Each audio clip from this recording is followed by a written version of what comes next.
She wondered if the boss was a player. No matter who they were already planning to attack her, so she couldn't just wait and do nothing. Right now, her top priority was the people on the 32nd floor, preferably quietly and immediately. It was 5:40 p.m. She had already made her plan to deal with the people on the top floor and was ready to call the boss to take action. Just after leaving the room, they sensed something was wrong. It wasn't even dark yet, but outside was foggy. You couldn't see the ground or even reach out your hand without hitting the fog. What's going on? Where did this fog come from? At first, some people muttered about the strange situation. Then, as they groped around, they realized the corridor was very narrow. Despite several people walking, no one bumped into each other. Things started feeling more and more strange until someone claimed to see gold, and then everything went silent. Tsunami entered the 32nd floor when the fog was thickest. She opened the first door, and inside, a group of people sat or stood in a daze. They didn't notice Tsunami's arrival. Each person seemed lost in another world, unaware of what was happening around them. Several pairs of eyes gradually lost focus. Tsunami checked each room carefully, then moved on to the remaining two. She found that none of the people in these 3 rooms were the original owners. The way she knew was simple. Everyone had a blood-stained red band on their wrist, looking like members of some strange cult. Tsunami remembered that the 2 men she met earlier on the top floor also had these bands on their wrists. She thought it was just a personal habit at first, but now it seemed more like a symbol or sign. This made her job easier. She didn't have to guess who was who. In a situation where she knew there were bad people but didn't know who was worse, the best way to stay safe was to eliminate everyone. Tsunami didn't fight directly. Instead, she entrusted her plants to handle them. These plants, although revived by her special powers, could absorb human life energy to grow stronger. Even if Tsunami drained their strength, the plants kept their original level of power before death. It was a loss for her, but it helped her get stronger. She then moved to the 31st floor. She had placed plants on each level, including mist bamboo and some advanced plants that could release illusion fog. She had spent a long time in the fog and gained a lot. Even if she filled the entire building with these plants, it wouldn't be enough. On this floor, only 1 room had someone with a red band. The other 2 rooms, besides the living room where a few guards had the same mark, were filled with people showing fear and acting sluggish. After giving her orders, Tsunami left the rooms and headed to the 30th floor. She noticed that the lower she went, the more ordinary people there were. By the 28th floor, only 6 guards were at the entrance. She couldn't tell who their boss was. The plant's supernatural energy fluctuated a lot, which meant some controlled humans were resisting. Tsunami couldn't check each one individually, so she had to sense and deal with the danger first. The heavy rain had already reached the 20th floor. Tsunami had explored almost every floor and felt more and more that something was wrong. There were too many people here. Not counting the previous government building operation that made about half of the people leave, even if they didn't leave, it was strange to fill all the rooms on 10 or so floors with just 30 or 40 rooms. She remembered each room had at least 20 ordinary people. This meant not all of these people were from this building. Some had been brought from elsewhere. Especially since these people included men, women, old and young, and didn't seem to have been chosen carefully. They were grabbing rooms for themselves, and also bringing people from other places? Tsunami couldn't understand this. It seemed like inviting trouble. Thinking for a moment, she found the owner of this building, who had been talking at the stairway earlier. Tsunami woke him just before he was drained of his life force. When he opened his eyes, he saw Tsunami and recoiled as if he saw a ghost. But he was too weak to move. When he realized it was a person in front of him, he sighed in relief. Help me. Do you know who I am?" The other person's eyes flickered.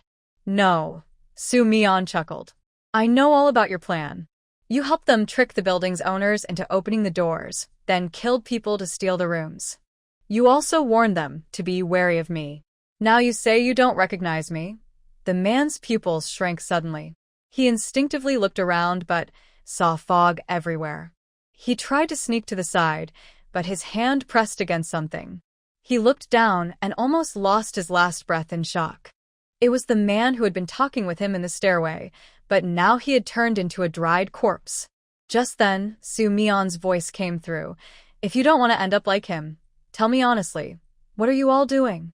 If you're just fighting over the rooms, why kill? Killing is bad enough, but why bring people from other places? What is your boss planning? The man was tormented in the fog.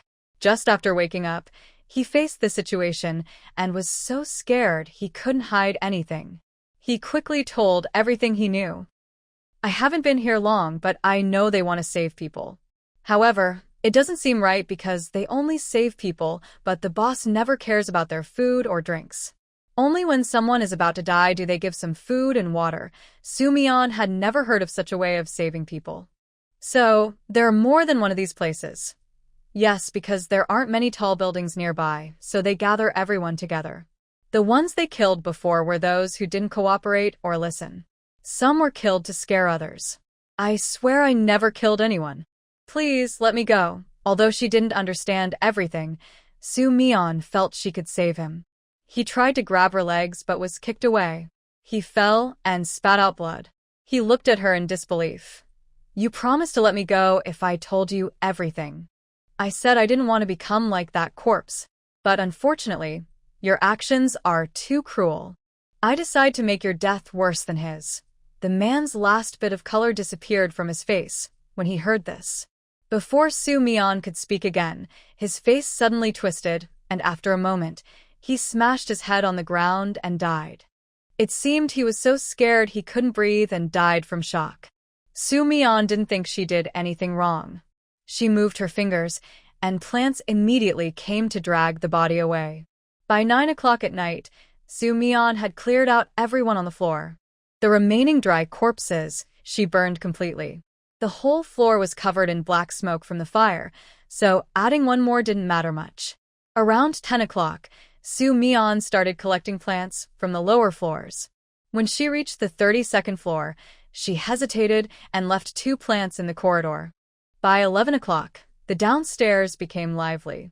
Su Mion stood at the stairway, looking through the fog at the panicked people running back and forth. They were talking to each other. After a while, someone noticed something strange about the top floor. A large group of people gathered at the stairway, watching curiously. Finally, someone couldn't hold back and went upstairs. But in just a moment, that person fell down from above. They looked stunned and whispered something to the person beside them. Su Mion was still watching from upstairs. She thought someone would keep trying, but surprisingly, they stopped approaching the stairs as if they had made a plan. Some people stood at the stairway, looking up, but only for a moment. Seeing they were behaving quietly, Su Mion paid no more attention. That night, she slept quite comfortably. Before sleeping, she checked the player forum again, but there was still no news. The next morning, Su Mion got up and checked the entrance. Seeing no unusual activity below, she returned to her room. She had breakfast and then sat on the balcony to look down. The people in the building were moving on the water with limited tools, probably trying to leave. After a few moments, she looked away and thought about when she should leave. According to the plan, she was supposed to return today, but he was missing. There were less than 9 days before the acid rain, and even if she had a good place to go, it would take time to get there. She wasn't sure if anything would delay her, so wasting time here felt risky. After considering the time and other factors, Su Mion decided to wait until tomorrow morning. If she still didn't return, she would go into the mountains directly. But before morning, that very night, Su Mion heard the sound of a motorboat downstairs. She quickly got up and looked out the window. She saw a bright light approaching from afar. Since the power went out, everything was dark at night. The people living high up might not mind, but those near the water felt suffocated. The sudden bright light woke many people on different floors. When they saw the boat getting closer to their building, everyone became alert. They stood by the windows, eyes filled with tension and caution, aside from their lingering sleepiness. The boat stopped on the water level of the 20th floor. A figure jumped down from it. Someone wanted to stop them, but a resident from this building recognized them and held them back, whispering, It's the little girl's brother from the top floor. There weren't many residents left in this building, mostly people from nearby who had been brought here forcibly. They thought they were doomed, but unexpectedly, they survived. No one knew who helped them, but everyone suspected it was connected to the person living on the top floor. When they heard the words top floor, others who had been about to go forward stopped in their tracks. She felt something was wrong as soon as he stepped onto the 20th floor. There were many more people in the building than before. He didn't think there was anything worth staying for in this building, yet it was more crowded than any place he had seen recently. His first thought was whether Su-mion on the top floor was in trouble. Ignoring the strange reactions of the people around him, he quickly went upstairs. As he moved upward, the people standing in the hallways and the marks left on the ground made him think all sorts of things, and his mood grew heavier. He didn't know what had happened in the past few days. The building looked like it had been burned by a big fire. Even without paying close attention, he noticed most of these people weren't the original residents. When he reached the 33rd floor, he slowed down. The stairs were clean, and the hallway outside the door had no black marks. In fact, this floor was cleaner and brighter than the others. He hesitated before walking to the door. Just as he was about to knock, the door suddenly opened with a click. Seeing Su-mion standing at the door, his tension instantly disappeared. "Good, you're safe. I thought someone had robbed this place." Su-mion raised an eyebrow. She had just tidied up her things and quickly changed into her usual clothes. She looked no different from when she and she left earlier. She opened the door fully and said, "Yes, it was robbed. All your belongings are gone. But I was lucky. I used the tranquilizer darts you gave me to scare them off. Later, others in the building came to help. Otherwise, I might have had to wait a long time for you." She looked at the empty room. He had been thinking about how to move his things into his limited backpack. Now that everything was gone, he felt less worried. "It's just stuff. As long as people are safe, that's enough. When I came up, I saw many new faces in the building, so I guess something had happened." Su-mion also said a group of people used fire to force residents out, so they could steal the apartments. Those who didn't obey were killed. "These people are from nearby." She looked at the sharply dressed She and asked, "Have you finished everything?" She nodded, speaking with excitement. "I came back to pick you up. I was supposed to arrive during the day, but something delayed me. Tonight, we need to move somewhere else. I've made some friends, and they helped us this time. We'll meet with them soon." "Okay, I'll go pack my bag." Su-mion returned to her room and took out a large bag she had prepared from the space. When they went downstairs, she refused She's offer to carry the bag. Seeing that the bag wasn't big, she didn't insist. He just reassured her, saying, "When we get on the boat later, don't be afraid. These people are pretty good, but in this kind of environment, they tend to be a bit bossy. If you don't like it, that's okay. Once we're in the mountains, we'll split up." He mentioned that transportation was hard to find, but luckily, the other person had a yacht. The delay over the past few days was just him using labor as a way to exchange for their help in coming to pick her up. Su-mion wasn't afraid of meeting people. She nodded and said, "Okay, I'll listen to you." When they went downstairs, there were more people in the corridor than when she came up. He noticed many people staring at Su-mion. Although their looks weren't hostile, they still blocked her way. Su-mion pretended not to notice anything. She followed She to the 20th floor and saw a relatively new-looking yacht up close. On the deck, a few men and women stood. Su-mion glanced at them briefly and then looked away. With She's help, she jumped onto the yacht. When she turned back, she saw She going back upstairs. He called a few men near the window and whispered something to them. They looked surprised but didn't speak. After She finished, they nodded seriously and watched him leave. The yacht smoothly left the floor. Seeing the only light disappear, the people on the 20th floor felt very heavy-hearted. Once everyone got used to the darkness, someone couldn't help but ask, "Is what he said true?" Once the heavy rain stops in a few days, and after a few days, there will be strong acid rain. Will this building still be safe to stay in? They dismissed the idea of heavy rain, but the acid rain story had no real basis. However, the people who went upstairs just saw that the fog on the top floor disappeared right after the two of them left, which proved their guess was right. The fog that saved them was related to the young the top floor. Since they are siblings, his words are trustworthy. No matter if it's true or not, we don't have much time. I think we should wait until the rain stops. If what he said is right, and the heavy rain will end in a few days, then the news about acid rain is definitely true. But they couldn't just wait around during this time. If they left, they would need to go somewhere without water or far from water. Otherwise, when the acid rain comes, they might get trapped here. Speaking of which, I remember someone mentioned a base built by the authorities a few days ago. Maybe we should go there instead. This place isn't really suitable for staying. Others also showed some interest, but the rumors about the base were uncertain. In the end, they agreed to find out the location of the base first. If such a place really existed, they would leave at any time, even before the heavy rain stopped. Meanwhile, on the other side, on a yacht, after Soo Mion got on board, she clearly felt that the people on the yacht were looking at her more openly. Someone even called Song-shi over and whispered teasingly, "Is this the sister you went through so much trouble to take away? I thought she was a big beauty. She's okay looking, but not worth risking so much. Were you really thinking, brother? If you can't have her, you can't take her. Aren't you just making things harder for yourself?" That person's words weren't very kind, but as fellow players, he was just questioning from Song-shi's perspective. Fortunately, Soo Mion had good hearing and heard everything clearly. Song-shi clearly knew his words weren't polite. He instinctively looked towards Soo Mion, and seeing she wasn't paying attention, he said, "Stop talking like that. She's at least the sister of this body. The Song family is quite poor.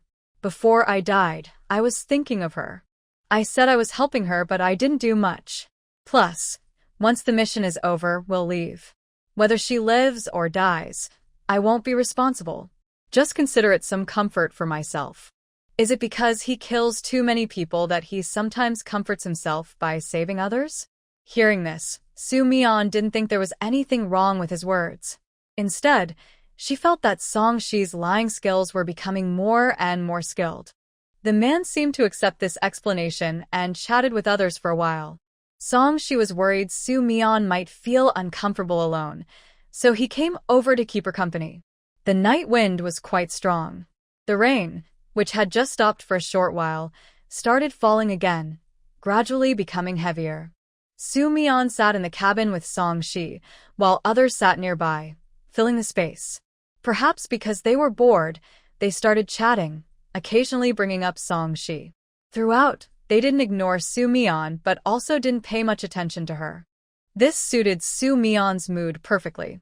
Fortunately, Song-shi was worried she might feel awkward and would talk to her, but Soo Mion responded indifferently. Luckily, the trip wasn't long. After half an hour, they stopped in front of a building with a large, empty wall. The yacht was conveniently docked at the entrance and could be secured with a rope. Others eagerly disembarked, and faint sounds of lively activity could be heard from inside the building. Soo Mion's arm was held by Song-shi, who intentionally kept her behind him, seeming worried she might not be used to the situation. Instead of going inside, he settled her in a quiet corner where work was being done. "There are many people here, so ignore any rude comments you hear. We're not here to cause trouble, and we're not afraid of anyone. I'll go get some food for you. Wait here, and if anyone tries to bother you, just say my name." Soo Mion nodded in cooperation and watched him walk toward the crowd at the back. She took a quick look around. The people who had just disembarked with them also went inside the building, moving casually. Passers-by even made way for them, showing that those living inside held higher status. Most of these people were players, with only a few ordinary folks. But none of them looked weak or sick. They were all strong men or energetic women. Soo Mion seemed like an outsider, which was probably why Song-shi was worried about her. During this time, Soo Mion sat quietly, not trying to cause trouble. She could feel many eyes on her, but no one seemed to want to bother her, contrary to what Song-shi had said. After about 20 minutes, Song-shi returned carrying a bag at least twice as big as Soo Mion's, and he also brought a rolling chair from somewhere. He first took out some food and drinks, then laid the chair flat and spread a blanket over it. Eat your bread first, then rest here. When morning comes, we'll leave. We should arrive at our destination by tonight at the latest. I've already arranged everything there. Once we get there, you can rest properly. Soo Mi-yeon ate her bread curiously. It's such a long way. Aren't you afraid someone will take your spot while you're gone? Of course I am. That's why I'm with these people. They have many members, and as long as the benefits are good enough, they're willing to do anything. Our place is also guarded. Soo Mi-yeon thought that even among players, not everyone was easy to deal with. Song, she must have made some kind of deal with the others. As a quiet, cooperative sister figure, Soo Mi-yeon naturally didn't ask more. After eating and drinking enough, she lay down to rest. Song, she leaned against the wall, closing his eyes to rest. He sat for about half an hour feeling uncomfortable, looked back at Soo Mi-yeon sleeping, and quietly left. When he returned, he was holding a telescoping board, which he placed outside of Soo Mi-yeon. He found a matching blanket and lay down on it. Soo Mi-yeon opened her eyes just in time to see him staring at the sky, as if he was looking at a gaming forum. She also opened her forum app.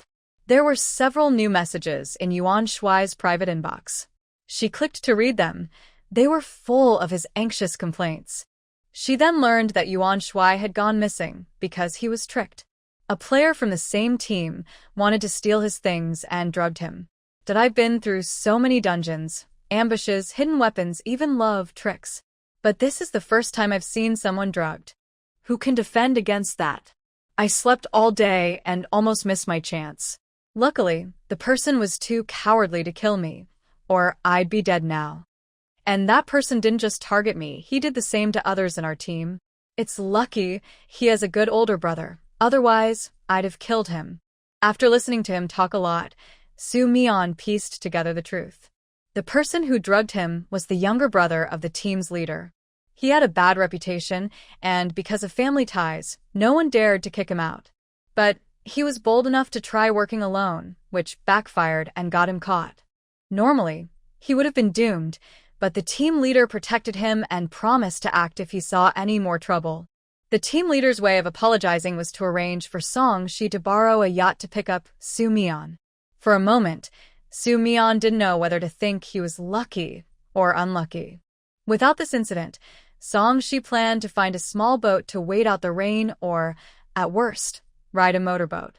Most nearby yachts had been taken, unless he was willing to spend more time, which he didn't have. So, he accepted the team leader's apology and used this opportunity to get inside. This is good too. Later, when supplies run low, I can use the team's name to get more without fear of being caught. My backpack supplies can last 3 months easily. Hearing him fantasize about a comfortable cave life, Soo Mi-yeon couldn't help but glance at Song Shi. He was smiling contentedly, but his eyes were blankly staring at the sky, looking a bit silly. At this moment, she couldn't even connect his calm, smiling face with the decisive figure she saw that night when he killed someone. That night, Soo Mi-yeon only slept for a few hours. The place was crowded, and even the slightest movement was noticeable. Outside, near the water, she could hear objects hitting the walls and the sound of heavy rain hitting the roof. Many sounds mixed together, making it noisy around her. With so many people, she couldn't fully relax and stayed alert the whole time. Around 5 o'clock, the building started to get busy. Soo Mi-yeon knew that the people here would leave with them, so they were packing their things early. Song Shi was still lying down and told Soo Mi-yeon not to worry. They would sit with the team leader later. The yacht was several floors, and it would be more comfortable than the one they took last night. Soo Mi-yeon had been on a cruise for over a month during her first adventure. She no longer felt excited about traveling by boat. Around 6 o'clock, several boats had already left ahead of them. Their equipment was simple, either small electric rubber boats without roofs or fishing boats also without roofs. Although they wore raincoats, the heavy rain made them almost useless. Soo Mi-yeon saw a yacht passing by amid the loud noise. It had 5 floors and looked very beautiful, like a custom-made private boat. She watched as the yacht docked nearby. Someone went inside the building to report, and soon a large group of people came out. A few of them were surrounded in the middle, clearly holding important positions. Soo-mi-yeon glanced at them but accidentally recognized a familiar face. Her eyelid twitched, and she quickly moved to stand beside Song-shi before the person noticed her. Her movements were small, so no one saw her change in behavior.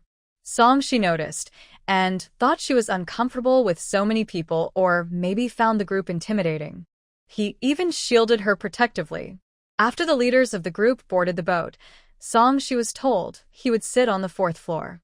They found a spot on a side sofa near a glass window, which offered a good view outside. The space was wide.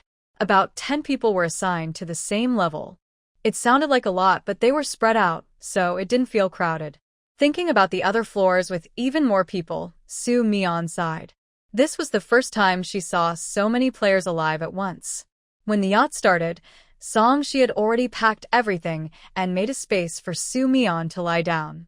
Seeing that she was almost falling to the ground, he offered his help, but she refused, saying, "I'm not very tired. Sitting is fine." Since she insisted and didn't look very exhausted, Song-shi sat back down.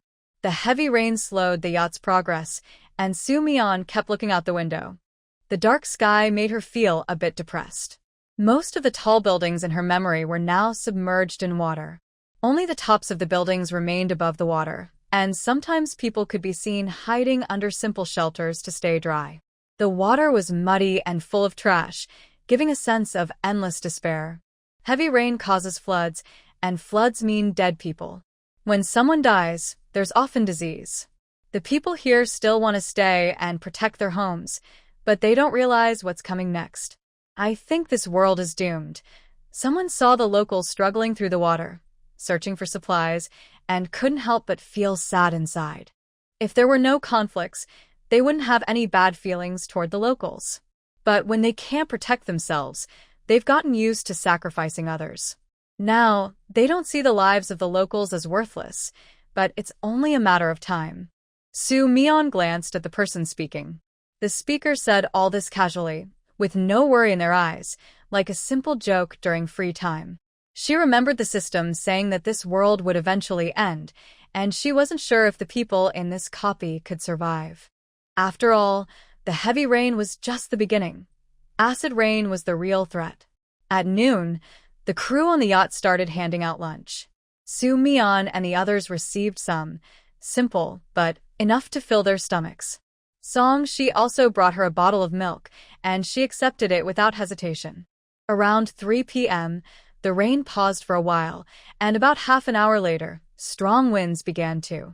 The yacht was rocked by the wind, and they had to slow down. When the rain returned, it was much fiercer than before. The raindrops hit the windows with a sound like stones falling, and outside, it was impossible to see what was happening. Everyone looked worried, fearing something might go wrong. Soo-mi-yeon also felt the yacht sway more and more, as if another strong wind could tip it over at any moment. "Don't worry. We thought the weather might turn bad before we left. The person driving the boat is experienced and knows how to handle it." But soon after she comforted them, the yacht stopped. Heavy rain blocked the view outside. Someone went to the back of the cabin and saw the yacht stopped next to a building. People were talking about what happened. Someone downstairs came up to tell them that a storm was coming. They couldn't leave now and should take care of themselves. They would wait until the rain stopped.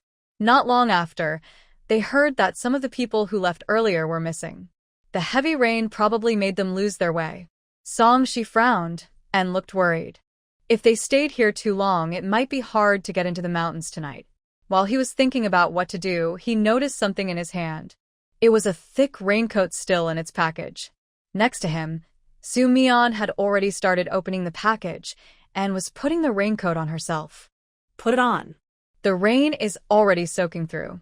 If your clothes get wet, it will be a problem." Song-shi was surprised to see her calm and fearless. He looked around and saw others searching for something to block the rain. Some were watching him and the raincoat. He decided to open the package and put it on. The raincoat was the kind worn by motorcycle riders. It was big at the bottom, so it wouldn't be uncomfortable, and there was plenty of room to move. "Brother, can you share your raincoat with us? We have some things to exchange." Someone couldn't help but speak to Song-shi. Although they saw the raincoat was taken from Soo-mi-yeon, They didn't see her as anything special, just another player. Song, she frowned and looked annoyed. We only have two. How can we share? That person gave a vague look at Soo-mi-yeon and said, we're all in the same group. We should help each other. Exactly. She's just a. Besides, your raincoat is big. Two people could squeeze in if needed. This was going too far. No matter how big the raincoat was, fitting two people inside would be uncomfortable. The person speaking had a sneaky look in his eyes, clearly with other intentions. Neither Song, she nor Soo-mi-yeon looked happy. Soo-mi-yeon spoke calmly. Instead of begging, it would be more realistic to go downstairs to the sealed cabin and ask them to let you in. Perhaps the words, begging, angered the other person.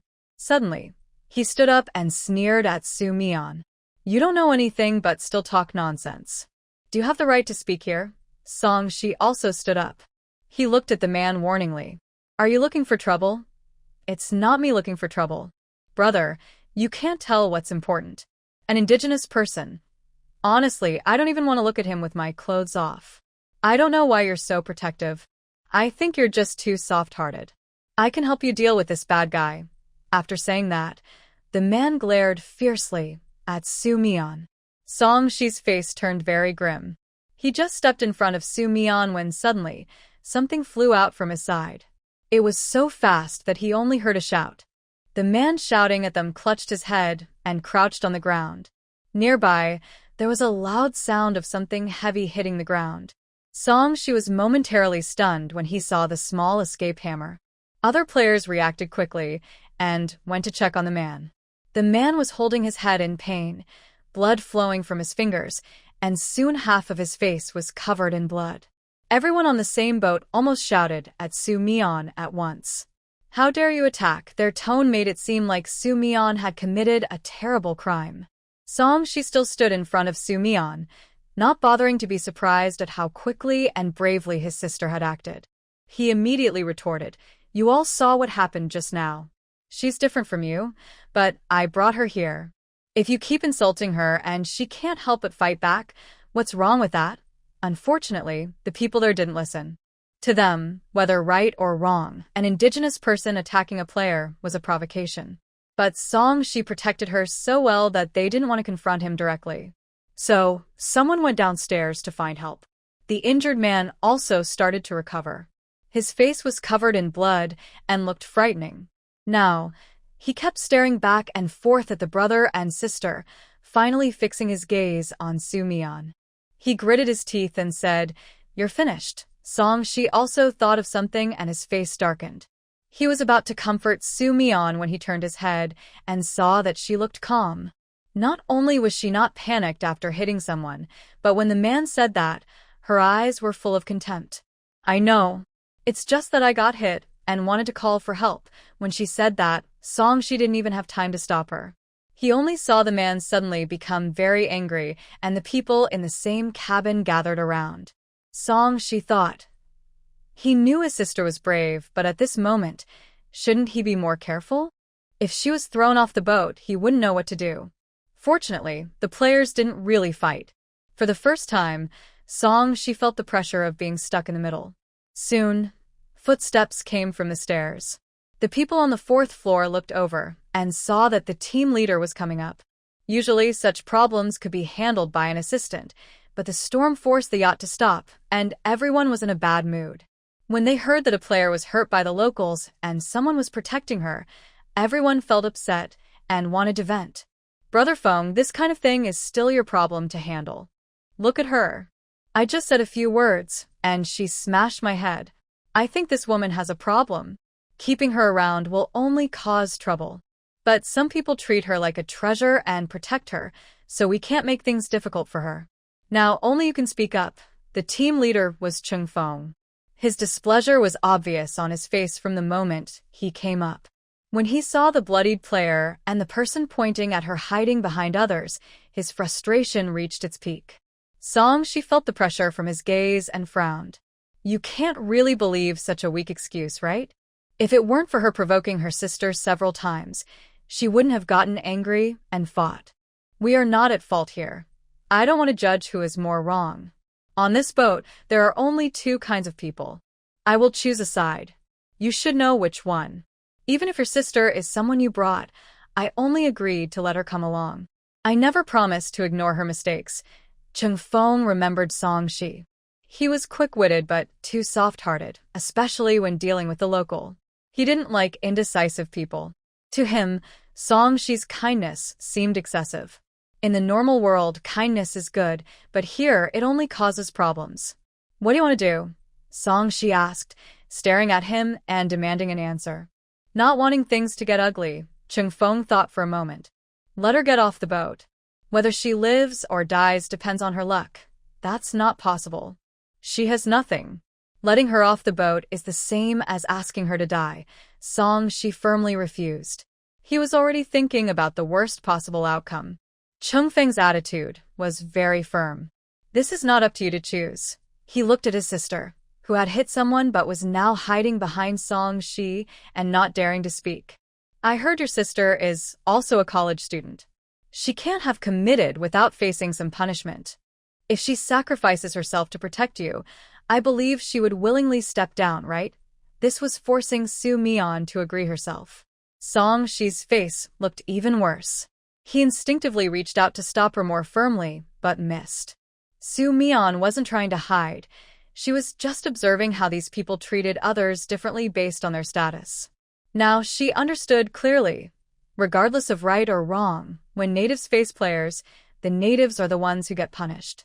Seeing that Song Shi was ready to confront everyone for her, Su Mian simply stepped forward confidently. What if I refused to go down? Even though she was wearing a raincoat and had half of her rain shield pulled up, Chung Feng recognized her at once and was stunned.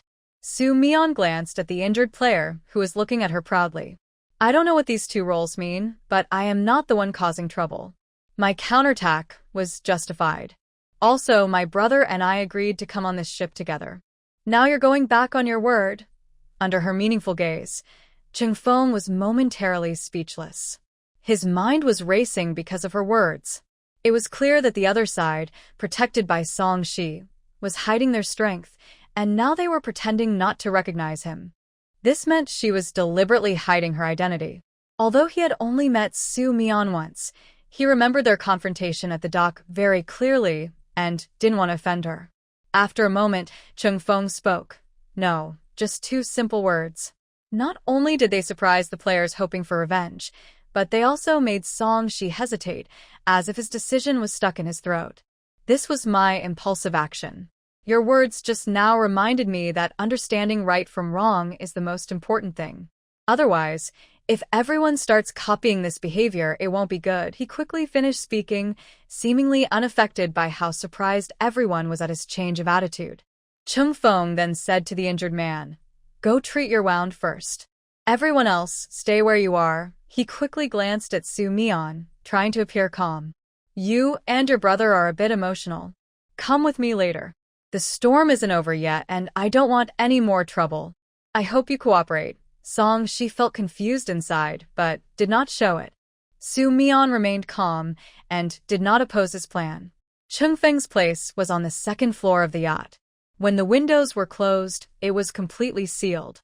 Inside, there was a sofa, tables, chairs, and all the usual facilities of a normal room. There were 3 other people in the cabin, a woman and 2 men.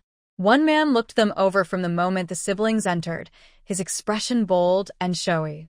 The other 2 seemed to be a couple, leaning together and fiddling with a radio, but it only produced noise. Before we reach the mountains, you 2 stay here. They won't bother you anymore, Chung Feng said. After he finished, not only Song Shi was stunned, but the other 3 also looked surprised. Song Shi was stunned because Chung Feng's words clearly showed he was protecting them. He remembered how Chung Feng had spoken about this earlier upstairs, always acting from a player's perspective. Now, his words were completely different. It all seemed to start when his sister refused to get off the boat. Su Mian pretended not to notice Song Shi's curiosity and looked at Chung Feng, who didn't dare look at her directly. She said, The team leader is more fair than I thought. I thought you'd force me off the boat like the others. Luckily you didn't, or I'd be in trouble. Chung Feng was silent. The others didn't notice anything wrong with her words, but Chung Feng knew she was teasing him. He thought if he hadn't gone upstairs today, she might have really forced him off the boat. What would have happened then? Even a few seconds of confrontation, he knew she was more powerful than she seemed. If he had stepped in, it might have been too late. He was glad he stopped it before anything happened. Thinking this way, he calmed down. Not only did he not mind her teasing, but he also said calmly, "Song, she helped me before. I owe him. I didn't do a good job with what I promised him. But don't worry, you're all safe now. With me here, you'll reach the mountains safely." By then, the couple had noticed something. Their eyes lingered on Tsunami for a moment, but perhaps they misunderstood something, and their gaze became a little strange. Only the bold young man was unhappy and muttered, "So many people. How can we rest? I don't agree with them staying here. There are many places on the first floor. Let them squeeze in. Disagree? Then get out." Chung Feng glared coldly at the other person. "I told you that if you cause trouble again, I won't help you. They are my guests, so you'd better behave. Not every time you get lucky. One day you'll hit a hard wall and you won't know how you died." His words were a bit harsh, especially with others present. The young man's face turned pale and then red. Although he didn't reply, his eyes and expression showed he was unhappy. Song Shi quietly explained to Su Mian, the younger brother of the team leader. "His character is bad. Be careful. Is this the person who drugged Song Shi?" Su Mian nodded. "He doesn't look like a good person." She didn't hide her words much. Although her voice wasn't loud, with no one else speaking in the cabin, it became very noticeable. Song Shi was speechless. Chung Feng also felt a bit helpless, suspecting she was deliberately adding fuel to the fire. The couple looked at her with admiration, especially since Chung Feng didn't get angry, and their eyes shone with interest. The most reactive person was probably the man himself. He stood up and glared at Su Mian, who said, "I'm not a good person." He looked at Chung Feng, signaling him to support him. "This time, she's the one causing trouble. She said I'm the same, and she doesn't care about you either. Why aren't you doing anything?" Chung Feng glanced at him calmly. "Is there anything wrong with that? Do I need to tell you what you've done?" Seeing him want to say more, Chung Feng directly said, "Forget it. I think you're not sleeping well here. Go to the third floor later." When he said the first part, everyone thought he was telling Su Mian and the others to move. But after hearing the second part, they were a bit surprised. "I haven't done anything. Why should I leave?" Chung Feng warned him. "Hurry up and leave before I get angry. Once we're in the mountains, I won't care where you go." It was clear that Chung Feng's threat had some effect. Even though he was angry and unwilling, the young man could only leave. Before leaving, he shot another glare at the brother and sister. After he left, Chung Feng went to the cockpit to check the situation. Only the four of them remained on the second floor. After what just happened, the couple's attitude toward the siblings changed noticeably. They not only started talking but also shared an official report they heard not long ago. The atmosphere in the cabin became very friendly. Su Mian also took off her raincoat. Song Shi folded it neatly, found a bag, and packed it into her backpack. Around 6 o'clock, the storm finally turned into light rain. Outside, people were busy removing the ropes that secured the yacht and preparing to set off again. After about 10 minutes, the yacht started moving. Soon after, Chung Feng returned to the cabin. He looked a bit disheveled, with wet hair and clothes. When he entered, he had a cold expression, his usual serious look, making him seem a bit intimidating. The couple was noticeably quieter when he came in. Su Mian continued eating the food Song Shi had given her.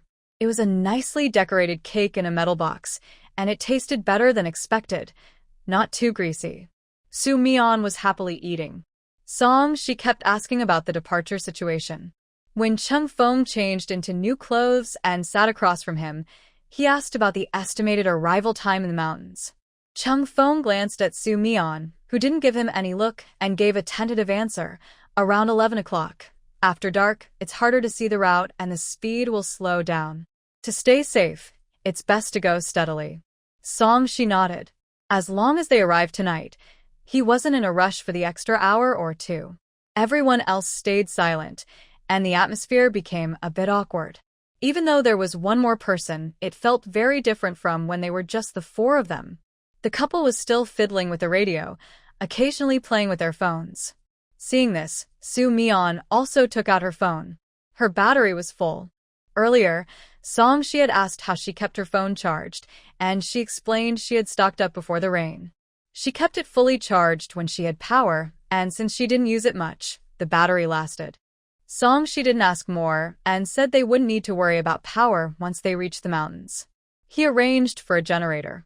Soo Mi-yeon raised an eyebrow, already curious about what the mountain cave looked like. Next to her, Chung Fong seemed to be looking out the window, but he was listening carefully to the siblings' conversation. Now he was even more sure she was pretending to be innocent, while Song-shi, who seemed so smart, hadn't noticed. By nearly 10 o'clock, Soo Mi-yeon went to the bathroom. The rain outside had stopped, and the yacht was moving faster. She stepped onto the side deck to get some fresh air. The air was damp, and after a while, she felt a layer of water vapor on her skin, which was uncomfortable. The small light on the side of the boat shows a rough view of the water surface. The water is still very muddy. Under the light, the endless horizontal surface gives a feeling of suffocation, as if anyone falling in would struggle to get up. Soo Mi-yeon stayed for less than 10 minutes before leaving. There was a small corner on the second floor. When she came out, someone was smoking there. Now, 2 more people had arrived. Before getting close, she could smell the strong scent of tobacco. She kept a distance and planned to leave from the other side. When she passed the intersection, a gust of wind suddenly blew toward her. She turned sideways to avoid it, grabbed the wrist of the attacker, and saw something swinging toward her, a sturdy-looking baseball bat. If this bat hit someone's head, it wouldn't just cause death instantly. Serious injury would be unavoidable, especially since the attacker looked like a strong adult. It was clear he wanted to seriously hurt Soo Mi-yeon. He didn't expect Soo Mi-yeon to dodge. He didn't care about her holding his wrist, but looked at her with pity. You know what happens when you mess with the wrong people, right? If you want to blame someone, blame yourself for daring to challenge us as a native. Since Soo Mi-yeon realized he wanted to kill her, she looked very calm and asked, "Is it Chung Feng's brother who sent you? It's not just him who wants you dead. You should know who else you've offended today." Soo Mi-yeon nodded. "You mean that foul-mouthed guy? Is he still on the 4th floor? Almost dead and you're still asking? Don't think Brother Fong can help you. Even if he comes, it's too late. Once you're dead, he can't do anything about us." 2 people standing nearby also came over, holding half-smoked cigarettes. "Why are you still talking? Just do it. It's freezing outside. We're waiting to go back and play cards." "Got it. I was just about to say that," the man replied, flicking his wrist. He intended to shake off Soo Mi-yeon's hand, but found he couldn't pull away. He made a surprised sound, stubbornly pulling again. His wrist was unmoving, and a faint voice came from beside him. "This is for you too. Don't mess with the wrong people in your next life." The man didn't have time to understand the meaning of the sentence. His wrist suddenly throbbed with pain. He couldn't control himself and loosened his grip. The baseball bat fell into Soo Mi-yeon's hand. She swung her bat at the man's head with a sharp sound, accompanied by a brief cry. The man was hit and staggered back a few steps before falling to the ground. Soo Mi-yeon stepped forward and hit him twice more. She was so quick that the other 2 people, who were watching eagerly, didn't have time to react. They watched helplessly as the man was knocked out and stopped moving. When Soo Mi-yeon approached them, holding a blood-stained baseball bat, they finally reacted. "We underestimated her. Let's go. We need to hold her down together." The 2 thought Soo Mi-yeon's quick actions caused their failure, and they threw their cigarette butts and rushed at her. But they soon realized they couldn't catch her. Every time they tried to get close, Soo Mi-yeon dodged away. She even hit one of them on the back, and the force was strong. One of them fell to the ground, feeling like his bones were broken. The other was even angrier. "I don't believe I can't beat a woman like her." Soo Mi-yeon wasn't interested in playing with them. She went straight to the man, pressed her bat against his neck, and used her strength. She kicked him, and with a cracking sound, the man tilted his head and stopped moving. Seeing another friend die so easily, the man on the ground finally realized what was happening. He quietly tried to crawl toward the stairs, but Su Mian stepped on his heel. When he looked back, he saw the baseball bat coming down toward his head. Su Mian piled the 3 bodies aside and went directly to the 4th floor. The cabin was lively at this moment, with people gathered together, some chatting, others playing cards and drinking. Su Mian's appearance didn't attract much attention until she knocked on the doorframe a few times with her bat. Only then did the people inside notice her. The blood on the bat was very noticeable, especially after recognizing who it belonged to. Several people in the cabin looked a little uneasy, including a man with a bandage on his head, holding a card. I heard someone wants me dead. I always settle my grudges. If I didn't die, then someone else must have. There were many people on the 4th floor, but Su Mian's intimidating presence didn't scare them initially. However, she looked very fierce now. By the time they reacted, she had already entered the cabin, heading straight for the man wrapped in bandages. Before the man could curse, Su Mian struck him with the bat. He was startled and stepped back to avoid being hit again. "You crazy person," Su Mian said. "I've already wasted a lot of time coming out. I advise you to cooperate." The man immediately started cursing. "What nonsense are you talking? I didn't react this afternoon because I didn't expect you to be so lucky to find me," Su Mian sneered. Seeing the man get so worked up and move closer, she directly swung the baseball bat down. When he tilted his head to dodge, his expression froze. In that moment, everyone in the cabin was stunned. No one saw when she pulled out a watermelon knife from her other hand. When the man dodged, he just happened to face her other hand swinging the knife, until a head rolled onto the ground and hit a player's foot, who shouted in panic. Only then did everyone realize what was happening and looked at Su Mian with fear. She's a player. Someone said this, and suddenly, chaos broke out in the cabin. Su Mian ignored their reactions. She dodged the corpse that was falling and splashing blood, then looked at the crowd who had been about to come over, but now stood frozen and confused. "Do you want to try too? Are they crazy? Who wants to be cut in the head?"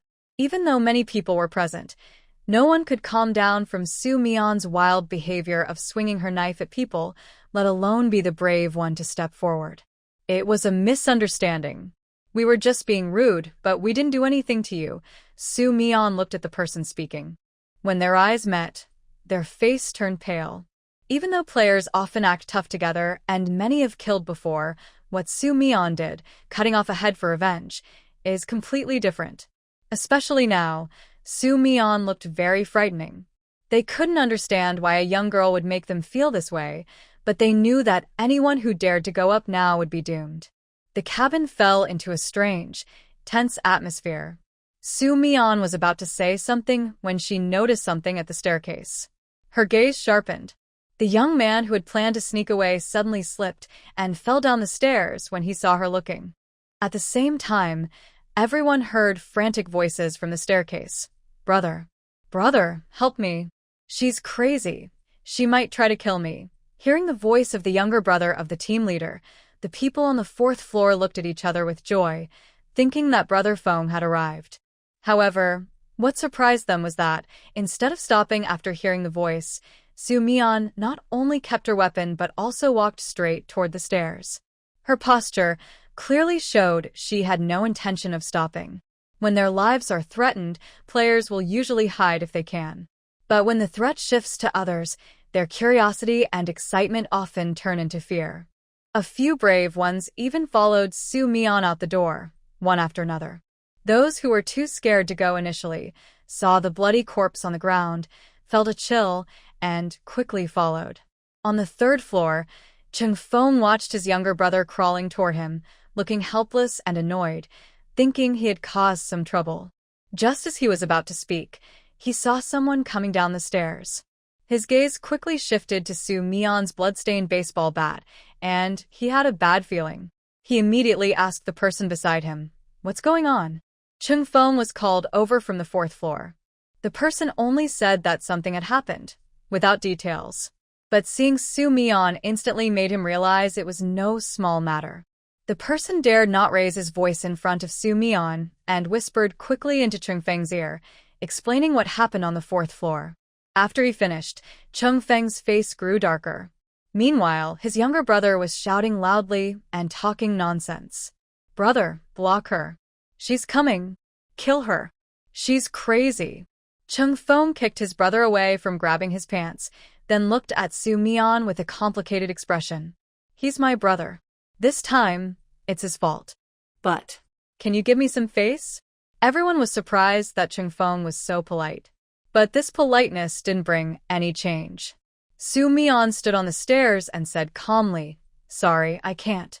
Chung Fong moved his mouth, asking, "Did you kill the 3 people on the second floor too?" He sighed helplessly. "They planned to hurt you, not me. But you've killed 4 people before and after. Can't you just let it go?" His words sounded like she was being unreasonable. Su Mian sneered and said, "It's not that I reacted quickly. The bodies on the ground are mine. I only kill those involved in trying to kill me. Whether it's 4 or 10 people, it's all the same. Or perhaps Team Leader Chung, do you need to check the number of people before seeking revenge?" Chung Fong was speechless and clenched his fists. He looked down at his younger brother rushing toward him, then closed his eyes. "Yes, I do owe you a favor. Now that you're begging, it's a bit unwise. I won't get involved in this. You handle it yourself." "Brother, what do you mean? I'm your real brother. Are you abandoning me?" Chung Fong opened his eyes and looked at him with anger, frustration, and helplessness. "I warned you." When he realized he was truly being abandoned, the man sank to the ground in disbelief. It wasn't until the sound of a baseball hitting the wall reached him that he reacted. Somehow gathering strength, he ran downstairs. Adult men run very fast, especially when they are desperate to survive. The onlookers watched the scene with mixed feelings. They were shocked that Chung Fong really didn't care about his brother, and they felt a rare sense of satisfaction. It was the first time they'd seen Chung Leader's brother in such a helpless state. Honestly, they didn't like him either, but they wondered if he would remember this lesson. Su Mian walked down calmly. She didn't choose the stairs but grabbed the railing on the 3rd floor and jumped down in front of everyone's surprised eyes. Someone followed to see what happened and found her already safely on the 2nd floor. They couldn't help but exclaim, "Amazing skill." Soon, a shout came from downstairs, but it only lasted a moment before disappearing. No one knew what had happened. "Brother Fong, do you really not want to check?" Someone sensed something was wrong and asked Chung Fong, but he didn't answer. After a long silence, Chung Fong suddenly started walking downstairs. The others followed. When they reached the 2nd floor, Su Mian was nowhere to be seen, only a pair of feet showing around the corner. Chung Fong stared at the shoes silently. The boldest player went closer to look and turned pale. "Brother Fong, she really killed him." The person on the ground was none other than their team leader's brother, but he was no longer as arrogant as usual. His head was injured, and his expression was very grim. Chung Fong didn't go over. After a moment, he said, "Find a place to leave him for now. We'll deal with it after we get into the mountains." "No, she went too far. This is the team leader's brother. How could she just kill him? I thought she was just giving him a lesson." Turns out, she really didn't care about face, and was actually aiming to kill. This was the first time I was scared by a female player. Are they all this fierce? Anyway, I could never kill so cleanly. The gossip spread among the crowd, and for some reason, everyone lowered their voices as if afraid someone might overhear. Chung Fong rarely saw this group of players act so low-key. He actually felt a bit annoyed with Su Mian, but he understood that if he were in her place, he might do the same. So, no matter how uncomfortable he felt, he didn't want to fall out with her. Meanwhile, the atmosphere near the 2nd floor cabin door, just a few walls away, was tense. At this moment, Su Mian still held the weapon she hadn't had time to put away, a baseball bat and a watermelon knife. Opposite her was Song Shi, who looked at her with complicated eyes and kept glancing her way. Every time he wanted to say something, he saw her innocent look and swallowed his words.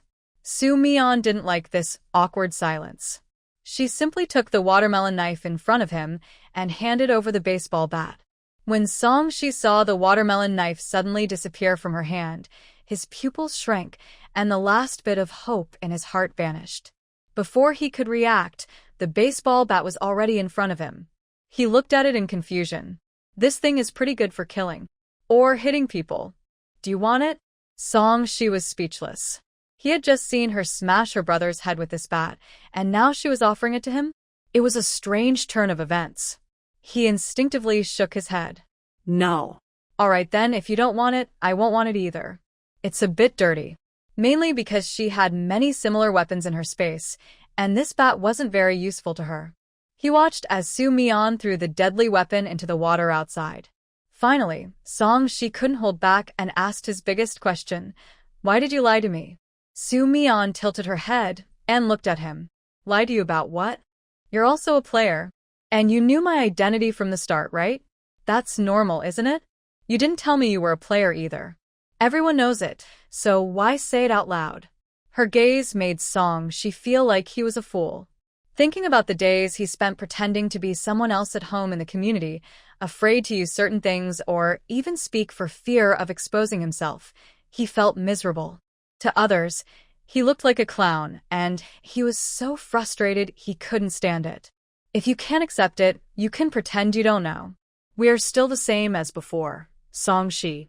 Is this the kind of thing a good person should say? When the two returned to the cabin, the couple was busy discussing the recent news. They didn't notice the tense atmosphere and happily shared, the authorities are moving fast this time. Not only are they opening the base on a large scale, but they're also preparing acid rain shelters. I thought the Meteorological Bureau had collapsed, but it turns out they're quick to get the news. They already know acid rain will fall in a few days. Su-mian looked at Shi, thinking about what she remembered from last night. She recalled that when he left, he was talking privately with some residents from the neighborhood. His expression seemed like he was giving instructions. Maybe he was the one who warned them. Did you tell those residents about the acid rain? Although she asked, her tone was firm. She didn't deny it. I thought they helped you, so it's also helping me. It was just a quick reminder. But he didn't realize that his sister was a player, and maybe everyone was helping each other at that moment. He couldn't help but ask, are you honest with me? Did they really help you? Su-mian nodded. Helping to cover for me counts as help, I guess. Shi. All my worries about you. Rushing back overnight, and you lied to me so badly. Seeing his angry look, Su-mian's eyes twitched. Actually, if you think about it carefully, besides my identity, I didn't really lie to you about anything. She sneered. Really? Is the compensation money really gone forever? Su-mian. He really knew how to pick out the key points. The brother and sister's confrontation finally caught the couple's attention. They exchanged glances, confused about why these two, who usually got along so well, were now having a disagreement. Just then, the cabin door opened again. Seeing Cheng-feng come in, the couple, who had been about to speak, shut their mouths. Cheng-feng sa tapazit sumian. Even though he told himself to stay calm, his tone still carried a cold, hard edge. We're almost there. After we dock, I've arranged a car, but there's a walkable stretch inside. You can change your clothes now. She hadn't appeared on the second-floor deck earlier, but he had seen Su-mian kill someone with his own eyes. He thought Cheng-feng would come to cause trouble, but surprisingly, he didn't mention what had just happened. It was as if the person who was killed wasn't his brother. Su-mian didn't have much feeling about it. Then I'll leave it to Leader Cheng, please. This was surprisingly polite. Cheng-feng felt like he was holding back anger, unable to express it up or down. That's not what I meant. It's all part of the job, but no matter how he said it, it sounded like he was grinding his teeth. She looked at Cheng-feng, who was clearly suppressing his emotions, then at Su-mian, who seemed indifferent and unconcerned. The question he'd been unable to understand before now seemed to have an answer. He said directly, Leader, you knew me before. Sister? Although she was still the same person, after learning that Su-mian was a player, she felt a bit reluctant to call her sister. Cheng-feng glanced at Su-mian. Seeing she didn't react, and not wanting to hide anything, he explained, it's not really knowing each other. I just saw her briefly during the few days I was busy stocking up. I almost took her things, but luckily your sister didn't mind and let me go. He said this in a humorous way, deliberately using the word, let, clearly implying that Su-mian was more capable than him. Having gotten the answer he wanted, Shi didn't feel happy, but his mood settled down a lot. He thought to himself, How could someone like Qingfeng behave so strangely? It seemed he wasn't the only one being controlled. The couple listening found it all very confusing. They felt like they had missed something, but with Qingfeng present, they couldn't ask directly. So they just kept their curiosity inside. At 11:30, the yacht docked. The time was about what Qingfeng had expected. People had already set up the boards on the ground, and everyone lined up to walk off the yacht. The lively scene suddenly fell silent the moment Su Mian appeared on the deck. She seemed unaware of the change and walked down casually. However, Song Shi behind her felt like needles were pricking him. It was very dark in the mountains, lit only by 2 bulbs hanging from the trees. The farther areas were too dark to see. Qingfeng drove the lead car, with Su Mian and Song Shi inside. The couple also got in. There was an empty seat, but no one called for it, even after a long wait. As the car drove away, the girl in the couple said confusedly, "They said they wanted to rest in the mountains early, so why are they so hesitant about the car?" Brother Foam drives very steadily. Of course, no one responded to her. Just like Qingfeng said, the car couldn't go further ahead for more than 20 minutes because the trees were too dense. There are no mountain roads here, only a small path that can be walked through. Since they arrived late, a small light was placed along the path every so often. It wasn't very bright, but it was enough to see the way. "Brother Foam, you've worked hard. The cave is all set up. You go inside first, and we'll go back to pick up the others." The waiting players from the base approached, but Qingfeng still needed to handle his brother's body, so he asked to go back with them. The couple had been here before and acted as guides. On the way, they told Su Mian that their base was not far away. If she was bored, she could come and play with them anytime. Su Mian thought that even if she wanted to go, those players might not welcome her, but she still nodded and agreed. After about 10 minutes of walking, they split up. The couple went to a large mountain tunnel that looked quite big. It had been cleaned up, and the entrance looked decent. On her side, Song Shi led the way. He chose a tunnel too, but it was abandoned and blocked inside, with only a small part visible outside. Still, it covered over 200 square meters. That size was enough to build a 3-bedroom apartment in the city. A player helping guard the cave came over to greet Song Shi. They exchanged a few words. Song Shi gave the player a pack of cigarettes. The player smiled happily and left, waving goodbye to Su Mian. When only the brother and sister were left at the cave entrance, Song Shi went to open the other half of the door. He fiddled with it for a few minutes, and suddenly, the inside lit up. It had been a long time since she saw such bright light. Su Mian felt like she was reborn, especially when she looked inside and saw it didn't look like an abandoned tunnel at all. She couldn't help but praise, "I thought you just did a quick setup, but it looks so well done." But if she hadn't said anything, it would have been fine. As soon as she did, Song Shi felt angry. He had built a special place just for her to stay in the mountains because she was afraid. He even used pink curtains to separate it. Now he realized he should be the one feeling scared. After Su Mian entered, Song Shi closed the door and pulled up a waterproof curtain. He then briefly explained where the bathroom was and where the eating area was. Finally, he asked with a bit of annoyance, "Are we still going to eat?" Su Mian didn't expect that he would still be willing to cook for her while angry. Without hesitation, he said, "Eat." His tone was firm and decisive, without any doubt. Song Shi, who had just been about to regret his words, was a little annoyed again but still got up and started to work. In the cave, he had prepared mostly food that was easy to store, originally meant to fool Su Mian. Now that everyone's identities were clear, there was no need to hide anything. He picked some pre-prepared meat and dried vegetables from his backpack. His backpack was small, so the food choices were simple, and it was packed full.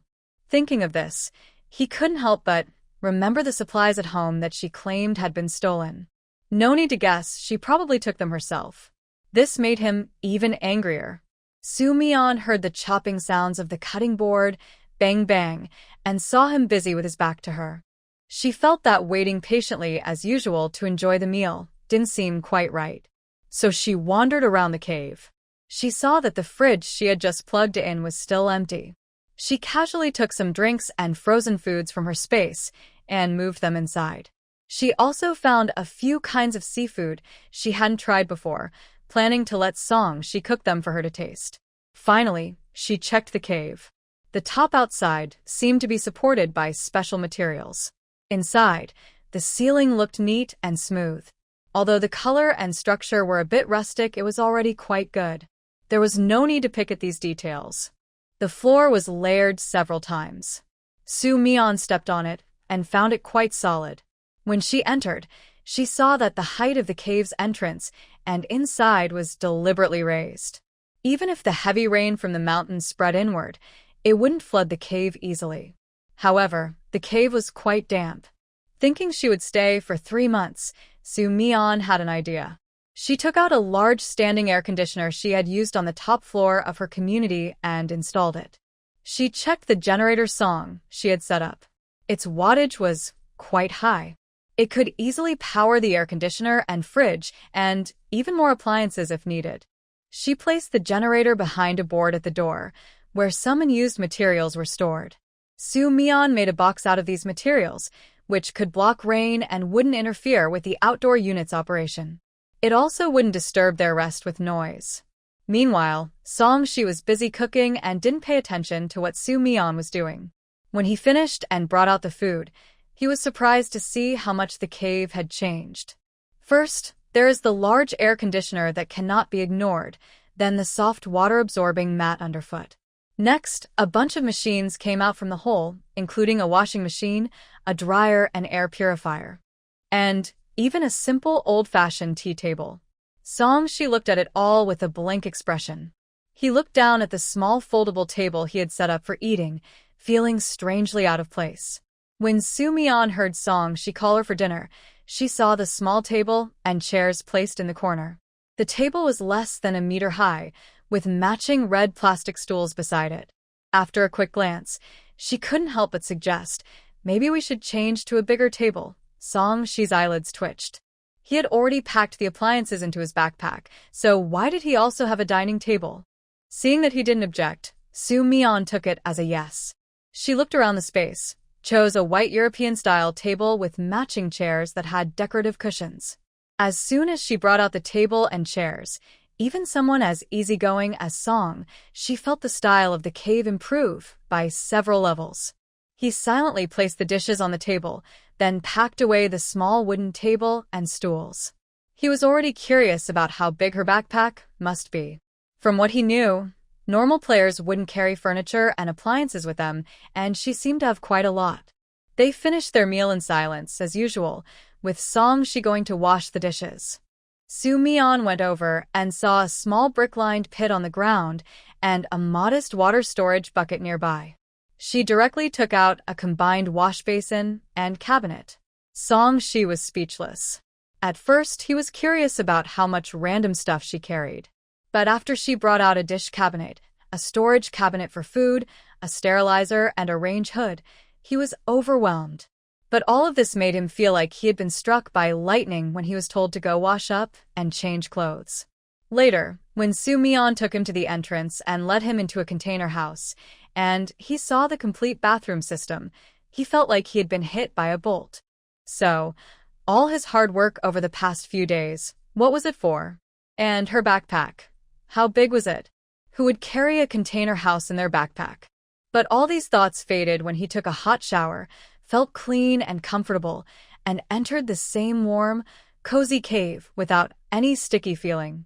Song she felt that even if he had been tricked, he didn't mind. In fact, he thought he wasn't losing out. Su Mian also took a shower. Before coming out, she packed the container house back into the space because it was too obvious at the door. She was still thinking about the acid rain coming, and this prefabricated house couldn't be used anymore. After all, its simple structure and materials couldn't resist corrosion. Where should she arrange the bathing area then? Song she also convinced himself during this time. The two of them still had to stay together for 3 more months, so it was best to get along peacefully. When he heard Su Mian thinking about the bathroom, he pointed to the original space left there. There can be drainage behind the curtain. I was planning to build a simple waterproof shower area after settling down. If you have enough tools, I can modify it. Although it wouldn't be as good as her prefabricated house, it would definitely be much more convenient. Soo-mi-yeon asked him what tools he needed. After he told her, she said she had all of them. She fell silent again. It was already late. When the two of them went back to bed to rest, it was almost 2 o'clock. There was only a small lamp left in the cave. Although dim, the warm yellow light made her feel safe. Soo-mi-yeon heard Song. She turned over several times on the other side of the curtain, with his breathing sometimes fast, sometimes slow. She knew he was probably doing something on the forum, but she was too lazy to check. She confirmed that the connection to the plants at the door was still there, so she fell asleep peacefully. The next morning, Soo-mi-yeon woke up around 7, just like usual. She was sleeping very soundly, probably having played for a long time last night. She didn't get up. After moving her hands and feet, she lay on the bed and opened the player forum. As soon as she did, she saw a bunch of private messages from Yuan Shui. On the forum, he clearly wasn't as calm as in real life. Just reading his words, you could feel his frustration. Seeing that he had said, "How can she lie to me?" more than 10 times, Soo-mi-yeon wondered if she had gone too far and driven him crazy. This is the first time I care so much about someone. Although it's for reward, I truly mean it. But now I look like a fool. How can there be such a person? I thought I was pretty smart, arranging everything carefully, but she probably thinks I'm stupid. Why aren't you replying to me? Do you think I'm stupid too?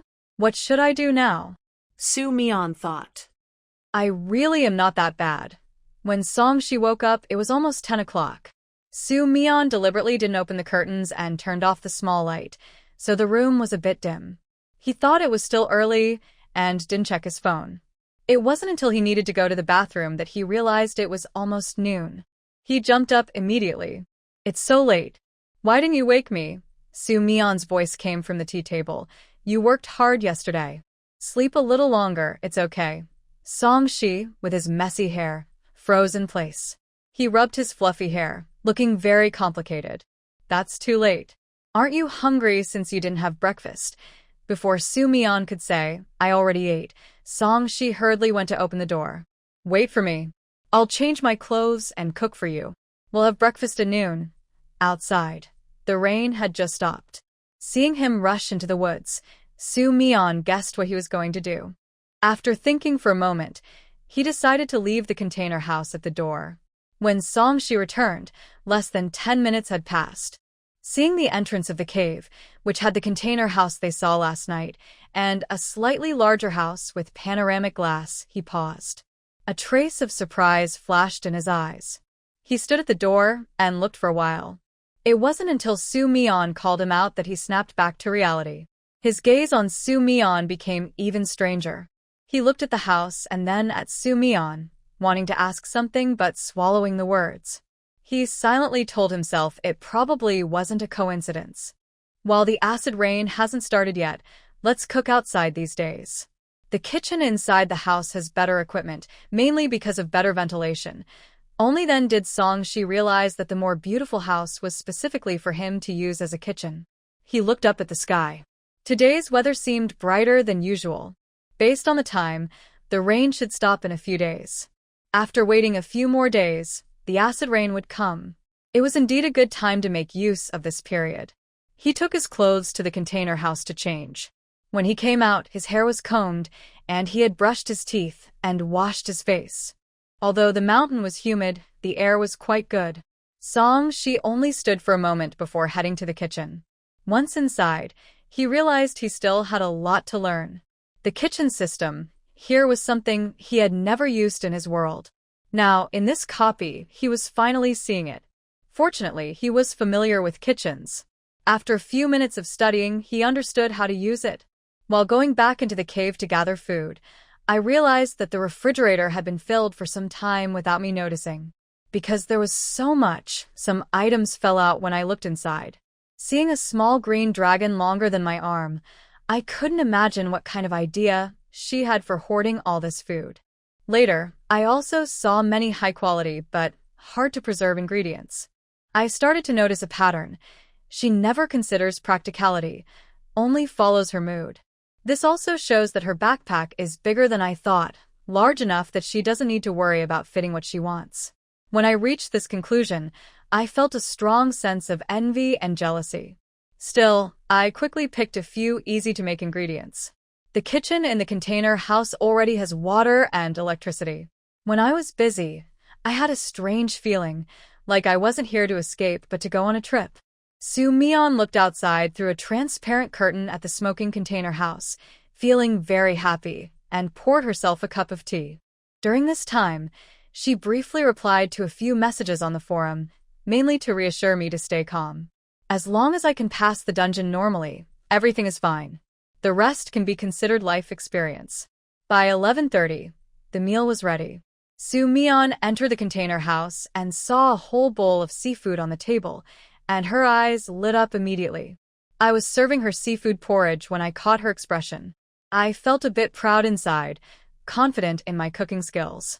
After all, I studied this, and later was pushed to improve. It seems to have paid off. I even wondered if I could still cook well, if I wasn't the one making the food.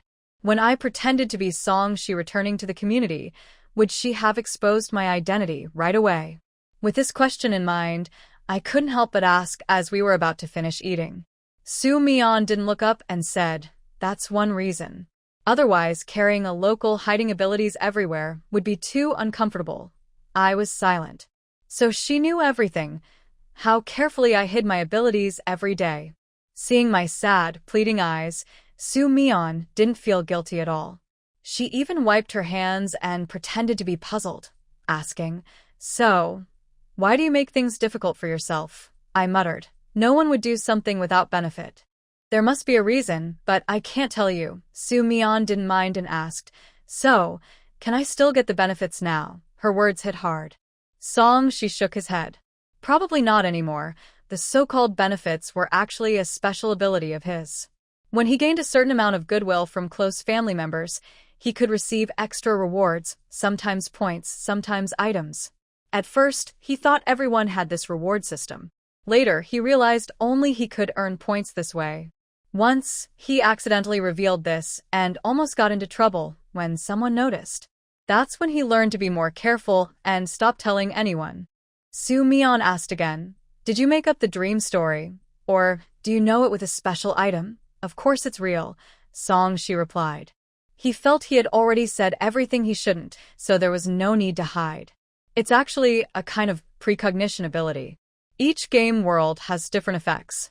This time it was more detailed because the world changed from a rainstorm to acid rain, so I got a little extra hint. Soo-mi-yeon said thoughtfully, "You really have a lot of skills." Just as Song-shi was about to feel proud, he suddenly remembered something. His expression changed instantly. He looked at her with annoyance and said, "Are you teasing me? You should be much stronger than I am. You don't blink when you kill, and you can carry anything in your backpack. So, are you some legendary hidden expert player?" Soo-mi-yeon didn't answer. She just looked at him sharply, and his heart sank. He felt like he had said something he shouldn't have. He quickly realized, "Anyway, you've lied to me so many times. You probably won't tell me the truth now. I don't trust you anymore." Soo-mi-yeon remained silent. "Why didn't you ask how I know you're not telling the truth?" Song-shi said. "Then tell me about yourself." "I still know nothing about you," Soo-mi-yeon replied. "I don't want to say." Song-shi was speechless. It seemed she had no real truth to share. She simply wouldn't say anything. Feeling annoyed at being played with, Song-shi was so angry he stopped eating. He stood up with a dark face, tidied the dishes, and decided not to speak to her anymore today. She was too frustrating. Soo-mi-yeon thought there was nothing more to say. She had never considered the word "big shot" applied to herself, nor did she think she was particularly impressive. She could only say her experiences were a bit unusual, but none of it was what she wanted. She didn't see much point in sharing her experiences with others. She knew Song-shi thought she was deliberately hiding things from him, but her problems were complicated. Talking about them would only make others feel bad, so she decided not to say anything. In the afternoon, Song-shi was busy. Soo-mi-yeon called him over for tea, but he took a while to come, sitting down reluctantly. He kept a serious face and never looked at her directly. Luckily, Su Mian didn't like chatting much, so they just sat quietly for a while. Near dinner time, the rain stopped. Su Mian wanted to go for a walk, so she told him. He nodded but didn't say anything. The cave they lived in was about 5 minutes' walk from the tunnel where Qingfeng and others stayed. There was a small hill between them. If you didn't go over the hill, you couldn't see what was on either side. Su Mian didn't go that way. She followed the side of the cave up the mountain. Because of the rain, the path was slippery. Water collected in small streams that flowed down the mountain, about the width of a finger. There were many trees here, but the heavy rain had knocked off many branches, making some trees look a bit bare. Still, there were enough trees to prevent the area from feeling too empty. The higher she went, the more trees she saw, but her view was blocked by the forest. If it weren't for acid rain, she thought most people wouldn't choose to live here.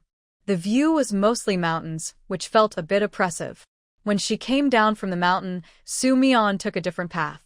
This one was wider and looked like it had been maintained by people, probably because it was close to the tunnel. But as she walked down, she realized she had reached near the entrance of Qingfeng's cave. Turning back was impossible, and she wasn't afraid of meeting people. Maybe because the rain had just stopped, many people gathered at the cave entrance, all coming out to get some fresh air. Su Mian glanced around casually. Qingfeng's group was quite large. It seemed that besides the yacht they had, more people had joined later. He was quite good at organizing. All these players listened to him, and he was willing to handle such troublesome matters. He seemed born to be a leader. But thinking about Qingfeng's personality, Su Mian suspected there might be other things going on. She planned to ask Song Shi about it when she got back. Miss Song, you're out for some fresh air too? Why are you alone? It's not safe here. You should have your brother with you. Su Mian didn't expect anyone to greet her. She looked at the man several times before recognizing him as the player who was given a pack of cigarettes by Song Shi yesterday. He looked to be in his 40s, with a kind face. There were several other players standing nearby, but when he called out to Su Mian, they all stepped back a little, though he didn't notice. I'm busy, so I'll just walk around. It's okay. The man smiled and reminded her that there are many animals on the mountain. Due to recent rain, there isn't much to eat. If she encounters any, she should run away. He seemed quite kind-hearted. Su Mian thanked him for his kindness, pretending not to notice the players deliberately avoiding her gaze, and calmly left the cave entrance. As soon as she left, someone pulled aside the player who had spoken to Su Mian. Are you crazy? Why did you call her? I thought she was coming over just now. You scared me to death. The man looked confused. Why can't I call her? Isn't she Xiao Song's sister? She's quite nice. Last night she even waved at me. She's a very polite girl. The players looked at him as if he were silly. Someone, seeing that he truly didn't understand the situation, kindly explained what had happened on the yacht. Yes, she's polite. She specifically told someone before she attacked. But do you know what she looked like when she was cutting people? It was the expression she had just now when she was talking to you. Do you still think she's nice? The middle-aged man was stunned. After a long pause, he found his voice. No, that can't be. She doesn't look like that. Until others confirmed they had seen everything on the scene, he finally accepted the truth and swallowed hard. He wanted to smoke a cigarette to calm his nerves. Reaching for his cigarette box, his hand trembled again, and he looked both amused and helpless. What should I do? The cigarettes were given to me by her brother. Should I return them? Even if you took them, what's the point of returning? And do you dare to go back and give them back? The man honestly shook his head. I dared before, but not now. Su Mian, who had left, didn't know what was happening in the cave. She was in a good mood as she returned to the cave. Song Shi was already preparing dinner. Yesterday, Su Mian had stuffed the fridge with all sorts of random things. He needed to sort them out again, since some items shouldn't be mixed. Not only to avoid poisoning, but also to prevent stomach issues. Finally finished tidying up, she turned around and saw Su Mian staring at him at the door. She had been watching for a long time, without him noticing. He blurted out, "Are you up to something again?" Seeing how surprised and suspicious she looked, it seemed that ever since she found out he was a player, he hadn't been as gentle as before. Honestly, He still liked the pretend version of Song-shi, because back then he took good care of her. Now, he always felt she was a bad person. I wasn't planning anything at first, but since you said that, I do have an idea. Song-shi's eyelids twitched. Who would be so eager to climb the ladder? He was about to say something, but suddenly remembered he had decided not to talk to her that morning. How did he forget? Don't be so guarded around me. We still have 3 months to spend together. If you keep this up, you'll get tired. Song-shi felt even more annoyed. Does she think he's like that? So, to stop you from overthinking, I decided to find you something to do. In return, if you have any requests during this time, I will try my best to fulfill them. Song-shi immediately asked, Can I refuse? He looked confused. What? If you say that, how is that fulfilling my request? It's almost like forcing me to do something. Don't worry, I just want you to cook some meals for me. Song-shi was a bit skeptical. That's simple, Su Mian nodded. Otherwise, what else could I ask you to do? And what can you do? Feeling a bit underestimated, Song-shi was unhappy, but didn't want to argue about it. I already cook for you, every day. You say I haven't said anything, but it's the same. Su Mian smiled. I want to eat a few different things. I'll write them down for you later. After saying that, she was already preparing to go back to her room. Song-shi didn't take it seriously. He thought he could handle eating more. It wouldn't be so tiring just to cook a few meals. It wasn't until the next day that he finally understood what her smile meant. Su Mian really thought hard about all the dishes she had seen before that she wanted to try, but couldn't find in the space. Some of these were local specialties she saw in short videos while in the game. She felt Song-shi was good at cooking, so she wasn't worried he couldn't make them. After dinner, she kept writing until 9 o'clock, feeling a mix of sweet, sour, bitter, and spicy flavors. Only then was she satisfied, and made notes on how many portions of each dish she wanted. This time it lasted for 3 full months. She believed that Song-shi was definitely not worse than Yuan Hong, and was starting to look forward to filling the space again with quick, satisfying scenes. While Song-shi went to take a shower, Su Mian checked the food supplies in the space. All the vegetable seeds she had were green vegetables. She hadn't planted many before, but now she could sow them as needed. They would be ready by tomorrow morning, so she had plenty of time and energy. When Song-shi finished washing and returned to the cave, Su Mian had already brewed him some tea. The dark red tea had a rich aroma. Drinking hot tea in this weather was also a kind of pleasure. Rest well tonight. Starting tomorrow, you can help me cook. If I need extra help, I'll find someone, she said. Song-shi looked at her strangely, not understanding why they needed help to cook. He cooked every day, so it should be simple, right? But he didn't ask further. Before going to bed, Su Mian remembered the people she saw earlier that evening.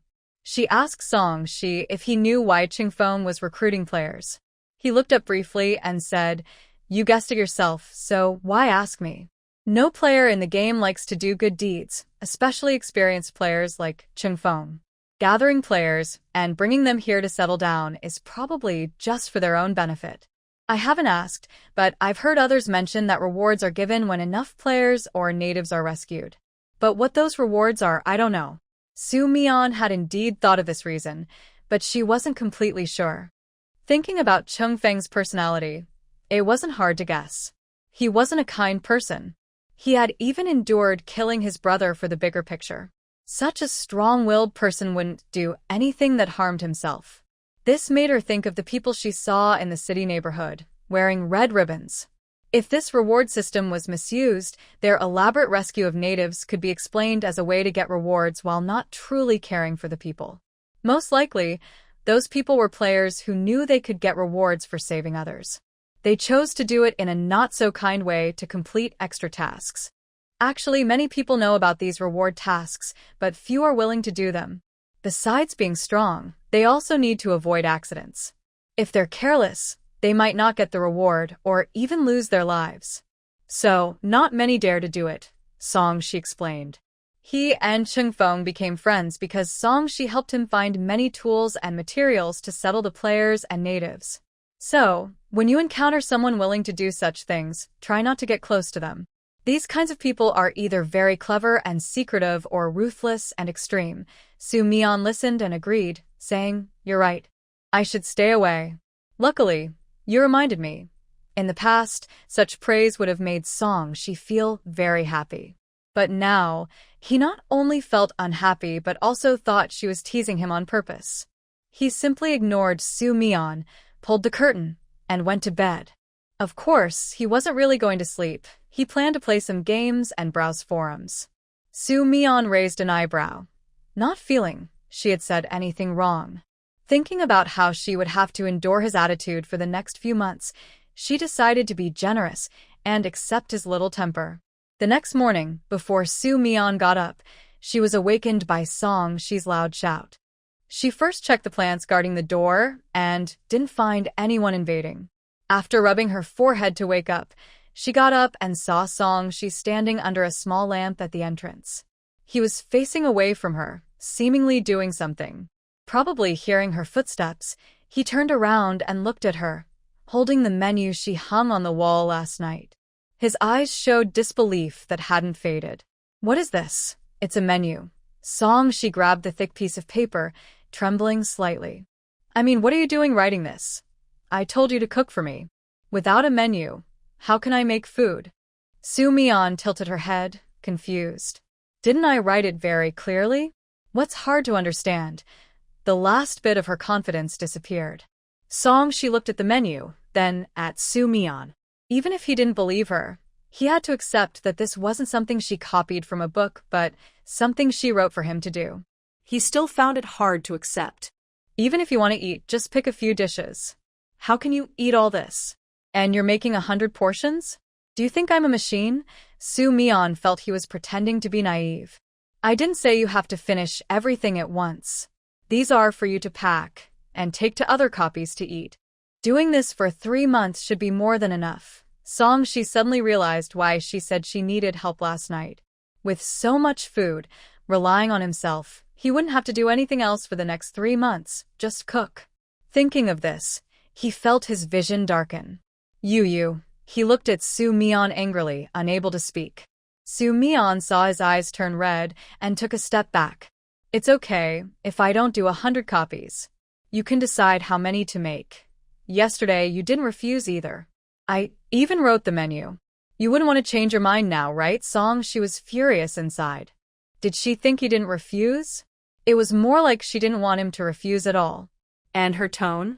It sounded like he would be making a huge mistake if he didn't do it. I won't talk to you. Just let me be quiet. You're being too much. He put the menu back and, feeling annoyed, decided to go outside for some fresh air. Luckily, the rain had stopped today. Song-shi went straight to where Chung-fong and the others were. He originally wanted to find someone to vent to. When he arrived, he saw unfamiliar faces. Finally, he found a player who had helped guard the cave and seemed to have a good relationship with him. But as soon as he approached, the other person looked at him as if he had seen a ghost and ran away. Not only him, but many other unfamiliar players whispered among themselves and avoided him, leaving him confused.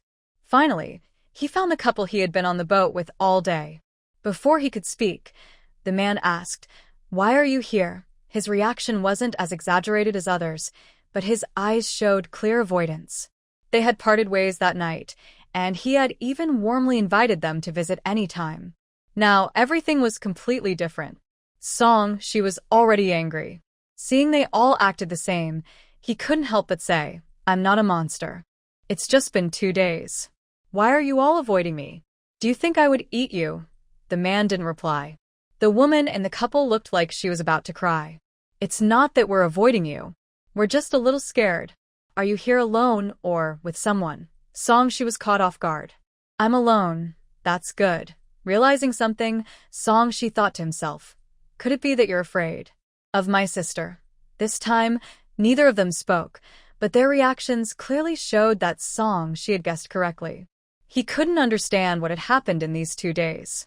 Since going up the mountain, except for yesterday, when she went out once, they had mostly been together.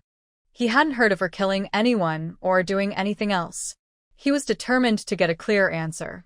Although the couple was somewhat wary of Soo-mi-yeon, after spending a day together, their worries were less than others. Since much of what they knew came from other stories, they couldn't resist Song-shi's persistent questioning and finally told him the truth. After hearing this, she was stunned. Beheading? She only killed one person. He had seen her use a baseball bat to kill Qingfeng's brother that day. He thought she was skilled at killing, but he never expected that she had killed 5 people in total. Don't you know? She shook his head. That day, he was overwhelmed by the shock of discovering her identity as a player and didn't notice anything else. Suddenly, he remembered that Qingfeng's reactions after returning were different from before. Clearly, he knew something. The couple's expressions grew stranger. Looking at him, their eyes showed a mix of sympathy and envy. She treats you differently. She probably wouldn't hurt you. She didn't reply. If that's the case, then making him dinner seemed like a kind gesture compared to killing him. But he couldn't feel happy about it. It wasn't that he couldn't accept her killing, but everyone's reactions made him feel like he was living with a murderer. He instinctively wanted to defend her. Actually, she's not that bad. I know the people you mentioned. They started trouble first. If it had been other players, things would have gone wrong right away. From what you said, the 3 of them later stopped her, which shows she didn't want to kill anyone. She was just angered by them. Neither of them objected. Players tend to be impulsive, especially when survival is tough, and they like to cause trouble. They went too far, but her killing skills are too quick and ruthless. People say that unless you kill hundreds, you can't stay so calm. She usually doesn't seem like a killer, but when she acts, it's shocking. Maybe her mind isn't quite right. In their discussion, they exaggerated even more, talking about mental illness and twisted personalities. But since the person was She's nominal sister, they didn't dare speak openly. Although they didn't really think she was the type to kill at the slightest disagreement, they couldn't help but imagine the worst. So, they chose not to cause trouble for themselves. Now all the players know about your sister. They are all very afraid of her. Yesterday, she even passed by here. Now people are exaggerating her stories more. Honestly, this is the first time I've seen so many people afraid of a female player. She felt uncomfortable inside, but he didn't know why. On the way back, he was lost in thought, and his mood was so unsettled that he didn't realize when he had calmed down. Near the cave entrance, he adjusted his mood and pretended to enter the cave as usual. Su-mian was sitting at the tea table drinking tea. When she saw him return, she asked casually, "Are you feeling better?" She didn't answer. He simply went to get the menu and sat quietly across from her, feeling upset but less resistant than before. He looked over the menus again, feeling like he was still angry but not as much. "You have so many varieties. We can't find all these ingredients in the mountains," Su-mian said. "I have them," he replied. "Even if I make them, I need something to serve the food. That would take tens of thousands of portions, and dividing them isn't practical," she added. "I've already prepared everything," Su-mian said. "Making so many portions at once, the kitchen tools won't be enough. We need a steamer like in a cafeteria," and Su-mian interrupted him. "If you need something, just ask me." "How do you know I don't have what you're talking about?" She was silent. The heavy rain didn't come in a day. That means she had been preparing for this day, waiting for someone to cook a bunch of meals for her. Even if it wasn't him, someone else could do it. Realizing this, she felt even more complicated. Is a person who always thinks about future meals inside a dungeon really abnormal? He didn't think so. He even felt that the person in front of him, not tortured by the dungeon, was actually maintaining a pursuit of quality life. Otherwise, who would still bring out a tea table and drink tea in such an environment every day? He took a deep breath and couldn't help but say, "Do you know that those players are now very afraid of you?" Su-mian didn't understand why he brought this up, but she nodded. What was strange about that? In the dungeons she entered, anyone who saw her kill someone was afraid of her. Isn't that a good thing? Her straightforward reaction and overly pure eyes made she feel like he had asked a nonsensical question. "You're quite calm about it," Su-mian glanced at him. "Didn't you tell me before that in desperate times, you can't be too kind? If being feared or watched makes you choose, which would you pick? So you deliberately killed in front of so many people?" Su-mian didn't deny it. "At least, it seems to be working well now." She found he couldn't argue back. Although her methods were a bit harsh as a player, she was doing the right thing. No wonder she had survived so long. He thought about her bottomless backpack and felt more certain that she was right. She was hiding a big boss, someone who had cleared many levels. "Are you afraid of me?" suddenly asked Song. She almost didn't know how to respond. He stammered, "Why would I be afraid of you? You want me to cook, and I even carefully wrote out the menu. Killing me is useless, and would lose a chef. Are you willing?" Soo Mi-yeon couldn't help but laugh. You do know yourself well. "You're right, I don't want to." Meeting a good chef in the game was rare, especially one who cooked well, took care of others, and didn't make her dislike them. This wasn't the first time she saw her smile, but before it was fake. Only now did he truly feel her genuine smile. His face reddened a little, not used to her being so bold. He couldn't help but say, "As an experienced player, you definitely won't mistreat me. I promise to cook for you this time, but consider it you owing me a favor. Next time we meet, if I need help, you'll have to assist me." Soo Mi-yeon nodded. "If you don't meet me, you'll be at a disadvantage." She shook his head. "Then just consider me unlucky." He drank the hot tea in his cup in one gulp, planning to make some breakfast first to fill his stomach, then get to work. Seeing that he no longer looked uncomfortable around her, Soo Mi-yeon knew he had been persuaded. Her lips curved into a deeper smile. It's great. She could restock supplies and enjoy good food for the next 3 months. If the acid rain wasn't too severe, it would be perfect. Just thinking that heavy rain will end in a few days and acid rain will follow, Soo Mi-yeon decided to first fix the kitchen. She measured the size of the opening, checked the thickness above it, and finally took out some unused anti-corrosion beams from her previous collection. She had planned to prepare some similar dishes for lunch, but sounds outside the container kept coming, so he couldn't help but come out to see. He saw Soo Mi-yeon holding a long, 4 or 5-meter piece of material, which looked like it belonged to a mythological hero, and she was pushing it directly into the mountain. Without considering how heavy it was, just seeing her force made his eyelids twitch. When he checked the mountain when he first found the cave, he had examined the rock's condition. If it hadn't been stable, he wouldn't have chosen this place. But now, he felt like the mountain was just a pile of rotten tofu. He couldn't help but touch a stick on the ground made of the same material. When he found he could only lift it with all his strength, he fell silent. Soo Mi-yeon didn't mind she watching her. This project wasn't easy for her either. After the first success, she could feel the friction at her fingertips, but that didn't stop her plan. After pushing all 9 remaining beams into the mountain, she rubbed her slightly red palms, rested for a moment, and then used the same method to install supports on the ground. The beams on the ground were more difficult. She had to make sure they were firmly connected to the top and embedded deep enough into the ground. This time, she used some tools besides her strength. Once the main beams were installed, the large shelter was considered complete. Soo Mi-yeon had calculated the space to fit the container, leaving a 10-centimeter gap at the bottom and securing the ground beams. This way, even if water accumulated, it wouldn't corrode the interior from the ground. Finally, she climbed to the top of the beams, took out 2 layers of fiberglass tiles and laid them down. After inspecting, she felt uneasy, so she added a 10-centimeter high canopy around the beams, covered it with steel tiles, and brushed a layer of silver gray anti-corrosion paint on the surface. This reduced the light but increased safety. When she jumped down from the edge, she was already back in the kitchen busy. Hearing the sound of the range hood, Soo Mi-yeon continued working. Besides sealing the mountain cave and the entrance to the prefabricated house, the other 2 sides also need to be closed. Fortunately, Soo Mi-yeon prepared enough fiberglass tiles. She covered those sides with 2 layers, extended them 5 centimeters outward, added 2 more layers, and painted them. Only the areas corresponding to the windows and range hood of the prefabricated house were left open. After finishing the greenhouse, she used the remaining materials to cover the outdoor air conditioning unit.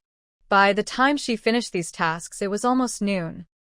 She came out again in the middle of the day, but he only watched quietly, without disturbing Soo Mi-yeon.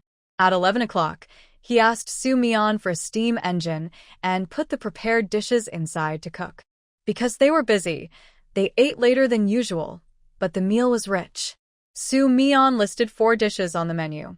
After asking Song-shi about the taste and getting his approval, she decided to prepare enough of these dishes for the day and also mentioned the amount of ingredients she needed. Soo-mi-yeon piled the ingredients he asked for in a corner of the prefabricated house, then asked if there was anything to improve about the greenhouse at the door. Song-shi followed her out and saw the completed greenhouse, and he was still stunned. His shock and admiration hadn't faded. If he hadn't seen her do it with his own eyes, he wouldn't believe she finished it alone with her bare hands. He looked at it for a long time until Soo-mi-yeon called him, bringing him back to reality. He shook his head and said it was already perfect. Could it be anything less? She mentioned materials he had never heard of. Who would have thought she researched everything so thoroughly? She even prepared the materials in advance. With her ability, even without the mountain cave she found herself, she could survive, well, anywhere. So he thought he was the one struggling to find a place to stay and making various arrangements, but in fact, she might not even care much. Thinking this way, she felt quite discouraged. Indeed, people shouldn't be compared. He used to think he had some ability, but now he felt he was not much different from useless. With this thought, she became more motivated in the afternoon. If nothing else, cooking was his strength. It's just a few tens of thousands of portable meals. He didn't believe he could make them in 3 months. Soo-mi-yeon also noticed Song-shi's enthusiasm. After dinner, she called him to rest, but he refused, insisting on making good use of the dry weather to work hard. She was eager to have such a diligent cook. She even picked some tasty fruits to give to him. This busy period lasted until midnight. Soo-mi-yeon was almost asleep when he finally entered the cave. He hadn't even washed up. Soon, I heard his deep, peaceful breathing, which seemed to show he was very tired. Soo-mi-yeon turned off the light, adjusted the air conditioner, added oil to the generator, and checked the plants at the entrance before finally resting. The next morning, Soo-mi-yeon woke up around 7 as usual. Not long after, Song-shi also got up. After a night of sleep, he seemed fully refreshed and full of energy. For breakfast, he made egg rice rolls and millet porridge for Soo-mi-yeon. He ate quickly himself and then went back to the kitchen. He looked so focused, as if he was completely absorbed in his work. Soo-mi-yeon didn't know what was going on with him. She just watched his behavior. When she saw nothing unusual, she stopped paying attention. In the afternoon, while the vegetables were simmering in the pot, she tidied up the cave. He asked Soo-mi-yeon for some tools, built a partition and waterproofing around the bathroom area, and made a simple washing station. After finishing these tasks, he hurried back to the kitchen, not giving himself any chance to rest. For 3 or 4 days, this routine continued. At first, Soo-mi-yeon found it strange. When she noticed he stopped talking on the forum too, she decided not to worry about him anymore. On the 5th day, the weather suddenly changed. Soo-mi-yeon knew the acid rain was coming. She moved the kitchen under the greenhouse and took down the portable shower house. She called Song-shi out, and they waited together for the acid rain to arrive. This was the first time in days that Song-shi sat at the tea table. Neither of them spoke. They just drank tea and watched outside. Around 8:30, the rain started falling. It wasn't very heavy, and it seemed like normal rain. But as time went on, the differences became obvious.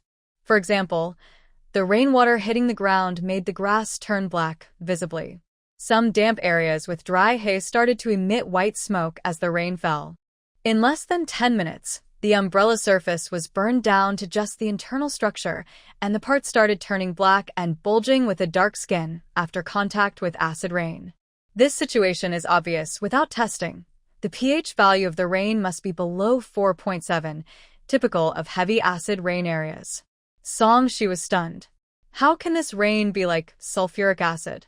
If it falls on a person, it could burn a hole through in no time. Not only could it burn a hole, but staying in this kind of rain for a long time could cause serious injuries, even melting bones. He nervously hugged his arms. Luckily, we found out early and came here to avoid the acid rain. I wonder what those still in the city are going to do.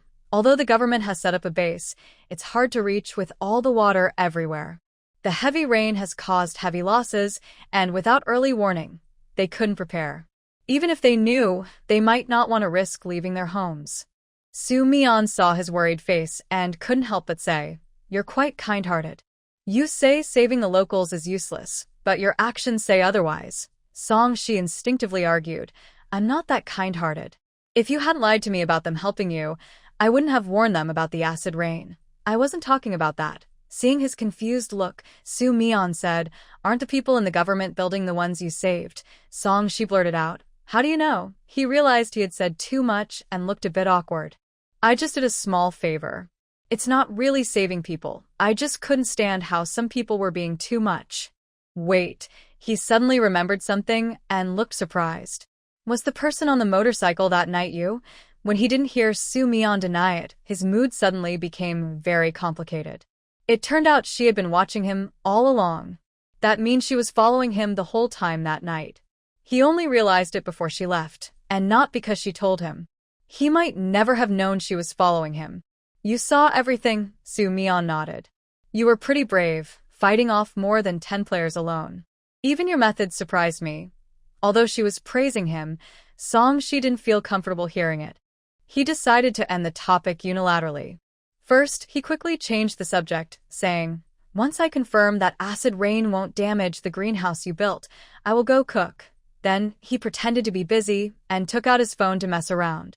After about an hour, Song-shi couldn't sit still and went to check outside. When he returned, he happily told Soo Mi-yeon, "The materials you used are very good. Not only did they prevent damage, but they left no marks at all." Now he could finally relax and go into the kitchen. Seeing how eager he was to work, Soo Mi-yeon felt quite pleased. In the following days, the acid rain kept falling, but Soo Mi-yeon noticed a pattern. It rained for 3 hours, then stopped for an hour, and around 3 a.m. it would stop until about 6 a.m. This means that normal acid rain still gives humans a chance to survive, but whether they can take advantage depends on their reactions and choices. In the first month of the acid rain, almost all the trees on the mountain turned black, just like in a dream, as Song-shi described. The soil wouldn't dissolve, but it turned black, remained corrosive on the surface, and became unsuitable for plants to grow. The mutated plants near the door, affected by the acid rain, withered, and eventually Soo Mi-yeon took them into her space. In that month, Song-shi made impressive progress. He had completed most of the dishes on the menu. At this rate, in 2 or 3 months, he could prepare all the dishes she wanted to eat. She even thought about adding more dishes, but then she remembered Song-shi's busy, tireless figure and the occasional sad look he gave her, so she decided to let him rest. In the second month of the acid rain, Song-shi finished all the dishes before the end of the month. During these 2 months, he felt like a spinning top, so busy he almost lost himself. He used to enjoy cooking, but now he felt like he never wanted to cook again. On the day the menu was finished, a bottle of wine appeared on their dinner table. Soo Mi-yeon didn't drink alcohol herself. It was for Song-shi. "You've worked hard these 2 months. Rest well tonight. There's still a month left, so you can relax slowly." Finally a break? Song-shi felt a sense of liberation. He usually didn't drink much, but after finishing the task and feeling so relieved, he poured himself a glass. The table was filled with takeout food that Soo Mi-yeon had ordered earlier. Song-shi ate while saying that the food had lots of ingredients, which was not good for health if eaten too much. He also mentioned that occasionally eating spicy food with many additives was okay. He ate half a bowl of spicy crayfish alone, while Soo Mi-yeon drank iced milk tea to cool down. He was drinking white wine and asked Soo Mi-yeon for a bottle of Sprite. Unconsciously, he had already drunk half of the wine. Soo Mi-yeon noticed something was wrong when she heard Song-shi crying. He was wearing gloves covered in oil, peeling crayfish, tears falling down his face, yet he was still smiling and looked a bit silly. "Are you okay?" It was better not to ask, but when she did, Song-shi's red eyes looked at her. "A man was crying like this. The crayfish is so good. The wine is delicious. I miss home. I miss my mom." Soo Mi-yeon was speechless. He must be drunk. She went over and took away the wine bottle. Song-shi tried to grab it back, but after she glared at him, tears started falling again. "My mom wouldn't be angry with me. I cooked for you for 2 months. and you still glare at me. 2 months. Even a ruthless boss wouldn't be so harsh. When I go back, I will tell my mom. Soo Mi-yeon didn't say anything. Yeah, when I go back, tell your mom to hug you more. You've been wronged. But her comforting seemed to have the opposite effect. He looked at Soo Mi-yeon with an accusing gaze, blaming her for revealing his wounds. My mom died a long time ago. If you don't comfort me, that's fine, but why do you deliberately hurt me? Soo Mi-yeon was speechless. Then go find your mom, Song-shi muttered with his head down. That's my cousin's mom, not mine. No, wait. I also called her mom. In the end, he successfully made himself dizzy, rambling about whose mom she was, lost in his own memories. Soo Mi-yeon couldn't bear to listen anymore. She rarely was so diligent. She tidied up the dishes and chopsticks on the table, wrapped all the remaining trash in a disposable tablecloth, and placed it in the trash area by the door. Finally, she urged Song-shi to go to sleep. He staggered to the bathroom. Soo Mi-yeon waited for a while, but didn't see him come out. When she went in, she found him sleeping soundly on the floor. She went over, pulled him to the bed, took off his dirty coat and pants, and helped him onto the bed, covering him with a blanket. Song-shi slept until noon the next day. When he woke up, he was a bit confused about directions and groggily complained of a headache. He staggered to his feet, intending to go to the bathroom, but he felt his thighs suddenly cold. When he looked down, he was instantly alert. Where were his pants? Soo Mi-yeon heard his voice, approached expressionless, and lifted the curtain. Song-shi quickly pulled the blanket over himself, angry, and said, I'm not wearing any clothes. Don't worry, I'm not interested in you. Last night, you kept talking in your sleep and complained about a headache. Once you can move, make yourself some hangover soup. After saying that, she glanced at his unnecessary leg-covering movements and turned to leave. Although she didn't say anything directly, Song-shi felt humiliated. He looked around and found his pants and jacket on the chair beside the bed. To his surprise, he realized she had helped him take them off. But no matter how hard he tried to remember, he couldn't recall how he got back to sleep. His last memory was happily eating small lobsters at the dining table. He hoped that drinking alcohol hadn't caused any trouble or embarrassment. He quickly washed his face, took a shower, and changed clothes. When he smelled no alcohol on himself, he felt relieved and came out. He had actually prepared hangover soup for himself, but after drinking it, it didn't help much. His head still hurt a little, though he wasn't as dizzy. Seeing Soo Mi-yeon brewing tea, he leaned over and asked what she planned to eat for lunch. He just then checked the time and realized it was already past noon. After learning Soo Mi-yeon had already eaten, he didn't bother cooking. He took a simple meat porridge from his backpack and ate it. He couldn't remember how much he had eaten last night, but his stomach still felt full. After finishing the porridge, he felt a bit stuffed. After waiting half an hour, he ran to the side and started exercising. Soo Mi-yeon didn't pay him any mind. These days, she was busy researching what items to stock for the next dungeon. This time, she had gathered quite a lot of supplies for the storm dungeon, most of which she hadn't used much. The only resource that was running low was water. Although her space still had some, she felt it might not be enough. She wondered if she should ask other players to find water-related items for the next dungeon, especially if it turned out to be a drought scenario. Her water supply might be in danger. Throughout this, she kept hearing shouts. Song-shi was punching and getting more and more into it. Soo Mi-yeon didn't pay much attention to him at first, but he became addicted to hitting the bag. She glanced over, initially wanting to see what kind of punch he was throwing so enthusiastically. When she looked closer, she was a bit stunned. His punching style. Song-shi exercised for over an hour before stopping. The temperature was comfortable, so he didn't sweat much, but his body still felt a bit sticky. As someone who isn't very particular about details, he changed into a new outfit and then sat back at the tea table. When he came over, he noticed the look in her eyes, but he didn't think much of it. However, after drinking 2 cups of tea and seeing that look still there, he couldn't help but say, I know I have some looks, but you don't have to stare at me all the time. It's a bit embarrassing.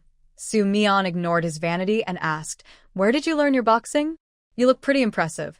She gave her a proud look, as if to say, you have good eyes, and said confidently, a master taught me. It's a secret family style. I only know a little, my cousin is much better. This title made Soo-mi-yeon pause for a moment. She quickly recalled some memories from a few game copies and got an unexpected result. Her gaze at She became more complicated. It's said that the chance of meeting someone you know in a game is small. She didn't expect the person in front of her to have some connection to someone she knew. They both have the surname Yuan, can cook, and can teach themselves boxing. The cousin he mentioned, besides Yuan Hong, was the only other person Soo-mi-yeon could think of. She didn't ask She for verification. It didn't really matter either way. She didn't say much about boxing anymore. After an hour of training, he felt much better, and his headache was gone. By 3 p.m., he was even hungry. After confirming with Soo-mi-yeon that he wouldn't eat, he found a box of instant noodles, added 2 sausages and a pack of pickled vegetables, and ate everything clean. Good, the rain has stopped. I'll go visit some neighbors and see how things are over there. She felt like he hadn't gone out for over 2 months. Half an hour was enough for him to take a walk nearby. Before leaving, he put on the rain boots he had stored earlier. Although these boots aren't very resistant to corrosion, the ground wasn't too wet, and he chose to walk in areas with more dry grass. The rain boots could handle that. The entrance of Chungfeng's mountain cave looked dirtier than 2 months ago. There was more trash on both sides of the cave. After being soaked by acid rain, some of the trash turned black from corrosion, while others changed shape, making the place look dirty and messy. Someone was holding something and moving trash to the side, clearing a path. Many players had figured out how long the acid rain would last, so they could breathe easier. She didn't go over. He just looked briefly and noticed that the players were all in poor spirits. It was expected since they no longer had the same enthusiasm as when they first arrived. Limited space, limited resources, and limited entertainment options made most people unable to bear the loneliness. Unlike him, who was busy cooking and had no time to think about other things. Now that the menu was finished, he had plenty of ways to entertain himself and solve problems. Besides, he was naturally a homebody. She checked the time and returned to the cave a few minutes before the acid rain started, sharing what he saw with Soo-mi-yeon. The male players are quite casual. They stock up on practical items. They have many people, so I think they lack a lot of things. Anyway, they're not as comfortable as us. Thinking of this, he couldn't help but feel grateful for meeting Soo-mi-yeon, who had a well-stocked inventory. Everything that should and shouldn't be in the cave was there. Aside from the issue of not being able to go out freely, it was like living a good life inside the cave.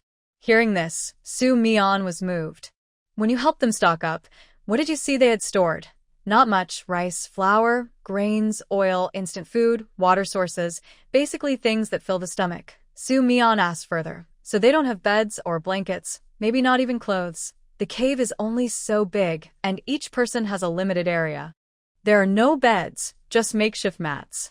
I remember Chung Feng brought a large straw mat. As for blankets, I didn't see anyone bring any. Changing clothes? Forget it. They don't even wash themselves. They don't plan to change clothes. It's only 3 months. If they get smelly, so be it. This answer gave Soo-mi-yeon an idea.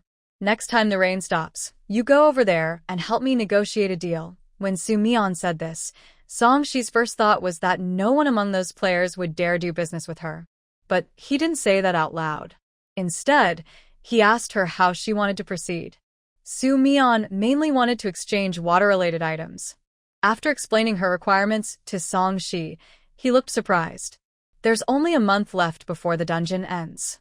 Isn't it a waste to use limited-time items now? He also knew that cooking used a lot of water, but Soo-mi-yeon had said she had plenty of water to use freely. This meant she could easily last another month. If that's the case, why bother exchanging tools? Soo-mi-yeon didn't answer. Instead, she asked him, I heard that each person's shop refreshes different items. Do you have this kind of tool? Wait a moment, let me check first. He looked into the shop using the keyword, water, to filter items. After browsing, he didn't find any similar tools that Soo-mi-yeon needed. Are you really sure you want this tool? Soo-mi-yeon nodded. I can't tell you the exact reason, but I do need it. Alright, I'll go look for it after the rain stops. But don't get your hopes up too high. Even though your backpack is full, players care more about points. They might prefer to use points to buy items that make life easier rather than trading for tools. I understand. You should just ask Chungfeng to check. I guess they might be missing some items. As long as one person needs help, this deal could work. The only worry was that she might be unlucky, and no one had the relevant tools. She agreed.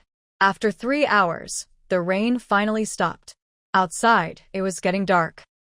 She held the flashlight Su Mian gave him, opened his umbrella, and stepped onto the soft ground. Few people came out of the cave now. Several players were smoking at the entrance. Because it was crowded, as soon as she stepped into the cave, he was almost overwhelmed by the smell inside. He waved his hand to adjust, then went inside. There were only 3 lights in the cave, all in the center, making the inside very dim. The ground was damp, with some puddles in certain spots. Near the safety passage corner, he could smell a strong odor. Overall, various smells mixed together, making Shi, used to his own cave with an air circulation system, feel very uncomfortable. He found Chungfeng after about 10 minutes. Chungfeng looked tired and lazy, leaning against the only bed in the cave. When Shi arrived, he looked around. Few had beds. Most were sleeping on the ground, with some mats on top, but they looked very damp. Shi nodded. He didn't mention Su Mian and directly took responsibility for the situation himself. Seeing that the other person was quite interested, he didn't beat around the bush and simply explained his request and the reward he wanted. I have limited supplies, but if there are suitable tools, I will do my best to meet your needs. Chungfeng smiled. The dungeon will end in less than a month. Using points to exchange for items at this time seems like a waste. That's because you're well prepared, Shi said calmly. When I arrived, I looked around and saw that everyone's situation wasn't great. They might not lack food or drink, but their blankets and clothes are not in good shape. Even if they can make do, the sick can't stay like that forever. In this weather, getting sick can make the illness worse. If not managed well, a person could be gone in less than a month. Chungfeng looked up at him. Do you have medicine? It depends on what kind.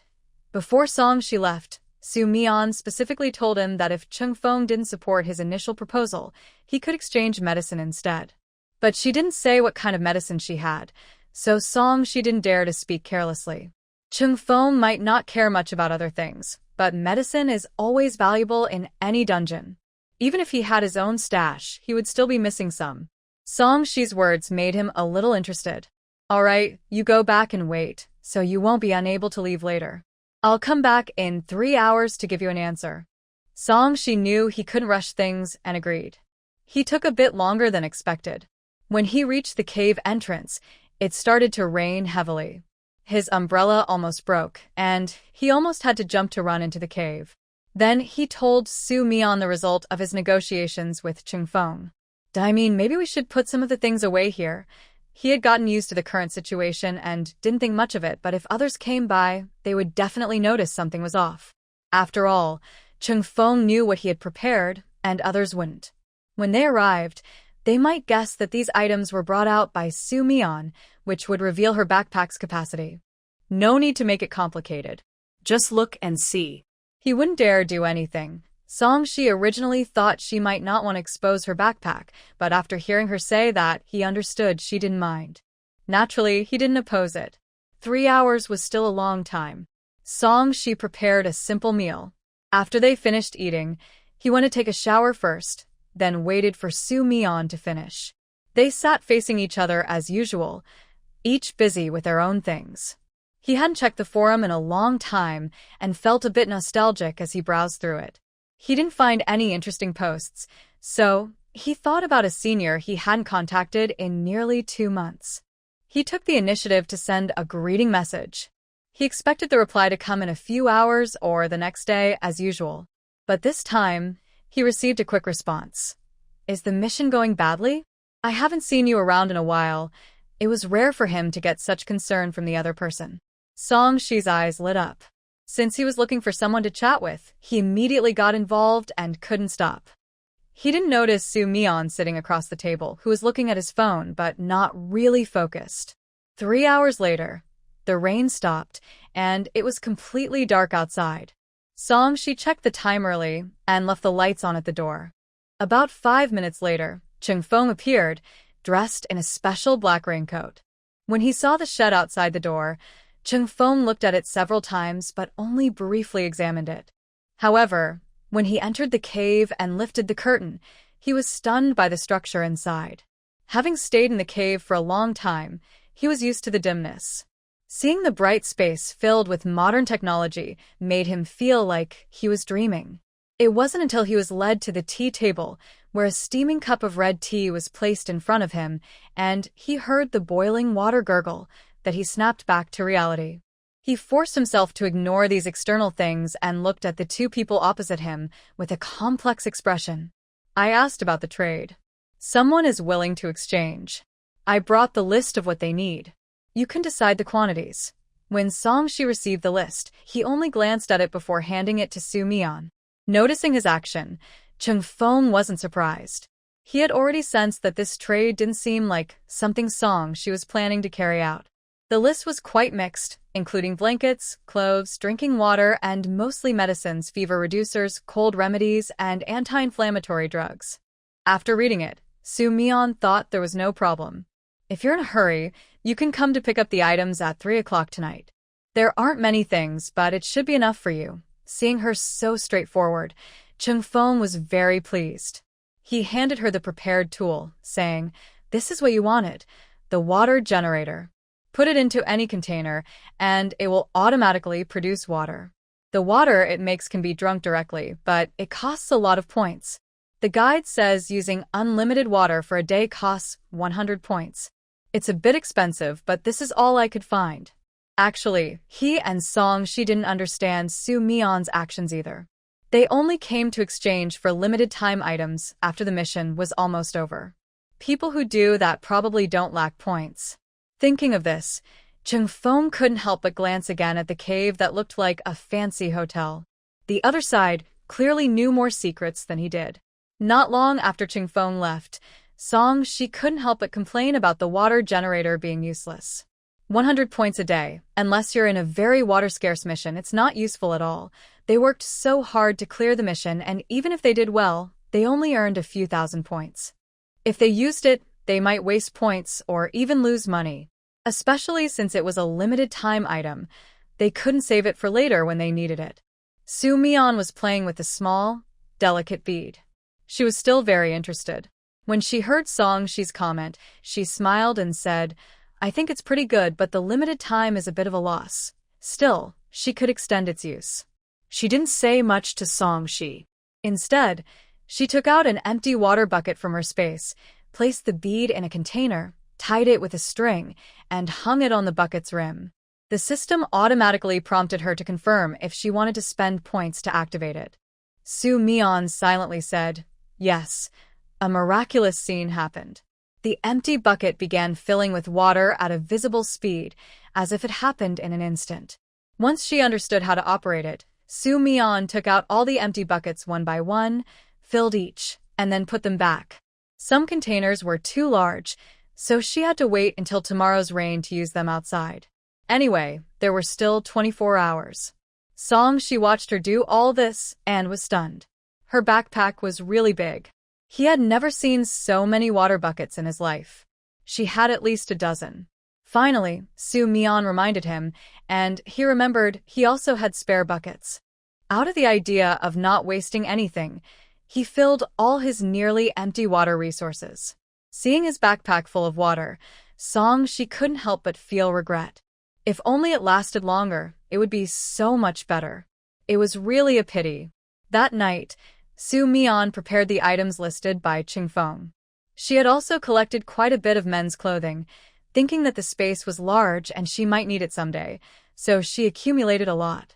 She selected over 30 pieces of thicker, larger-sized clothes, along with 20 quilts, 5 waterproof mats, and other supplies. They planned to bring containers the next day to fill with drinking water, and also packed medicines. Su Mian carefully picked out enough supplies for 20 people for 7 days. She said that most people in the cave were mentally unwell, and there weren't many sick people, mostly just those with colds or chills, with only a few seriously ill. When she heard there were many young girls, Soo-mi-yeon also packed some sanitary pads, toilet paper, and wet wipes separately. Because she needed to use these items herself, she stocked up in large quantities. To exaggerate, the space used could last her until menopause. Seeing that the items near the cave entrance were almost filling the space, She went over to help and praised her for being generous. Tools are valuable, but limited-time tools aren't really worth much. In my opinion, your supplies are more useful than those water beads. He also knew that being able to bring out so many things meant she probably had even more stored in her backpack. At 3:30 a.m., both of them had been sleeping for a long time when they heard knocking at the door, along with faint whispers. Soo-mi-yeon was still asleep, but She sat up suddenly. Thinking he was dreaming, he was about to lie back down when Soo-mi-yeon turned on the light inside the cave. He took a moment to react before looking toward the door. "Oh, they're here to pick up things," he said. It seemed they were really in need. During the daytime, they had said that the remaining supplies weren't important since they still had a month. Since it was nighttime, although Soo-mi-yeon was dressed properly, She didn't let her go out. He even lowered the curtain around her bed, which hadn't been used much. "Go to sleep. I'll watch them take the supplies," he said. Yawning, he went to the door, pulled back the curtain, and opened the lock. A few days ago, Soo-mi-yeon had added a rolling door outside the greenhouse, which was now pulled down at night. After unlocking it, She saw 5 or 6 people outside. He signaled for them to be gentle and led them into the cave. Even though there was only a dim light inside, once they entered, everyone couldn't help but look around. The more they looked, the more envious they became. "Hey, don't look at things you shouldn't see. Hurry up and finish moving your stuff. I want to sleep," She said, feeling very tired and not wanting to argue with them. He looked at Chung-fong standing behind the crowd. Chung-fong also knew it was a bad time and quietly said something. The players then stopped looking and went toward a pile of supplies to start moving them. At first, they thought there wasn't much to carry and 5 or 6 people would be enough. But the blankets took up space, so only a few could carry them. The rest couldn't lift anything heavy. Chung-fong told them to go back and call a few more people. Half an hour later, all the supplies that Soo-mi-yeon had given were moved away. There was a little left, but Chung-fong put it directly into his backpack. She didn't forget Soo-mi-yeon's instructions. He said that the items in the black bag were for the female players. He also told them to bring containers tomorrow during the day to fill with drinking water. Chung-fong nodded and said, "Thanks for me. You all rest now. I'm leaving first." After watching Chung-fong and the others leave, She hurriedly locked the door and went into the cave. He lifted the blanket, and within 10 minutes, his steady breathing could be heard. Seeing that he was asleep, Soo-mi-yeon opened the curtain, turned off the light, and also went to sleep. Around 7 a.m., the acid rain was still falling heavily. Soo-mi-yeon got up, changed her clothes, and by 8 o'clock, She also woke up. She didn't ask him to make breakfast. Instead, she took some soy milk and fried dough sticks she had bought before. They ate until they were full. When the rain started to slow down, She waited at the door. As soon as the rain stopped, he held a water container with a rope, ready to collect water. In less than 5 minutes, players carrying various containers appeared one after another. She was worried that fresh water beads might get contaminated, so he used a large iron bucket with a movable switch that he took from the back of Soo-mi-yeon. As long as the water beads were placed inside, anyone coming to collect water could just open the switch and fill their container, saving a lot of trouble. Chung-fong also worried that there were too many people and that Soo-mi-yeon might not like it, so he came over to explain the situation. Soo-mi-yeon didn't mind giving him a little more water, especially since, with so many people, the amount they took was actually less than what she stored in her own water container. She also reminded him that she would only supply water today and wouldn't be using fresh water beads for now. If he needed some later, he should try to get some himself. Chung-fong knew that using fresh water beads consumed a lot of points each day, so he wasn't surprised by her approach.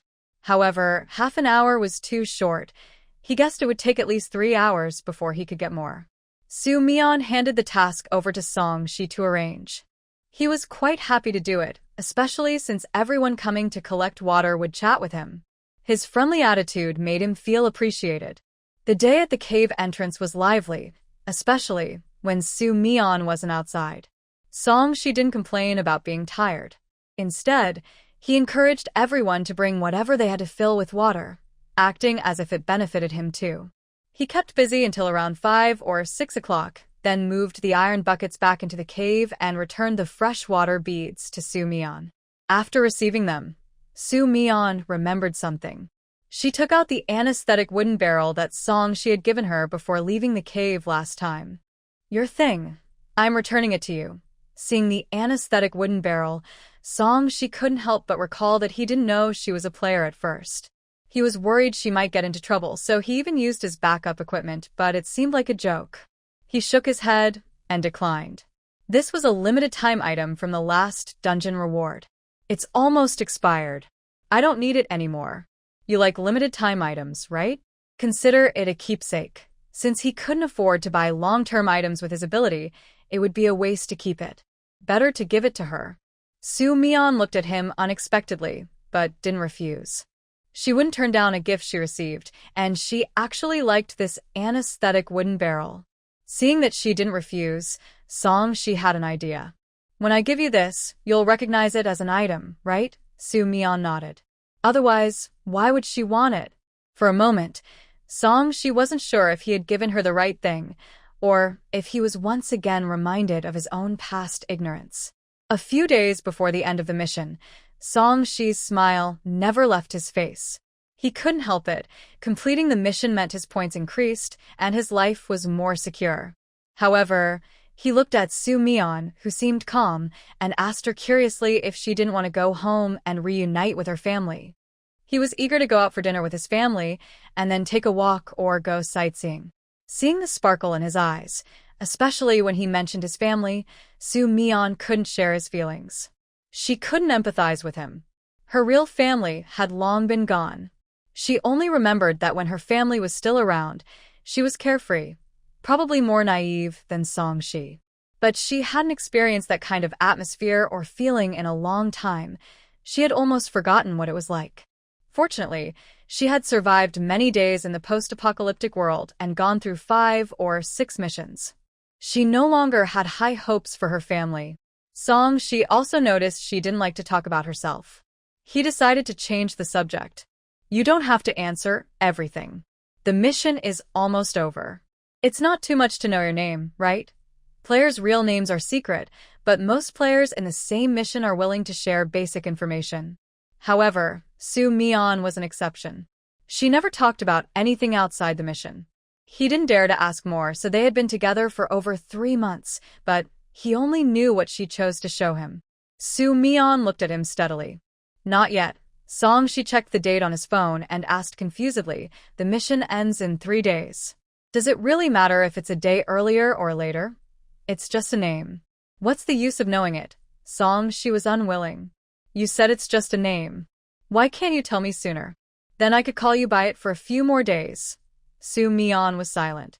She didn't really want to hear that. Anyway, I will tell you someday, but not now. He didn't like her teasing. To show his frustration, he cooked lunch with lots of chili. But Soo Myeon ate even more happily and casually asked, I really like these dishes. There are 3 days left. Can you make some stock of this flavor? Unexpectedly, she was practically shooting herself in the foot. Song Shi stared at her in disbelief. Do you even know what you're saying? There are only 3 days left. You didn't tell me to spend more time together. So in the future, we might not even meet again. Instead, I end up cooking for you. Spending time together doesn't matter. When you cook, I think of you every time I eat. Isn't that better? Song Shi was suddenly speechless. To be honest, this way of saying it made him accept it. Thinking that in the future, no matter which instance she was in, she would think of him when eating, Song Shi unexpectedly felt a bit hopeful. If you say it like that, it's not impossible. He seemed dissatisfied, but after eating, he started preparing ingredients. After asking Soo Myeon for what he needed, he finally returned to the kitchen after a long time. 3 days passed in the blink of an eye. Soo Myeon successfully made several spicy dishes and felt even happier. On the night before the end of the instance, neither of them planned to sleep. She was sharing his excitement about clearing the level on a forum with unknown players, thanking an old friend, Senior, for help during the instance. He also hadn't forgotten Soo Myeon's real name, but she refused to tell him. He thought she was deliberately teasing him, not planning to tell him her real name, which made she feel quite upset. I thought our relationship was different. I didn't expect you to be so guarded. Soo Myeon raised an eyebrow. No, I already sent it to you. What did you send? My name? How did you send it? You didn't. Before he finished speaking, he froze. Soo Myeon saw his eyes focus in midair, then his expression looked like he had been struck by lightning.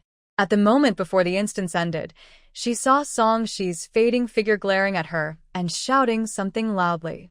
This time, he really cried out of anger. When Soo Myeon returned to the endless void, she still felt happy. She admits she was a bit deliberate, and there was a reason for her actions. It all started about 5 days before the instance ended. She habitually looked for her on the player forum to chat. Soo Myeon planned to reply casually and then log off, pretending to be busy. But he mysteriously said he had a problem that had troubled him for a long time and wanted to ask for her opinion. Soo Myeon thought it was about the instance, but he surprisingly mentioned his real name. His exact words were, I'm also afraid of mistaking someone, but her actions and abilities are very similar to the savior my cousin talks about, but some things are too different. Soo Myeon quickly responded, What's different? My cousin said she is very kind and has a good heart. She helped him and other players several times. If she hadn't died long ago, she told me that if I ever meet her in the dungeon, I should cook for her. If that's not possible, I could work as her servant. But besides using a container house and storing cooked food, she also likes to use a watermelon knife. Her personality is completely different. She's not gentle, and her heart is average. She wouldn't save players. In fact, I think she has killed quite a few. If I had to compare her to something, she's like a fairy and a demon. Soo Myeon, you also think she's different, right? But my cousin doesn't know much about her. He only said her name is Soo Myeon. Her appearance changes in every dungeon, so I've been afraid to ask. Why aren't you speaking, Senior? Do you also think I should be more careful? We've known each other for a long time, but she hasn't even told me her name. I plan to ask her in the next couple of days. I hope she's the savior my cousin mentioned, but I also don't really want her to be. Soo Myeon ignored him after that. If it hadn't happened, she probably would have told him her name the first time he asked. But since he compared himself to a demon, she felt she had to do something devilish in return. Isn't that what her code name demands? Congratulations! You have completed the task. Reward: 100 points. Recognized your efforts in rescuing several characters in the dungeon, earning an extra 50,000 points. Deducted 100 points for using points inside the dungeon. Your current balance is 162,000 points. You have received a limited time item. Please choose to activate or freeze it soon. Soo Myeon was surprised by the 50,000 points. Hearing this, she immediately said, Extend the water of life. Freeze the sleep-inducing wooden cage. Command executed. Freezing the sleep-inducing wooden cage costs 100 points. Extending the water of life costs 100 points. Your current balance is 161,800 points. In the past, she would have been excited to see such a high points balance. But now, she was calm. This mission even gave her a different idea. She lay down in the dark space, hands behind her head, adopting a comfortable pose. Then she asked, System, I want to know what the maximum points are for each dungeon. Points are earned based on the performance in the dungeon, with no upper limit. This answer did not surprise Soo Myeon. A faint light appeared in her eyes, and she suddenly asked, System, are you a real person? The voice in her mind seemed to pause for a moment. Soo Myeon heard a crackling sound, and after 2 or 3 seconds, a voice came through. This system is an advanced product of cutting-edge technology. Please do not speculate about unknown areas, host. Your task is to clear the levels. This system is only an auxiliary tool and not worth your worry. Was this an updated feature? It even used respectful titles and became more polite. Su Mian smoothly changed the subject. The 50,000 points I earned are from saving the people in that building and from Song Shi, who also helped some people during the acid rain. Does that mean if I save more natives and players, I can gather 1,000,000 points at once? 1,000,000 points was her total task requirement for entering the level. At first, she had no clear idea, but held some hope. However, after only earning 100 points from the first level, she almost gave up. Then, when she received 100,000 points from the third level, she felt something was off. Now she understood it was a kind of hint. But she had long been used to ignoring others' lives and never thought about saving people until this level. It was only when Song Shi, Chung Feng, and the people in that building with red ribbons she had killed directly pointed out this issue that she realized the benefits of this reward system. Or perhaps, during the level with Zhang Qian, her words already gave her the answer. She just didn't want to believe it. She couldn't imagine herself saving others in a survival level. But if saving people could earn her huge points, then she needed to change her mind. This system cannot give an exact answer. A host, you may try. That made it possible. This answer relaxed Su Mian's mind instantly. She suddenly felt motivated. System. Teleport me to the next level. Okay, please wait a moment, host. Teleporting to the level. Su Mian was already lying on the ground. When the system's prompt sounded, she closed her eyes, waiting for that dizzying feeling. In just a few seconds, the quiet environment became noisy. At first, the sounds were faint, but gradually, they seemed to come from all around her, even from above. She was wondering what kind of trouble she was in this time, when suddenly she was stepped on. When she opened her eyes, she saw a short man with small eyes holding a whip, looking at her. He was also kicking her with his foot, without holding back. Su Mian's face darkened. When the man raised his foot to reach her neck, she quickly pushed herself up from the ground. But in that moment, her vision blurred, and her body went weak. If she hadn't reacted quickly and grabbed the nearby pillar, she would have fallen again. Wow, you can still stand. You're a bit thin, but not bad-looking. A bag of rice isn't too much, the short man said with a mouth full of yellow, foul-smelling teeth. Before Su Mian could understand what he meant, a middle-aged man nearby spoke in a coaxing tone. Don't worry, she's hungry. Once she has food, she'll work even faster than others. Just think about it. Why not take her? At this point, there's no work to do. I bought her for a reason, but whether she lives or dies after that has nothing to do with you. The middle-aged man still nodded politely. I understand the rules. Once I give you her, she's yours. I promise I won't cause trouble. The short man looked satisfied. He nodded to someone behind him, who then took a bag of rice from his arms. The bag looked small, but the middle-aged man's eyes lit up. He reached out to take it, but first, he snatched the rice bag away with one hand. Just for this bag of rice, you want to sell me? The short man's face changed when he heard this. In their line of work, the worst thing is to buy something dangerous. Usually it's about losing money and offending people. He shouted at the middle-aged man.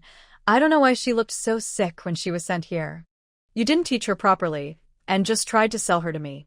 This only wastes my time. Get out of here. That's not true. I am her father. I don't need her agreement to sell my own daughter. Just think of it as saving our family. Buy her if you want. If she's stubborn, just give her a beating. She's just talking tough to scare you. Really? Hey, don't go. No matter how the middle-aged man explained, the short man ignored him and took his people somewhere else. Seeing the deal fall through, the man's friendly attitude disappeared. He turned to look at Su Mian with a scary face and suddenly slapped her.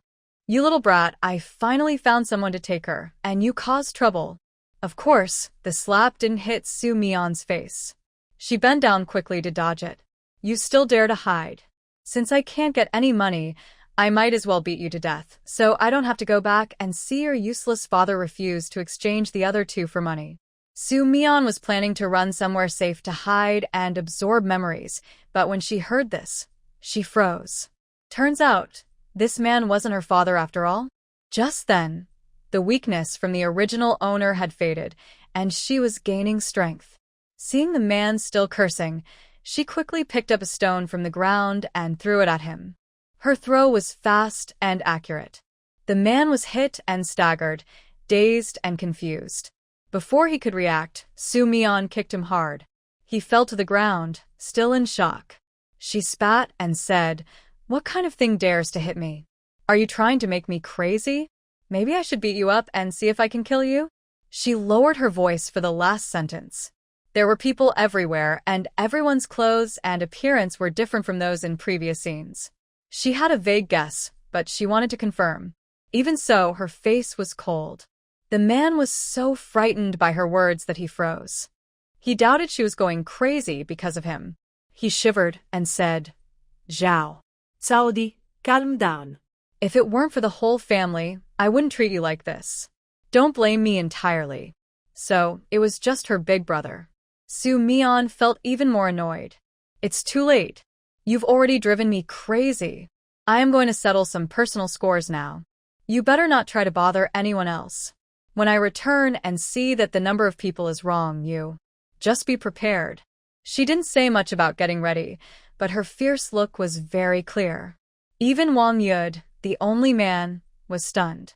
When he saw her leave in a rush after saying this, he quickly stood up.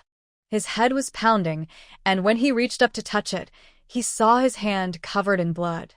But at this moment, he didn't care about the pain. Looking at the disappearing figure in the distance, he cursed. The more he thought about it, the angrier he got. He turned and ran home. That second brother. What kind of person did he turn out to be?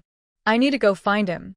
And that bratty girl, she's so crazy she's frightening. Su Mian originally just wanted to find a place to sit for a while, but the more she walked, the more surprised she became. It seemed she had never seen such a broken-down place before. All she saw were dirt roads and crumbling walls. Occasionally, there was a complete house, but it was just a mud house with a thatched roof.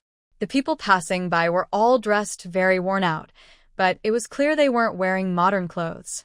Their clothing looked like ancient farmers' outfits from TV shows, all dull gray colors. Even she was dressed similarly, only the style was different. During this time, she even touched her head and realized she had two buns on top. She became calm.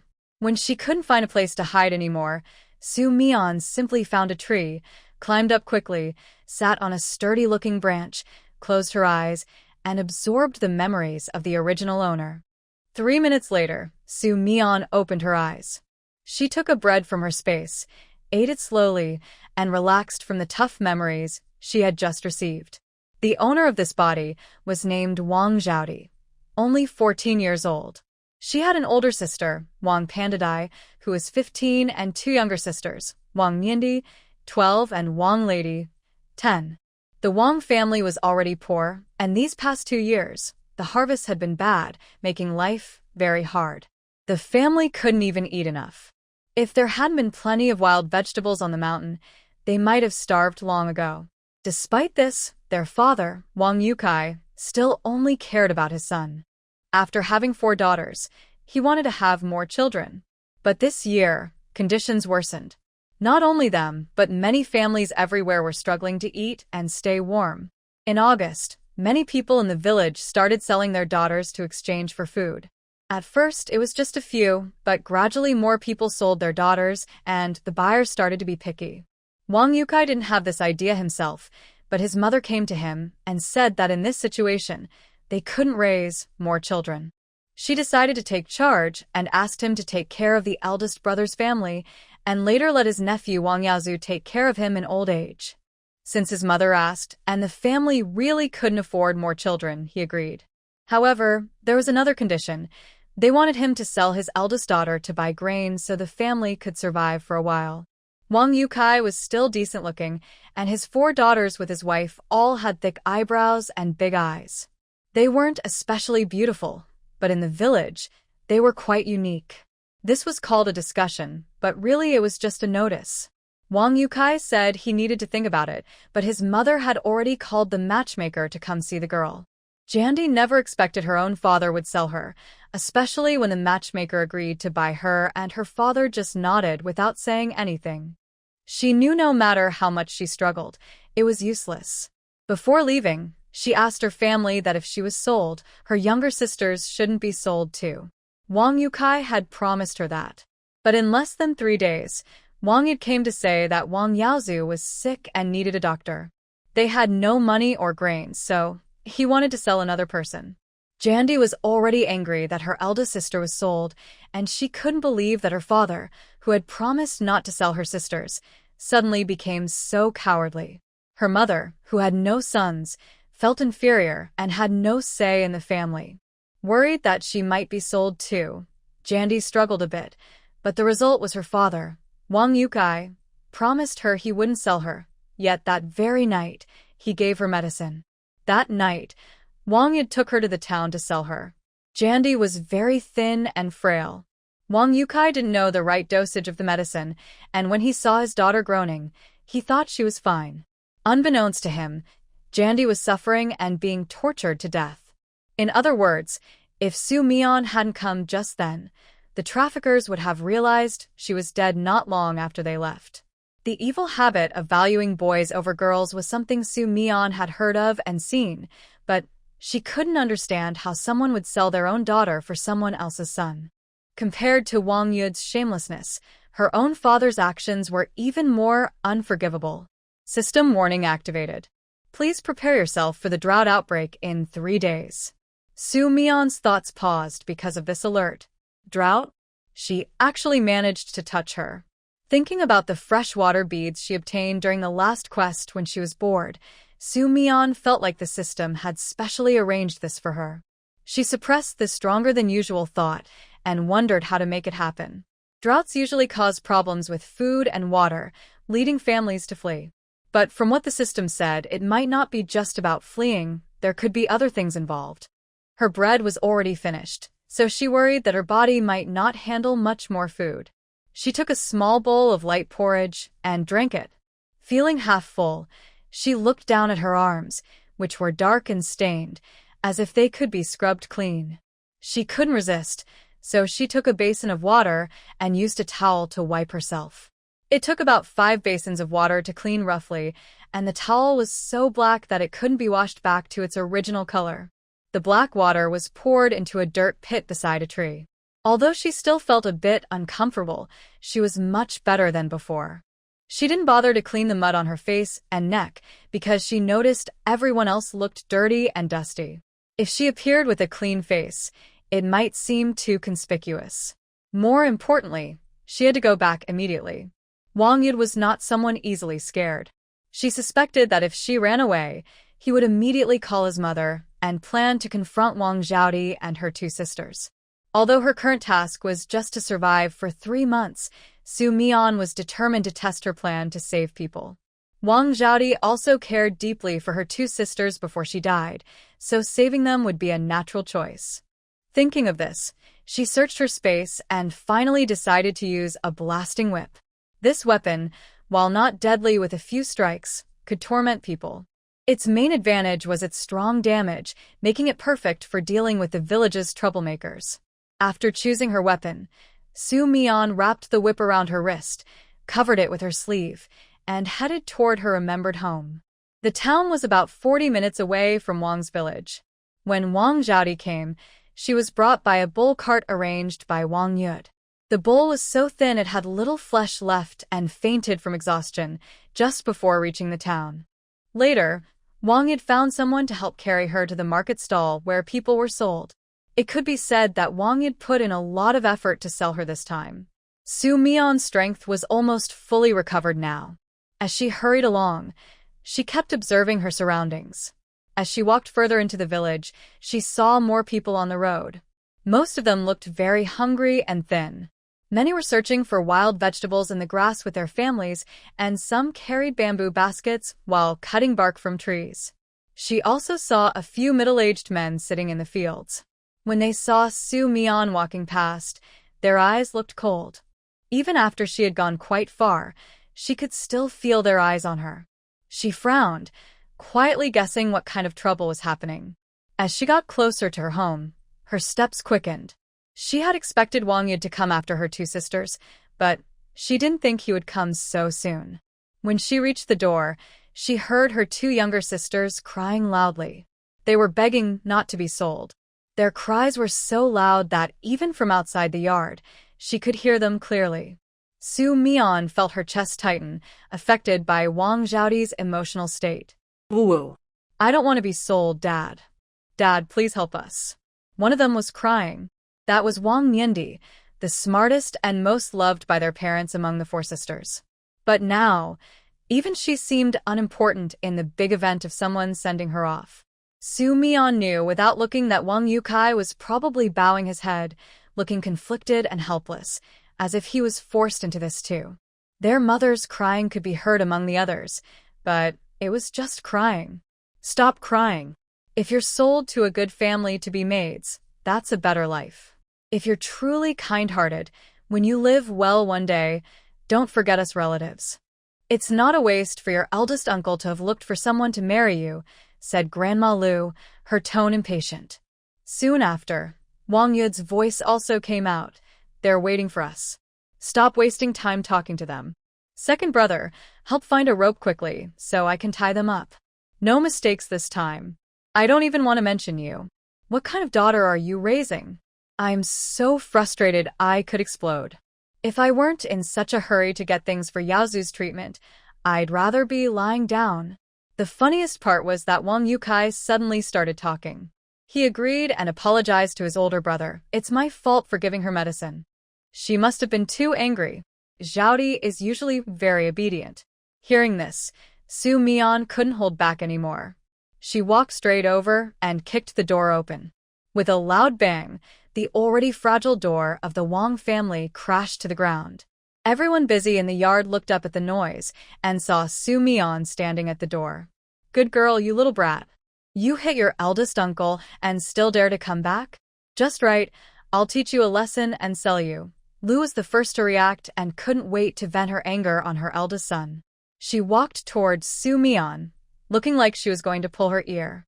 This was Lu's usual way of punishing her granddaughter, mainly aimed at the second family's girls. Second sister, Wang Niandi and Wang Lady, with red eyes, looked at Su Mian. Their arms were already tied, and their father was the one who had started the fight. Noticing Su Mian's gaze, Wang Yukai paused for a moment, his expression complicated as he looked at his two daughters. Zhaodi, how could you hit your eldest uncle? Selling you was my idea. Your eldest uncle. Shut up, Su Mian snapped back. Just then, Lu also came over. She flicked her wrist, and her whip cracked loudly. Before anyone could react, she swung the whip toward Lu's shoulder. A loud explosion and the old woman's scream rang out at the same time, leaving everyone in the yard stunned. Lu wailed as if she had lost her own parent. There's no justice. My granddaughter dares to hit her grandmother. Oh. My arm. Did I break it? Her crying was rhythmic and sounded like a soul calling. If she had known that the whip had been pulled with less force, Su Mian would have thought her arm was broken. Next, Wang Yud, still shocked, pointed at Su Mian and finally managed to speak. He then turned and angrily faced Wang Yukai. You saw it all. She smashed my eldest uncle this morning, and now she even dares to hit her own grandmother. You said she's obedient? This is going against heaven. Second sister, you'd better go and control her. He still remembered Su Mian's expression when she was hit earlier. With so many people around, he wouldn't be foolish enough to step in again. Most importantly, his head still hurt and he was dizzy, so he wasn't fit for any big moves. Wang Yukai, who had been stunned by Su Mian's shouting, finally reacted. His first thought was anger. He looked around, found a broomstick under the shed, and strode over fiercely. Some things can't be said. How can you hit your eldest uncle and grandmother? You rebellious girl.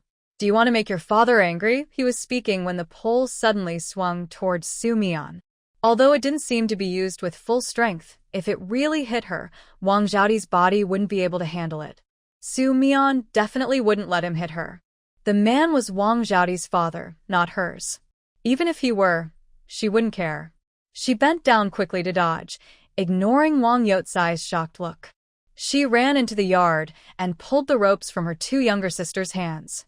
The sisters, as if finding their backbone, immediately stood behind Su Mian, their voices trembling. Second sister, sniff, we're so scared. Don't be afraid. If they dare to sell you, I will beat them to death. Su Mian said this while deliberately flicking her whip toward the people in the yard. Lu, who had just been hit, was especially sensitive and immediately hid behind Wang Yud. Wang Yud's face looked very grim, but he still gritted his teeth and said, "This was agreed with your father. You causing trouble and ruining my business is one thing, but don't even think about running away with your sisters. My Yaozu is waiting to see a doctor." See a doctor? If you need a doctor, sell your own daughter. Your family has 2 daughters, but your daughter is a person and we are not? That's different. My family has Yaozu, who will carry on the family name of Old Wang. Your father only had you and your siblings. Now Yaozu needs to take care of him in old age. It's only right that your family pays for this. Anyway, elders make the decisions. Whether you like it or not, that's how it is. Su Mian also said, I think you've forgotten your pain after getting better. You didn't forget what I said earlier, did you? Wang Yud's eyes widened. Your parents are here. How dare you threaten me? Threaten? Do you think I'm joking with you? Su Mian signaled her 2 sisters to stand further away. She then ran into the kitchen and grabbed a kitchen knife. Her closest mother seemed to want to stop her, but after a cold glance from Su Mian, she was so frightened she stayed in place. Zhaodi. Calling her Zhaodi, a beast, is that right? A father who can only produce sons and doesn't protect his daughters. What use are you? Su Mian spoke harshly. Hearing this, her mother's tears started falling again. It's my fault. I can't protect you. It's all because I was a useless mother. Your father, he just can't help it. This excuse sounded exactly like Dong Sueju from her memory. Su Mian knew that arguing with such a person was a waste of words, so she simply ignored her. She looked at Wang Yud, probably thinking that since Wang Yukai was here, although she found Su Mian's behavior a bit frightening, she wasn't very scared. Instead, she started blaming her for disrespecting her parents, saying, after giving birth to you, how did you turn into a white-eyed wolf? You don't think about the family at all. Ah. Before he could finish speaking, Su Mian's kitchen knife flew through the air. Everyone heard a scream, then saw Wang Yud clutching his stomach and sitting on the ground, his face pale and grimacing. Son. My son, Lu, who was closest, let out a loud cry and rushed over. Seeing blood start to appear on Wang Yud's stomach, she burst into tears, calling out for her parents. What have I done wrong? My son can't have children. I kindly helped her, but now my granddaughter is hitting and fighting. Heaven, you are so unfair. Why don't you just take my life instead of giving me such unfilial grandchildren? She didn't dare shout at Su Mian directly. Instead, she sat on the ground, flailing her arms and legs. The yard was just muddy land, and she was making a mess of dust all over it. Wang Yukai stepped forward to help his mother up, but she didn't accept his help. She slapped his back repeatedly, saying, Look at what kind of daughter you raised. Our Wang family is really unlucky. Mother, it's my fault for being unfilial.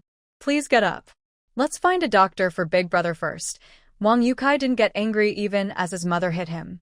When he saw her refuse to get up and noticed their older brother's pale face and groaning, he was at a loss. Suddenly, he turned and shouted at Su Mian, Are you satisfied now that everything's a mess? Go find Dr. Li at the village entrance. If your eldest uncle has an accident, none of you will survive. For the first time, the 2 sisters saw their father angry, especially when he said they shouldn't live. Their faces turned pale. Su Mian went over, took one of them by the hand, and comforted them before turning to Wang Yukai. You're only this capable. Everyone else has sold your daughter, but you just stay silent like a turtle. You yell at your own daughter, but you're not fit to be a father. Even a beggar on the street is better than you. From now on, pretend we don't have these daughters. Live well with your parents and your ancestors.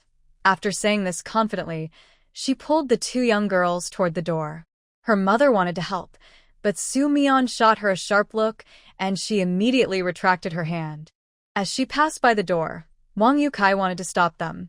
Su Mian stepped forward and swung her whip. Unexpectedly, Wang Yukai, who dared to hit his daughter, was struck directly. His sleeve tore, revealing some red underneath. Shocked, he pointed at Su Mian and said after a moment, "I am your father. You even hit me? Don't talk about hitting you. What you've done is so bad that even killing you would be too light. Among these people, I dislike you the most.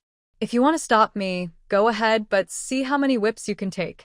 I have plenty of strength." While speaking, she retracted her whip and made a motion as if to swing it again. This time, Wang Yukai stepped back a meter or two. When he realized Su Mian was just scaring him, his face turned green with anger. The good thing about Su Mian's action was that no one in the yard dared to stop her anymore. When she led her two younger sisters to the door, she could still hear Wang Yotsai's furious voice. "Today you dare to leave this house, and don't come back. I wonder where you three girls will go. If someone kidnaps you and sells you to a brothel, you'll see how tough it is." Listen to that. This is her real father. He could say such disgusting words to his own daughter. If he had even a little ability to protect his family, their life wouldn't be so miserable. No wonder they can't have a son. With parents like that, even if they had a son, he wouldn't turn out to be a good person. "Second sister, where are we going?" "Father said someone might sell us."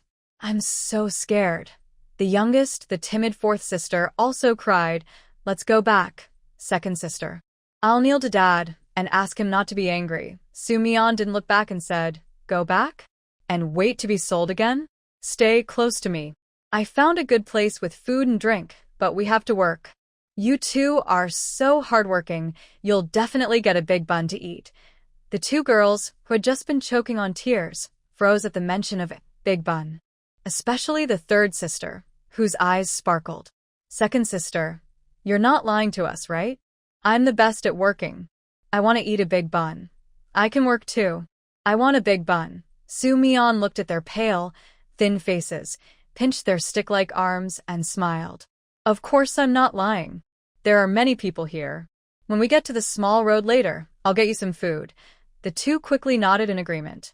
There are actually many people in the village, but poor harvests mean every family lacks rice and oil. Most people try to go out during the day to find some food. Just like the commotion at the Wang family's house, in the past, someone would have gone to see what was happening. But now, everyone is almost starving, so no one cares about watching or getting involved. So, the three of them left the Wang family's place. Even if they met someone from the same village, no one asked questions or even looked at them. Su Mian was looking for that wild mountain area she remembered. Wang Zhaodi had never been there herself. She only heard adults scare children by saying if they misbehaved, they'd be thrown into the wilderness to feed the wolves. Actually, it's not that scary. The wild mountain is easy to get lost in because there are few paths and many trees. Plus, the forest is big and full of wild animals. Only experienced hunters go there safely. For others, it's a dangerous place, so most people see it as forbidden. Su Mian's plan was to turn that place into her base. After walking for over 40 minutes, they finally saw their destination. Just as they were about to go in quickly, they saw two young girls with pale faces, clearly very tired and weak. Since no one was around, Su Mian found a clean patch of grass and pulled the girls over. She pretended to search inside her clothes but actually took out two small pieces of bread, giving one to each girl. She said, "This is from kind people in the mountains. Eat some to fill your stomach. When we get into the mountain, we'll work for her and then find more food." The two girls were very hungry. When they saw the bread and smelled the aroma, they quickly started eating greedily after hearing Su Mian's words. "I've never eaten anything this delicious before," one girl said. Old Fourth nodded too. "It's better than the snacks my dad bought for Wang Yaozu. I found some on the ground once, but they weren't tasty at all." "Second sister, are we really going into the mountain? But our parents said there are wolves and big bugs there. Will we meet them?" one girl asked. Su Mian saw her chance to explain clearly. She stepped in front of the girls and said seriously, "Niandi, Lai Di, I need to tell you something before we go into the mountain. Once we go in, you can't go back. You can't see your parents or talk about them. But as long as you're willing to work, you'll have enough to eat every day. Do you want to do that?" Two young girls looked a bit blank, but Su Mian knew they understood. It's true that children from poor families grow up quickly. Not to mention Wang Zhaodi, who started helping her family with chores at just 2 or 3 years old. These two girls also began doing simple tasks as soon as they could walk: farming, cutting grass, feeding chickens, sweeping floors. They know how to do many rural chores. Growing up in an environment where they weren't loved by their family, they learned many lessons early on. "If you don't want to leave your parents, I can take you back," Su Mian said. "But after that, I won't be responsible for you." Before she finished, the third girl grabbed her arm. "I don't want to go back. If we go back, Dad will sell us again. Sister, don't leave us. We want to go into the mountains. I want to eat enough. At home, I always wake up hungry. Last time, I found some wild vegetables, but Dad gave them to Uncle. Wang Yaozu doesn't do anything but steal his food. He even called me a useless girl. I don't want to go back." The girls spoke quickly and a bit chaotically, clearly upset. The fourth girl wasn't as quick to speak, but also wanted to say something. She just held on to Su Mian and repeated, "I don't want to go back. I don't want to be sold." Su Mian asked, "What if you miss your parents?" "I don't want to think about them. Dad said he wouldn't sell us, but he still listens to Grandma and Uncle. Mom doesn't take care of us. They only care about Wang Yaozu." Although it sounded like angry words, Su Mian knew they couldn't forget their homes so easily. As long as they showed this attitude, it was enough. She stood up. "All right, you can rest a little longer. When you're stronger, we'll go into the mountains." Now, the sisters saw Su Mian as their main support. Whatever she said, they believed. They stayed for about 15 minutes, then obediently followed Su Mian into the mountains. It was still daytime. The forest at the entrance looked darker, but inside it was open and clear. Su Mian felt the small hands in hers tighten nervously. She comforted them. "Don't be afraid. Let's find a place to settle first." Pretending to have a purpose, she led the two girls deeper into the woods. In fact, she was sensing the plants she had planted when entering the mountain. Soon, she found an abandoned cave. It wasn't very big, but enough for the three of them to stay comfortably.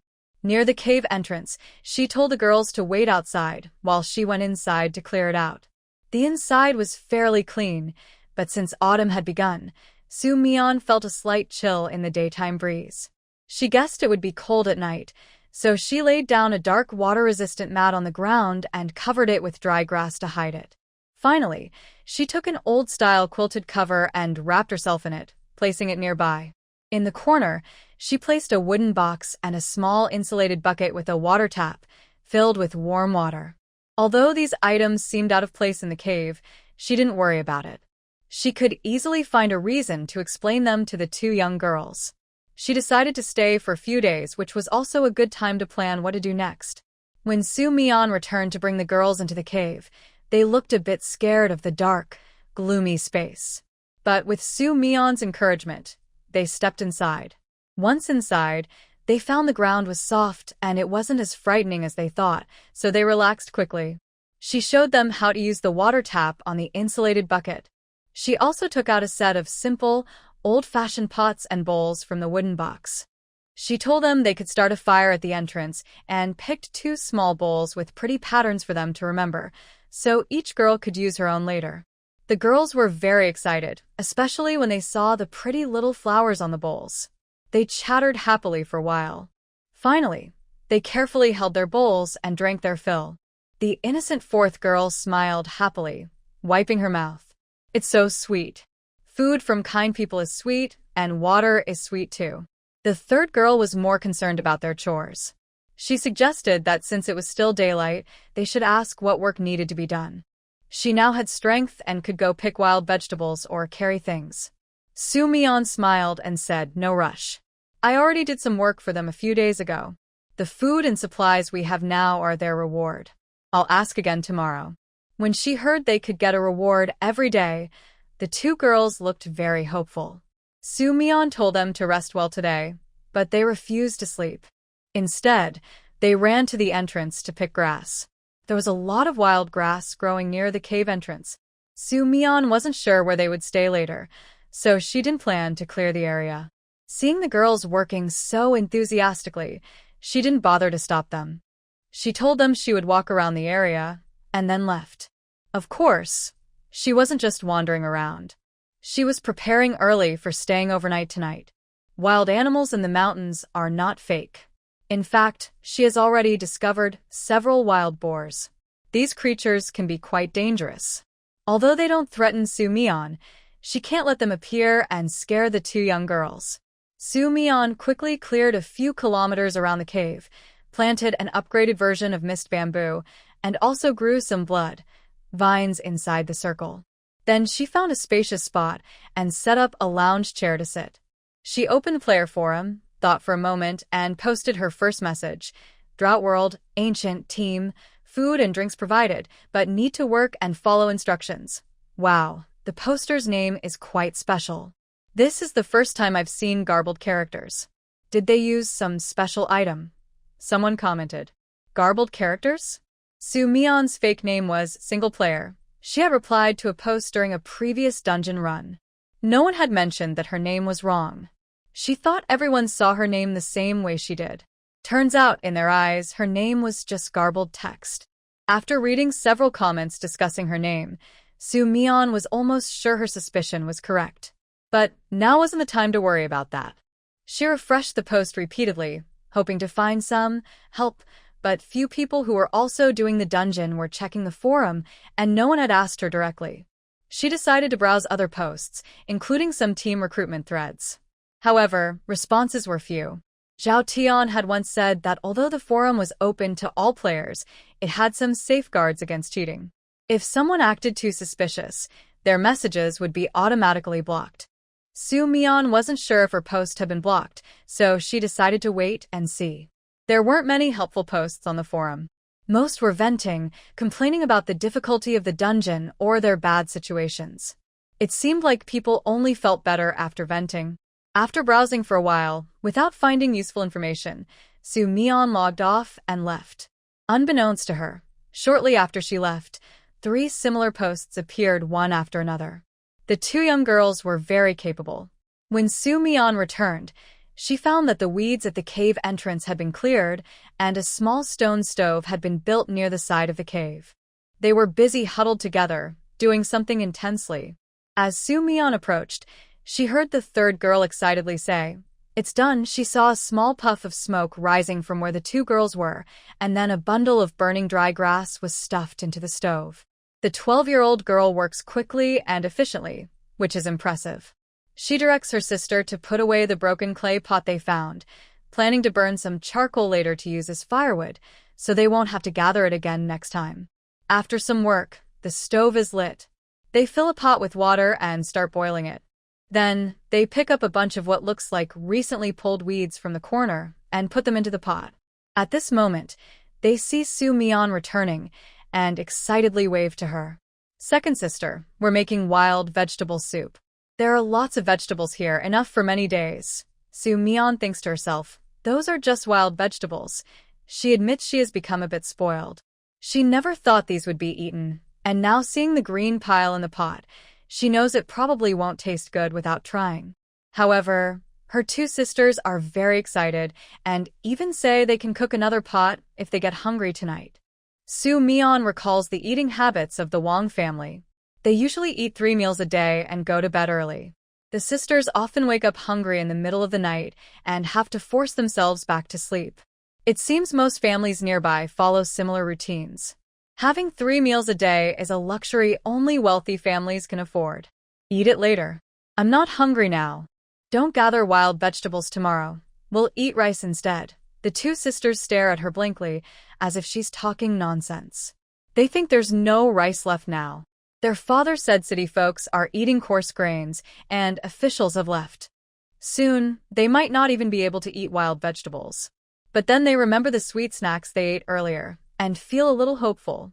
At dinner, Su Mian still has a bowl of wild vegetable soup in front of her.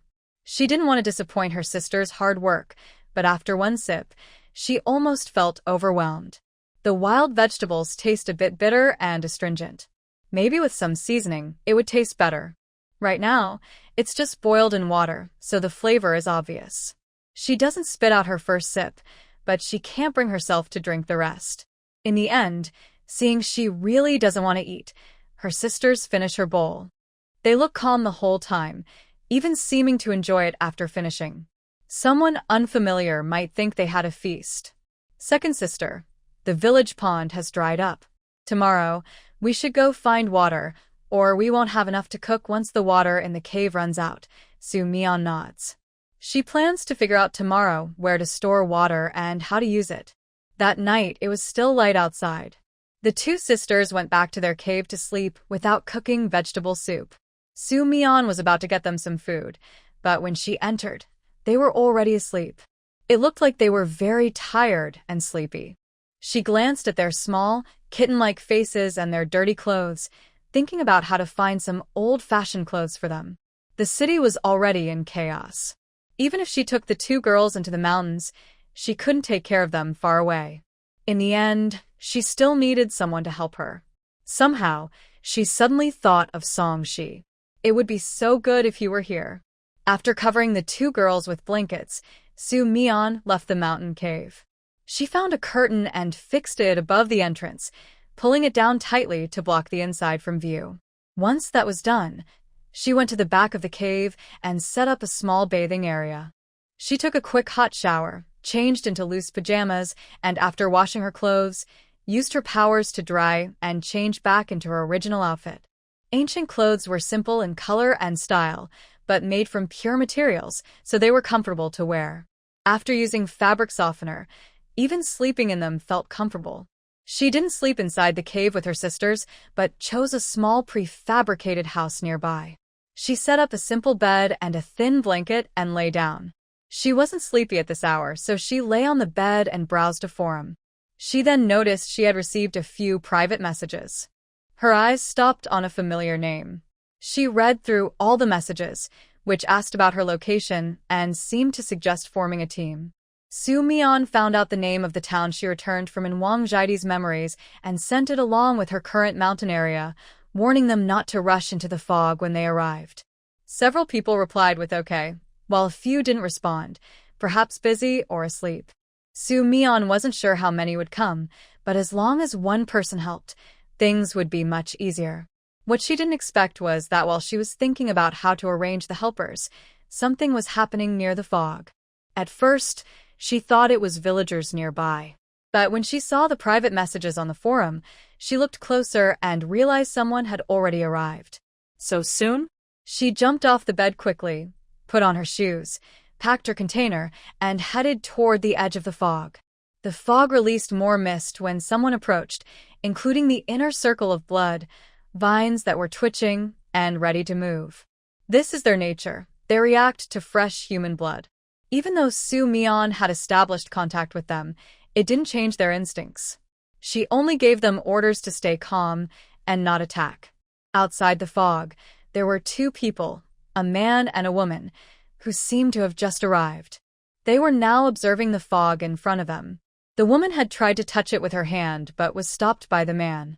When Soo-mi-yeon stepped out of the fog, both of them stared blankly at her, as she was much shorter than them. They weren't sure if she was the person they were looking for. Soo-mi-yeon was the first to break the silence. She looked at the man for a moment and said, "I posted the notice. Before going in, I need to explain a few rules. I plan to use the abandoned mountain as our survival base for the next 3 months. I can guarantee you food and water once you go in, but you must follow my commands. I don't like disobedient people." Can you do that? Her words sounded a bit harsh, but surprisingly, both of them agreed without hesitation. "As long as it doesn't threaten our lives, we can do anything you ask." Soo-mi-yeon was pleased with their quick understanding. She turned to the side and said, "Come with me. But don't touch anything strange when you see it later." Are there other strange things? For the two of them, the fog itself was already quite strange. But hearing her words, they wondered if there was more. They hadn't had high hopes when they came here, especially after seeing Soo-mi-yeon, who was shorter than them. They had prepared for the worst. But now, they felt a little hopeful. With this thought, they followed Soo-mi-yeon into the fog. To their surprise, even though it was getting dark outside, they could still see roughly around them after entering. Just as they were about to pass through the fog, the woman looked back by accident. She seemed to notice something surprising and tugged at the man's sleeve. "Look!" The man turned to look and was also surprised. They realized that it wasn't just that they could see the road ahead after entering the fog. The fog had opened a path for them. The rest of the area was still thick with mist, giving a sense of danger, like if they stepped in the wrong place, they might get lost inside. They exchanged glances, losing the last bit of doubt in their minds. When they looked at Su Mian, who was leading the way, they couldn't help but quicken their steps. With this quickening, they realized the fog had already passed, but suddenly, the woman let out a brief cry. "What is that?" A black object swiftly swept past her feet. She looked carefully and saw it was just a vine. Just as she relaxed, the vine suddenly twisted and moved. The man saw this too. A dagger appeared out of nowhere in his hand. Just as he was about to act, Su Mian's voice rang out. "I told you not to touch things randomly. They are a bit lively, but they won't hurt you. If you start fighting, I can't guarantee your safety." Her words made both of them freeze. They looked at the increasingly active vine, and then at Su Mian's calm face. They finally understood that this was the strange thing she mentioned earlier. Although they were shocked inside, they forced themselves to stay calm. The man put away his dagger. The woman, holding her chest, quietly said, "Sorry." This time, they didn't do anything unnecessary and started to avoid the vine to follow Su Mian. Su Mian led them to a cave she had found earlier and didn't bother them anymore. She said she would tell them what to do tomorrow. Tonight, they should get familiar with the environment and rest for the night. The two watched her leave without saying a word. Only after she was gone did they go into the cave to settle down. Both of them were experienced players who had been through several challenges, so living in a cave was normal for them. They worked together, and in less than 5 minutes, the inside of the cave looked organized. Tang Ying, the woman, was holding a small round lamp. She couldn't help but start chatting with her new companion, whom she had known for less than half an hour. Choosing a remote mountain as a base shows she must be very capable. This statement was a bit unnecessary. Just the fog and moving vines could be deadly for players, but obviously, no one would reveal their full strength right away. This suggested she had other skills. This idea made Tang Ying feel a little excited. When she saw the posts on the forum, she realized she was nearby and had come impulsively because she couldn't refuse the offer of free food and accommodation. The man didn't seem eager to talk. He simply responded with a faint nod and said nothing more. Finally, they separated into different areas of the cave to rest. Early the next morning, Su Mian heard the noise in the cave and packed up her portable shelter. She looked up, and it was still dark outside. She wondered if she had heard wrong, until she returned to the cave and saw the figure yawning at the door while fiddling with the stove. She couldn't help but call out, "Nian Di." The other person turned around.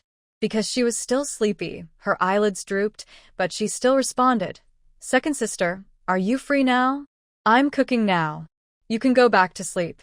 The sisters had slept very soundly last night and didn't realize that Su Mian hadn't entered the cave. They also thought she had just gone out to relieve herself and had just come back. Su Mian initially thought she was sleepwalking. When she heard her talking about cooking, she remembered that people in the village wake up early to prepare meals so they can have more time for other chores. After she took over Wang Zhaodi's body, she had forgotten these habits and didn't tell the others they didn't need to wake up early. In the past, she would have helped the confused person get up and pushed her into the cave. "I've already prepared all the food for you. You two should sleep well now. When you wake up, there will be food. There's plenty of time to work later, no rush now." Wang Zhaodi couldn't resist Su Mian's strength. She said she was already asleep, but Su Mian used a firm attitude to send her inside. When she lay back in the bed, she was still talking, but her eyelids involuntarily closed. In less than a minute, she was fast asleep. When Su Mian came out, she pulled the curtain tighter. This time, she didn't go back to sleep. Instead, she washed her face, tidied up, and went to the cave where they had stayed last night. Since it was an unfamiliar place, both women were on high alert while sleeping. Plus, Su Mian deliberately walked more heavily. As she approached, the two inside the cave woke up. Su Mian didn't enter the cave. She glanced at the time. Only 5 o'clock. Although it was early, she might not have time to come during daylight. She decided to disturb them for a little while to get things arranged. As for what she was going to do, she had already thought it over last night. It might sound unbelievable, but after analyzing the current situation of the copy, it seemed that the only way to achieve her plan was to follow one path. So, when the two of them finished organizing and faced Su Mian directly, they were stunned by her first words. Tang Ning blurted out, "Isn't this in such a place?" She still didn't know enough about this powerful person and felt it was necessary to remind her, based on my observations, this disaster in the copy is mostly related to water and food shortages. Although I'm not very good at farming, I know that farming uses a lot of water. Now the ponds are dry, and even if we find seeds and plant them, they won't survive. Su Mian looked at her and said, "I can solve the water problem, but I need more people. I plan to go to the town today to exchange some supplies while things are not too bad. The mountain area will be under your care for now." Actually, Su Mian was most worried about the two sisters in the cave. She briefly explained her situation and then said to Tang Ning, "Your task today is to mark the approximate area of the mountain. I plan to divide it into 3 zones: planting, living, and backup. Many locals will come later, so the living area should be larger and separated from the players." She then turned to the man and said, "For now, watch over the 2 girls and play the role of a kind person. They might get bored, so just find some simple tasks for them." She took out a bag containing 8 boxes of fast food, 8 bottles of milk, and some bread and snacks. When the two saw her suddenly produce things out of nowhere, their expressions flickered slightly, but they didn't show much. After honestly accepting the supplies, Tang Ning looked at Su Mian as she turned to leave and couldn't help asking, "Aren't you worried we might take the stuff and run away, or not do our work properly?" After asking, Tang Ning immediately regretted it and hurriedly explained, "I mean, you probably won't be back from town so quickly, and I'm worried about theft." "No, that's not what I mean." The words became more and more muddled, and Tang Ning felt like slapping herself. Su Mian just smiled and looked at her. "There's nothing to be afraid of." Her gaze shifted to the man, with a meaningful look. "I don't do things I'm not confident about. If you really do that, you might not be able to handle the consequences." She didn't need to emphasize. Both of them already thought of the fog and vines outside the mountain. Tang Ning shrank back, regretting her words, and waved her hand to show she wouldn't do that. "I won't do that." The man said nothing, just stared at Su Mian, lost in thought. It wasn't until Su Mian's figure disappeared from sight that Tang Ning, feeling scared, patted her chest and said, "That was so scary. I feel like her smile gives me a cold feeling." As expected, powerful players are different. Even as children, they can still intimidate us. Also, I feel like her look at you is a bit strange. Seeing that the man did not speak, she continued her analysis. "Apart from other things, when it comes to assigning tasks, normally you should handle the terrain survey and area division. The work of watching the children seems more suitable for me." But she chose the opposite. She thought for a moment and finally concluded, "Clearly, she trusts you more. Do you really not know her?" The man, Xie recalled her behavior since they met last night. Her actions did seem similar to the person in his memory, but he wasn't sure if it was really her. Tang Ning's analysis matched his feelings. He also felt she trusted him more. What he couldn't understand was, even if she changed her identity, appearance, and name, how could she be sure of who he was? Or was it all just a coincidence? He usually didn't like obsessing over questions without answers, so he decided to wait and see. Su Mian scheduled their work at 8 o'clock. Since it was still early, the 2 women chatted for a while. Then, Xie Yurong stored the food into her space. Tang Ning was surprised again. "How come you've saved enough money to buy a backpack?" Xie Yurong replied calmly, "You can do the same in the future." Tang Ning looked envious. She wanted to, but backpacks were too expensive. She didn't know when she would save enough. At 7:30, Su Mian told her sisters that someone would bring them food later and that the man staying with them was the person paying her. She asked them to listen carefully and wait on the mountain for her, as she needed to go work for the other person first. Wang Niandi held her arm, offering to help. Su Mian said the other person needed to check their abilities, so they should do their best. She promised to finish her work quickly and return. She repeatedly told them to relax and enjoy their meal, and after they agreed, Su Mian left the wilderness. On her way down the mountain, she looked at the forum again. Several players had replied, saying they were heading this way. Su Mian told them to wait outside the fog until she returned to lead them in. If they forced their way in and something went wrong, she wouldn't be responsible. Although the players found it strange that there was fog in this month, they agreed to wait. The road to the town was familiar to Su Mian. Normally a 40-minute walk, she reached her destination in less than 30 minutes. This time, she went into the town and asked around in the busiest street area, but most shops were already closed. Occasionally, a few shops were still open, but their prices were very high, especially for rice and similar items, almost sky-high. Su Mian looked around and finally found a small grocery store still open. The owner was an older woman who looked very tired, with a 3-year-old child beside her. The shop had almost no customers and very few goods. Su Mian mainly came to exchange some clothes and blankets. The clothes were for her 2 sisters, and the blankets were for people who might go into the mountains later. Besides that, she felt she could prepare a little of everything that the townspeople didn't seem to value. The older woman gathered her energy and explained everything about the clothes, what fabric they were made of, and details about the blankets, including their weight. The prices were not high. Before coming, Su Mian had studied how to convert gold and ancient silver in her space. After hearing the woman's prices, she felt she could buy the entire shop without hurting her stock of furs. In fact, she did just that. The woman was so surprised she didn't know how to react. "You're buying everything?" "Yes, I'll have someone come to move the items later. You can take the money now." The woman's face lit up with excitement. "That's great." She happily picked up her grandson, her eyes red, and said, "Xuanzi, Grandma has money to buy you food. Thank this guest." Xuanzi was a little timid. He moved his mouth but didn't say anything clearly, then hid in his grandmother's arms and refused to look up. The woman apologized. "This child has a hard life. His parents left early, and he's been living with me, hungry and fed up. This shop was left by his father. I don't know much about selling things, and I haven't opened for days. The child is starving and confused. Luckily, you're willing to buy." She even offered to lower the price a bit, saying her items weren't worth much. Su Mian had never heard of someone willingly lowering prices, especially from a poor, lonely old woman. She thought about how she would need people in the later stages of the wilderness and was moved. She asked, "Does the older woman know how to farm?"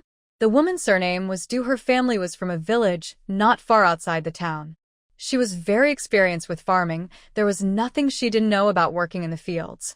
Although she didn't understand why Su Mian asked, she honestly replied, "Right now, the weather is dry, and even if I plant, I can't grow anything. Who knows what will happen in the future? Big sister, if one day you can't take care of your grandson anymore, you can go to the wild mountain 10 miles outside the town. Maybe you'll find some food there." Su Mian didn't say much. She could tell that big sister didn't believe her, especially after asking if it was the mountain with the big bugs. After Su Mian confirmed, she didn't ask further. It shows that the wild mountain is a big fear for the nearby villagers, and many people in the town also avoid it. But this also made Su Mian realize something. She always called it the wild mountain, but normal people probably wouldn't be interested. When she went back, she planned to change the name. Big sister couldn't wait to take her grandson to buy food. Su Mian calculated the approximate weight of gold needed, settled the bill, and the other person thanked her again, saying she could leave after packing up. The shop was rented, and once the goods were sold out, she planned to tell her landlord she wouldn't come back. This suited Su Mian's plans perfectly. After Big Sister left, she closed the wooden door and started packing her things. Her quilt, clothes, basin, bamboo basket, and all sorts of useless clutter. Su Mian packed everything without leaving anything behind. Most of these items in her space were modern crafts. Even if she might use them later, they weren't suitable to be shown to ancient people in large quantities. Since she had ready-made items, she would use what they could accept. It took less than 10 minutes to pack everything. Before leaving, Su Mian closed the door and took a walk nearby. She bought 5 or 6 shops in a row, gaining a lot of miscellaneous goods and also spreading some information about her business. She believed that after the drought crisis, 1 or 2 people would think of the wild mountain. She had plenty of stored food, but her space only contained vegetables, rice, and processed meat. She seemed to be missing some poultry. Su Mian felt a bit troubled. Not to mention that there were few poultry now. Even if she could buy some, she couldn't carry many. Her space couldn't hold live animals and her strength was limited, so she needed to find someone to help. As for who that person might be, Su Mian couldn't help but think of the person in the mountain.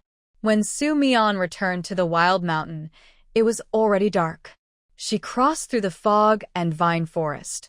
After not sensing anything unusual, she went straight back to the mountain cave where her sisters lived. At the cave entrance, there was an old-looking small lamp. The first to see her was her 4th sister, who called out, "Second sister is back." Following Su Mian, I saw 2 young girls rush out of the cave entrance like little cannonballs, each holding her arm affectionately. It was very sweet. I don't think I've seen anything like this before. She guessed that recent events in the Wang family had caused these 2 to feel insecure, which is why they clung to her so closely. Xie Yurong then stood up. His body was tall, a bit dark-skinned, with ordinary features. But after his soul was replaced by Xie Yurong's, his overall appearance felt a little different. Seeing how the 2 girls reacted, he explained, "I didn't hurt them." Feeling the arm-hugging hand tighten again, Su Mian guessed that Yurong's personality might be scaring them. She hadn't thought this through carefully. She only wanted to meet familiar people to feel safer, but she forgot he was a man, which could cause some awkwardness. "I understand. You can go back first. I'll come find you later." Yurong understood her meaning. He didn't say much, just turned and left. Once he was gone, the 2 girls clearly relaxed. The youngest girl whispered to Su Mian, "Second sister, he looks really fierce." Third sister and I are both scared of him. As Su Mian led them into the cave, she asked, "Did he scare you?" They looked at each other and shook their heads. The youngest added, "He gave us food and didn't make us work. He just asked us to carry strange things." "Strange things?" They pointed to the writing on the cave wall for Su Mian to see. She was stunned. There was nothing on it but the numbers 1 to 10 in Arabic numerals. But the food he gave us was really good. It took us a lot of effort to memorize the numbers, and then he made us write them on the ground for a long time. I think that was more tiring than working. Su Mian was speechless. If he gave you food and drink, and still made you memorize these kinds of things every day, would you be willing? Unexpectedly, the 2 girls nodded without hesitation. When she asked why, they simply said, "Because the food is good." It was a simple but practical idea, innocent and straightforward. At dinner, the girls said they had already eaten the hot food in the box. From their description, Su Mian recognized it as instant noodles. It seemed the other person even paid for it out of their own pocket. She waited until the 2 young girls were asleep, covered them with blankets, drew the curtains, and turned off the light before leaving. Meanwhile, when Su Mian arrived, only Xie Yurong was there. It seemed like he was deliberately waiting for her. When she heard her footsteps, Xie Yurong looked over and asked, "Su Mian?" Su Mian kept walking and met his curious gaze. "Did you guess?" Hearing this, Xie Yurong felt relieved. Although meeting someone you know in a game might not always be good, Su Mian left a strong impression on him. He remembered her as a skilled and somewhat stubborn player. He thought they wouldn't meet again after she suddenly left that game. Seeing Su Mian now, especially with her looking more vulnerable, he found it hard to imagine her as the same person. "Last time in the game, you looked really scared. I thought you." The scene back then mostly involved Su Mian holding on until the end. Xie Yurong had planned to leave once his task was done, but he felt he owed Su Mian and wanted to help her until the end. He never expected to see such a shocking scene. If he hadn't reacted quickly and escaped before the fire spread, he might have been burned to ashes. Even now, the pain from the flames still stayed in his memory. Seeing Su Mian, who seemed unaffected and calm, made Xie Yurong feel complicated emotions. Su Mian didn't expect him to still be there. She kept a calm expression and said, "I'm fine." You know, one of my abilities is fire. It looked worse than it was. If it had been that bad, I wouldn't be here. Xiaoyurong nodded, seeming to understand. They stood there for a while until Tang Ying returned. She looked a bit disheveled, with grass and dirt on her clothes, her hair messy, but her notebook in her hand was clean. Seeing Su Mian, she hurried over and started talking about today's results. She was very careful, recording everything she saw, some with words, some with drawings. But because the paper was small, she couldn't show everything clearly. It would be great if I had a computer. I could draw a map of the mountain, making everything clearer. Can't you do it without internet? Tang Ying replied casually. As long as I have the software, I don't need the internet. Desktop or a laptop? Tang Ying thought for a moment and said, of course I prefer a desktop. It looks more comfortable.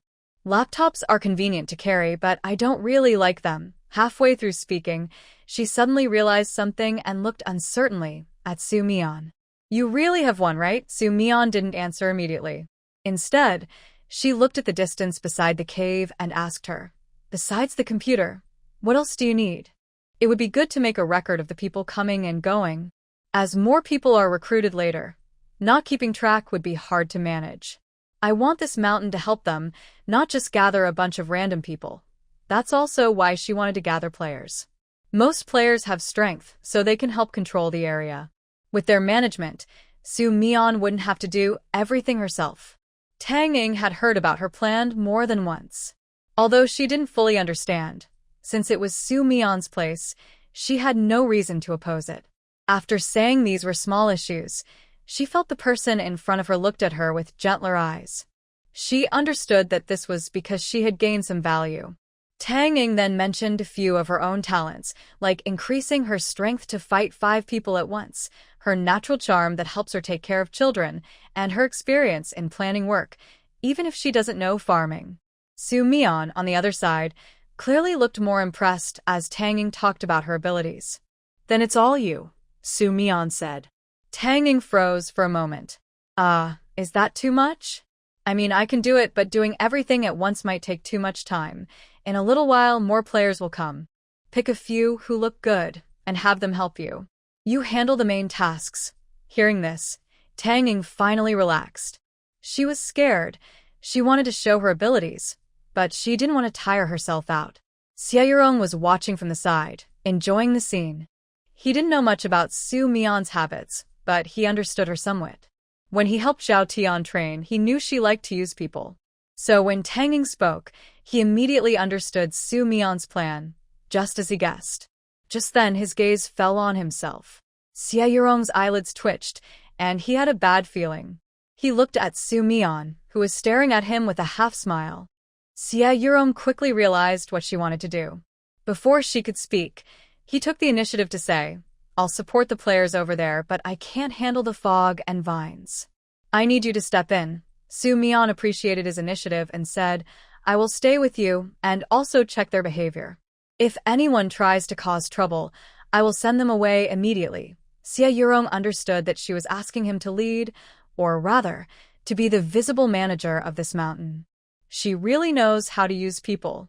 After most of the arrangements were made, Su Mian set up a 3-story container near the cave. This type of structure is usually used as dormitories for construction workers. It has many rooms and a decent size. Each room has bunk beds, which are not perfect but quite good for a mountain area. The first floor has 2 large sections. Su Mian went inside and arranged things. Soon, she added a full computer desk and a bed with blankets and clothes in the corner. There was also a private bathroom. She hung a curtain between the computer and the bed and added some basic daily supplies. After finishing, she left the room. She saw Tang Ying standing at the door, frozen in shock, and Xiaoyurong looking calm but clearly overwhelmed. It was like watching a magic trick. They had been talking, and suddenly a building appeared next to them. If it hadn't been daytime, they might have thought it was a dream. Especially when Su Mian pointed to the specially decorated room and said it was for her, Tang Ying felt like she was floating.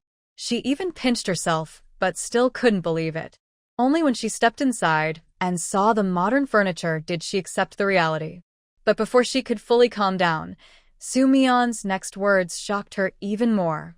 The generator will be installed tomorrow after I expand the fog area. There are many animals nearby, so I won't disturb them yet. The bathroom will have water by tomorrow at the latest, so you can take a shower then. After that, it will be your workroom. Creating a building and providing so many supplies was already impressive, but hearing about the generator and showers made Tanging feel like she wasn't just surviving in a game. It felt more like an outdoor living experience.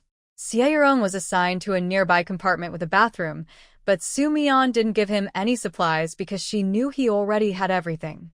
The other players were assigned to the 2 upper floors, which could hold 20 or so people. If needed, she could build another floor, but she didn't think many players would come. Finally, Soo Mi-yeon talked privately with Seo about raising poultry. He hesitated for a moment and said he would think of a way. At the scheduled time, players arrived at the desolate mountain one after another around 7 or 8 o'clock. Seo stepped forward to communicate with them, while Soo Mi-yeon silently watched nearby. The players who came seemed quite decent, friendly in speech, and did not cause trouble or ask inappropriate questions beyond the boundaries. Overall, Soo Mi-yeon was satisfied. When Seo led a group to the container house, the small 3-story building naturally made these players sigh in amazement. Most of them were relatively new players, having only experienced 1 or 2 encounters. They hadn't yet improved their abilities or even their backpacks.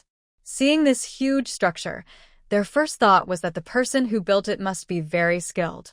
They looked at the house owner, Seo, with admiration. Seo felt the pressure from their gaze and thought for a moment before mentioning that Soo Mi-yeon was the true master here. The players then looked at the young girl they had previously ignored. Most of them couldn't hide their surprise and suspicion clearly on their faces. Soo Mi-yeon didn't feel the need to prove anything.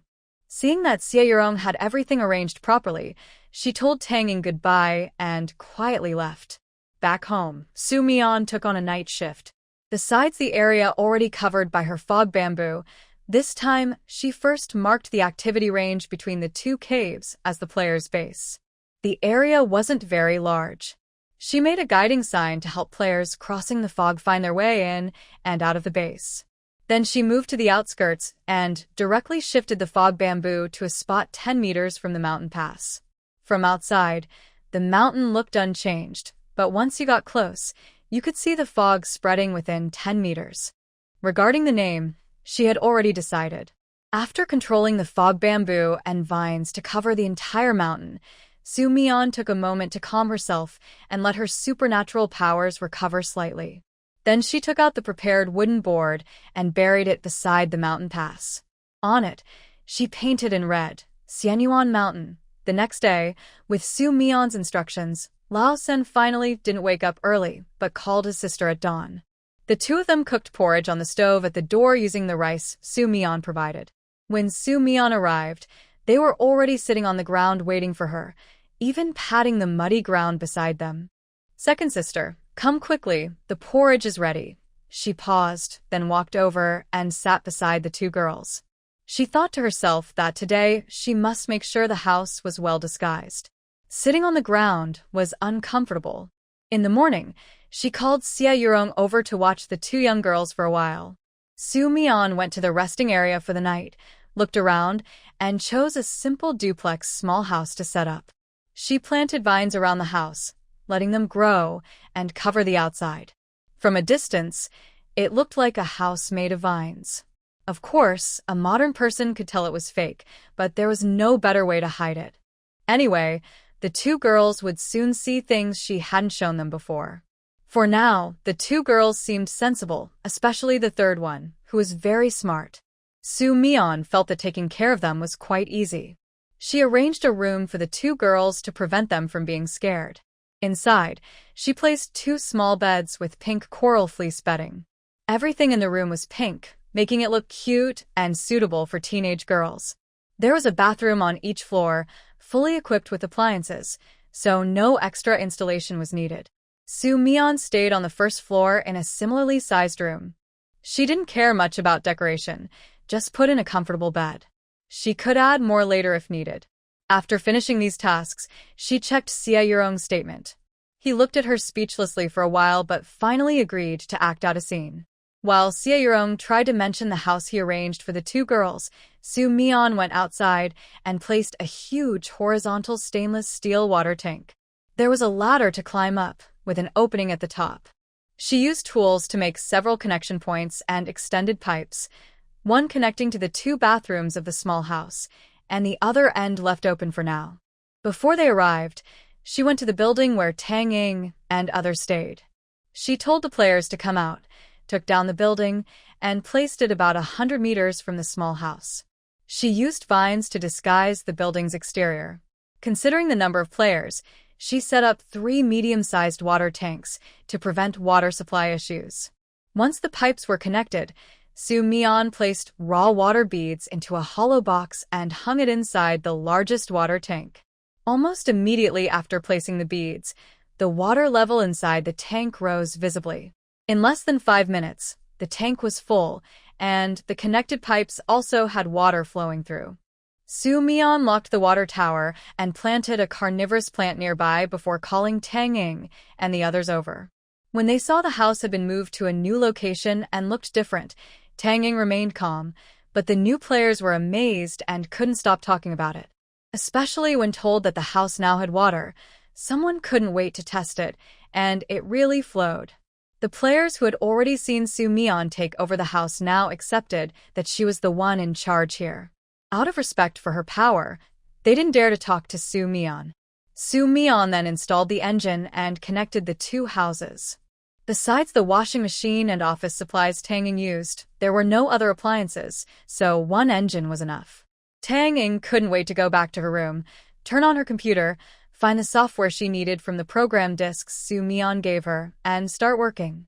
There were no women among the players this time, so Tang Ying chose a male player who had done clerical work as her assistant. He couldn't draw, but he knew how to use most software. One handled drawing, and the other made spreadsheets. They worked well together. Meanwhile, Xia Yurong led her two sisters to the small house in front of the villa. When they saw the beautiful and unique house, they were stunned. The youngest sister asked uncertainly, "Can we really live here? This is your reward for being obedient. Your sister has done a lot for me these days, so you are benefiting from her. From now on, you must do your tasks well, or even your sister might be kicked out." Xia Yurong used a slightly threatening tone. The sisters were a little scared and shrank back, promising, "We will do our best. Please don't send us away." Xia Yurong nodded. "Good. Your second sister will give you instructions later. I have other things to do, so wait here." Almost as soon as Xia Yurong left, Soo Mion arrived just in time. The two who had been feeling nervous immediately looked to Soo Mion as if she was their main support. They lost their fear and excitedly shared details about the house with her. Soo Mion looked at their dirty little faces and led the two girls to the second-floor bathroom, teaching them how to use the shower head and body wash. While the young girls were excited and exploring the new room, Soo Mion left them in the small villa and went to find Xia Yurong, who had been waiting for a while. When she saw her, the first thing Xia Yurong said was, "I realize you're sometimes quite kind. In the previous world, it was Zhao Tian, but in this world, you directly take care of the children. Honestly, you don't seem like someone who meddles in others' affairs, and this time you're recruiting people. As your partner running errands, I think it's fair to ask why you're doing this, right?" Soo Mion wasn't surprised that he asked directly. She had no intention of hiding her reasons for these actions. For the first two things, you can say I was meddling. As for recruiting people, I'm just checking if it benefits my mission. Xia Yurong looked at her in surprise. As an experienced player, she could tell that her answer meant the outcome was probably already decided. Anything that benefits her is likely good for him too. Is it points or items? Soo Mion glanced at her. Some are items, some are points. This is my first time trying this, so I don't know how it will turn out. But her answer satisfied Xia Yurong. He wanted to ask more, but since she could share this much, that was already good. He decided to wait and see how things developed, because the best way to verify something is through personal experimentation. This copy of the game was almost over. Soo Mion didn't have her abilities to control water and electricity like she did, so she could only hope the next copy would give her a chance to do something. At noon, a few more players arrived. So far, including Xie and Tang, there were 15 players on the mountain. Tang had already made a rough map of the wasteland in the morning, dividing areas for farming, free-range poultry, and places for the natives to live. It was easy to change plans if needed, saving her from having to go there in person. When the players learned that their tasks included managing the natives and helping with farming, most found it hard to understand why Tsunami was doing all these troublesome things. They are eager to come to the forum just to stay safe, but since they don't have to worry about food or clothing, the tasks given by Tsunami are really nothing special. So, they only discussed briefly, and no one was unwilling. In the afternoon, Xie led a few players out of the mountain accompanied by Tsunami. By evening, they returned pushing several carts. On them, there were chickens, ducks, geese, piglets, and little lambs, all quite small, clearly hungry. Several areas in the mountain had already been fenced off, and the players sorted everything and dispersed. Tsunami led the two eager sisters to check the animals. When they saw the chickens and ducks, the sisters immediately went to look at them. After a while, they worriedly told Tsunami that the animals were very hungry and might soon be in trouble if they weren't fed. They also worried that there might not be enough wild vegetables and grasses in the mountain, acting like experienced elders. Seeing how attentive they were, Tsunami had an idea. They will find ways to get food, but they don't know how to care for the animals. How about you two take charge? Can you do that? The sisters quickly nodded. It's not much. Second sister forgot, but in the past, we fed the chickens and ducks at Uncle's house. There were even more then. Big sister once got so tired from cutting grass for pigs she fainted, but Dad didn't say anything and even told Uncle that Big sister was just trying to be strong. Talking about their family made the sisters look sad. But remembering that Tsunami said not to mention their family, the third sister said, "Sorry, second sister, I forgot we shouldn't mention them." Tsunami shook her head. It's okay. After some time, you'll forget and you won't see them again. The third sister hesitated but didn't say anything. Tsunami didn't ask further, only inquiring about how many times a day these poultry ate and how much each time, thinking about how to arrange the vegetable garden first. In the past 2 days, she hadn't been resting much at night. The vegetables, rice, wheat, sweet potatoes, and potatoes in her space had all been planted in one batch, with plenty prepared as seeds. In her original world, she had no experience with farming. The only knowledge she had came from books about collecting seeds, but there were too many books to read. She only browsed them occasionally and had only learned the basics of crop growth. Fortunately, this time she was in ancient times, an era where almost everyone knew how to farm and grow vegetables, so she didn't have to worry. Now that it is autumn, it is the perfect time to start planting crops. The timing is just right. Thinking that tomorrow is the last day of the warning period, Tsunami feels she can do a bit more during this time. So, at night, she finds Xie again and asks her to gather people tomorrow to collect supplies that might be needed later. She will cover the costs. Xie agrees and immediately starts planning tomorrow's activities with the players. The next day, the third and fourth brothers go to pick wild grass. Tsunami uses her special ability on the sweet potato vines she has in her space. In a short time, a small pile of vines turns into a tiny hill. The two sisters come back carrying baskets and see a lot of sweet potato vines. They are excited and say, "Where did the second sister find these sweet potato vines? We can use them to cook. They are so fresh. I haven't eaten sweet potato vines in a long time." Tsunami thinks to herself, these are for feeding pigs. She understands that the Wang family has been poor for over a year, but recently they have had a few good meals. Why do they keep craving these? When they learn that the sweet potato vines are meant for piglets, both sisters are stunned. Although they accept the plan, their eyes show some reluctance, as if they feel they are wasting something precious. However, when working, they are quick and efficient. They chop the sweet potato vines and wild grass together, starting to feed the poultry from inside out. The water pool built by the players is also usable now. Tsunami helps fetch water, and the chickens and ducks eat happily. In the afternoon, the players return with a bunch of supplies. Su Mian checks the goods with Xie Yurong and settles the payment. Then, taking advantage of the daylight, a group of people goes to clear land in the planting area. It's their first time doing this, and they find it quite interesting. Each person takes responsibility for a piece of land.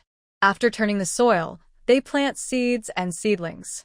Although it looks a bit uneven, they finally have a small vegetable garden. This area is the closest to where they live. After finishing, they walk back in just a few minutes, so it's not too tiring. Another busy day passes. The two young girls play and laugh on the second floor before going to sleep. Su Mian spends some time browsing a forum. But as she scrolls through, she notices something strange. She sees a newly posted message with a title similar to her own post. When she clicks on it and reads the content, she can't help but laugh out loud in anger.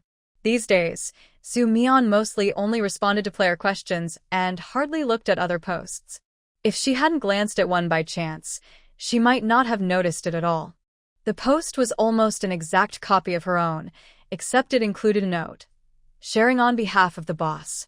Great opportunity, don't miss it. Brothers, let's go all out.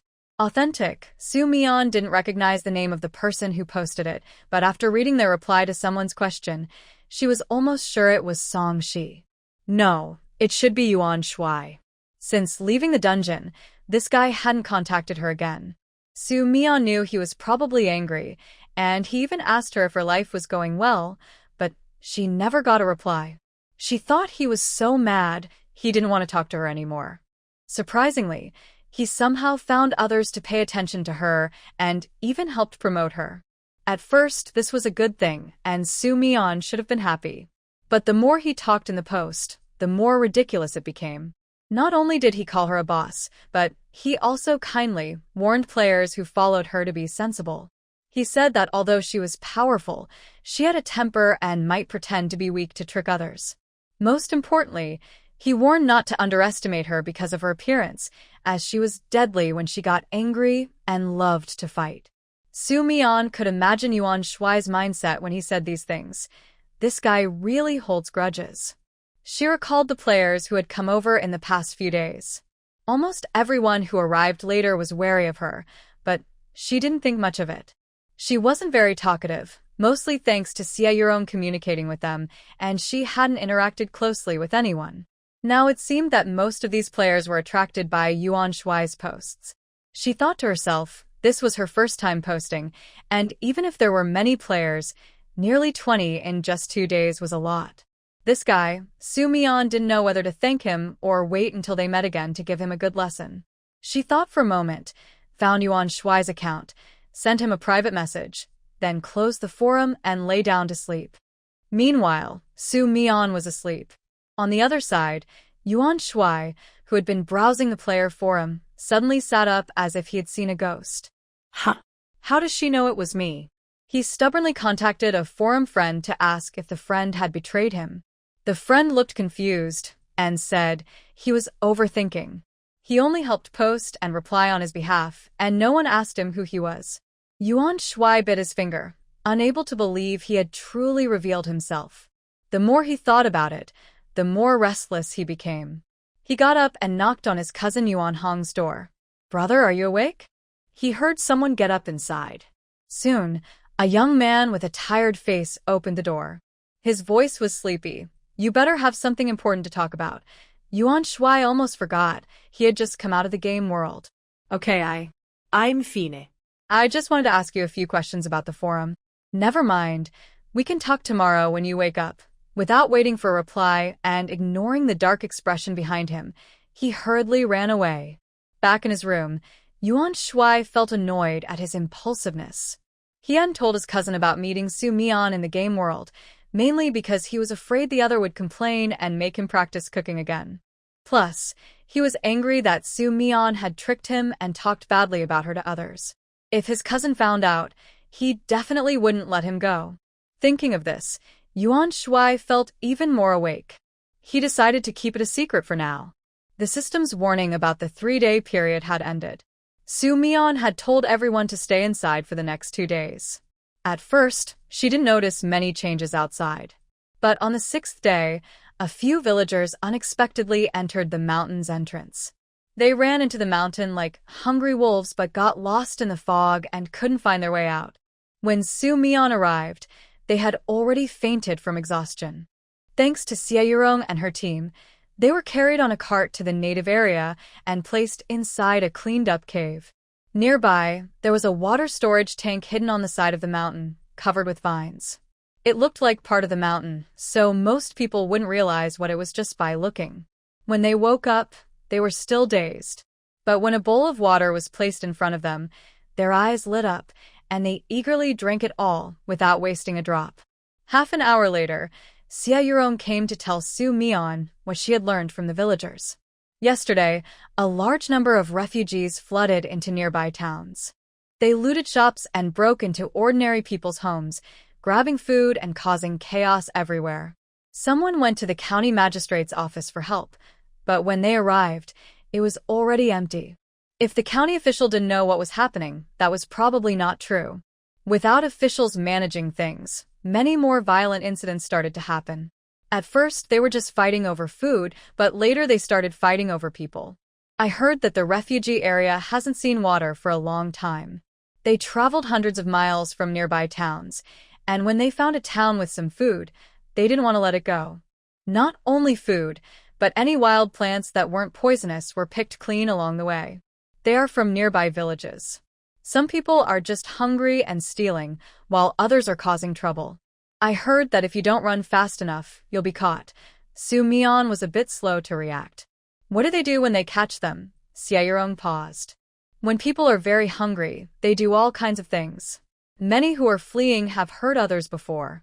They probably catch people to use as food supplies. Su Mian was silent. She had expected this situation, even guessed that the crisis system warned about, besides hunger and thirst, was about killing others for meat. If that's true, then there are probably many such cases. Natural disasters are really hateful. When I came here, some of them had just finished a bowl of noodle soup and were crying because their children were taken away. Mavi, sumian hesetatith. She wanted to recruit people, but it wasn't realistic to go and take them by force. First, it's hard to tell who is good or bad. Second, the area is too large. I have an idea. Xia Yurong looked at Su Mian. The wilderness. Fairy Fate Mountain has already been divided. Sooner or later, we'll need to recruit people. Why not let these few go back and call others? Then we can register and check them. At worst, we keep a close watch, and that solves the problem of no one to farm. He knew Su Mian could make plants grow. If someone prepared the land, she could easily support a large group of people. That way, she wouldn't need to do other preparations. I'll pick a few capable people to guard the mountain pass. With you supporting from behind, I think it's manageable.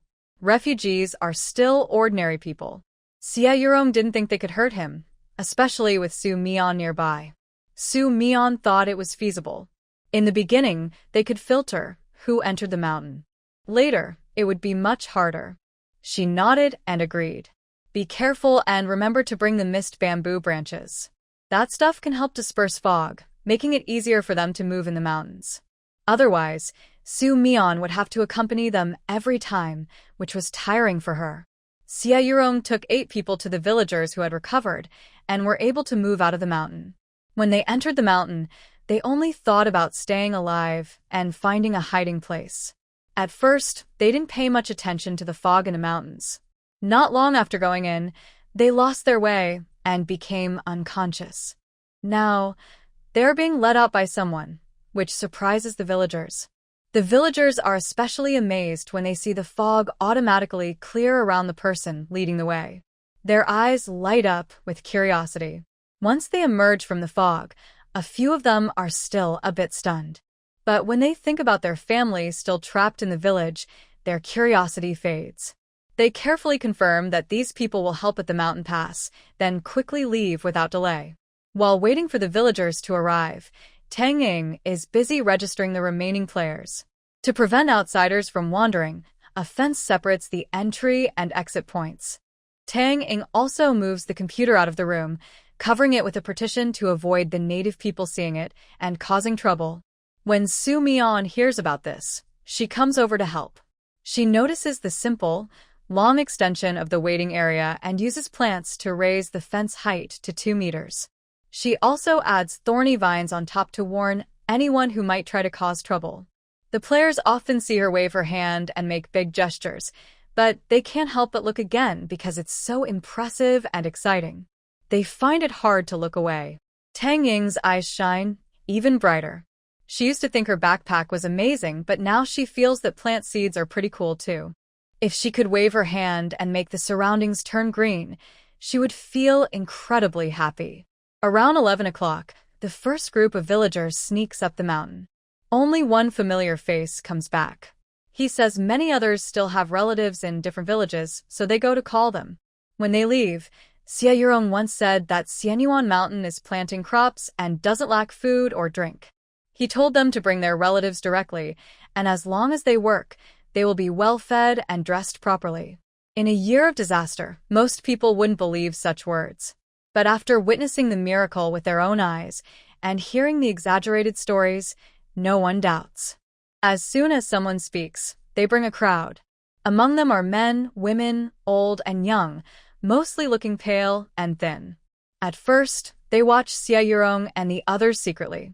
When they see the same miracle as described by the people who brought them, each person instinctively shows a respectful expression and follows behind.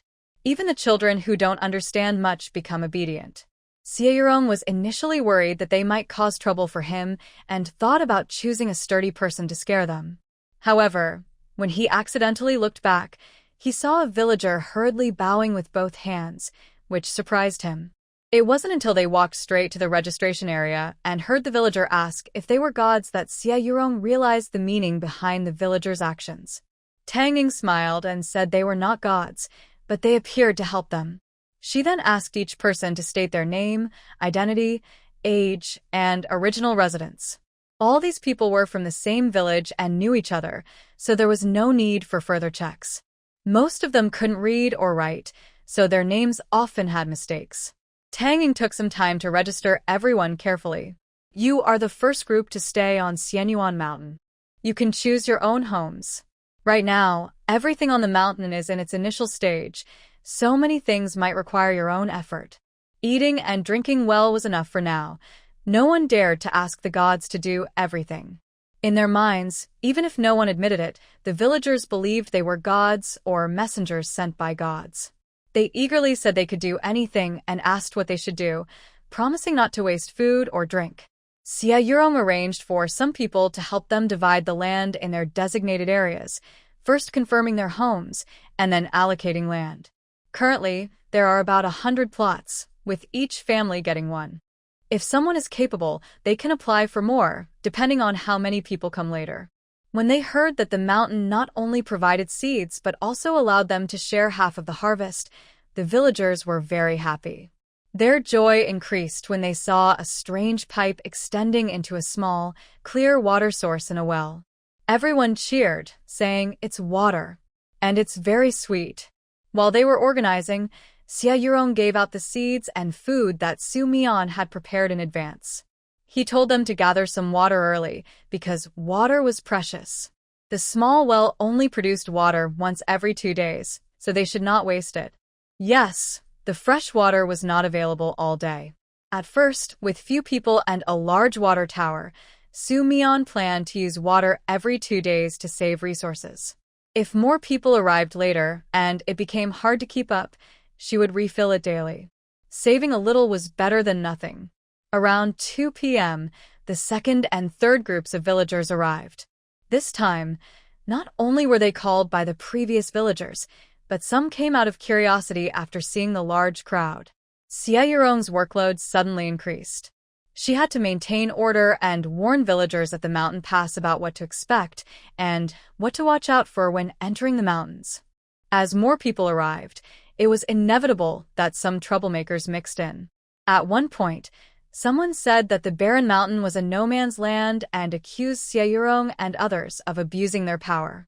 They argued that if there was anything in the mountain, it belonged to everyone. So why should she claim it for herself? Xie Yurong didn't reply. Instead, she politely moved aside to let the person go in. The person confidently strode into the mountain. The villagers only saw him walk boldly into the fog. After about the time it takes to brew a cup of tea, they heard a loud scream. When they looked up, they saw the man being thrown back by what looked like a living vine. The vine seemed to appear out of nowhere, waving in the air to threaten. It also gouged several holes in the ground at the mountain pass, looking very dangerous. The villagers turned pale with fear and knelt down, begging for mercy and chanting phrases like, "Please, divine beings, spare us." A few others who had tried to sneak in also fell silent, afraid to speak. However, Xia Yurong had already noticed these people. She took them aside and forbade them from entering the mountain. This action was very effective. The newcomers became obedient afterward. As more people entered, Tang Ying's area also became busy. Fortunately, players kept coming to the forum, including some from other places. They brought bad news for Su Mian.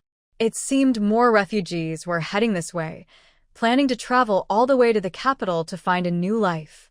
Any villages or towns swept by these refugees had no good outcome. Su Mian prepared early because these refugees had gone crazy. If they found out there was food and drink in her mountain, they might risk everything to break in. Su Mian told the players to be careful and safe when coming over. When they arrived, they should report their names to Xie Yurong, so she could help them get into the mountains early. After that, she closed the forum. She also went to check the mountain pass. Outside, the crowd was huge and overwhelming. It was getting dark now. At this pace, they might have to wait until late at night to get everyone sorted. Tang Ying was very busy, drinking water through a straw while talking and biting a snack. It wasn't that she didn't have time, but the people coming were very hungry and thirsty. The adults could handle it, but the children looked like they might faint. It was very sad. They had to speed up and get them settled quickly so they could drink water and eat something to fill their stomachs. Su Mian didn't prepare fancy food for these people. She only gave them some rice with salt and vegetables to stop them from starving. It wasn't that she didn't want to give more, but people who are very hungry shouldn't eat too much at once. If they eat too much suddenly, they might get sick. There aren't many doctors around, and Su Mian didn't want to use medicine carelessly. She had to find a way to prevent problems early. Even so, what she gave was the best she could do for these villagers. They couldn't even get pig feed from rice husks, and only crazy people would complain that rice isn't good enough. By 1 a.m., the team at the mountain pass finally finished counting everyone. Xie Yurong and the players were exhausted, sitting down and not wanting to move. Tang Ying called Su Mian over to look at a document on the computer. It was over 100 pages long. After a quick estimate, nearly 10,000 people had entered the mountain. There are 12 villages nearby. I plan to pick 2 young people from each village to be representatives and manage their village. The others should be elders, so they don't rely on their age to boss others around. Su Mian knew she was probably noticing something during registration. She nodded and said, "That's fine. Just pick the ones you like, and later, have Xie Yurong and the others inform them." The mountain was too big to hold more people comfortably. The only problem was the trouble of running back and forth. Su Mian thought for a moment and decided to bring out about a dozen mountain bikes. Once they used the immortal aura, they wouldn't need to run around anymore. But she couldn't just let the players walk all the time. When she took out the bikes, several players almost cried. Having bikes makes things easier. I was wondering how I'd keep going tomorrow. What about me? I don't know how to ride a bike. All the copies have been made, but you still haven't learned to ride a bike? If you don't learn, just keep running hard. Eventually you'll get it. Su Mian wanted to get an electric bike, but the mountain road was difficult to travel. The only accessible area was where they lived, which was not very practical. A big car was even less possible. The mountain road was sometimes wide, sometimes narrow, and everywhere there were trees without any order. Even if they wanted to build a road, they didn't have the time now. After tidying up a bit and arranging rooms for the new players arriving one after another, Su Mian finally left. Inside the small building, the 2 sisters were sleeping soundly. Su Mian had told them to lock the door when they sleep. At first, they didn't wanna. They thought Su Mian sleeping downstairs alone was too pitiful, and they even wanted to leave the door open for her, insisting she sleep with them. But Su Mian refused and gave a reason that she needed to be on the first floor to be ready for any tasks. When she returned to her room, she washed up, changed into pajamas, and lay on the bed, thinking about something else. The third sister looked at her several times, hesitant to speak, especially when she accidentally mentioned family members. Su Mian knew she was the smartest and most emotional among the sisters, probably thinking of their eldest sister, Wang Pandai. If she could save someone, Su Mian would have gone to save her on the first day. She hadn't mentioned it or taken action because the person who bought Wang Pandai wasn't local. At that time, Wang Yud was determined to sell her at a high price, not considering what would happen to his niece later. The middlemen they found were passing through, and they paid the family quickly and left in a carriage. Without a clear direction, and even if there was, trying to find someone after a few days was like searching for a needle in a haystack. Wang Pandai was indeed pitiful, but Su Mian couldn't risk everything to find her. So she knew the third sister's thoughts and pretended not to notice, leaving the girl with some imagination. The next morning, Su Mian woke up early. Recently, the players had been busy. She taught the two sisters how to use the microwave and gas stove. They learned quickly and cooked a pot of rice and some decent-looking dishes that day. However, they were reluctant to use much oil and salt. Su Mian tasted the food and found it a bit bland. She didn't say anything, planning to give them time to improve gradually. After breakfast, the sisters took care of the poultry, while Su Mian helped out wherever needed. Today, more villagers came to the mountain pass, including some from nearby villages and many refugees. At first glance, it was hard to tell who was good or bad. So, the village management arranged by Tang Ing started to work. They took people to the mountain entrance and identified those who recognized them, giving priority to familiar faces to enter the mountain. Those with bad behavior were still kept outside. They then selected the remaining refugees, allowing the elderly and children to go up the mountain first. If some families insisted on staying together, they were all kept outside. Those who tried to resist were not tolerated by Xie Yurong and others. They were directly stopped. There were some minor conflicts and even bloodshed, but it also scared many people into obedience. Especially after someone secretly entered the fog and was thrown out by the vines, no one dared to complain anymore. That day, 4 or 5 more people arrived. They entered the mountain first, ate and drank well, then started helping out. They performed quite well, and so far, no one has shown dissatisfaction or caused trouble. Instead, they seemed very motivated. On the 15th day since Su Mian arrived at this instance, the population of Xianyuan Mountain had reached several tens of thousands. The residential areas were already full, and all planting zones had been assigned. Now, besides the original trees on the barren mountain, there were people walking everywhere. Fortunately, the initial arrangements were good. Even with so many people, no major problems occurred. The fog between the players and ordinary people also helped. Even if small conflicts arose, they didn't affect the players. However, with so many people, there were many messy chores. Xiaorong had never felt so exhausted before. The last time, he had overexerted himself following Su Mian fighting aliens. This time, he was also physically drained, but in a different way. Now, whenever someone hurriedly came to find him, he felt overwhelmed. Among the players, the most comfortable was probably Su Mian. Even though she needed to provide many things, she only had to move her hands or speak a little.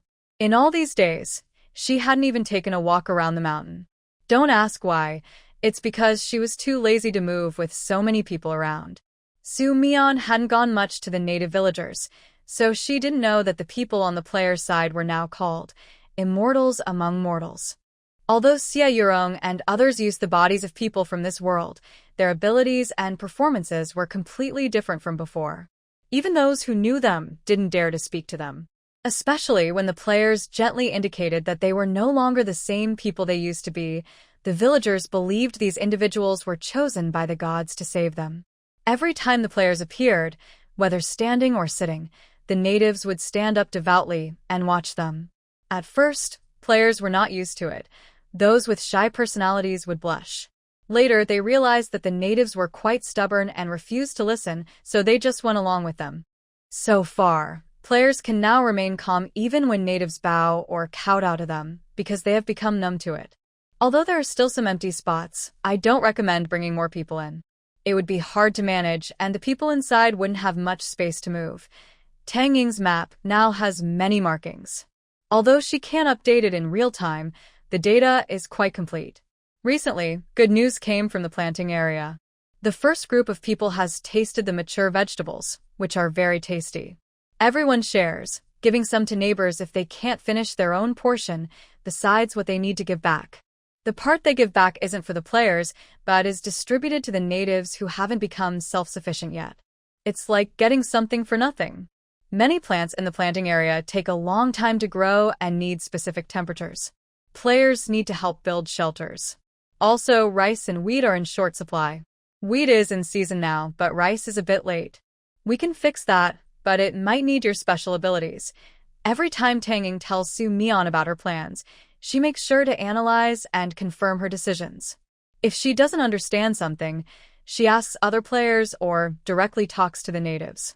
She's been very dedicated lately. Although saving people is Su Mian's plan, Tang Ying has been fully involved herself. Su Mian nodded. Just discuss with Xia Yurong to make decisions about what you can handle. I'll check the planting area tonight to help solve some of the food shortage. She has tried to speed up crops before, but only in nearby fields. She hasn't gone far to do so. Although the space has been used up a bit recently, the amount isn't large. Su Mian is planting rice every day, and it matures quickly. The only problem is processing it. She has handed this task to the natives. They have ways to handle it. If tools are needed, Xia Yurong will arrange for someone to go to the village to get them. The finished products will be evenly distributed to the natives by the players. Once crop production stabilizes, they will stop providing supplies. However, Tang Ying mentioned that rice is quite scarce. The output from space is limited, so it's better to speed up the growth of crops in the fields directly. Thinking about climbing the mountain tonight, Su Mian sighed. She really wasn't eager to do this because it required sneaking around. That evening, Xia Yurong and others worked until late, and then went back. Su Mian also hurried up the mountain, taking advantage of the time when most villagers were resting. No one guards the farmland at night because everyone believes the mist is a miracle. As long as no one causes trouble, there's no need to watch over it. This made it easier for Su Mian to act. She found the rice planting area. The land was bare at the moment, and waiting for it to grow naturally might mean the rice wouldn't survive until harvest. Su Mian didn't waste time.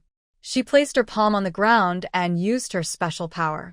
In just a moment, green shoots started to sprout. Then the plants seemed to speed up, growing quickly until they turned green, then yellow, and finally ripened.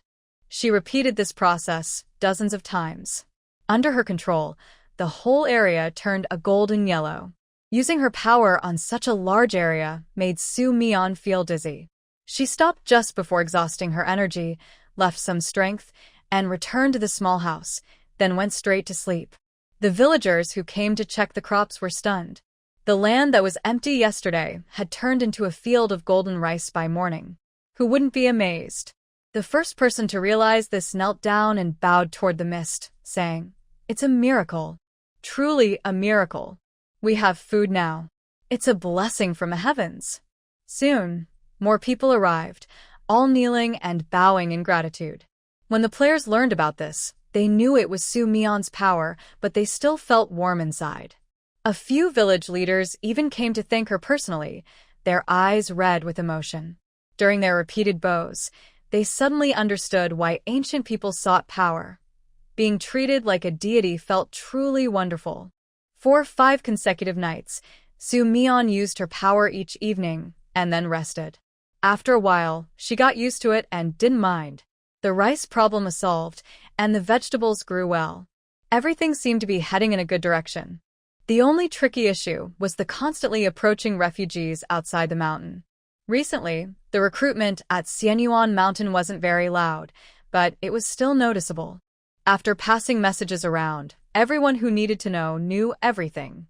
After announcing they would no longer accept newcomers, some felt disappointed, but no one dared to cause trouble. Some people chose to leave here, while most stayed. They found a nearby place to hide, and when hungry, They ate wild grass and tree bark. Fortunately, the trees on Xianyuan Mountain were very lush, and some people were lucky enough to catch a few wild rabbits that ran out of the mountains.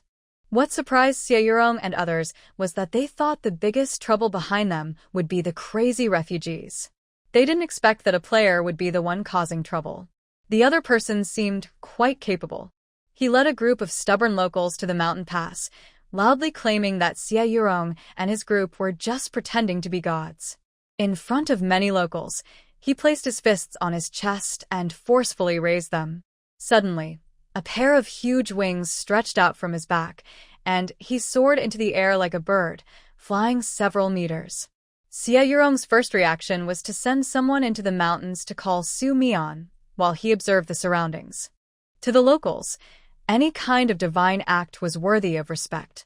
When the player took to the sky, many people were stunned, whispering, "He can fly, he's a real fairy." Then a large group of people knelt on the ground, shouting, "Great fairy, please save us. Give us some food." The player hovered in midair, crossing his arms and looking at the crowd with a cold smile. "So, you see clearly now. There are no real fairies in this mountain. They're just pretending to fool you. If you want to get in, it's easy. Just follow me and rush in together later." Most players wouldn't do things that hurt themselves. The other person's attempt to stir up the locals' emotions was probably to take over Xianyuan Mountain. Xie Yurong noticed several locals with eager eyes, showing signs of wanting to follow, and warned the nearby players to be careful. They weren't worried about the locals rushing in. Since more locals had appeared in the mountain, the fog at the entrance had become thicker than before. If it weren't for the things Su Mian provided to help them avoid the fog, they probably wouldn't have been able to find their way out, let alone these ordinary people with no special abilities.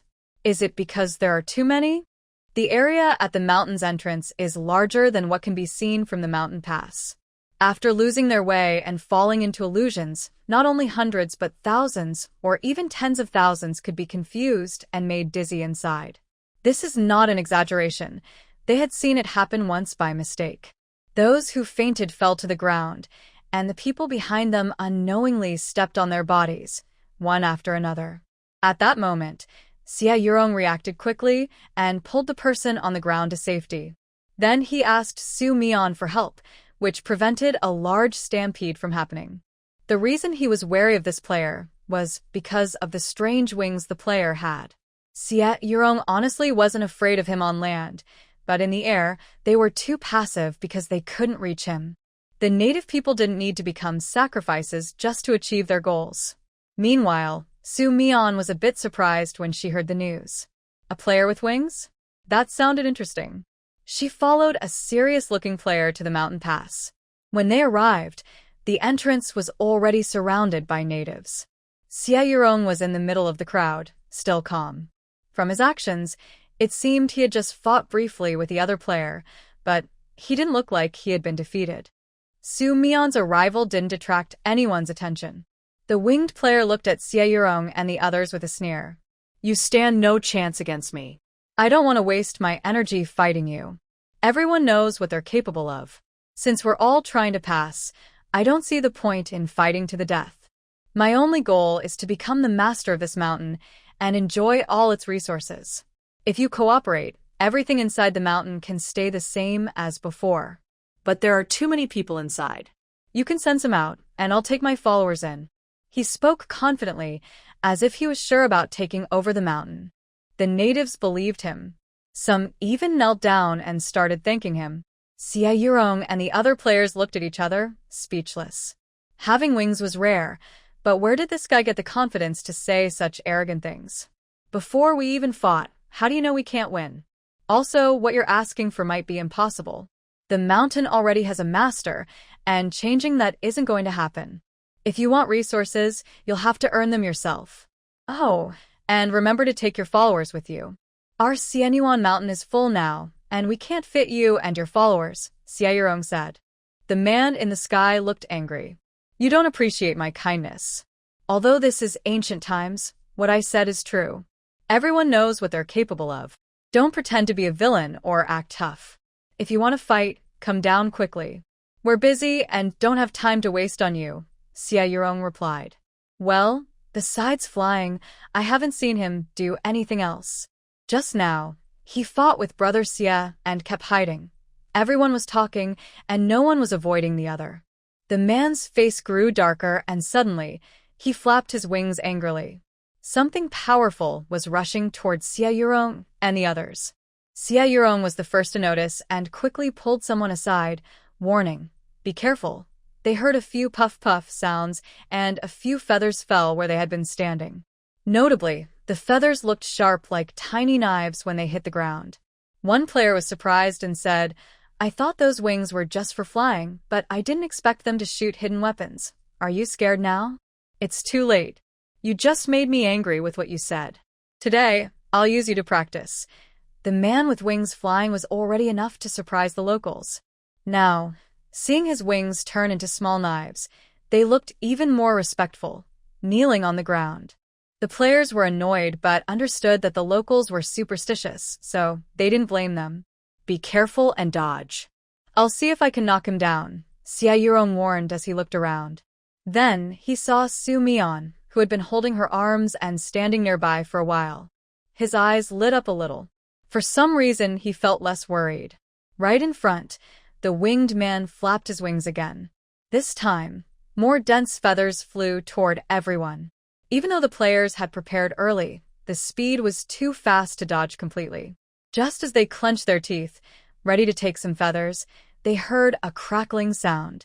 A cold wind brushed past their faces, and the feathers flying toward them turned back and flew in the opposite direction. The winged man was surprised too.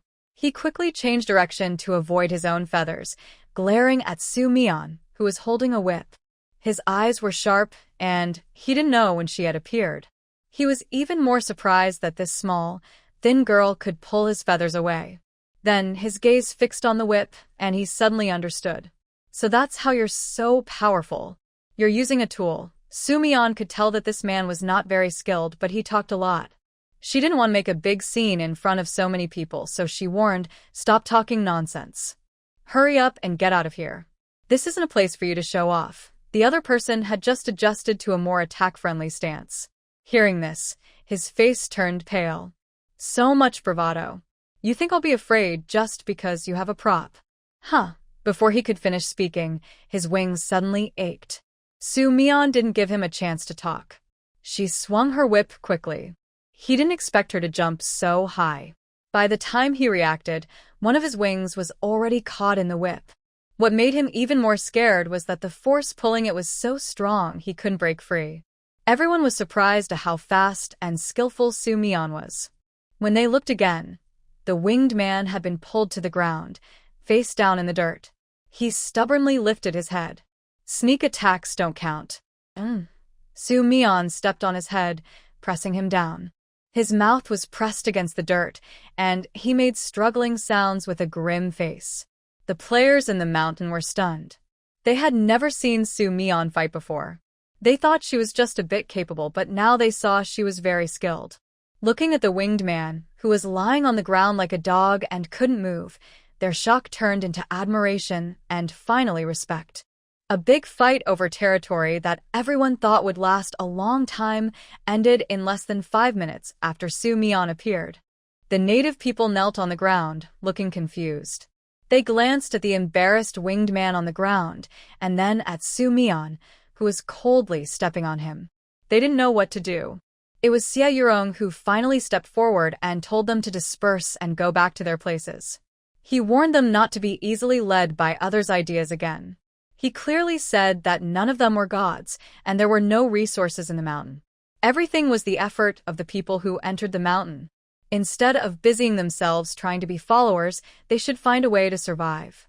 After saying this, a few people went over and helped the winged man up from the ground. His face was covered in dirt and ash, and blood mixed with mud was flowing from his mouth. Just as he was about to speak, one of the players who was holding him slapped him across the face. The winged man looked at him in shock. The other glared back. "If I see you trying to cause trouble again, I'll hit you.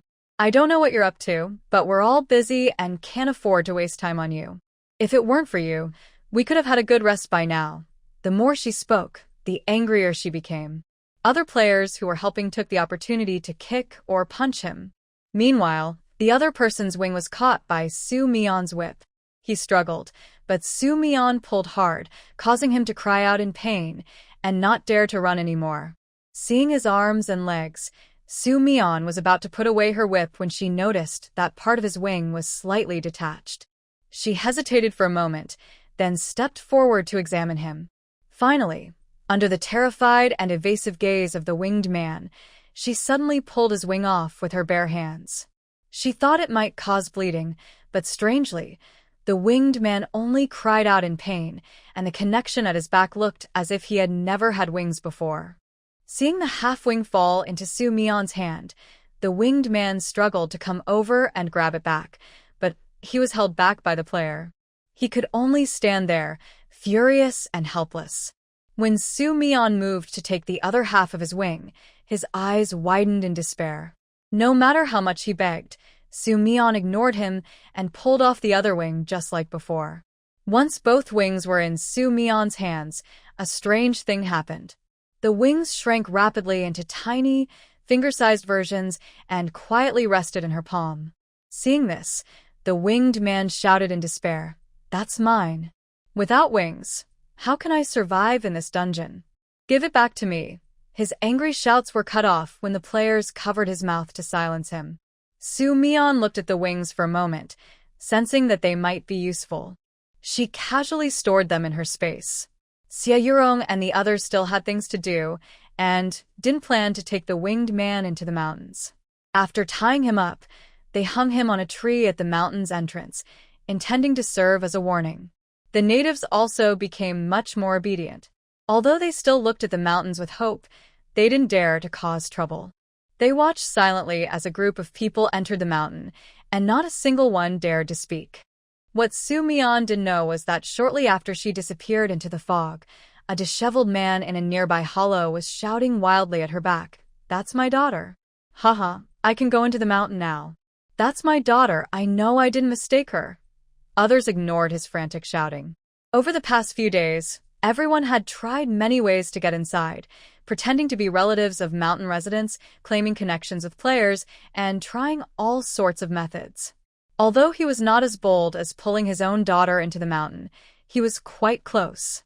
Su Mion was called to the mountain entrance again because a local person wanted to see her and said she had promised the person could enter the mountain. She heard the other person was quite old, so she immediately thought of Aunt Du from the grocery store and her grandson. Since she had nothing to do during the day, she decided to go. When she left in the morning, she looked a bit noticeable, so as soon as she appeared at the mountain pass, she attracted many eyes. Su Mion looked around the crowd and saw someone lying on the ground in the middle, surrounded by people. When she approached, the crowd automatically moved aside, and she saw clearly that the person lying down was indeed Aunt Du. She looked even thinner than the last time they met. In just a few days, her face was almost bone, her mouth was dry, and she was barely conscious, but her hand was still holding her very thin grandson, Shunzi. Su Mion suddenly had a water cup in her hand. She didn't mind the shock her action caused among the locals. She placed the cup near Aunt Du's mouth. At first, she didn't react, but when her lips touched the water, she instinctively opened her mouth to swallow. She coughed because she drank too quickly, but she still managed to drink all the water. "Miss Su, it's really you." Aunt Du, who was regaining some consciousness, first tried to stand up. After Su Mion helped her up and held her arm, she cried, "I only came to find you because I had no choice. That day you helped buy some things. I had money to buy food for Shunzi, but we were robbed before we got far. Shunzi has been hungry these days. I only remembered your story about the wilderness mountain after hearing what everyone said. It's a pity I came late and they wouldn't let me in. I know this makes things difficult for you, but I'd rather die than watch my grandson die. Please, Miss Su, take my grandson into the mountain." She had just recovered and, driven by a strong sense of filial piety, said so much without regard for Su Mion's objections, even trying to kneel on the ground. Shunzi held his grandmother's hand tightly, wanted to speak but couldn't make a sound, clearly very hungry these days. "No need to kneel. I promise to let you in the mountain, and I will do it, Su Mian said. Just bring Shunzi with you when you come. Aunt Du was overjoyed. Really? Won't it cause you trouble? Su Mian shook her head. She knew that everyone around her could hear her words, so she comforted Aunt Du, and then stood up to speak to the crowd. I know everyone came to Xianyuan Mountain hoping for a way to survive, but the mountain size is limited and can't hold more people. However, we don't want to let everyone starve or thirst to death. We came out today to tell you that water will be sent down from the mountain later. Please prepare containers and take water as needed. As for food, it's not hard to get if you work for it. The people delivering water will tell you what to do. The locals, who had been surprised that Su Mian had brought people inside, were now excited by this good news. Some forgot her previous strict methods and kept asking if they were being tricked. After Su Mian promised, many cheered and started preparing their things. Providing water to the locals was a decision made after discussions with Xie Yurong and others, and it was settled a few days ago. Since the number of people on Xianyuan Mountain reached capacity, water droplets had been used almost daily. Whether used or not, it cost the same points, so saving more people was considered a good deed. The only delay was installing water pipes and water towers, which was completed today. Su Mian's space was full of messy tools. This time, she used several water storage tanks with pipes on top, camouflaged outside. Her plan was to extend the pipes to the mountain entrance and connect another tank so they could use the tap on top to get water anytime. After sending Aunt Du and her grandson into the mountain, Su Mian waited at the entrance for Xie Yurong to arrange for water to be released. The locals waited for a long time, looking expectantly but seeing no water. They wondered if the people inside had changed their minds until they saw a huge silver object being pushed out of the mountain. It was perfectly crafted, shining silver, and looked very advanced. When the mountain people urged them to take water, they stepped forward and were surprised to find that the large object could automatically produce water. Seeing the clear water flowing endlessly, everyone was amazed and very happy. They hadn't seen such clean water in a long time. When they heard they could drink their fill, each person who took water was so excited they teared up. They were so thirsty that they started drinking immediately until their stomachs were full and they didn't want to leave. Some thought of their families. After drinking a few sips, they quickly took their bowls and went back to find their loved ones. Some people still remembered what Su Mian said about exchanging items for food. They asked a nearby idle player about it. The player said they needed to find a place to clear land and plant crops. Surprised and a bit doubtful, they thought clearing land was possible, but they didn't have seeds and the climate might not be suitable. The main problem was that water access had to be convenient, and none of them met that requirement. As long as you're willing to work, we will do our best to help. You can register nearby, and once our team confirms the area for clearing, we will assign tasks in order. Hearing this, the person didn't want to miss the chance and immediately ran to a small enclosure covered with cloth. The enclosure only had a small window. Inside, a female player sat. The local native stammered as he reported his information, and then there was a crackling sound. Soon, he was told his registration was complete and to wait for further notice. Before leaving, he still looked a bit confused but didn't dare ask more and tiptoed away. Actually, inside the enclosure was another computer brought out by Su Mian. It was used to register the native people's information who were willing to cooperate, mainly for easier management. Although much of the process was unpredictable, it was better than doing nothing. The female player had never worked in an office before, but was good at typing. She had learned a few days with Tang Ying and became quite skilled. Typing was very easy for her. Su Mian had a few words with the female player. She was always very reserved, starting her sentences with Sister Su, just like a student seeing her teacher. To be precise, not only her, but after so many days of interaction, players should have become more relaxed around her. Instead, now they all seemed a bit afraid. Not fear exactly, but they instinctively held back their emotions and looked somewhat cautious. Su Mian didn't bother to build closer relationships with them. She often went to Xie Yurong or Tang Ying for matters, thinking it was better to avoid unnecessary socializing. Seeing the water collection line stretch so long that she couldn't see the end, and realizing there was no need for her to wait, Su Mian stood for a while, planning to go into the mountains. Just as she was about to enter the fog, she heard a shout behind her. "Sister Zhaodi, it's me. It's Dad. We're here." Su Mian frowned. She hadn't planned to pay attention, but the voice kept getting louder. The players saw a group rushing over from afar. They had already gone ahead and stopped the group. "You need to queue for water. If you don't cooperate, you won't get any." A group of people, their clothes dusty and their hair like weeds, were blocking the way. Seeing the players not afraid, one pointed confidently at Su Mian's back and said, "That's my daughter. I am her father. I saw everything. She was the one who made the water flow. Why should I wait in line? Move aside, I want to go into the mountains to live." "Yes, you unthinking fools. I am Zhaodi's grandmother. Our family is her closest kin. She even took in old beggars. How dare she ignore us? That's unfilial. Zhaodi, I am your uncle. Come here and tell them." They argued loudly, each one speaking over the other. At first, the players didn't understand who Zhaodi was until they saw people pointing at Su Mian and talking directly to her. Then they realized it was her. Since she was the boss of the mountain, the players didn't like these people, but also didn't want trouble. They asked her, "Sister Su, what do you think?" Seeing the players respectful to Su Mian, Wang Yukai and others grew more arrogant. Thinking about soon entering the mountains where they wouldn't have to worry about food or water, he held his mother's hand and loudly said, "See, having daughters is useful. Once we're in the mountains, I'll make sure they take good care of you, Mom. We won't have to run away anymore." That's right. I won't hold grudges about the past," she replied. They were so caught up in their talk that they didn't notice Su Mian, who had already turned back, staring at them with a look of disbelief.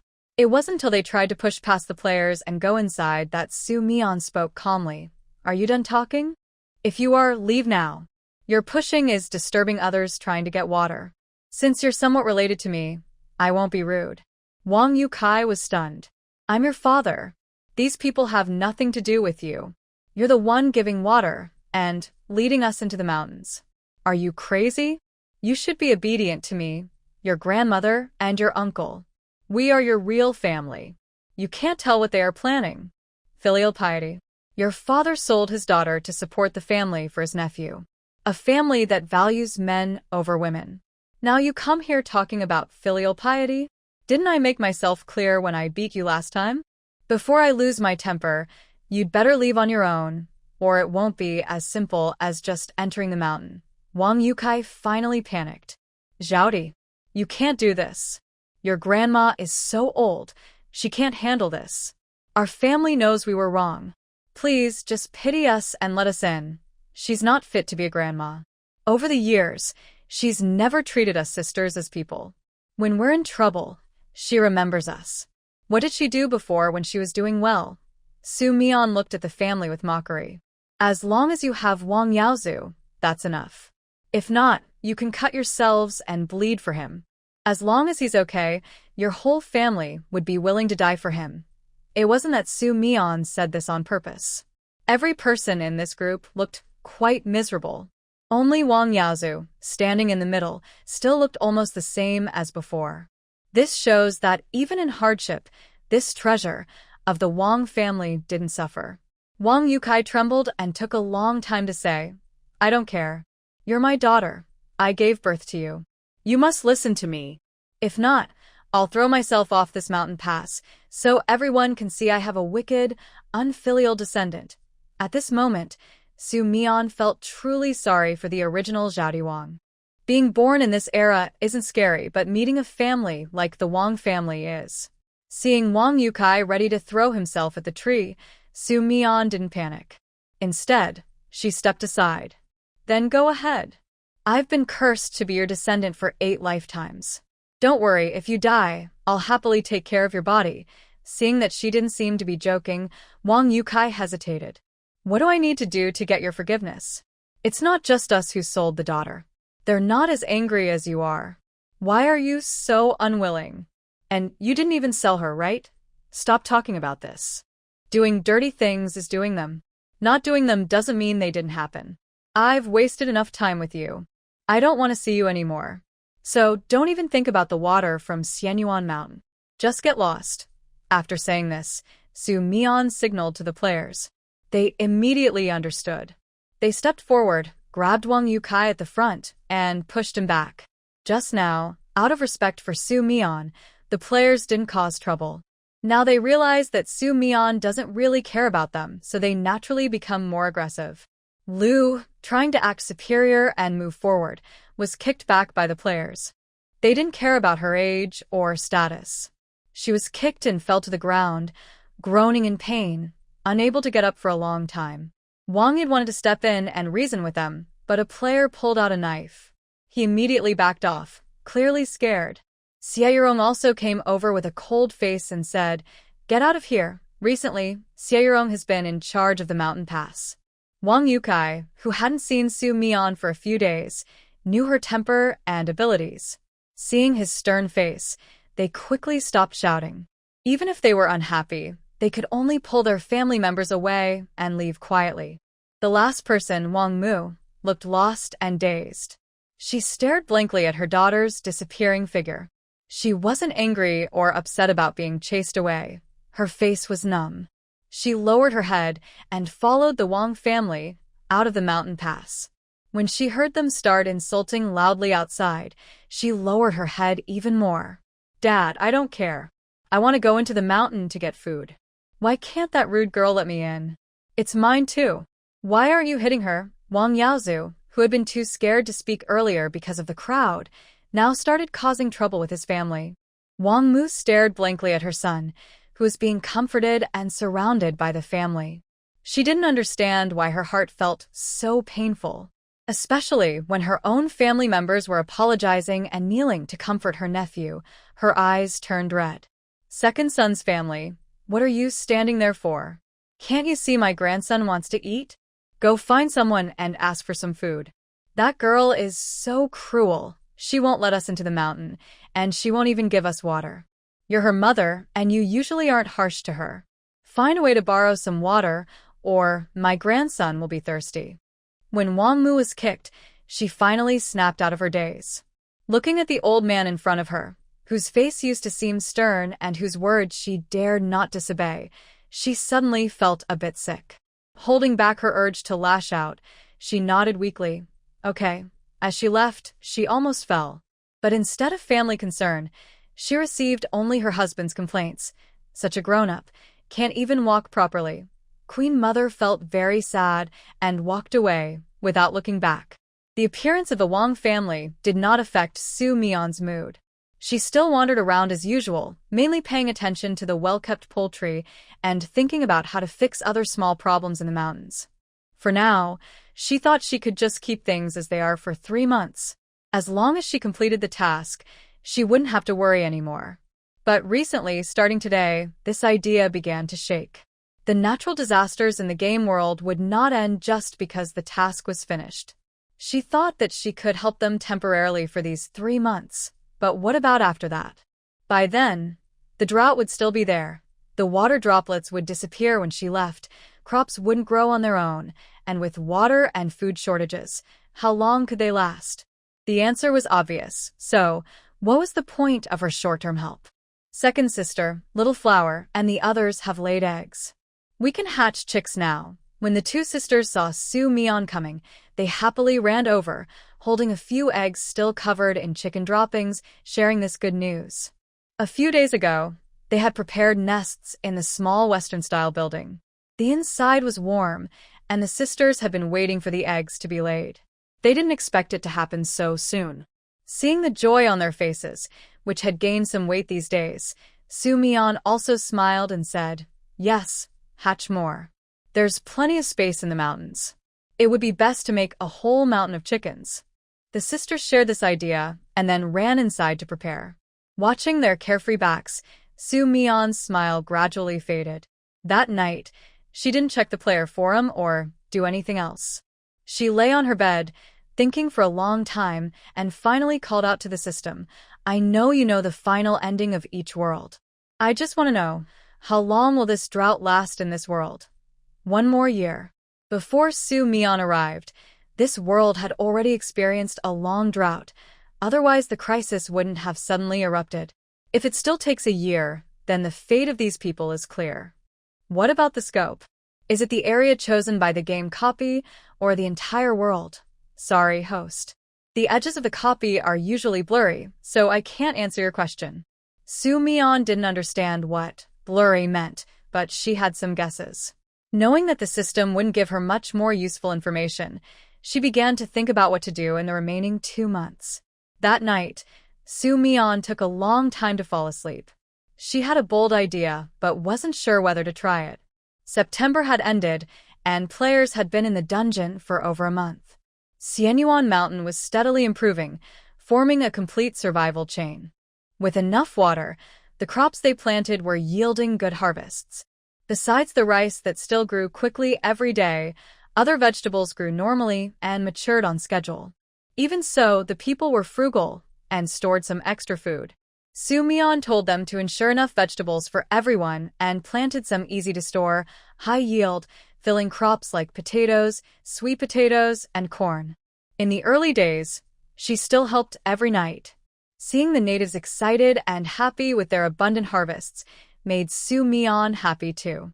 The natives outside Xianyuan Mountain also managed to survive thanks to the players' help. However, the mountain entrance was too small, and as more people gathered, it became crowded. It was hard to even step inside, let alone clear the land. When Su Mian learned this, she had the people of Xianyuan Mountain store enough water 2 days in advance. She brought fresh water beads to a nearby small river with some depth and filled it. She also informed some natives to stay nearby, continue planting seeds, and then moved on to the next mountain.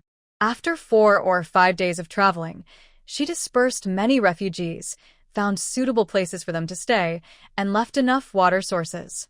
The entrance to Xianyuan Mountain became more open and less crowded. During this time, Su Mian also encountered some troublesome refugees. They still wanted to use cruel methods and overwhelming numbers to attack the natives she had settled. But the natives, with help from the players, fought back, killing the leaders of the refugees and disrupting their group. The players carefully recorded their appearances and names, making it clear they wouldn't help these people. Su Mian didn't even get a chance to act. The problem was resolved quickly. After this incident, the natives trusted the players even more, seeing them as their leaders. Su Mian kept busy. Every 2 days, she would go out with water beads. Sometimes she told the players where she was going, but more often she left quietly alone and returned late at night. Everyone could see that Su Mian was very busy, but no one knew what she was busy with. Fortunately, the number of refugees started to decrease. When the local residents in the nearby area reached a comfortable level of saturation, almost no new refugees arrived. Everyone was returning to normal life, as planned by the players. The hard-working people had already started building houses. Sometimes, the players would come out to help. They didn't do physical labor, but taught the locals how to build better and stronger houses based on their skills and explained the benefits of having private toilets. The players had learned how harmful ancient-style toilets could be. Although they had bathrooms, they couldn't tolerate the locals' frequent waste, which made it hard for them to accept. By the end of the second month of the game, the weather was still dry and slightly cold. The good farmland on the mountain was taking shape, showing signs of prosperity everywhere. The locals' faces had returned to a peaceful and happy look. Everything was developing better than before. The players were already talking about going home to rest after the game ended next month. Su Mian had been resting on the mountain these days and hadn't left. When she arrived, she found everyone chatting. Tang, who was already familiar with her, pulled her over to join their discussion. Staying in the game for so long, every time I go back, I feel like I'm dreaming. Do you guys feel that, even though the game is dangerous after experiencing so much, I might find it hard to accept losing that connection to reality? I understand how you feel. It's like seeing yourself as the main character and not accepting the dullness of real life. Exactly. That's the point. In the real world, I'm just an ordinary person, nothing special. Who isn't? Every day, I get up early to pay the mortgage and go to work. To be funny, I just sleep in during the game. That's really tough. My job pays a bit less, but I have regular weekends, holidays with benefits, and a year-end bonus. Really, brother? Mind telling me where you live? When I get out, I'll find you. You've got to take me in. As they talked, the conversation gradually drifted off topic. Although they were just chatting about trivial things, everyone listened patiently, with peaceful smiles on their faces. This kind of atmosphere was very enviable, but Soo Mi-yeon couldn't really feel it herself. Perhaps because she knew Soo Mi-yeon didn't like to talk, no one deliberately pulled her into the conversation.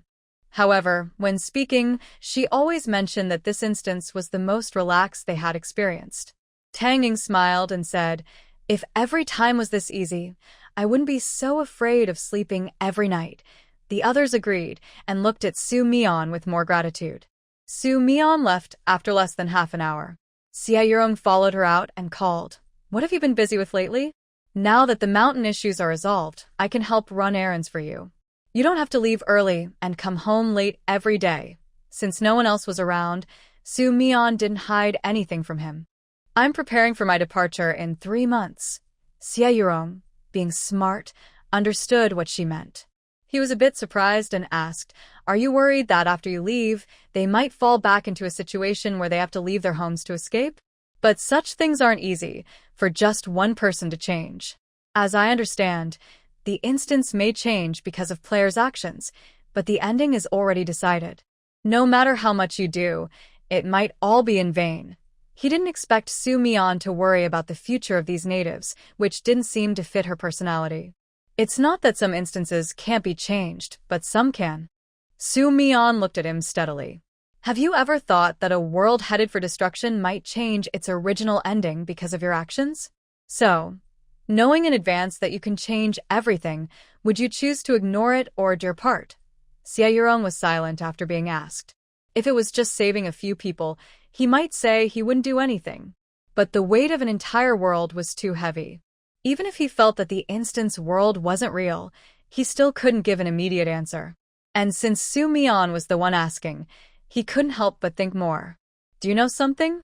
Like the meaning of these instances, or why we enter them? I've been pondering these questions. Is it really just a fleeting idea that the system carefully selected us players to experience disasters?" She only had a vague feeling and some guesses from recent copies, but her guesses had not been confirmed, and she had no evidence. She couldn't casually tell others about her personal suspicions. She looked steadily at Se-yeon. "I don't know much about the system, but I believe there is a necessary connection between the copies and players. Once, I met a player in a copy who will recognize me in the future and receive my help. I haven't met her yet, and what's more interesting is that her world will face a disaster similar to the copies, but someone will stop her world from ending. She didn't say who, but I feel that the one helping them is a player." Her words might not have been very clear, but Se-yeon understood immediately, with a hint of surprise in his eyes. After a few more minutes, he realized there was another meaning behind her words, and his mood became very complicated. Suddenly, he understood why Soo Mi-yeon had asked if he would be willing to give something to save a world, if he could change some endings. The news was too sudden. His rational mind told him it was unlikely, but looking into Soo Mi-yeon's calm yet knowing eyes, he understood she didn't need to lie or make up stories. But if it was true, wouldn't their original world be? He suddenly remembered how everyone had been relaxed and cheerful when talking about their world just now. Even he was quietly hoping to go home and rest. Only Soo Mi-yeon had not spoken, seeming detached and unaffected. Thinking about her words just now, an incredible conclusion suddenly burst into his mind. He blurted out, "Is your real world okay?" Soo Mi-yeon raised an eyebrow and looked at him. She didn't expect him to notice so quickly. She shook her head. "Not really. If I hadn't entered the copy and things progressed normally, it would probably be nearing its end." This was the first time Soo Mi-yeon had revealed her world to a player. Her tone was very calm, as if she was simply talking about an ordinary matter. But hearing these words, Se-yeon felt like a thunderclap in his ears. In that moment, he couldn't hide his emotions. He moved his mouth but still found it hard to believe. However, his mind surprisingly became calm. He thought to himself, "So everything is connected.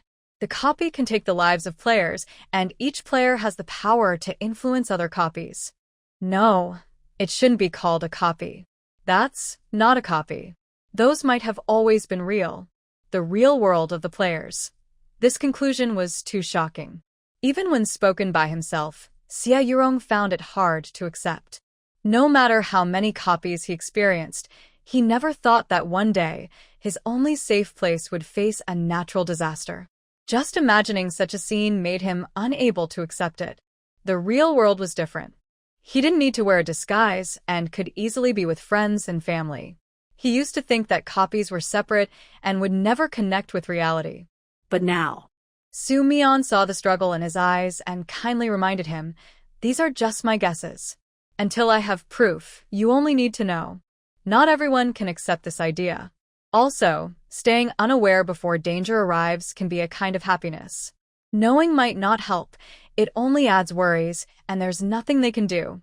Just like the natives of this world, if they haven't met players, they can only accept dying of hunger or thirst. Yet, the ones they see as saviors only treat them as game characters, helping only for their own purposes." "Host, did you come up with those words yourself?" On her way back to the small house, Su Mian's system suddenly spoke to her after a long time. She replied calmly, "What's wrong? Are you worried I might say too much? Are you warning me not to talk carelessly? It's not about your permissions, but if you tell him these things and they spread, it might cause panic among players and serve no real purpose." A hint of surprise flashed in Su Mian's eyes. Was it an illusion? She felt a sense of helplessness from the system's words. How do you know it won't help? Maybe he'll make a change that could save a world by accident. It's possible, but very difficult. The chance to save the world is small, and players might collapse under too much burden. I'm just warning you out of kindness. Su Mian doesn't know if it's good or bad, but she understood one thing. He didn't argue with her about what she said to Xie Yurong. This means that what she guessed for now is probably true. This conclusion made Su Mian feel complicated. After all, she had already prepared herself for the consequences of this guess when she made it. If disasters are inevitable in every world, then even if she feels sad or upset, it won't help. It's better to stay calm and do what she can. Because someday in the future, this action might come back to help her. The 3-month event in the game world is almost over, with only 4 or 5 days left. Players are acting more relaxed and happy. Even the locals notice their joy, and some ask if there is good news from the capital, like relief supplies. But after hearing the players deny it, they feel disappointed. The players have been here for a long time. They haven't heard of any officials coming to help, not even from nearby towns. However, many locals have seen officials fleeing with large bundles of supplies, dressed nicely and not worried about food or clothing. Some have even discussed privately that if the drought becomes a nationwide problem, they might stay long enough to build their own country. Of course, it's just talk. Starting a country costs too much, and managing a small area isn't easy. Right now, they don't think they have the courage for that. The only person capable of doing so, Su Mian, isn't interested in power. But what the players didn't expect was that, instead of relief arriving, an uninvited guest appeared at Xianyuan Mountain. When Xie Yurong came to call Su Mian to go with him, his expression was strange. After asking, they learned that the visitor claimed to be a certain city lord, who was also a prince with royal blood. Such a big figure, usually seen only in TV shows and novels, appearing outside the mountain, made people suspicious of his purpose. He brought along a few officials who supposedly ran away. They don't seem to want trouble, but their intentions are definitely not pure. This prince came to the mountains and politely asked to meet the person in charge there, clearly having some plans.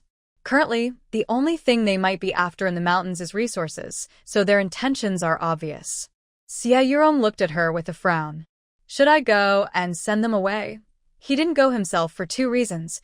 First, because the visitors' identities were special, and second, because he was worried that Su Mian might still need help from the locals, and that interfering could ruin her plans. Forget it, let's go see for ourselves. I think it's probably about the water source. As they walked side by side toward the mountain entrance, Su Mian mentioned that recently she had been going out to find a good river mouth to release water beads. Although the stored water was quickly used up, it did help the nearby villagers with their thirst. But she couldn't go far, only wandering around nearby towns and villages. She had lost count of how many villages she had passed or how many ponds she had filled. This was the first time Xia Yurong heard her mention this. He wanted to say something but held back. He looked at Su Mian with complicated eyes. Since their last conversation, he had been feeling troubled. He had thought about many things and tried to accept those unchangeable outcomes. But he realized that, no matter how smoothly he completed the game, he was still just an ordinary person. When faced with dangers he had foreseen, he could only feel helpless. He admired Su Mian for her busy efforts to guess and prepare for various situations. Maybe these efforts were just a drop in the ocean for saving the world, but she seemed never to be afraid. And what about himself? He hadn't done anything and was already worried about many things. At the mountain entrance, some players had been waiting nearby. When they saw the two come out, they hurried over. Brother Xia, Sister Su, those are the people looking for you. The one in black is Huiyan, the prince. Su Mian glanced in the direction the players were looking. The other person also saw her, paused for a moment, then quickly responded politely, "Are you the owners of Xianyuan Mountain?" "I am Huiyan. I have something to discuss with you. May I speak with you privately?" Honestly, after seeing many locals speak in a similar way, the players found this formal, slightly refined language a bit unfamiliar. The officials with them looked a bit unhappy. "Prince, you are the emperor's younger brother. You are being too rude." Before they finished speaking, Huiyan raised his hand to stop them. He was not angry, but very polite. "I am the one asking for help, so I will control the time." He then turned to warn everyone. "Wait here and don't talk nonsense. I will be back soon." It was clear that the others didn't want him to go alone. They thought Huiyan was lowering himself by coming here. They didn't respect him and wondered if talking alone was dangerous. If they wanted to harm the prince, it would be easy for them to do so. Huiyan understood all this. In the past, he might have asked for a guard, but for some reason he felt these people were different. His intuition told him they didn't mean him harm. After giving a warning with his eyes, he stepped forward to follow Xia Yurong. Su Mian led the way into the fog directly. Xia Yurong and Huiyan followed, clearing the path for him. Huiyan had heard about the strange fog in the mountains. He was on alert. Suddenly, as they approached, the thick white fog seemed to come alive and automatically parted. Even with his broad experience, he felt like a person who had never seen the world before. He kept his emotions in check, so he wouldn't show his surprise. But he couldn't help feeling a little nervous when he saw the vines on the ground. They twisted like snakes and moved aside to clear the way for them. Prince, don't be afraid. These are just special ways we protect ourselves. As long as you mean no harm, they won't hurt you." Huiyan immediately understood. This was a warning not to act recklessly. Otherwise, even the intelligent fog and vines could be dangerous. He didn't ask more and tried not to look around too much. After walking for over half an hour, their view suddenly opened up. When they reached near the place where the players stayed, Su Mian chose a high spot with a good view of the distant farmland. She set up a tea table and 3 chairs, signaling Huiyan to sit down. The others had been stunned when Su Mian suddenly took things out of nowhere. If Xia Yurong hadn't reminded them, they might not have reacted at all. Su Mian sat down first. She took out hot tea, and Xia Yurong naturally took it to serve as a tea assistant for both of them. Huiyan sat opposite Su Mian. Although his face looked calm, his heart was boiling like a storm, full of excitement. He suddenly felt hopeful that perhaps their people could be saved. "Miss Su, is it? Sorry for the sudden interruption. We were forced by the situation. You both probably guessed my purpose in coming in. Let me be direct. The Great Yin Kingdom has been suffering from a drought for over a year. Despite the court's efforts to send aid and grain, the current crisis remains unresolved. The situation is now out of control, with many refugees dying everywhere. If things continue like this, our country might fall apart. I was ready to face life and death with the people, but I accidentally learned about the existence of Xianyuan Mountain. I didn't really believe that people still lacked water and food at this time, but I decided to try my luck. Now it seems I made the right choice. Huiyan's tone grew more excited as he spoke. He even swept his sleeve and stood up, performing a half-kneel gesture beside him. Now, I, Huiyan, am not speaking as a prince, but as an ordinary citizen, asking for your help to save our broken country. Neither of them expected such a reaction from him, but they didn't help him up. Xia Yurong felt uneasy hearing this, but he couldn't interfere. He continued to act as a tea-serving boy. Su Mian spoke calmly. Let's sit down and talk. This isn't as simple as you think. Actually, we are just ordinary people. But Huiyan clearly didn't believe that. How could ordinary people control fog and vine tendrils? How could they produce things out of thin air? Under Su Mian's gaze, he sat back down. The tea was ready, and the fragrant aroma filled the air. Huiyan had no mood to drink. He was pondering whether he had been rejected. Even if you two don't want to help, I understand. After all, this is not a small matter. But I still don't understand why, even though this is something you've been working on, you want to push me away. People walking, green farmland, and simple houses rising from the ground, all symbolizing hope. Clearly, they're living well, at least on the surface. It's not hard to understand. We are not from this world. We came here to complete a 3-month survival challenge. The strange things you see are rewards for completing tasks. Basically, we are just ordinary people. Huiyan was stunned. He was not from this world? These words shouldn't be known to you, but under the disaster, our options are limited. Only a few days remain before the 3 months are up. When we finish and leave, everything here will return to normal, or even worse. Su Mian pointed to the busy figures in the mountains and said, they use water I exchanged for rewards. It costs a lot every day. Even if we don't leave, it won't last long. I've tried to leave more water sources for you during this time, but it's only delaying the inevitable. Huiyan felt he understood a little more. He realized that the reason these villagers are doing well is because she paid a price. Although he didn't believe in the idea of another world, she had no reason to lie. Otherwise, there was no need to make an effort to show him all this. From the fog, vines, and her ability to create objects out of thin air, it was clear she was trying to tell him that these people came from another world. They would leave soon, and they couldn't help him. There's nothing more heartbreaking than seeing hope and then falling into despair immediately. Huiyan thought for a long time and said carefully, the person who rewards you must be very powerful. If you can't help, can I talk to him? This time, even Xia Yurong couldn't hold back and said, what if it's not a person? Have you ever thought about that? Why are we here, forced to survive for 3 months, when we could be living good lives? Because we can't control our own actions. Someone constantly making you do survival challenges, if it really is a person, do you think they care about your lives? Also, we've already told you enough. These things shouldn't have been revealed to you, but given the situation, you're innocent. We've done what we can. The rest depends on you. And what if they are pitiful? They are just ordinary people. Huiyan did not speak.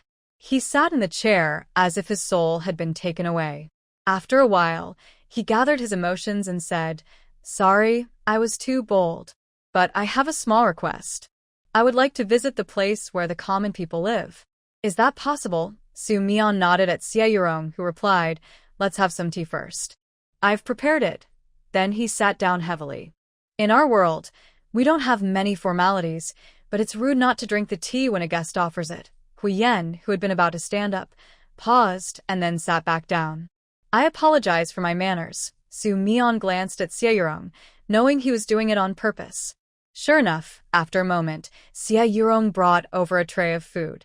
Just drinking tea isn't enough. In our custom, we eat and drink at the same time. Once you're full, I'll take you around. This place is big, and you look a bit tired. If you don't eat enough, you might faint, and I'd have to help you. Huiyan looked a little embarrassed. He wanted to say he wasn't that weak, but when he saw the steaming, unknown food in front of him, he couldn't bring himself to refuse. He glanced at the 2 people sitting in his place, who seemed focused on drinking tea, and didn't look at him. His mood was complicated. In the end, Huiyan didn't waste the rice cake tray. He had never tasted anything so delicious. For a moment, many thoughts ran through his mind, but he eventually calmed down. If the disaster was destined to be unsolvable, then there was nothing better than facing it directly. Complaining wouldn't change anything. What he needed to do was stay true to his original purpose and walk this last, most difficult path with the common people. When Xie Yurong and Huo Yan left, the latter bowed in farewell to Su Mian. After their figures disappeared from sight, Tang Ying, who had been watching from afar for a long time, ran overexcitedly. Wow, it's really the prince. I used to love imagining myself crossing into ancient times and becoming a princess in novels.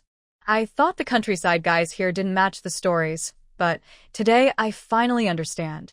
In ancient times, not only were there social classes, but beauty and ugliness were also divided by status. The prince is quite handsome. If this were a TV drama, he'd definitely be a big star. Su Mian was still thinking about leaving in a few days when Tang Ying's wild imagination suddenly stunned her. But in the end, too much time had passed. When she saw this prince, she only sighed about the class system and didn't think of anything else. As for the other person's comment about his good looks, she thought that Huiyan's features were indeed quite nice. Thinking of this, she teasingly looked at Tang Ying and said, "What time is it now? How can you still think about such things? You don't understand this. There's a saying, if people want to be happy, they need to find joy even in pain. We players already have a tough life. If our minds are full of missions, we can go crazy. Look at those players who chase power and form factions, or those who rush into dungeons just to find women. These seem bad, but they are also ways to survive." Su Mian nodded, saying straightforwardly but truthfully.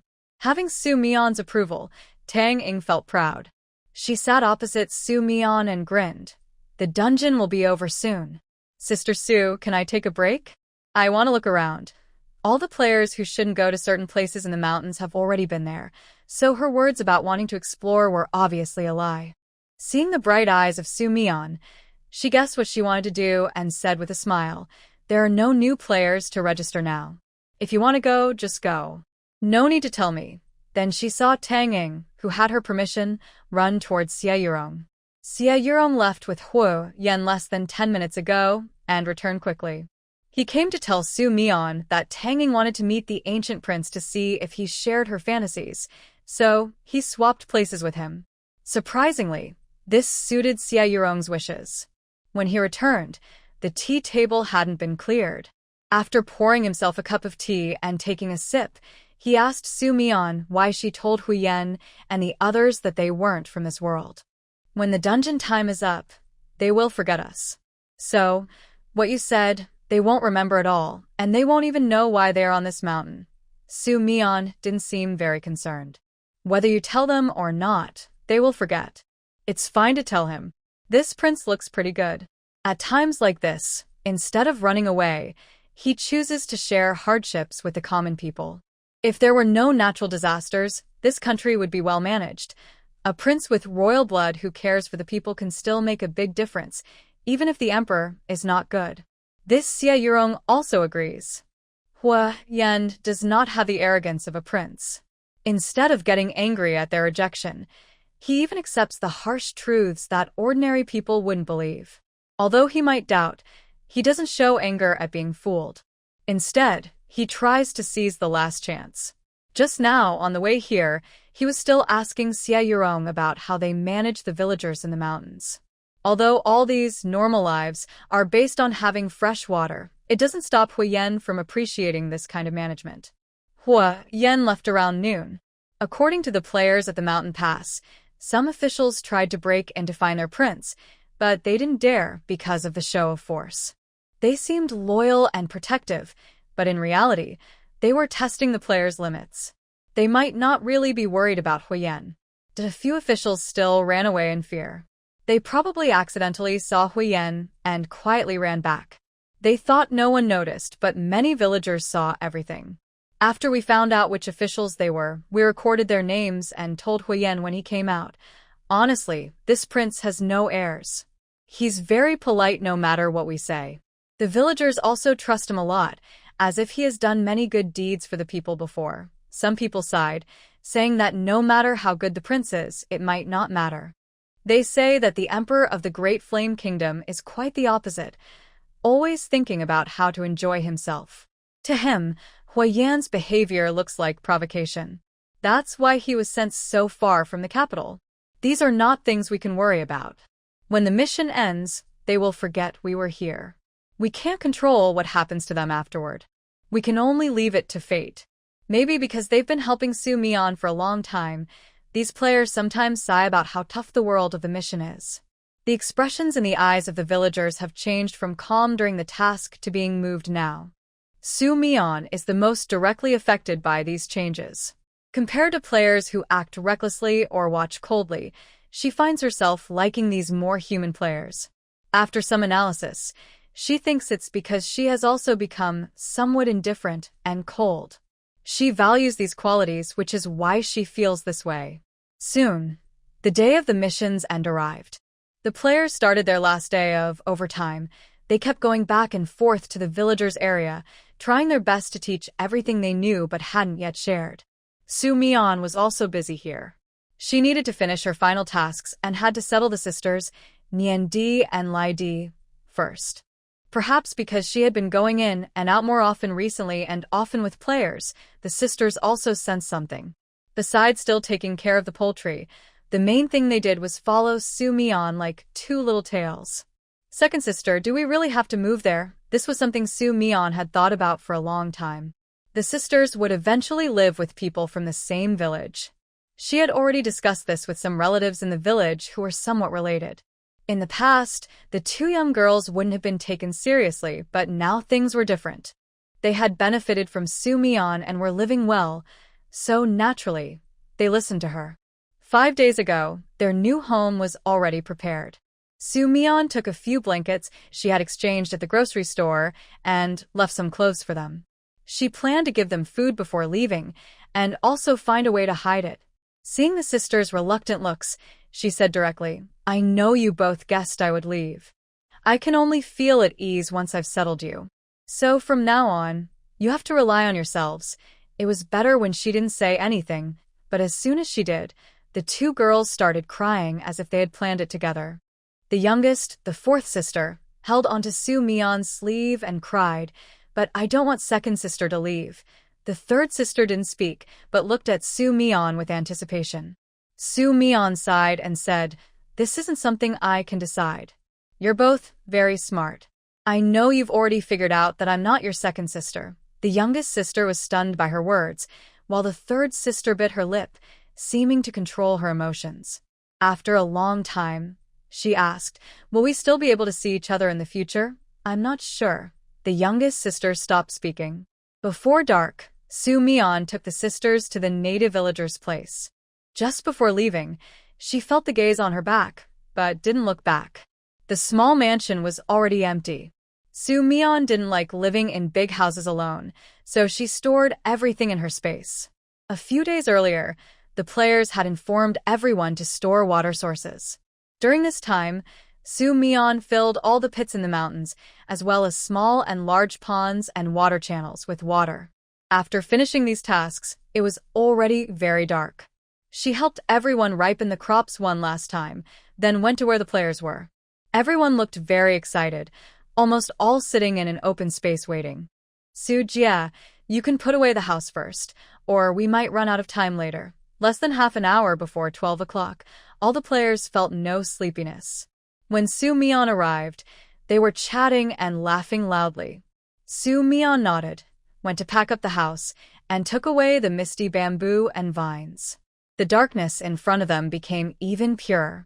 The player sitting in the middle, holding a lamp to provide light, didn't mind the mosquitoes attracted to them and was chatting happily with everyone. Su Mian also found a place to sit. She felt that Xie Yurong was watching her, so she looked at him with a questioning gaze. Xie Yurong shook his head.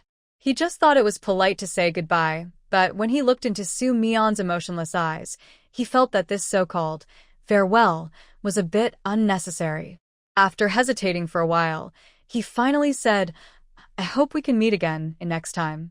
I also hope we all become better. Besides them, there was their own world. A few minutes before 12, everyone silently stopped talking, waiting for the last moments together. The players' eyes were full of anticipation as they looked at their good friends from the past 3 months, with some reluctance. Soo-mi-yeon sat at the back of the group. She looked up at the unusually bright starry sky tonight and felt very calm inside. But as she watched, she suddenly felt something was wrong. It seemed as if the night wind had stopped, and the surroundings were eerily quiet. Most importantly, she couldn't hear the players breathing anymore, even though they were still sitting there. She looked away and saw that everyone was sitting still with fixed expressions, as if time had paused at that moment. Soo-mi-yeon instinctively moved her hand, but she was unaffected. She glanced at a player on the grass who had taken out a clock. The hands were strangely frozen at 10 seconds before 12. "System, is this your doing?" After a crackling sound of electricity, the system responded slowly, "Yes, host. Before the end of the copy, you have one chance to choose to leave immediately or stay. Please make your decision quickly." Soo-mi-yeon's eyes flickered. "When you say stay, do you mean continue to stay in the copy until I want to leave? Why did you give me this chance? You should know how hard it is for me to earn points. If I stay, I will keep using points, which isn't good for me." Host, you don't need to test me. I can only tell you that most of your guesses are correct. This opportunity took a lot of energy to get. I hope you make the right choice. She knew the system was smart and probably understood what she was doing. She didn't expect it to be so direct in explaining. Thinking of this, Soo-mi-yeon had no hesitation. "If you are willing to spend energy to give me a chance to stay, it means staying is also good for you. Since it's a win-win situation, I will stay. Okay, now please do your best. When you want to leave, just silently say, 'Leave the copy.'" As soon as the system finished speaking, the sounds around her returned. A cool night breeze brought the voices of players still smiling, as if no one noticed what had just happened. After 10 seconds, everything around Soo-mi-yeon started to fade. Gradually, even the last traces disappeared completely. The large space was now empty except for Soo-mi-yeon sitting alone. She stayed for a moment, brushed off the dust and grass from her clothes, then stood up and left.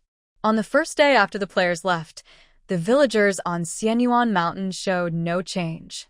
They continued their daily work, checked their crops, fetched water for their own use, and worried about how long their stored water could last if it didn't rain again. Outside Syeonyuan Mountain, other villagers were also worried. They had finally found some seeds and planted them, but harvest time was still ahead. Even though they found a few lakes, the number of refugees was too large. The water in those lakes was decreasing visibly every day, and they feared it would run out in less than 10 or 15 days. Fortunately, they were lucky. After such a long drought, everyone had survived. Whenever things seemed about to get worse, people nearby would find new water sources. Most importantly, Prince Hua also arrived. He arranged a place for everyone to settle. Those who came early could live in more comfortable mountains, where there were houses, more water sources, and plenty of rice crops. Unlike them, who arrived late and had a harder life. They heard that elsewhere was chaos, with refugees sometimes fighting over food, but thanks to Prince Hua's control, their area was still safe. Those unruly people were dealt with by Lord Hua's men. Among them were some officials who abandoned the common people and ran away with grain from the granaries. It is said that when the drought first started, the government distributed relief grain, but after layers of distribution, only a little reached their area, and even that was taken by officials. Lord Hua distributed the grain to the people, but it was barely enough to help. On the 10th day after the players left, some water sources began to dry up. However, soon Lord Hua sent people to find other water sources. Interestingly, these sources had water before but were emptied, yet suddenly, they refilled unexpectedly. Everyone guessed that the heavens were intervening and showing signs of mercy. More calm-minded people believed it was underground water, just not very much. The water came out slower than it was being used, which is why it dried up and then gradually refilled. No one knew that late at night, the so-called great hero Lord Hua was often tossing and turning, tormented by dreams and unable to sleep. A month later, more residents gathered near Syeonyuan Mountain. Rumors spread that there was water and food here, attracting many refugees who had originally been heading to the capital. They came from all over, having endured many hardships. They initially came with hope, but when they saw the water, many couldn't hold back tears. They had lost too many loved ones along the way. If they had arrived earlier, their families might not have been destroyed. When Huyen learned of this, he arranged for the refugees to be categorized based on their original homes, dividing the area into sections. Then, he distributed the limited stored food accordingly. The young people were assigned to help with farming. Everyone did what they could within their limited abilities. Prince, it's good that you plan the divisions in advance. These people have different habits, so it prevents conflicts. When Huyen discussed matters with officials, he often heard them praise him. Normally, he should have felt happy, but every time he heard such praise, a strong sense of rejection arose in his heart. He always felt he didn't deserve the compliments because, although he was responsible for these actions, it also felt like someone else had done them. He couldn't quite explain why he felt this way. Not only about this matter, but also the villagers of Xianyuan Mountain and the water sources they found all say that his arrival moved the heavens, which is why they were lucky enough to find food and water. Inner feelings tell Huyen that the truth shouldn't be like this. He doesn't know why he thinks this way, because everyone says it was him who caused it. He alone doesn't remember what happened and can't recall the details of all the arrangements. He once shared this idea with a close subordinate. The subordinate brought a doctor to check his pulse. The doctor said he was perfectly healthy and suggested that his memory loss was caused by overworry. At first, he accepted this explanation. But then he started having dreams, disconnected scenes. In these dreams, he felt he was forgetting something important. Sometimes he could vaguely remember parts, but once he woke up, everything was gone. Until one day, he saw a familiar figure from behind and blurted out, "Miss Sue." The person turned around, revealing a face of a stranger. A young girl he didn't recognize. Huyen felt a bit embarrassed. He didn't know why he called out that name just now. He could only say, "Sorry, I mistook you for someone else." He left in a daze. However, Su Mian, who was called back, immediately called up the system in her mind. "Shouldn't you give me an explanation? Didn't you say that natives wouldn't remember players? He just called me. Isn't that a coincidence? Host, don't worry. Some people in the copy are strong in mental power. The system's brainwashing effect is reduced. Clearly, he only remembers your surname but doesn't recognize your face." But Su Mian felt it wasn't that simple. "Can you guarantee he will never remember?" The system fell into a strange silence. Seeing this, Su Mian was speechless. She couldn't help but recall her two dreams about the first copy. She had suspected back then that they weren't just dreams. But since she thought the natives wouldn't remember her, she didn't investigate further. Now she feels she was fooled. Your guilt makes it possible for natives to remember players. This isn't the first time. Some even recall all their memories in the end, right? This doesn't affect your main task. The copy will try to fix this. You don't need to worry about these unimportant things. Unimportant things? Sumian snorted. To them, perhaps there are no truly important things in this world. Anyway, she was just looking for an answer. Su Mian didn't expect the system to tell her all the truth. She touched her rough cloth clothes. She had been wearing this outfit for several days. She chose a plain, dark-colored fabric on purpose. It wasn't that she had no other clothes, but she was tired of being harassed these days. Some of the scattered refugees always managed to take advantage of the situation. When she was lazy and didn't want to work for food, they would try to steal her supplies. Earlier, Su Mian often moved around nearby. One day, she encountered 3 groups of people. Although she finished dealing with them in less than 3 minutes each time, it still affected her mood. She decided to change into plain clothes and wore a straw hat on her head. Because of this, she was surprised when Huyen recognized her just now. By dusk, Su Mian returned to her makeshift shelter, a remote cliffside. The terrain there was poor, with little grass or trees nearby, so hardly anyone came by. After a busy day, she would come back here at night. She had been living here for a month. In a few days, she planned to change her travel route and visit other nearby villages. She couldn't waste the points from the water droplets, Missing even a small hole felt like a loss to her. By the end of her 3rd month staying here, the villages near Xianyuan Mountain were occupied by refugees fleeing from other places. The news about the nearby water source spread quickly. Every day, more refugees arrived seeking a new life. The good thing was that more people survived. Although life was still hard, under Huiyan's organized plans, there were no problems. Instead, a new way of living was forming. Once they survived, the first thing everyone did was follow experienced people to farm and clear land. Those who performed well could get some poultry, but poultry was still rare. Only a few could afford to raise them, so most people just farmed simple vegetables. The water source was decreasing, but at the same time, it was increasing elsewhere. People had hope. Every day, besides watching their crops grow, they discussed Huiyan, who was saving them from suffering. No one thought this was a coincidence.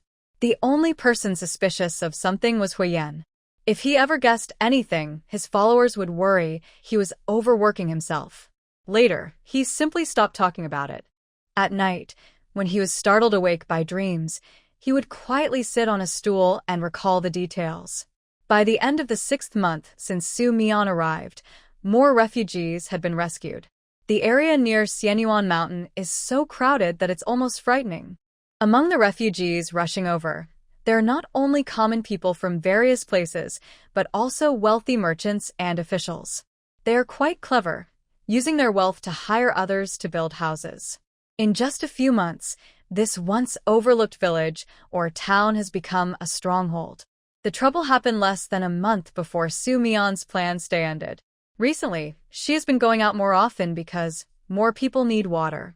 The lakes are drying up faster.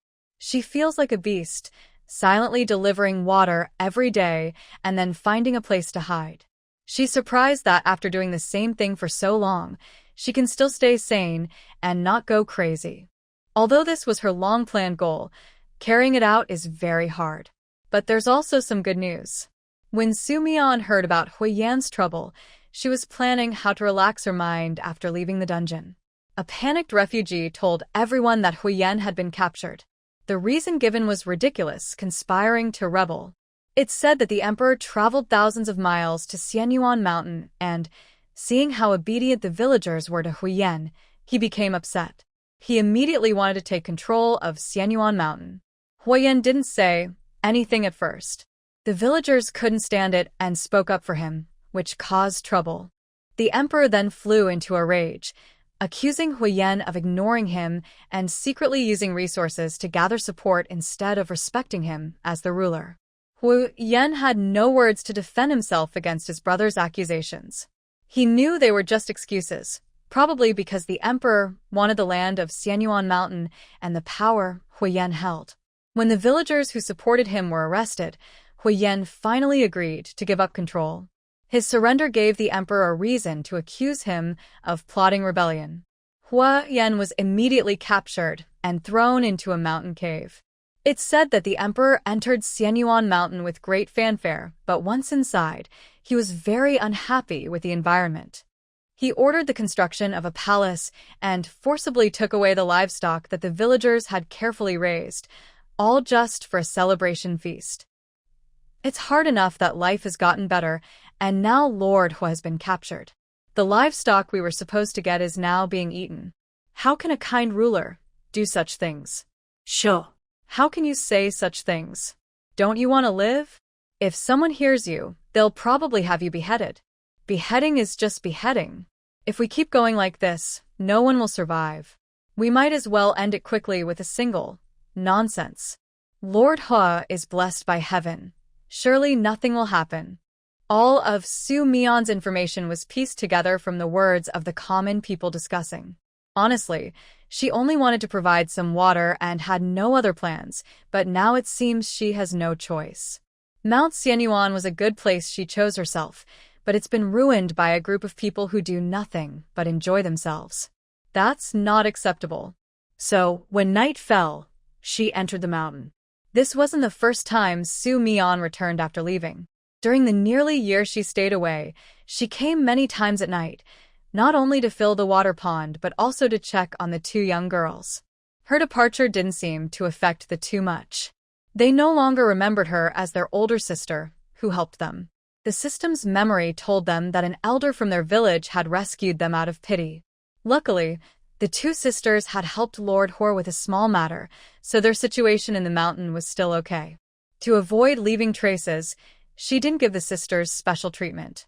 The most noticeable thing she did was once when they were sick, she secretly gave them medicine separately. This time, Su Mian didn't go to see the two girls because she noticed more guards on Lord Hu's main road after entering the mountain. It was obvious they were sent by the emperor. She initially planned to go straight there, but since there were quite a few guards, she decided to use the mist bamboo. She waited until the thick fog dispersed and covered the entire forest before heading directly to her target. The place where the emperor was staying was well chosen. It had a wide view, water sources around, fertile fields, and lush greenery. Before the fog reached inside, she could clearly hear the laughter and music from a simple house. The villagers of Mount Xianyuan worked hard and dared not indulge in luxury. Yet, as soon as these people arrived, they started to seize their food and indulge extravagantly. Su Mian found this very annoying. She controlled the vines to silently drag away the guards at the door, then pushed open the door and lifted the yellow curtain to walk inside. The fog surged in with her. Before the fog covered everything, Su Mian saw the situation inside the room. The house was brightly lit with many oil lamps. A middle-aged man in a yellow dragon robe was lying comfortably in the main seat, holding a thin woman in his arms. Below him, several men in official uniforms were happily drinking wine. On the table in front of them were freshly prepared meats and snacks. Each man had a woman beside him, some looking reluctant, others smiling forcefully. Su Mian entered openly and unnoticed. The fog had already taken control of their minds. Watching these people maintain their actions and gradually become confused, she quickly walked to the top. She couldn't bear to destroy the food, so she avoided the table and dragged the emperor out by his foot. During this, he showed no sign of resistance, still half closed his eyes, seemingly lost in pleasure. Su Mian dragged him out of the room and threw him into the woods, letting vines wrap around his limbs and pull him away. Only then did she re-enter the house. She moved the women aside, covered them with yellow curtains, and then, following the same method, threw several officials into the fog. After finishing, she relied on the fog's guidance to reach a cave. The soldiers guarding the cave were gone. Su Mian forcefully broke the chains and pulled out the unconscious Huyen. She squatted down and gently tapped his face. The fog around them was dispersed by Su Mian. Huyen was also somewhat affected by the fog. Less than 10 minutes later, he slowly woke up. The moment he saw her, Huyen instinctively closed his eyes, but he quickly realized something was wrong. His eyelids lifted instantly, and his eyes became excited. Miss Su. Su Mian wasn't surprised he recognized her. She simply looked at his torn clothes. You seem quite capable, yet you ended up like this. Huyen looked embarrassed and lowered his head. There are distinctions between a ruler and a minister. If the emperor wants the minister to die, I have no choice. I think you've been living too comfortably and have become confused, Su Mian retorted bluntly. When you asked me to help the common people before, it wasn't like this. Now that the people's lives are finally better, you let someone who only seeks pleasure ruin all your efforts. You might as well not have helped them. What's the difference between that and torturing them? Miss Su, I only want the people to live better. The emperor enjoys pleasures, but he also understands the hardships of the common folk and wouldn't act recklessly. Su Mian interrupted him directly and explained what had happened after she shut him up. His careless actions caused the common people's months of hard work to be lost. Isn't that called chaos? Tell me, what do you call chaos? Huyen was a bit surprised. Did he really do that? Otherwise, why do you think I came here? Su Mian felt a little annoyed when she mentioned this. I did so much behind the scenes to help you, thinking you were someone I could trust. But then you silently handed over control to others. Honestly, I am quite disappointed in you. Huyen felt a sudden panic and then deep regret. He had just wanted to ask if she had left early, but listening to her words, he realized she had actually stayed voluntarily for the sake of Diane. In that moment, Many unexplainable situations suddenly made sense. I always wondered how the water suddenly filled up. Everyone said it was a blessing from heaven, but I didn't believe it. I guessed right, it was you, Miss Sue, helping us. Huyen had actually been recalling his lost memories for months. In his dreams, he pieced together fragments of forgotten events and realized that a group of people once existed, helping the common folk before leaving. But for some reason, everyone had forgotten about them. Even he almost forgot. He wasn't willing to give up and had people look for Sue Mion, whom he had met once, but they never found her. Later, he gave up. Unexpectedly, she really hadn't left. Now what should we do?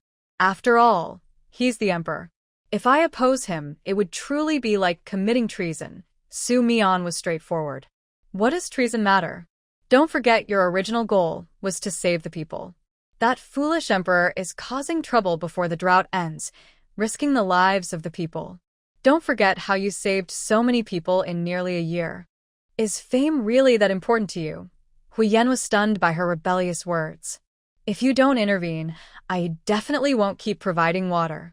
If the people die of thirst and hunger, it's all your fault. Anyway, this isn't my world.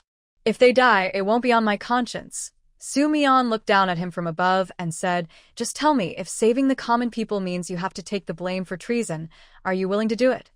Of course I am. If it can save the hundreds of thousands of lives, I am willing to do anything. Good. I will handle the elite soldiers. This time, I'll pretend you made a bad decision because you are not thinking clearly. No, next time. Huyen was silent. Before Huyen could ask how she planned to deal with the elite soldiers, Sue Mion told him to calm down first and left him standing there. She disappeared into the fog. He recognized the fog as the same kind he had seen before. He didn't dare to rush after her, but stood up to stretch his sore legs. He looked around at the open space, but saw nothing. After a while, Huyen heard sounds coming from the fog. He looked up and saw the most unforgettable scene of his life. The emperor of a country was dragged out by Sue Mion, who was holding the back of his collar like a dead dog. Strangely, despite such a rough action, the emperor was not awake and was smiling with his eyes closed. Huyen was stunned. Miss Sue, he was answered only by the dull sound of her tossing the emperor onto the ground like trash. Huyen was speechless. Sue Mion didn't even lift her eyelids. He won't wake up for a while. Think of the best excuse to justify your actions. You have a whole night. By dawn, I will leave. He is my brother, the Emperor of Dien. I can't. Huyen's words caught in his throat when he saw her cold, warning look. He knew his words sounded bad, so he changed them. I can't kill him directly, but I won't let them do whatever they want. I know you are very capable, Miss Sue. So, I want you to help me with one last thing. Sue Mion looked at him. What do you want me to do? Huyen took a deep breath and explained his plan. I can be accused of treason, but I won't involve the common people. To protect them, I need a legitimate identity. I hope Miss Sue can help me act out this plan. He thought quickly, and Sue Mion didn't see any difficulty in his plan. She nodded in agreement. When the two parted, Huyen stood in the dark cave and looked at her. Those elite soldiers. Too annoying. I killed them. Huyen. He asked unnecessarily. He realized he didn't even have the courage to ask how she killed them. The next morning, the villagers on Xianyuan Mountain went about their work as usual. They queued up to fetch water, but when they approached the mountain entrance, they suddenly noticed something.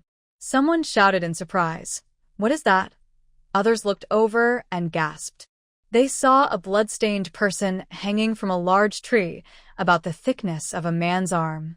Some brave villagers took their hose and tried to move aside the hair covering the man's face. When they saw who it was, they were shocked again. Is this the emperor? On the day the emperor arrived, the villagers thought good days were coming. People near Xianyuan Mountain gathered to watch, but instead they witnessed the scene of Huyen being overthrown and imprisoned. Because of this, they remembered that noble but difficult face. But they didn't expect that just a few days later, that noble emperor would be hanging from a tree. Quick, look. The ground is moving. While everyone was focused on the tree, no one noticed something quietly wriggling on the ground, until a man closest to the ground felt the soil loosen beneath his feet. Looking down, he saw something shocking. The villagers who heard his shout turned around and saw the soil break open and a stone rising out of nowhere. It was a square stone about a meter high. Now it stood upright in a strange way. As dirt fell off the stone, people noticed there were words written on it. Most villagers couldn't read, but they sensed this stone was unusual. They immediately called over a young man who could read. When he arrived, he was a bit confused. After looking at the words on the stone, his face changed. This is divine punishment. It's a warning. Others didn't understand what was written and panicked. But once the young man understood the cause and effect, he realized the meaning of the words. The unjust ruler brings disaster to the people. Only by restoring order and choosing a new leader can the calamity end and peace return.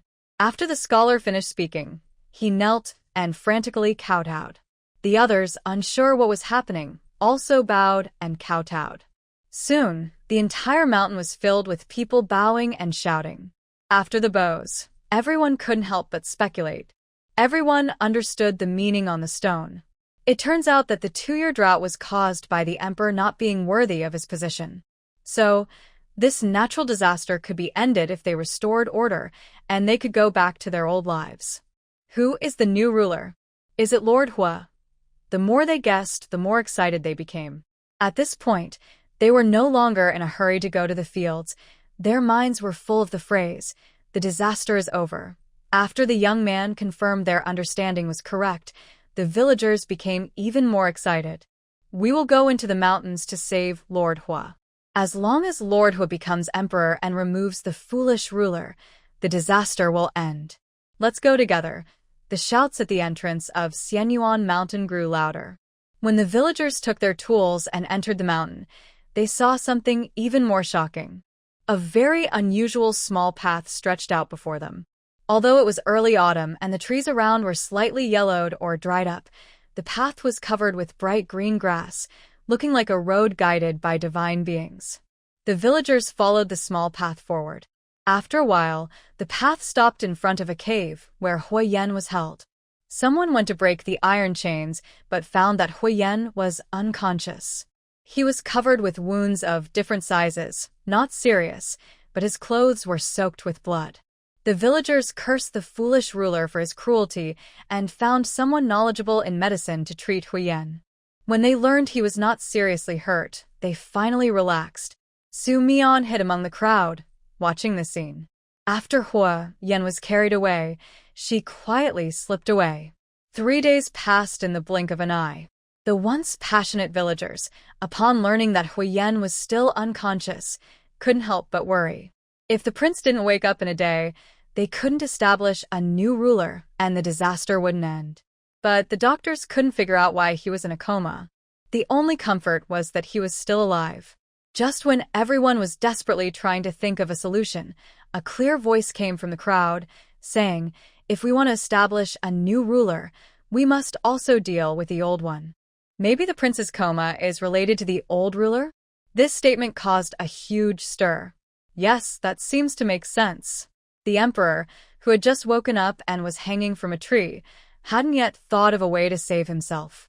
He struggled to lift his head and saw that the crowd had gathered beneath the tree. They stared at him silently, their eyes shining with a cold light that made him feel afraid. He sensed something and opened his mouth to speak, but he couldn't make a sound. Suddenly, someone raised a stone and threw it at him. "Kill him." The emperor looked terrified. Before he could struggle, countless stones hit him directly. The stones were not very big, but there were many of them. Everyone there wanted to vent their anger, so they threw the stones with all their strength. Under the heavy stones, the emperor, who had just looked up to beg for mercy, was hit and bloodied.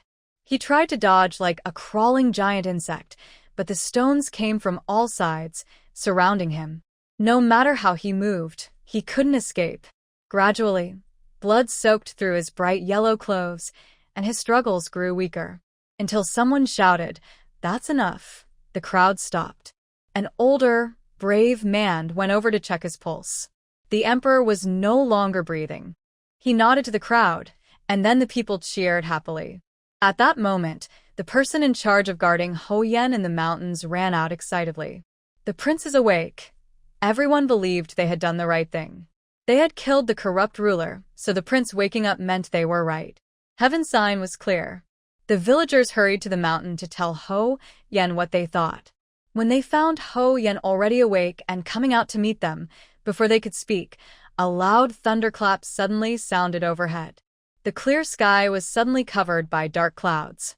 As thunder roared repeatedly, the villagers were stunned by the dampness on their faces and bodies. They trembled, opened their hands, and watched the raindrops grow from small to large, washing over their palms. Then they suddenly smiled, and as they smiled, tears also fell. It's raining. It really is raining. Heaven has answered our prayers. Nearly 2 years of drought had taken away many loved ones. Now that it was finally over, how could they not be excited? The villagers, ignoring the increasing rain, ran and jumped happily in the downpour. They had waited so long for this rain. Even Ho Yen was stunned by the sudden heavy rain. He was the person who was told in advance by Su Mian that it would rain today, but he still did not personally feel the shock of it. Seeing the villagers so happy that they seemed a little crazy, Hu Yen couldn't help but tear up. He didn't know how long it was before he walked into the rain to remind everyone to take shelter for now so they wouldn't get sick and worry their families. He also told everyone that he had a dream, in which someone told him that the rain would last for 3 days. After experiencing the warning of divine punishment, no one doubted Hu Yan's words. They followed his advice and before leaving, bowed their heads to him again and again. Hu Yan waited until everyone had left, then, at the reminder of his trusted aide, went back inside to avoid the rain. He changed clothes, dismissed the people in his room, and looked toward the corner. But this time, he waited a long time without seeing anyone come out. Guessing what had happened, he went over and found that the curtain behind was already empty. It was not false to say he was disappointed. Su Mian had been helping him handle matters these days. Even though he was unconscious, he knew what was happening outside. Without Su Mian's secret control, it wouldn't have been so easy for him to achieve his goal. The rest of the events unfolded naturally. After Hu Yan's divine dream was spread, the rain stopped after 3 days, and the villagers proclaimed him as the new ruler. This news spread even before he set out to return to the capital. Many people witnessed this with their own eyes, and their stories became more and more exaggerated. When Hu Yan finally returned to the capital after a long journey, the imperial city was already preparing for the new emperor's coronation. Although the ceremony was somewhat simple due to the natural disaster, the number of spectators was very large. That day, the gates of the capital opened from early morning until night. Hu Yan, dressed in a bright yellow dragon robe, announced the new laws of the country from the city tower, greeted by the enthusiastic shouts of the people. "Host, you are too bold. You almost killed the emperor. Do you know what the consequences could be?" At this moment, in the endless void, Su Mian, who had just fallen to the ground, heard the system's excited voice. She replied calmly, "You already said it was almost. I didn't kill him, did I? Anyway, I need to remind you that the emperor is the son of destiny. You are an outsider as a player. If you handle this badly, it could not only affect you, but also cause the country to be destroyed. You were too reckless this time. I understand. Now, should you tell me how much the reward is? I've been here for over a year, using 2,000 or 3,000 points. I hope I can get what I deserve." Although she kept providing water from behind, she often used fresh water drops in many places.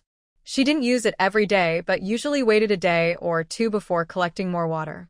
It was a bit busy, but she saved a lot of points this way. Got it. Wait a moment. About a minute later, the reward sound for the task rang out. Congratulations, the host has completed the task exceptionally well. The basic reward for clearing this dungeon is 100 points, with an extra 698,300 points. After deducting 23,500 points spent inside the dungeon, your total points are now 786,700. Su Mian was so surprised she sat up straight. She had expected a lot of points this time, but she didn't think it would be over 600,000. With this, she realized that if she completed a similar dungeon again, she could reach her goal of 1 million points. However, she didn't understand why the points for this world were so much higher. When she saved the alien world before, she only got about 100,000 points, but this time it was 5 or 6 times more. She shared her confusion with the system. The system's answer was vague. The level of world saving and the methods used affect the points earned. This depends on how much the dungeon world is damaged, so it can't be directly compared. Anyway, it always had a reason. Su-mion originally wanted to lie down and rest, not because she was tired, but to relax.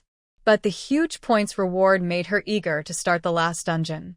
She asked about how many frozen items she had and what they were, ready to choose one. Just as she was about to pick, the system suddenly spoke again. "Host, do you remember the blind box gift you received? I suggest you take it into the new dungeon." Su-mion thought for a moment and remembered. When she left the plant mutation world, Zhang Qian gave her a box, saying it was a carefully chosen gift. She had wanted to activate some items in her dungeons, so she forgot about the blind box. The system's reminder made her recall. She paused, thinking about Zhang Qian, whom she hadn't met yet, and decided to accept the system's suggestion. "Let's use it." Activation successful. The blind box is now open. Please wait until you reach the new dungeon to check it. Su-mion was confused. No points will be deducted. No, the blind box is a full points product. Also, the host still has one privilege to activate frozen items. Please choose quickly. Su-mion isn't sure what kind of disaster will happen in the next world, but she has many tools. So far, the frozen tools haven't been very helpful. Until she accidentally notices the wings she placed in the corner of the space, she remembers that the system didn't remind her whether activating new tools is necessary. She almost forgets about it. "System, can I use these wings?" "Of course." "Are you sure you want to use and implant the invisible wings?" "Invisible wings?" Su-mion recalls the dark gray wings behind that player, which looked like a giant bird. The name doesn't quite match the appearance. But the word implant shows that the wings are like a tool, similar to the fire seed, but of a different type. Go ahead and implant them. Activation confirmed. This implantation will deduct 1,000 points. Please wait patiently. The process will take about 10 minutes. She was surprised that the cost was 10 times higher than ordinary tools, but she understands that higher price means better quality. 10 minutes pass quickly. Su-mion hardly feels anything and is soon notified that the implantation is successful. Following the system's instructions, she controls her back. She can feel something growing out of her back, an obvious foreign sensation but no pain. It feels wonderful, as if she was born with wings. No practice needed, just a thought, and the wings lift her into the air. But in the endless darkness, she can't see how high she's flying or what her wings look like. She thinks that if she suddenly spread her wings in a copy, it would probably be quite scary, since the wings are big and black. After about half an hour, she confirms that flipping, rising, and diving are all smooth, with no obstacles. She then retracts her wings and lands. System, take me to the new copy. Understood, host. Please wait a moment. Teleporting to the new copy. After the familiar dizziness ends, Su-mion opens her eyes. She finds herself in complete darkness. The darkness makes her feel like she's still in the endless void, but she knows she's not.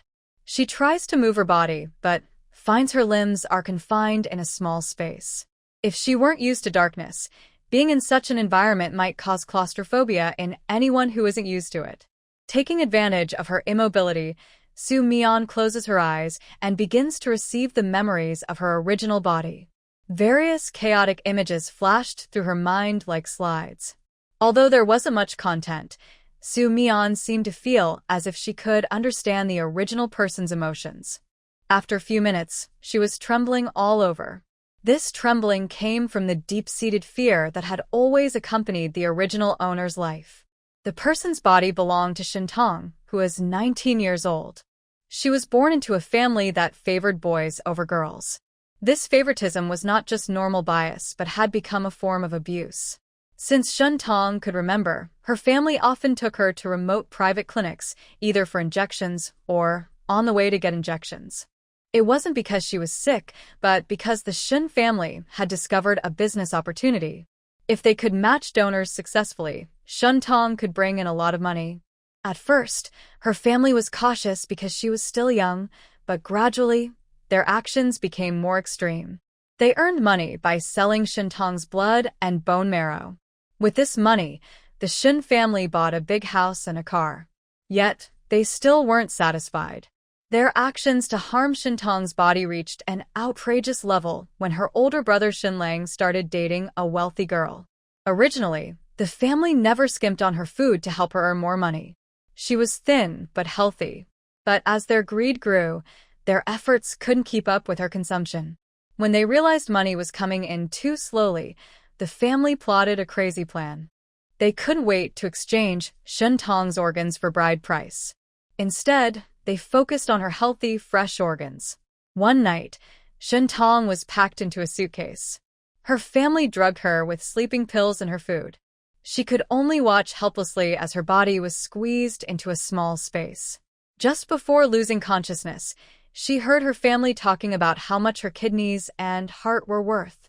They didn't care that she was right there, proud and happy that the deal was good enough for her brother to buy a new house and get married.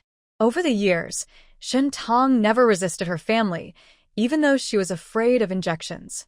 She found that if she obeyed, she would receive their love. It hurt, but the doctors said she was healthy. Her carefully crafted dream of a loving family was shattered in that moment. Shin Tong died from suffocation. Her body was healthy, but years of abuse had left her weaker than normal. The Shin family was afraid of being seen doing bad things, so they chose a suitcase that wasn't very suitable. Shin Tong, who was unconscious, was very afraid of the closed suitcase. Although she was unaware before her death, that deep fear stayed in her last memories. So, am I inside the suitcase now? Su Mian calmed Shin Tong's emotions and waited until her hands and feet stopped trembling before examining the inside of the suitcase. She remembered it was a zipper bag. After searching around, she saw a small unzipped opening at the top. She struggled to open the zipper, and finally, the light appeared again. After some difficult wriggling, she crawled out of the suitcase. Her hands and feet were swollen and turning purple. Su Mian pressed them. It hurt quite a bit, but was bearable. She moved her limbs and looked around. It looked very much like a basic operating room. The suitcase was thrown in front of a hospital bed, with many surgical tools nearby. The old equipment had traces of dried blood that hadn't been cleaned. It was clear this was not a good place. The door to the operating room was not locked. Outside, there was another room. Su Mian pushed the door open and bumped into someone coming out of the bathroom, Shin Lang, Shin Tong's older brother. He looked surprised to see her. "Shin Tong, you're awake." Seeing him turn to look outside and seemed to be about to shout, Su Mian quickly stepped forward and punched him, knocking him out. She caught his limp body and dragged him into the operating room. She glanced at the suitcase on the ground and, mimicking how the family treated Shin Tong, roughly shoved him into the suitcase in the same position. Su Mian's actions were quite rough. It was hard to fit a woman into that suitcase, let alone a 23-year-old man. Shin Lang, waking up from the pain and realizing what was happening, struggled in fear. Before he could do anything, Su Mian would knock him out again. After repeating this 3 or 4 times, she forcibly put him into the suitcase and, because of the pain, she fainted completely. Su Mian not only zipped up the suitcase, but also locked it with a small portable lock, leaving the key attached. After leaving the room outside the operating room, Su Mian realized she was in a modified camper van. No wonder she had felt vibrations under her feet while walking. She changed into a black casual outfit early and hid her hair under a baseball cap. When no one was paying attention, she slipped out of the window. The guard at the gate didn't notice anything and sat casually, smoking a cigarette. Su Mian saw her parents from about 10 meters away. They each pulled a black suitcase and were happily talking with a short, chubby woman. It was clear they had completed a deal and received the money. In Shin Tong's memory, most of these deals were paid in cash to avoid traceability later. She looked at the heavy-looking suitcase and already had a plan in mind. The chubby woman took a phone call and then left. Shin's parents kept watching the van, clearly waiting for Shinlang to come out after using the bathroom. What they didn't know was that the guard thought Shinlang was taking too long in the bathroom. When he checked the room and saw the person had left, he looked at the window and then checked the operating room. After kicking the suitcase and confirming there was no problem, he called the driver to prepare to leave. Only after the vehicle started did Shin's parents realize what had happened. They knocked on the driver's door, asking, "Our son hasn't come down yet. Why are you leaving? You should ask yourselves," the driver replied impatiently. "We just saw him slip out the window. The car was already empty. If we had known, we wouldn't have waited so long. It was a waste of time, and if someone was watching us, it could be dangerous." The driver muttered this and looked annoyed. Seeing that he wasn't lying, the couple had no choice but to step aside. Then they called their son, but he didn't answer. Shun Guoyang frowned and said, "He really went off on a trip with someone." Recently, Shinlang had made friends with some outdoor enthusiasts, all young masters and misses from wealthy families. They planned to explore a deep mountain this time, but his parents thought it was too dangerous, especially with many people getting sick lately. They wanted him to stay home and not go out. Shinlang had been very unhappy about this. Now, it seemed likely he just wanted to meet them, since he often did things like this and wouldn't answer his phone otherwise. This kid really keeps us on edge. What's so interesting about exploring in the mountains? Why not just find a hotel and enjoy a meal? I think kids from rich families are all a bit crazy, just asking for trouble. Although Deng Ping said this, she actually felt that her son had been led astray by them. Before he met these people, her son was obedient. Let's go back first. We don't even know where he's running to now. We should also secure the money. This time, we really made a profit. When mentioning the money they just received, both of them quickly forgot their displeasure about their son's disobedience and running away. They looked happy and didn't mention their daughter, who had been sold and was likely to have a very bad outcome. Su Mian followed the two to the parking lot. It was a remote place, mainly for convenient illegal transactions, which actually made things easier for Su Mian. Before the two got into the car, she rushed forward and pressed down on Shin Guoyang's head, smashing it against the car window. A loud thud was heard, and he cried out in pain. Hearing the noise, Deng Ping was stunned by what she saw. She came over with her suitcase to help, but by then, Su Mian hadn't stopped. Shin Guoyang was hit so hard that he was covered in blood. When Su Mian let go, he collapsed onto the ground like a dead dog. Deng Ping, sensing something was wrong, tried to run back, but Su Mian wouldn't let her leave. "Help! Someone's been hurt!" A call for help. Before she could finish shouting, Su Mian kicked her hard. She fell to the ground, covered in dust, blood in her teeth. Despite this, she still clung tightly to the suitcase. She got up, ignoring her pain, and tried to run. But before she could stand fully, Su Mian stepped on her back, forcing her down again. Su Mian then grabbed the suitcase in front of her, pulled her hair, and violently slammed her head onto the ground a few times. The woman fainted from the pain. It's no wonder these two chose this place.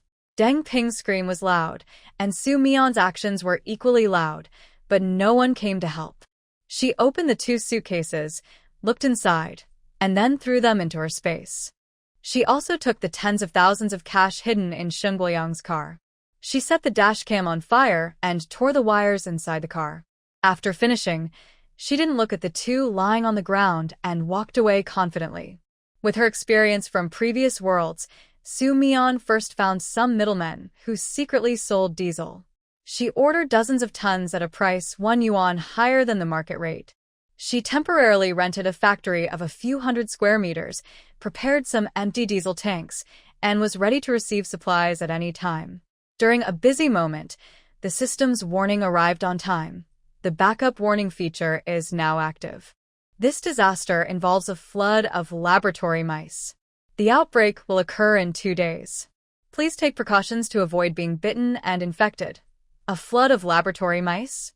Almost instantly, images of countless mice running through her mind. Su Mian felt this time's challenge was unusual. Most previous disasters were natural, but this one clearly indicated human causes. This meant she probably couldn't use the same method from the last event to earn high points. Last time, she used points to buy water for the people until the disaster ended. But this time, the mice are highly contagious pests. She couldn't possibly kill all the mice worldwide, and any escape would be useless. So, is this event pointless? Soo Mion felt a bit disappointed, but then she thought about the 2 boxes of money in her space. She felt better and decided to stockpile supplies. The warehouse wasn't receiving shipments quickly, so she took advantage of the time to buy a backpack full of cash and went to a nearby rice wholesale market. Half of this industrial area sells rice, flour, and oil. Soo Mion bought all the stock from several stores, gave them her warehouse address, and asked them to deliver at different times. She kept doing this until she ran out of money. Then she returned to the warehouse just in time to receive the first batch of supplies. Almost a truckload of goods. After they finished unloading, Soo Mion stored everything in her space. She worked busy all afternoon. By evening, she received the first batch of diesel. The drivers didn't dare to be obvious about their deliveries. After hearing Soo Mion would be receiving supplies all night, they agreed to deliver at night and promised to deliver the full amount within 2 nights. They didn't care why a young girl like Soo Mion was buying diesel. She made up a cover story, saying her family ran a shipping business and was having trouble with competitors, so she had to buy diesel quickly. Whether true or false, no one checked. That night, Soo Mion stayed in the warehouse. She set up a bed in a corner near the window, with a curtain outside, making a simple temporary resting spot. She had to get up almost every 2 hours that night. She was so busy that she only managed to rest when dawn was near. She wasn't really tired. Instead, because of the tight schedule, Soo Mion had little sleep. She washed her face, threw a punch to wake herself up, and made sure she was alert. Once morning came, she started contacting the food factory she had researched earlier. Shintong City is quite busy and well known as a first-tier city nearby. It still has many heavy industries outside the suburbs, and the environmental efforts are quite good. Every year, the city is rated as one of the best, but that also means living costs are high. The Shin family moved here years ago, relying on money earned from selling their daughter. They have been living quite comfortably since then. Especially Shin Lang, who dropped out of school early. He has worked for several years, but he doesn't have much savings, and he hasn't held a proper job. The funny thing is, he only worked for half a year before quitting because he found the work too tiring and the pay too low. Now, he just stays at home, relying on Shin Tong. Some say he's just living off her, but really he's just draining her. Shin Tong, who contributes the most to the family, only wishes to go to school. Unfortunately, her parents often take her to the hospital. To hide what they're doing, they refuse to let her contact her old classmates. Shin Tong is a determined girl. When she can't attend school, she studies on her own. Her parents won't let her contact her former classmates, so she finds online courses. Even though she dropped out years ago, she hasn't fallen behind in her studies. She also taught herself English and French. She has a plan in her heart. If she ever feels she can't go on, she will find a foreign country where no one knows her and settle there. Sadly, her efforts have been in vain. She can't gain freedom, and she might not even be able to keep her life. Thinking about Shin Lang, who was taken away overnight, Soo Mion is very curious about how he is doing now. People involved in illegal trades won't bother to return someone if they realize something is wrong. To them, each deal is risky. Since the money has already been paid, as long as the goods are okay, it doesn't matter if the person is male or female. At least, Soo Mion hasn't seen any related news online. Shin's parents seem to think their son ran off into the mountains with someone. If they knew the suitcase belonged to Shin Lang, they might not be so calm. And about the money they stole, right now they must be feeling very frustrated. They got beaten and the money is gone. Since the money came from illegal sources, they can't report it to the police. But she knows her parents are not simple people and will find other ways. All of this doesn't matter to Soo Mion anymore. She only has today left. Her plan is to send all the money out today, so it doesn't turn into worthless paper. If a mouse infestation occurs, even if supplies can be found, it won't be as convenient as having them delivered directly. As for the price difference, that small amount can be ignored.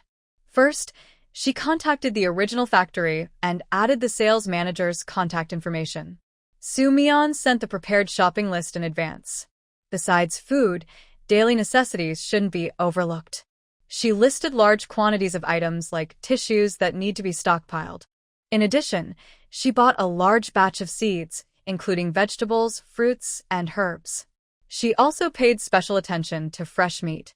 She arranged for a farm to slaughter some cattle and sheep and bought chickens, ducks, geese, and pigs, all processed and fresh. The storage space is good, but it can't hold live animals. Soo-mi-yeon knows how important meat is for health, so she plans to stock up heavily this time. After stocking up on fresh meat, she went to the freezer to select some recently stored frozen meat. Although there's been online talk about frozen meat being unsafe or similar, Soo-mi-yeon believes that when food becomes scarce, people will rush to buy foods with additives, not just fresh ingredients. Moreover, she chose a reputable supplier. They even provided some samples for her to check, and her inexperienced eye didn't see any problems. When she left the freezer, she happened to see a truck carrying prepared meals passing by. She was inspired and followed it on foot. An hour later, Soo-mi-yeon held a receipt that was as thick as a notebook, printed from the warehouse, feeling very satisfied. She was busy all day, either personally collecting supplies or rushing back to the warehouse to receive deliveries. By evening, a new batch of diesel arrived. She used up all the containers in her space, even creating a makeshift storage area with plastic. Fortunately, everything fit. Diesel and gasoline are essential supplies. Soo-mi-yeon plans to wait until the city is in chaos before buying more at zero cost, depending on the situation. The next morning, she finished her busy work, paid off the remaining balance, and only a few bills were left in her wallet. Thinking that the mouse outbreak would happen today, she left the warehouse and headed straight to the residential area where the Shun family lives. The traffic looked about the same as usual, mostly commuters rushing to work. There were even more cars on the road than usual. However, Soo-mi-yeon still noticed some unusual things. For example, she saw mice crossing the road more than once, and there were several mouse carcasses that looked like they had been crushed into meat patties on the ground. Soo-mi-yeon glanced at them briefly, but didn't pay much attention. When she passed the bus stop, she heard a person on the phone complaining about mice getting into their home. The other person said they hadn't slept all night, worried that the mouse they hadn't caught might crawl into their bed. Besides him, many others were talking about mice. In a big city, mice do exist, but they shouldn't appear in clean, hygienic neighborhoods, especially in high-rise buildings. Soo-mi-yeon wasn't sure if these people had been bitten or how they reacted afterward. She quietly put on a mask. She had planned to have breakfast nearby, but since the breakfast place was hard to control, she decided not to go. When she arrived at the community where the Shun family lived, it was a mess. Soo-mi-yeon saw security guards holding various tools, searching the green areas of the community. There were also many residents watching nearby. She listened for a while and learned that last night, someone saw a large group of dark mice crawling out of the sewer. Some residents reported in the community chat that mice had climbed out of the sewer, and many had been bitten without noticing. The property management, receiving complaints all night, started a mouse removal operation as soon as they began work. Soo-mi-yeon saw they had well-known brand rat poison, but it didn't seem very effective. Half a bottle had been sprayed, yet the mice on the ground were still wriggling their tails. She had thought about these tools yesterday, but didn't stockpile them. These mice looked different from normal mice. Regular poison wouldn't work.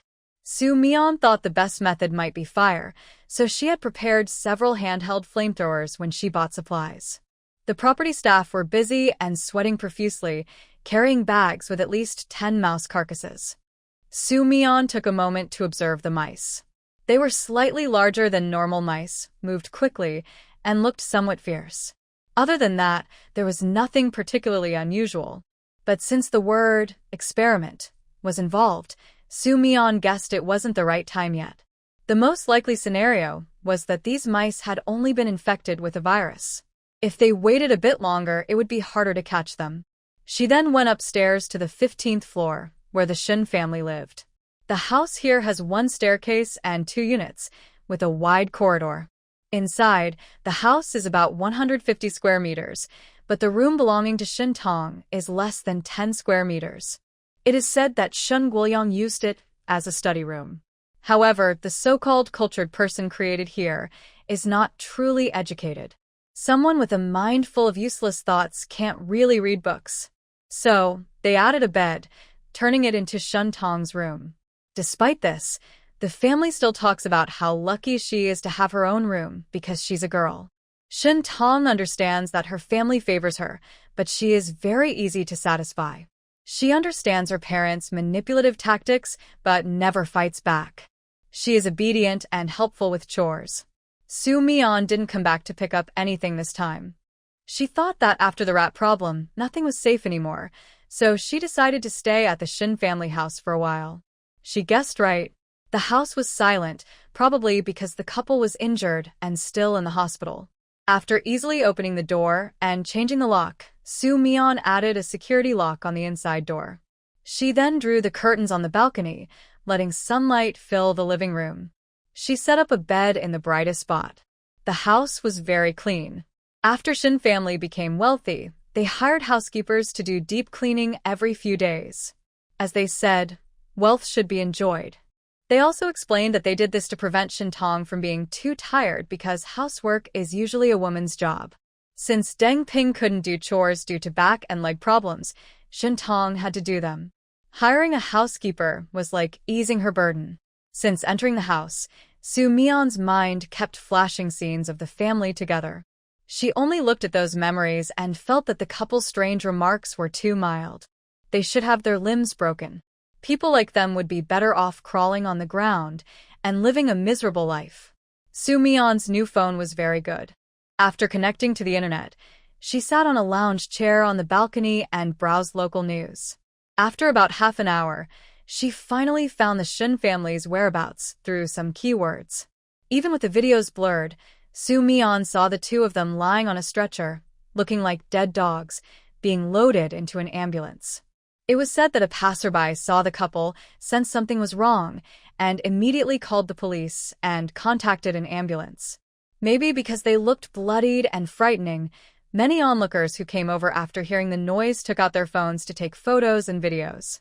There were all kinds of guesses about what happened.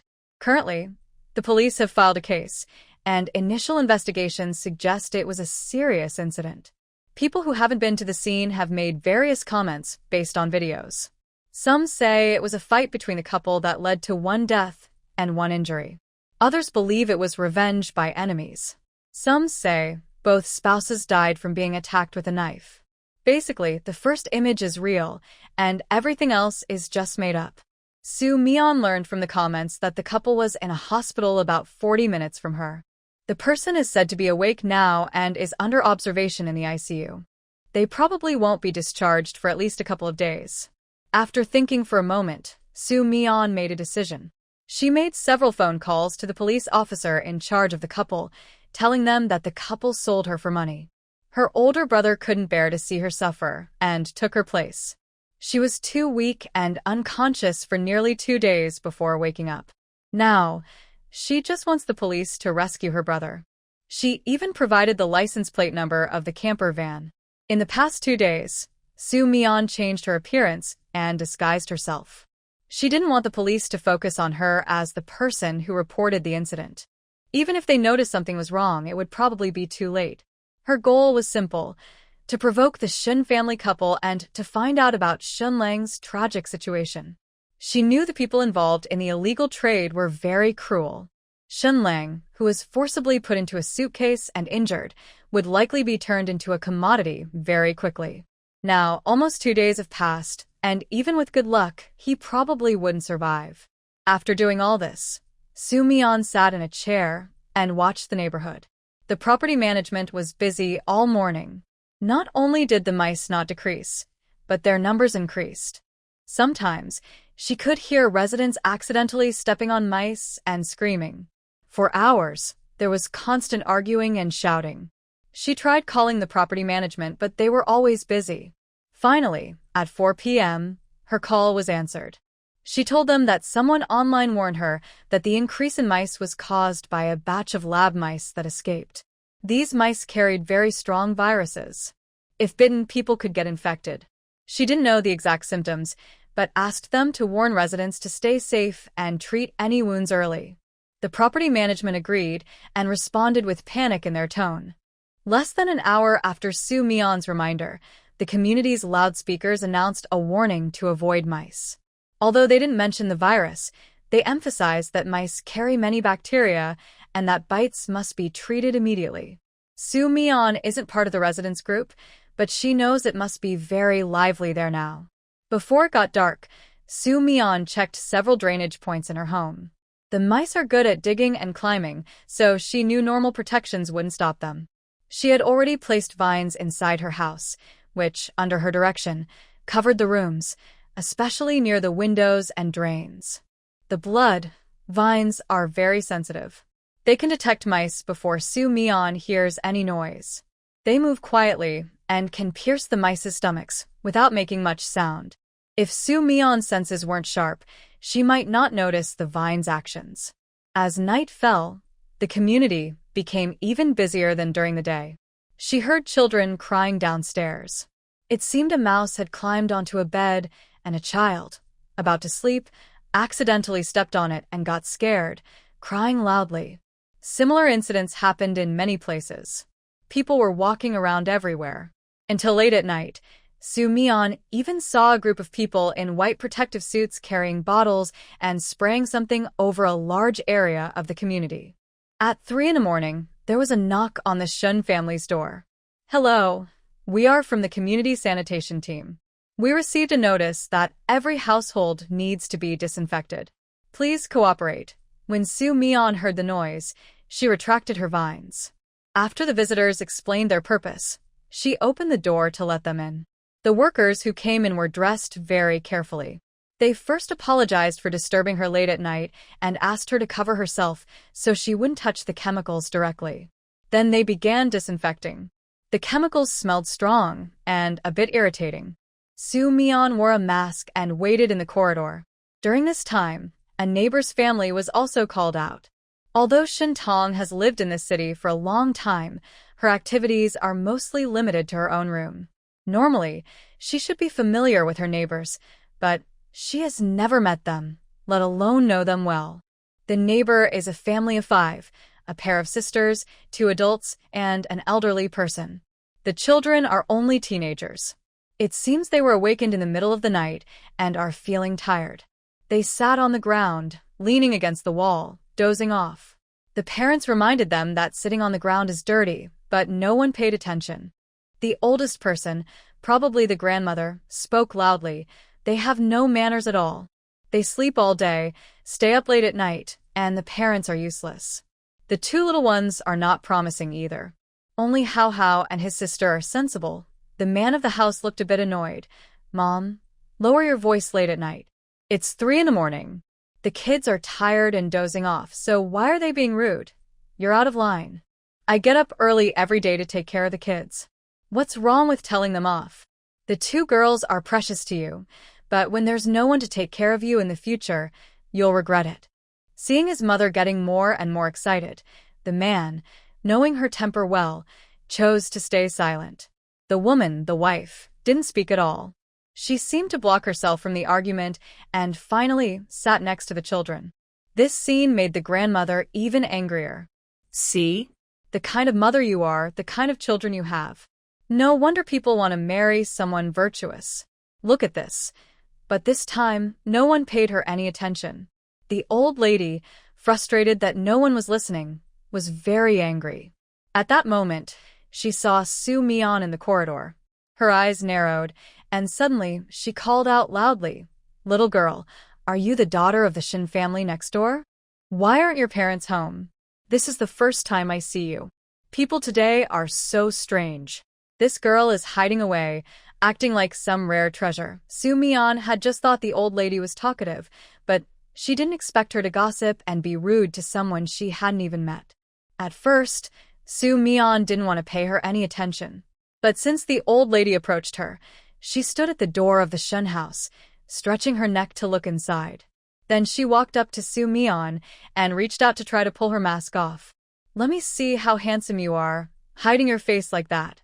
The man of the house saw this scene and almost went crazy. Mom. "What are you doing?" Unfortunately, he couldn't stop her. The old lady was about to touch Soo Mi-yeon's face, but Soo Mi-yeon slapped her hand away. She moved quickly, making the old lady's face darken. Soo Mi-yeon looked at her with some disgust. "Stay away from me. Your parents didn't teach you that this kind of behavior is rude, right?" Two sisters who had been dozing off in the distance suddenly opened their eyes and looked over. Both of them felt that she was deliberately saying those words. "How do you speak to elders? Your parents would have to call me an elder if they saw me. You're just a girl and you dare to hit me? No wonder I didn't see you come out, probably because you don't look good and lack manners. Your parents are probably worried you'll embarrass them." Before she finished speaking, a slap was delivered, cutting her off. The crisp sound of the slap echoed clearly in the corridor. This time, the sisters watching the scene widened their eyes, and even the usually dreamy hostess looked surprised. The male host had originally planned to come over and stop her. He thought his mother's words were too harsh, but he didn't expect Soo Mi-yeon to hit her. Seeing his mother clutch her face and sit on the ground in embarrassment, he felt angry as a son. He quickly stepped forward and glared at Soo Mi-yeon. "She's an elder. She might speak harshly, but how can you hit her?" Soo Mi-yeon glanced at the male host, who was protecting the old lady, and then caught a glimpse of the three women nearby who hadn't reacted. She suddenly sneered. The old lady was furious. "You still dare to laugh? Son, help me up. This girl is out of control. Call the police and ask the property to check the surveillance. I want to put this girl in jail. I've never been slapped before in my life, and she..." Before she finished, Soo Mi-yeon slapped her again, with sharp speed. The male host standing nearby was stunned. After reacting, his face turned green. He raised his hand to fight back, but Soo Mi-yeon was faster and slapped him too. With two loud slaps, not only did the mother and son fall silent, but the three women in the distance also stood up. Unlike before, their eyes were very excited. They looked at Soo Mi-yeon not with anger, but with bright, shining eyes, as if she had done something good. Soo Mi-yeon wiped her hands on her clothes harshly in front of the mother and son. A cowardly old woman who's afraid of the strong, and a foolish son who doesn't know right from wrong. "I don't even want to get my hands dirty after hitting you. Call the police quickly. I have a mental illness certificate, so it's best if the police lock me up forever. Otherwise, when I get out, you two will be dead." Through the mask, both mother and son could see the sneaky look in the girl's eyes. Especially after Soo Mi-yeon pulled out a certificate, the angry old lady couldn't help but swallow hard. You're just trying to scare us, acting like you dare to hurt someone. What's wrong with being mentally ill? If you hurt someone, you'll pay the price." The old lady clearly didn't understand the value of the certificate. Before she finished speaking, the man pulled her back. "Mom, stop talking. Mentally ill people can't be held responsible for their actions. Her certificate looks real, and forging it is illegal. If you keep provoking her, she might really do something." The man seemed to know some basic facts. After seeing Soo Mi-yeon slap her 3 times without blinking, he believed her words were true. The old lady realized she couldn't do anything and suddenly jumped up. "My slap was for nothing. I won't call the police, but you better give me my slap back." The man couldn't control his mother anymore. When he looked at Soo Mi-yeon, he wanted to fight back but didn't have the courage. Suddenly, Soo Mi-yeon took out a kitchen knife. "So noisy, you two might as well just die now." The moment the knife appeared, the man visibly changed his face and ran away, looking at the still-standing old lady. It was only when Soo Mi-yeon moved closer that the old lady reacted. She let out a loud cry and ran even faster than the man. The mother and son quickly hid behind a mother and daughter who were watching the scene, as if they were trying to block the trouble. Soo Mi-yeon looked at them, but didn't go over. She just stared and sneered. That alone scared the mother and son so much that they didn't dare to speak again. The disinfecting workers came out half an hour later.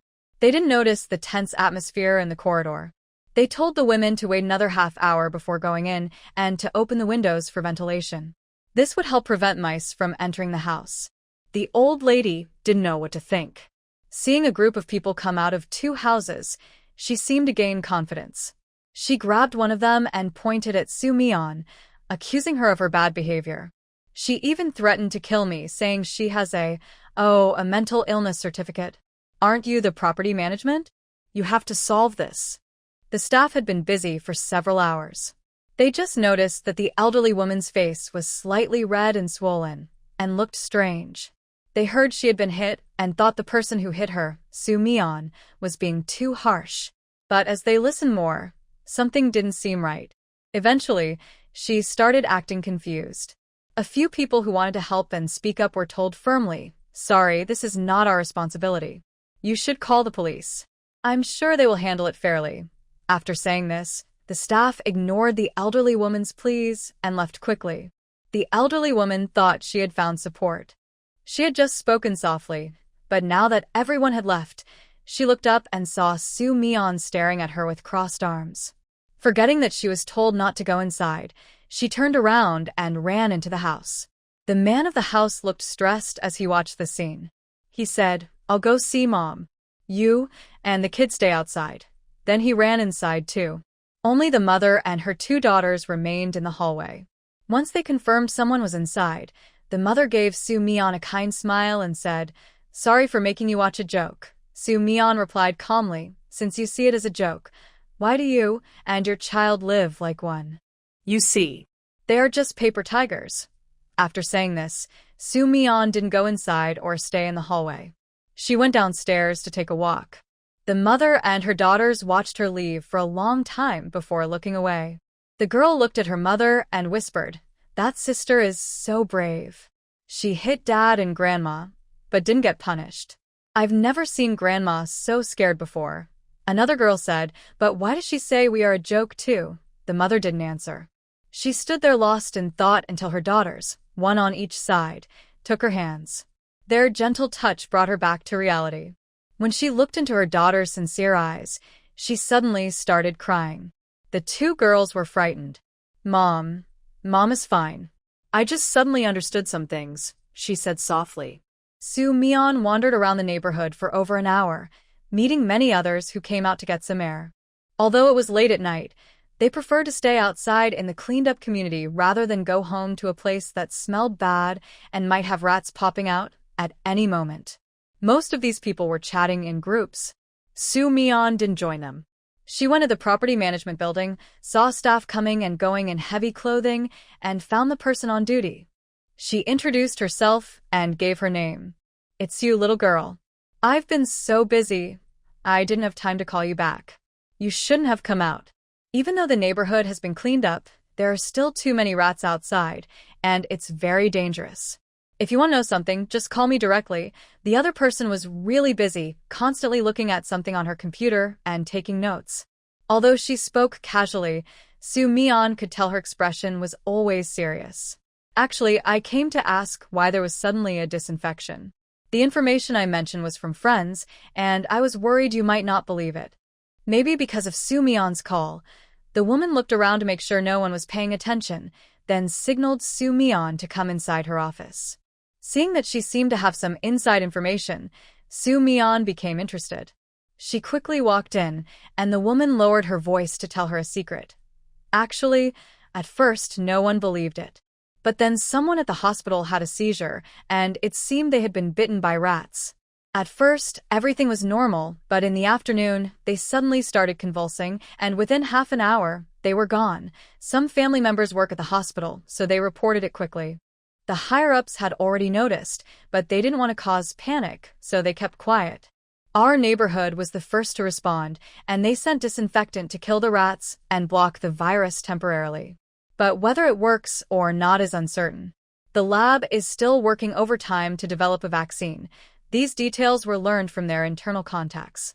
She also warned Tsunami that before the official announcement, she shouldn't talk about this matter, or she might get into trouble. "You're right to wear a mask. We don't know yet if the bites are contagious, but it's better to be cautious. Tomorrow, Buy some supplies and stay at home as much as possible. Be careful inside, too. Those rats are everywhere. It's quite kind of her to warn someone she just met so thoroughly. Soo-mi-yeon was surprised to learn these inside details. It seemed the authorities had already noticed and were preparing. That made her feel a bit more at ease. Whether or not a vaccine can be developed, as long as the officials are taking action, there's hope. Seeing that the woman was busy, Soo-mi-yeon didn't want to bother her further. After thanking her for the warning, she left the property and went home. The smell inside was still strong. Soo-mi-yeon opened the window for ventilation and then released the blood vine. She was lying on the bed in the living room, browsing the latest news on her phone. There are more neighborhoods undergoing disinfection than just theirs. People who were awakened early in the morning are quite upset and are now complaining online. Some night owls noticed something was wrong and left comments on videos. When they learned that other neighborhoods were being disinfected and their area was still quiet, they became anxious. Recently, mice have been appearing more often, especially in old and rundown areas. During the daytime, you can see groups of mice on the lawns. Now, a disinfection team has been formed, but they haven't heard of one in their neighborhood, which makes people suspect something. Soo-mi-yeon saw this and asked directly, "It's just mice. Why do they need disinfection? Are there germs involved?" This question caused a stir. Someone mentioned that many people in nearby hospitals had been bitten by mice, but these were mostly minor cuts or some had fevers. Nothing too serious.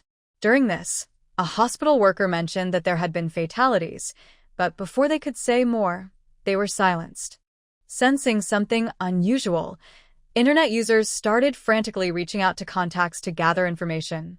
At the same time, their first action was to stockpile supplies. Not anything special, just protective suits, masks, and some mouse-killing sprays. Some people, including Soo-mi-yeon, thought that flamethrowers would be the most effective and recommended some affordable brands. Soo-mi-yeon noted these suggestions. Not to mention others, Soo-mi-yeon had a good sleep that night.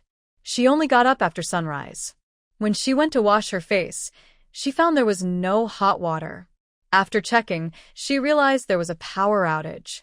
She called the property management, but the line was busy. Soo-mi-yeon guessed that the mouse situation had probably worsened overnight, so she gave up on calling and changed her clothes to go downstairs. As she took the stairs, she saw a few workers in uniforms fixing the elevator wiring near the elevator entrance. 2 residents from nearby units were complaining about not being able to use the elevator. Soo-mi-yeon overheard and learned that many of the neighborhood's wiring had been damaged by mice. They had planned to repair it in the morning, but the damage was too extensive to fix all at once. This world is definitely crazy. I have never seen so many rats in my life.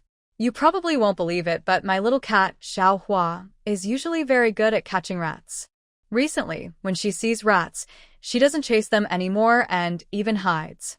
I think these rats have become smarter or more daring.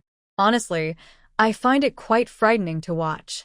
Xiaohua is a cat, and Soo-mi-yeon understands this. Cats are more alert than humans, so she probably sensed that these rats are different this time. When Soo-mi-yeon left the neighborhood, she saw several nearby supermarkets lining up.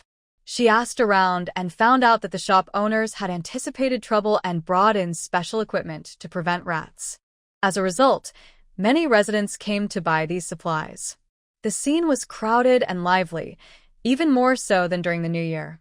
On the street, she saw many rats running around. Their numbers had doubled since yesterday. People were cursing loudly, and there were many dead rats on the ground, covered in red, bloody messes. The sanitation workers were overwhelmed and busy cleaning up. Soo-mi-yeon didn't go to the crowded places to join the chaos. She learned that many nearby communities had lost power, so she knew the electricity wouldn't be back soon. There was no point in thinking about moving now. On her way back to the neighborhood, she received a call from a police officer she had contacted yesterday. The officer said her brother had been found, but the situation was not good. He asked if she could come to the police station to help with the statement. Soo-mi-yeon guessed they had caught the person who took Shinlang. Since she was free, she agreed to meet in an hour. After hanging up, Soo-mi-yeon felt a bit disappointed. From the tone of the officer, Shun Lang was probably still alive. She had hoped to see him get what he deserved, but now it seemed he was lucky this time. Her hatred for Shun Lang wasn't just anger. Shun Lang was truly a bad person. It was true that Shun's parents forced Shin Tong to sell blood and bone marrow, but it was Shun Lang who came up with the plan to sell parts. Shun Lang treated his sister like trash, as if she was worthless. He never showed her kindness and often treated her like a servant. Shin Tong needed food and to continue selling blood to stay healthy, but Shun Lang thought that was a waste. His heart was even more cruel than Shun's parents. Someone who had spent 9 years doing volunteer work, then broke the law, and even hurt his own sister, is not worth saving. An hour later, Su Mian arrived at the police station and met the officer waiting at the door. As guessed by Su Mian, they successfully rescued Shun Lang, but it took over a day. He was operated on, and besides missing some body parts, he was also taken to the ICU due to heavy blood loss. Coincidentally, the hospital was the same one where Shin Guoyang and his wife stayed. When the police contacted the couple, they thought they were dreaming until the doctor handed them a critical condition notice to sign. Only then did they scream wildly, insisting that the patient in the ward couldn't be their son. They only believed it when shown the photos provided by the police. As for why the police contacted Su Mian, it was because the couple kept saying, "Isn't it Shin Tong? How did it become my son? We sold her." During their breakdown, probably seeing their son close to death, they no longer cared about saying the wrong things. The officer taking the statement immediately became alert. After noting this important detail, they reported the situation back to the police station. When Su Mian first called the police, she mentioned her family selling her. The police were busy searching for her and didn't pursue the Shin couple at that time. Now that the person was found, the illegal industry behind it was still not caught. The few people they arrested refused to admit anything and had accomplices. They wanted to learn more from Su Mian to find clues. Illegal trafficking has been a major focus for the police in recent years, but the other side was too clever. They only caught small fish and shrimp each time. Now that they had a breakthrough, they had to hold on tightly. On her way over, Su Mian was preparing documents. After hearing the police explain how ruthless these people were, Su Mian sent a screenshot of her notes on her phone. "It's been a long time. They took me to places in different provinces. I only remember the general directions, some names, but you can check my parents' phones. They have a special group used to contact those people." As Su Mian explained, the police officer's expression changed from serious to shocked. When she offered to help find clues, the female officer taking notes looked full of sympathy. The male officer asked with a complicated tone, "You've been at this for so long. Have you never thought about calling the police? After all, this is illegal. We can help you." Su Mian lowered her head and said, "They are my parents. They even got me a mental health certificate. No one would believe me. If she didn't have to suffer through blood tests, Shin Tong would naturally be willing." However, the only time she remembered resisting was when she was forcibly taken to a mental hospital and confined in a small dark room for electrotherapy. After that, she never had that thought again. The mental health certificate she showed yesterday was from when Shin Tong was 10 years old. In the end, Su Mian applied to visit Shun Lang at the hospital. She refused to be accompanied by police officers and took a taxi there. At the same time, Shun's parents were also at the hospital. Due to their illegal dealings, they were temporarily kept in a separate ward. Su Mian changed into a protective suit as required by the hospital and entered the intensive care ward. Shun Lang was pale, with weak breathing, and the nearby machines beeped from time to time. His vital signs seemed stable for now. As she approached the bed, Su Mian's finger quietly extended like a vine, slipping under the blanket and into Shin Lang's arm wherein 4 was inserted. The machines beeped loudly, waking Shin Lang from his sleep due to the pain. Su Mian pretended to look worried and leaned in, speaking in a voice only he could hear. "You're quite lucky. Only losing 1 kidney. How can such good medical resources be used on someone like you? So, you might as well not live. Just die quickly. Don't bother being human in your next life. Be a beast instead." Shin Lang, just opening his eyes, turned red with anger. He stared at Su Mian fiercely, struggling to lift his hand to choke her. But before he could sit up, he collapsed heavily. Soo Mi-an saw a nurse entering out of the corner of her eye and quickly took back the vine-like extension. She took a few steps back, looking scared. Half an hour later, Shin Lang had not come out of surgery. Hearing this, Soo Mi-an felt relieved. The police officers came to comfort Soo Mi-an, saying not to be sad. According to her, Shin Lang couldn't bear to see her sold and took her place, being taken away instead. Soo Mi-an lowered her head to hide her feelings. She didn't speak, afraid her happiness was too obvious. Others thought she was just overly upset and chose not to say anything. The news of Shin Lang's failed rescue naturally reached Shin's parents. When they were taken to the morgue, they cried louder than before. They kept shouting that they couldn't live without their son, but during the police investigation into their illegal dealings, they remained silent.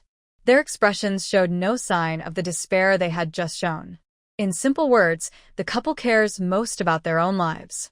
Even if their son is gone, they are sad, but they will never give back the money they previously earned. Thanks to Soo Mi-an's reminder, the police forcibly took away their phones. Within half an hour, technicians cracked the passwords and found a lot of evidence. Since they broke the law and protected criminals, the police didn't say it directly, but their future was definitely not good. When they came out of the interrogation room, Soo Mi-an was sitting on a chair nearby. At that moment, the couple's anger suddenly grew like fire. How dare you come here? The one to blame is you. How did you become Shin Lang? What did you do, you little brat? Why did Shin Lang get taken away instead of you? You're lying, right? You're in this together with them. Oh, my poor son. When people are angry, they often say things that don't make sense. Deng Ping guessed the truth, but the police saw it as her being upset and talking nonsense, taking out her anger on her daughter. The police, knowing that Shin Tong had been mistreated by the couple since she was young, couldn't stand it anymore. They scolded them and said they weren't fit to be parents. Soo-mi-an stayed silent. When the couple was forced to wear handcuffs and pulled away, she finally asked, "Do you regret it? Regret what you did to Shin Tong all those years?" "Of course I regret it. I regret not dealing with you earlier.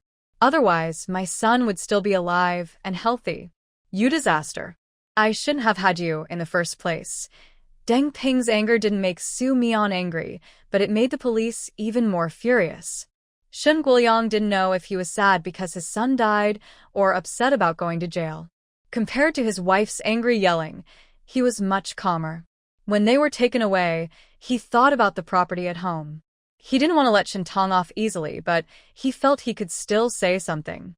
When he turned around, he saw Soo Mi-an looking at them with a half-smile. In that moment, he seemed to understand something. "You."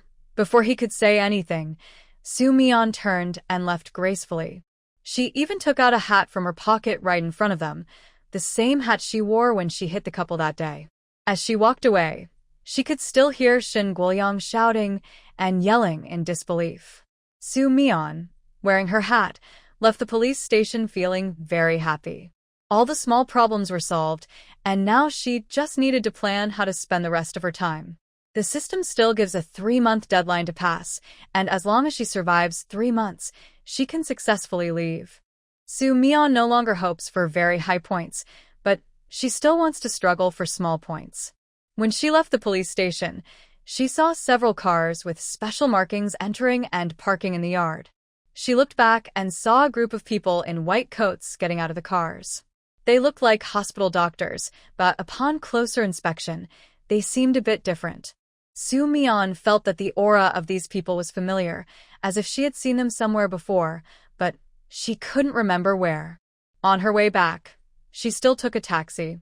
The driver started talking about the trouble caused by the mice, mostly complaining and mentioning that a colleague's car was also affected. While he was talking, Soo Mi-an felt the car shake slightly. Then she heard the driver scream, "No way. I was just saying I was lucky, and now this karma is coming back." When the driver got out to check, Soo Mi-an also heard strange noises from the car. Besides the front, something inside the car was moving. Her first instinct was to open the door and get out.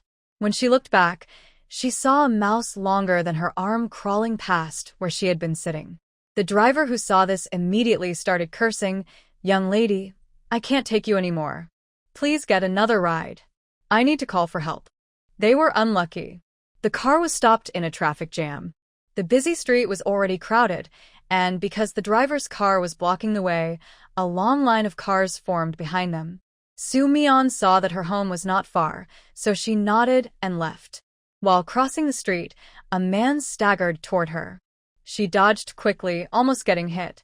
But the pedestrians behind her weren't so lucky. The man fell onto a middle-aged man, who kindly helped him up and asked if he was feeling unwell. The man suddenly looked up and spat out blood. The scene made the nearby pedestrians scream in shock. This made the already crowded street even more congested. Soo-mi-yeon saw someone calling the police and another calling an ambulance. She paid attention to the man's spitting blood. His face was pale. The middle-aged man, after being splashed with blood, looked angry and helpless, but he couldn't just leave him. He had to help him sit on a nearby stone bench. During this time, the man began to convulse. His appearance was very frightening, with blood vessels on his forehead turning black as if poisoned. Someone shouted, "He looks like he has an infectious disease." At that moment, the crowd erupted in chaos. Especially the middle-aged man, whose face was just wiped clean of blood, now looked furious. Ambulances arrived late due to traffic. When the doctors came down with their tools to rescue him, it was already too late. The man had no more breath. He died painfully, with a twisted face that could give nightmares if looked at too long. Just before dying, he was still struggling, with his hands clawed and raised in the air. Some timid people saw this and screamed in fear. Soo-mi-yeon saw more and more people gathering. She tightened her mask and quickly left the crowd. By the time she returned to her community, it was almost noon. The bloody scene earlier didn't affect Soo-mi-yeon. She still chose a tasty meal for herself, finished eating, and sat on the balcony holding her phone, basking in the sun. During this time, the blood vine moved almost every 10 minutes. Soo-mi-yeon knew without looking that it had caught many mice. The neighbors on the same floor seemed to be arguing.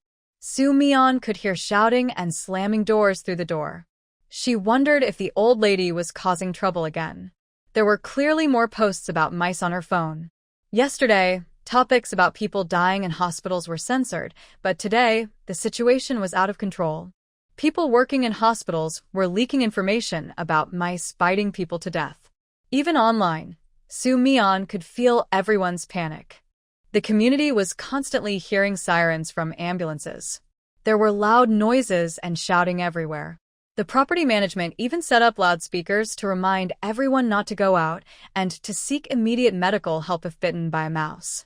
Unfortunately, by then, ambulances were no longer enough. Soo-mi-yeon saw news reports about hospitals being full many times. She also looked into the man who died on the street during the day. There was no related information online. Although some bystanders recorded videos of the incident, marketing accounts interpreted it as the man suffering from a blood disease, claiming he died because he didn't seek medical help in time. Most comments were skeptical, but neither the family nor the hospital issued any statement. No one knew the true story. Soo-mi-yeon still remembers seeing those people in white coats at the police station, but there was no information about them online. She even drew the markings on the car and uploaded them to the internet for comparison, but found nothing.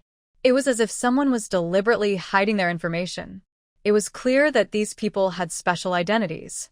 She had some guesses about who they might be, but she wasn't sure.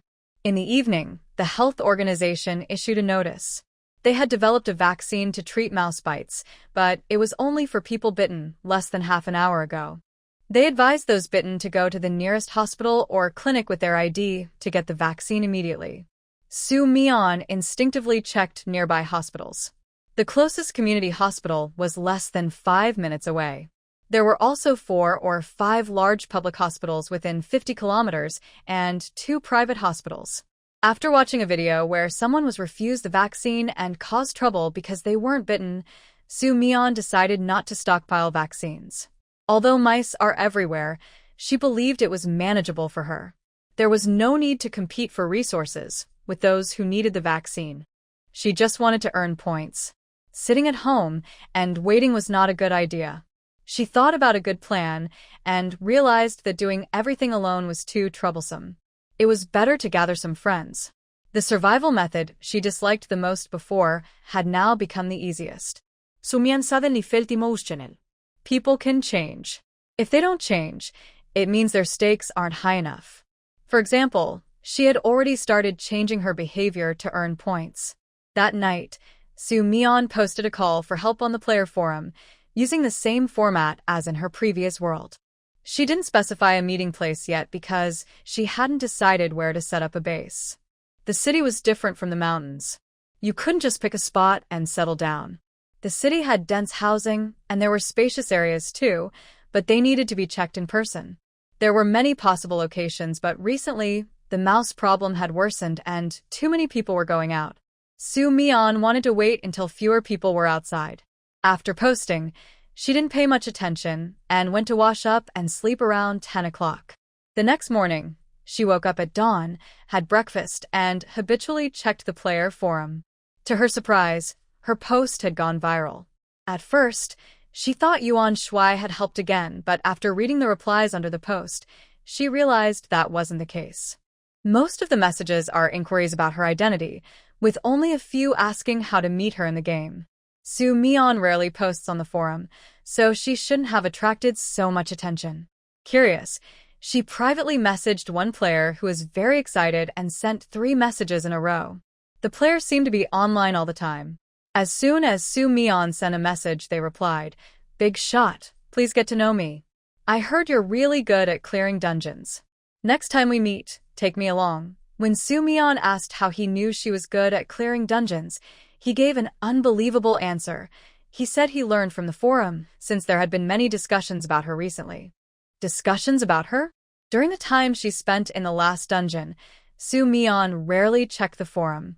She was busy with water supply, practicing her powers, and improving her physical strength. She hardly felt bored.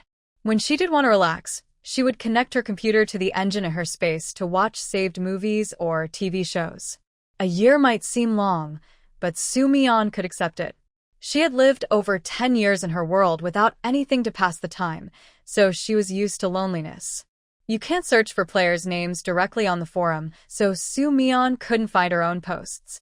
According to the player, the posts were made by a few players who had been with her in the last dungeon. They praised how they relied on her to pass the dungeon easily and said they were living more freely than in their original world.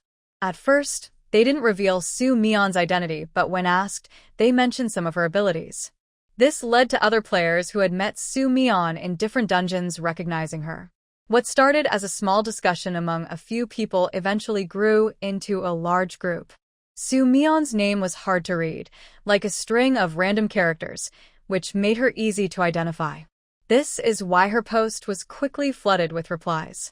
Perhaps because players generally avoid mentioning real names, everyone knew her surname was Sue, but didn't use her full name.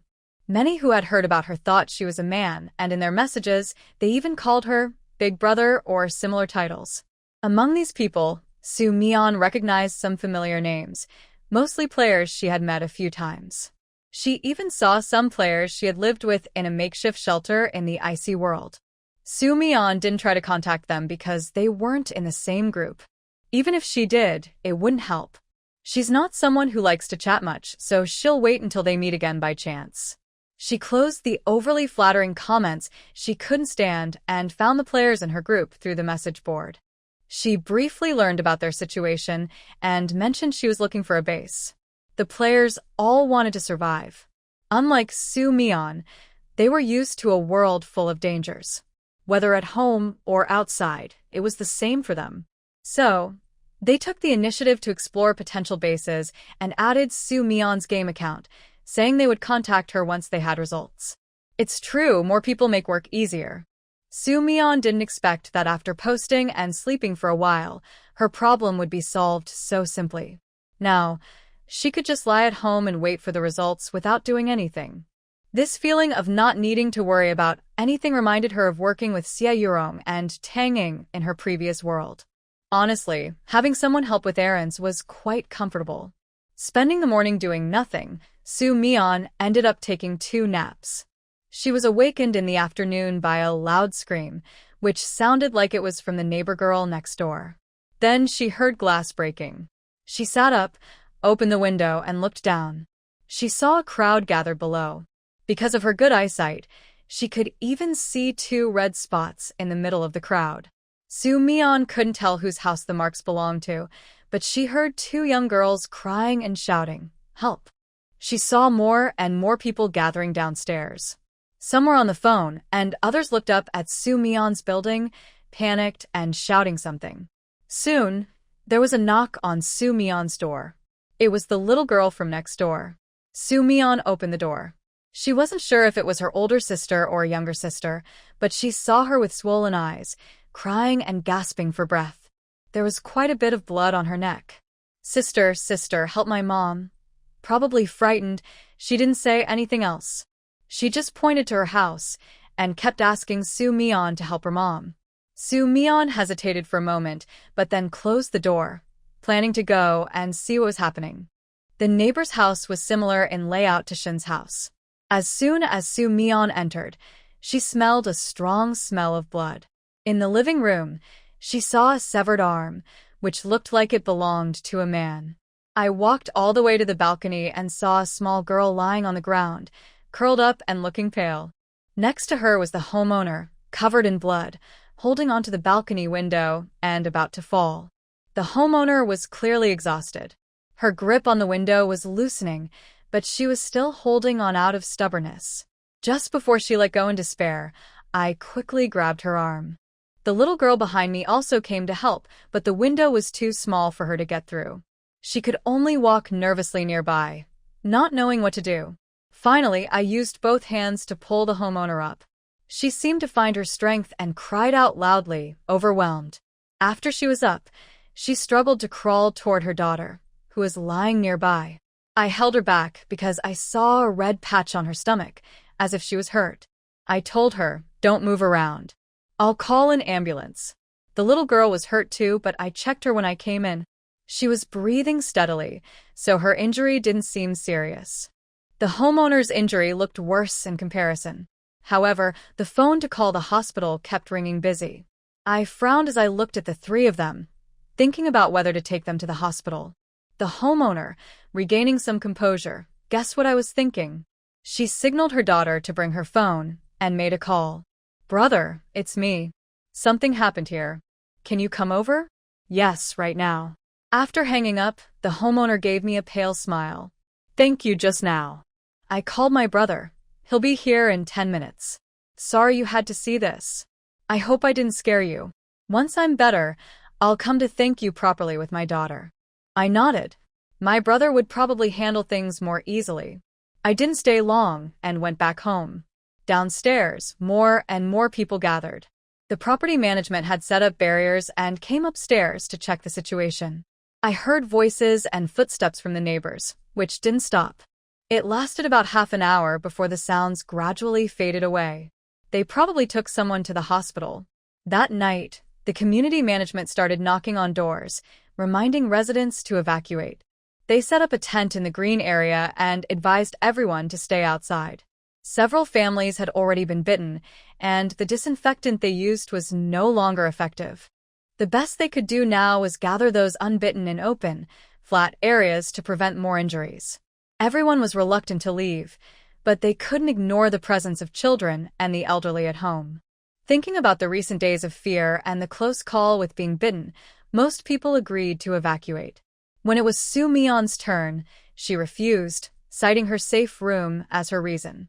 The property management said they couldn't force her, so they had to give up. Of course, Soo Mion wouldn't want to squeeze into a tent with many others. If she had the ability to enjoy safety, there was no need to suffer through makeshift arrangements. For her, being in the tent was more dangerous, especially considering the air pollution and virus risks caused by large crowds. That night, Soo Mion learned online that the city's situation was getting worse. The examples given by the property management were still cautious. The tragedies shared by netizens were far more serious than just injuries. She watched a few videos, which showed families completely overrun by rats. Not just bitten, but eaten down to the bones, leaving behind bloody flesh and bones. Pictures couldn't fully show this, so the creators used words to describe it. Even so, it was enough to scare anyone who saw it. Soo Mi-yeon started to think about what might happen after rats grow bigger and more dangerous. Now she understood they had evolved into mutant rats that could eat people. This meant her concern wasn't just about being bitten, but about being completely eaten. In this case, vaccines become even more necessary. But can health organizations really develop a vaccine? Based on her observations during each game challenge, Soo Mi-yeon roughly estimated that even if a vaccine were developed, it wouldn't be available for at least a few months. Otherwise, players wouldn't be sent into dangerous zones. Since disasters don't end before players leave, the conclusion was clear. The shortest time for a vaccine to be ready is 3 months, and the longest. Maybe never. This didn't affect Soo Mi-yeon much. She watched another video and saw many streets attacked by groups of rats. She felt that she could go outside tomorrow. Everyone was terrified of the rats. If they weren't living in groups or hiding in open spaces, many still refused to leave their homes. The streets were almost empty. Going out now would be convenient. After planning, Soo Mi-yeon began preparing for her trip the next day. The cleaning suit produced by the mall has self-cleaning features and is also stronger than regular clothing.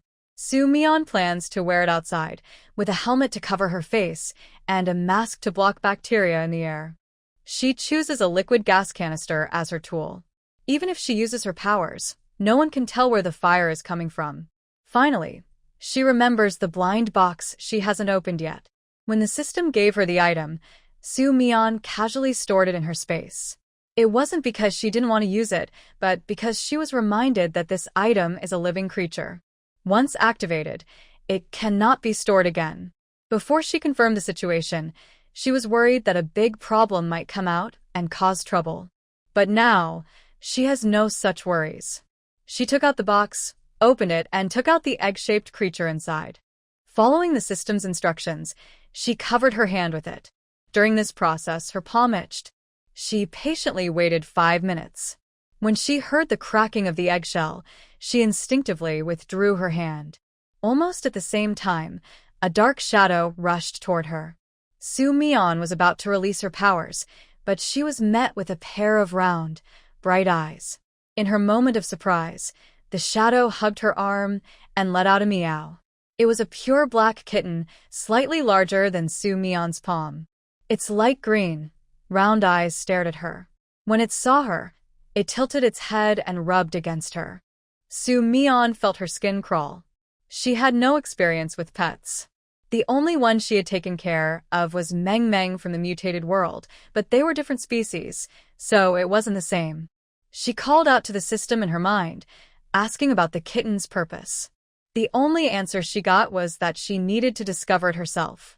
No other explanation was given. Soo Mi-yeon was almost ready to curse. The kitten looked very weak. It was lying on her arm, and she barely felt its weight. When she raised her hand earlier, she almost dropped it. It was so fragile that a gust of wind cut it away. But since it was a product of the system, there must be something special about it. Plus, this mission involved a mouse problem, and the system had specifically reminded her about the blind box before entering the mission. Soo Mi-yeon guessed that this kitten might have some effect on mice.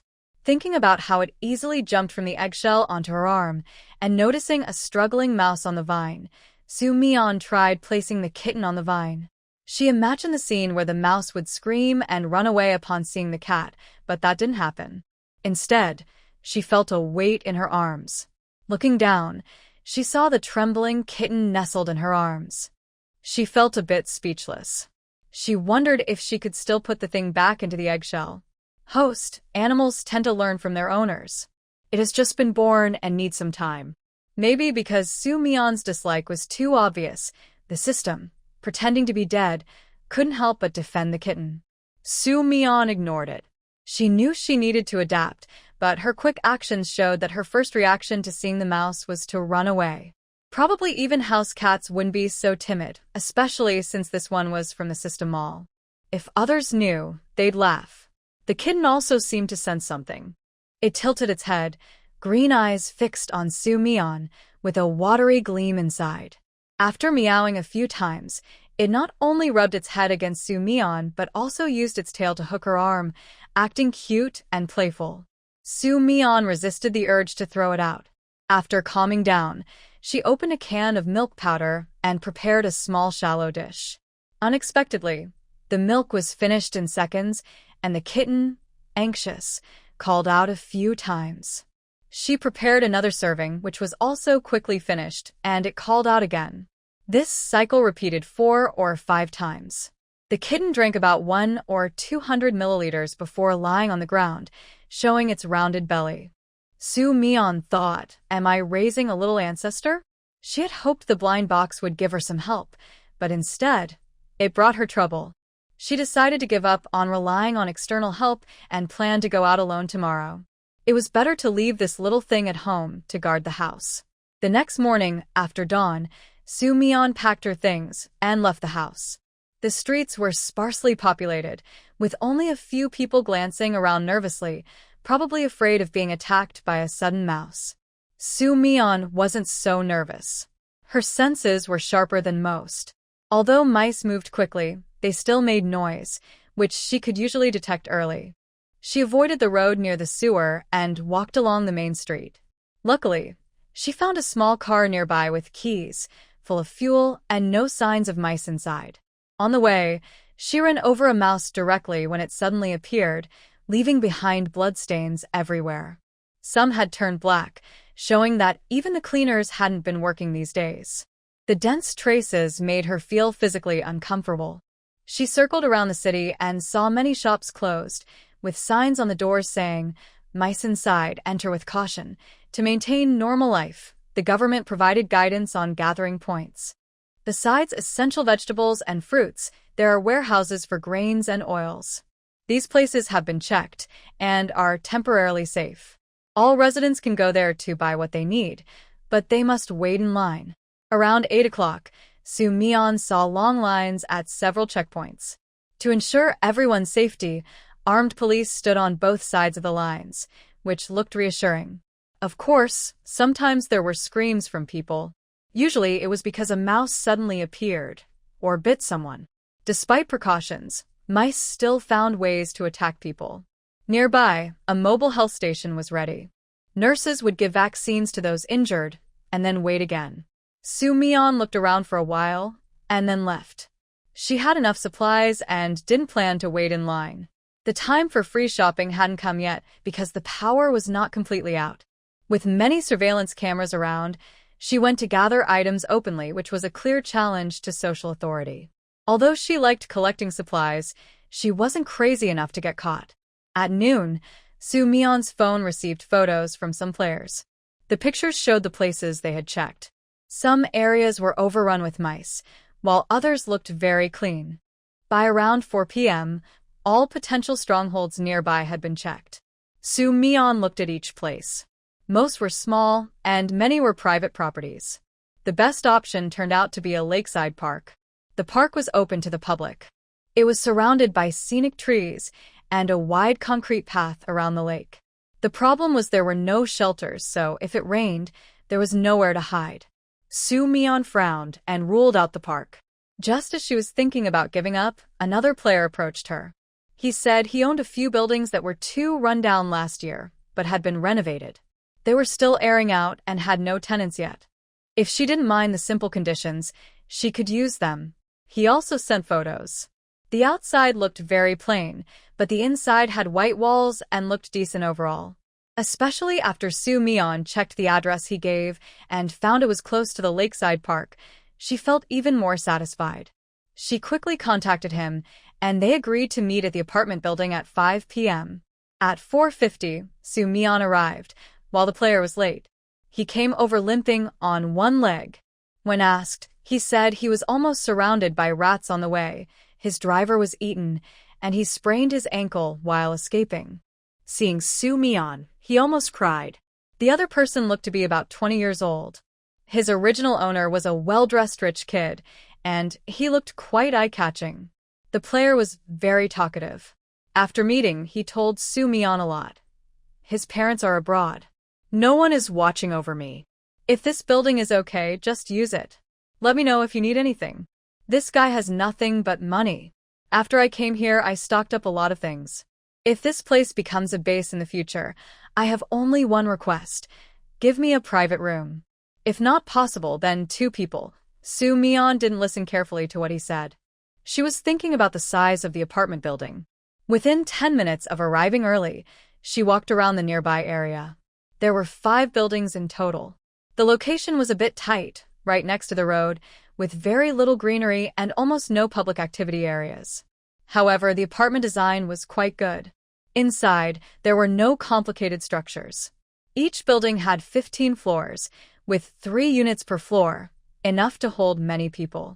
The player told Soo Mi-yeon that his family originally planned to build a community but gave up halfway due to lack of funds. When they had enough money later, property prices dropped again. His family thought continuing to invest was not worth it, so they decided to rent out the place instead. When he learned that Soo Mi-yeon was very satisfied with the place, he was also very happy. I'll have other drivers bring my things over. Sister Sue, when do you want to move in? I'm a bit scared to be alone. Soo Mi-yeon turned to see the pitiful look on the player, then glanced at his particularly handsome face. She couldn't help but ask, how many dungeons have you cleared? The player hesitated a bit. Just 1. So, he was a newcomer. Wait here first. I'll go back and pack my things, then come over tonight. Hearing Soo Mi-yeon's reply, the player immediately cheered up. He said she didn't need to bring anything, just tell him what was missing. He still had ways to get supplies. Seeing him so happy, Soo Mi-yeon couldn't help but tell him that the rat problem wouldn't end for at least 3 months and might get worse. That if you have a way, it's best to stock up on food. If you can't find a place to store it, I'll think of a way to help. The player initially planned to fill the basement of the apartment building, but when they heard this, they suddenly felt a lot of pressure. Okay, Sister Sue, I'll take care of it right away. By the way, my name is Won Canned, Soo Mi-yeon nodded. Alright, Xiaowin, just wait here. Soo Mi-yeon didn't have much to pack. She mainly came back to bring the little cat. She took down the vines in the room, took her own belongings, and also secretly took the couple's most valuable gold bars and jewelry. She didn't even leave the unopened silk quilt she had bought. After the couple had some money, they never skimped on food and clothing. Compared to their modesty towards Shintong, they dressed like wealthy newcomers outside, so they had plenty of clothes.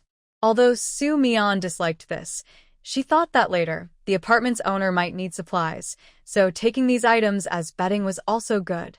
So, after she left, the household items that could be useful were also taken away. From the moment she went downstairs, the little black cat stayed still in Soo Mi-yeon's arms.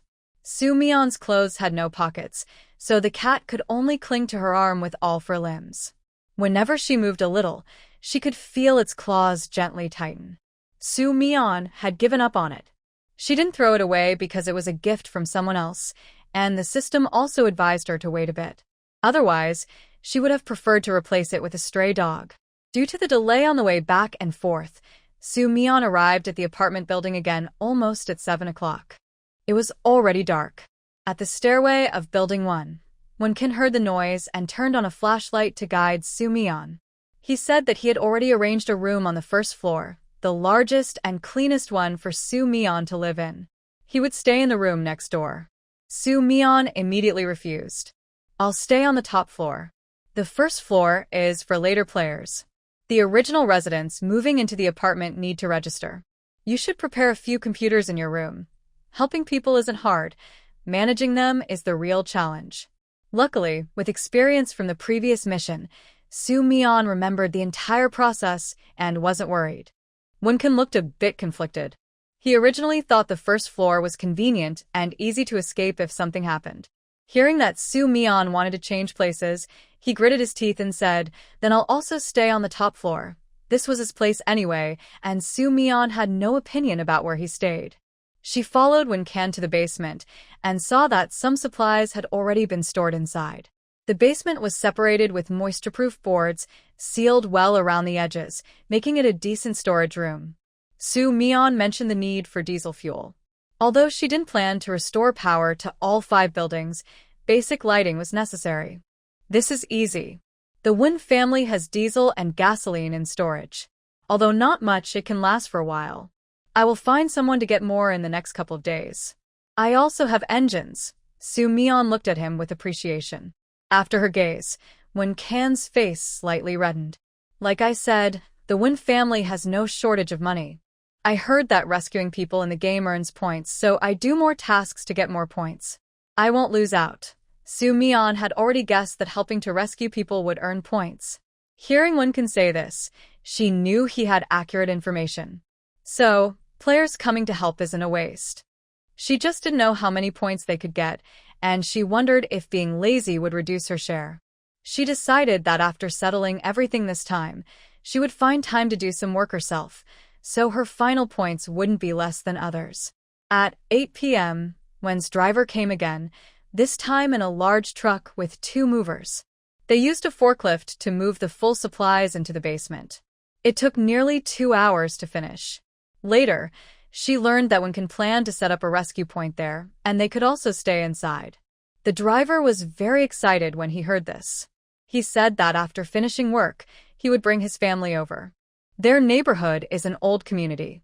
Without help from the property management, people run faster than rabbits when there's trouble. He knew that many residents had already been bitten, but they dared not go out and couldn't find vaccines, so they had to stay at home. He had wanted to leave long ago, but didn't know where to go. Now he felt like a nap with a pillow. Miss Sue, I have a question. When we rescue people, how do we tell if they've been bitten? I heard that bitten people have the virus in their blood. If we're not careful and bring it in, won't we harm others? Soo Mi-yeon was helping to put up door numbers. After the renovation, all the door signs in the community were removed. The new ones hadn't been installed yet. She planned to put them up tonight to make management easier later. Hearing Won-kan's question, she didn't look up and said, "There is a player working in the community. Things are chaotic there too. He has already advised the leaders to move the team to the apartment area. So, Building 1 will be left empty for now for players and staff. Are there still vaccines? They just moved the location. As long as the authorities provide vaccines, they can still get them. Our rescue point is for the good of society. Even if the higher-ups know, they will support it." Upon hearing Won-kan's words, everyone became excited. Having a strong leader nearby made them feel safe, and the fact that a medical team was coming soon made them even more thrilled. They immediately offered to help. However, he was still unsure how Soo Mi-yeon planned to ensure the safety of the 5 buildings. Even with players present, they weren't invincible. When there were many people, the smell and noise would attract mice. Would they be able to handle that? Won-kan, feeling nervous, asked about his concerns and kept watching Soo Mi-yeon. I don't mean anything bad, but even the best players can't guarantee that not a single mouse will get into the apartments. If that happens, wouldn't our base also be unsafe? Soo Mi-yeon handed him a thick stack of door tags. Want to know how? Won-kan eagerly nodded. Organize the numbers of the buildings. Then I'll tell you what to do. Won-kan immediately stiffened. 1 building has 45 rooms, 5 buildings total 225 rooms. Plus, Soo Mi-yeon said the small rooms inside also need internal numbering. That means at least 3 rooms per unit, which adds up to around 500. If they did all that, it would take until tomorrow. Seeing that Soo Mi-yeon wasn't joking, Won-kan forced a smile. I think that's a bit slow. Can I get some help? Soo Mi-yeon raised an eyebrow. Of course. Almost as soon as she finished speaking, Won-kan hurriedly started making calls. Sometimes he called brother, sometimes younger brother. Eventually, even his aunt got involved. Soo Mi-yeon didn't remember how many calls he made. Anyway, an hour later, 7 or 8 ghost fire teenagers appeared at the apartment entrance. They each had a vehicle, and before reaching the door, Soo Mi-yeon heard the loud roar of engines. Won-kan awkwardly rubbed his nose. They're all friends of mine. They seem unreliable, but they're actually good people. Just arrange things as you see fit. I'm going to the top floor. After I finish, come find me. After watching Soo Mi-yeon go upstairs, Won-kan's embarrassment eased. The 7 or 8 people at the door had already come inside. Seeing Won-kan, they complained about him calling them out at this time. Their families strongly disapproved, but they sneaked out. At this time, coming out shows you're like brothers. If you don't give a good reason, our brotherhood will be over. Although they were talking, everyone's tone was relaxed. The players weren't close friends with Won-kan, but they could feel the friendship among them. He tried to act like Soo-mi-yeon and kept quiet, indicating he would tell them after they finished putting up the door signs. When they heard he was here to do some work, they weren't happy at first. But later, after learning that these buildings were made into safe spots and that he had saved people, they looked at him like he was a fool. Are you just bored? You're the one making these safe spots? I remember you're the most afraid of mice. You jump at the sight of one. How do you plan to build these? Won-kan blushed deeply. You'll see after we finish. I didn't say I built them. I'm just running errands. The person in charge here is a big boss, and soon there will be a medical team. If you weren't my friends, I wouldn't have called you over. The boys' friendship was still pure. Hearing this, they didn't fully believe him, but they still agreed to help. 7 or 8 people worked quickly, especially the strong young men. Soo-mi-yeon had just finished tidying her small room on the top floor when Won-kan ran over with the last few door signs and stuck the numbers up. Soo-mi-yeon chose room 1, which had a bathroom. Won-kan saw this and left room 2, which was next to it, for himself. He planned to pick a small room that felt right. My friends are waiting downstairs. Can you also let them see the safety method you mentioned? Won-kan hesitated for a moment, then awkwardly said, I was just bragging to them. If it doesn't work, I'll send them away. It's not impossible, but I won't explain how after they see it, Soo-mi-yeon said, then led the way downstairs. Won-kan didn't quite understand what she meant. He thought, isn't this just about making a safety system? Why would it need explaining? Until he followed Soo-mi-yeon downstairs, under the teasing looks of his friends, and reached the sparse fence, Won-kan hadn't gone over yet. He saw Soo-mi-yeon wave her hand, and a gray-green object was thrown out. Won-kan, you're starting to play tricks now. Just tell us if you want us to see your girlfriend, instead of doing all these tricks. But this girl looks a bit young. Aren't you being a little unfair? And when did you get such good taste?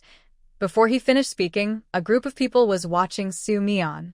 They accidentally saw the thing she threw out, and they couldn't speak anymore. In a speed visible to the eye, the object they all thought was trash began to swell and stretch. First it turned into a long, then grew leaves. The yellow branches turned green and full. It started climbing quickly around the railing. In just a moment, the vine wrapped around 5 buildings, forming a huge green fence. But it didn't stop there. It avoided the paved stones and spread across the open space, extending to the walls of the apartment buildings. After covering one building, it moved to the next. During this, 7 or 8 young people were stunned and didn't make a sound. Not only them, even Won-kan was stunned. He opened his mouth wide, looking at Soo-mi-yeon, who seemed to barely move. She just touched a vine a few times. But he knew she was controlling everything.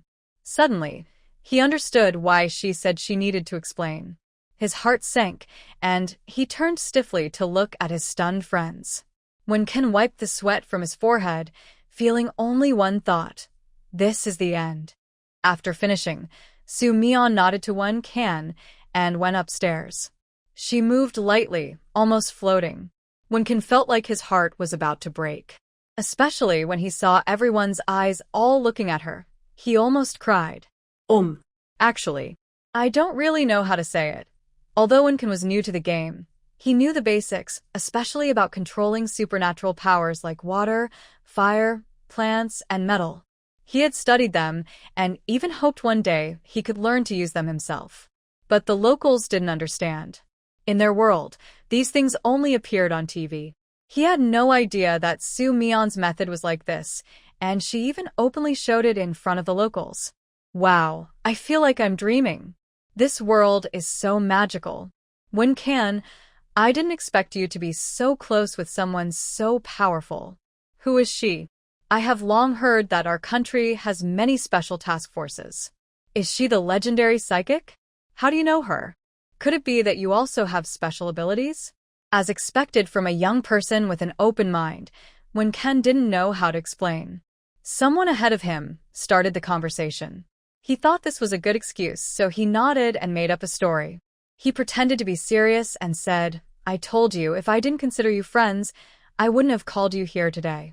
You just need to know what happened earlier. Remember, don't tell anyone else. This is a secret. After nearly half an hour of making things up, Wenkan finally convinced his friends to leave. Before they left, they asked Wenkan to save a spot for them, saying they would come once the base was built. Wenkan only promised to notify them when the base was ready. If they arrived late and there was no space, he couldn't do anything. After sending his friends to the door, Wenkan ran upstairs. Climbing to the 15th floor made him exhausted, but when he saw Su Mian sitting on the sofa, he instantly felt energized. Senior Sister Su, did you plant some seeds? You're so amazing. There are so many vines, and they covered all 5 buildings in no time. I heard this ability consumes a lot of energy and mental strength. Will it affect you later? He was very curious, but didn't dare ask too personally. It won't. These vines are independent entities. They have their own ways to replenish energy. Just remember not to touch them randomly. Wenkan thought about touching one of the vines earlier when he went upstairs and felt a bit scared. He then mentioned climbing the stairs, that it takes too much time. I'll have someone install the generator tomorrow and fix the elevator first. Su Mian didn't feel tired. Instead, she thought climbing stairs every day was good for her health. But for most people, going up and down 15 floors repeatedly was quite tiring. You do as you see fit. Once everything is confirmed by tomorrow, we can start rescuing people slowly. Just as she sat in the room, she looked at her phone and saw that the outside situation had become even more serious. Not to mention those hiding inside being attacked and killed by rats, the streets were filled with bloody scenes. At first, some people went to help, but they soon realized they couldn't fight the rats and might even be swallowed themselves. Seeing such scenes, most passers-by would run away immediately. This also caused disagreements among people who initially worked together to fight the rats. Some thought that risking their safety to help others was irresponsible.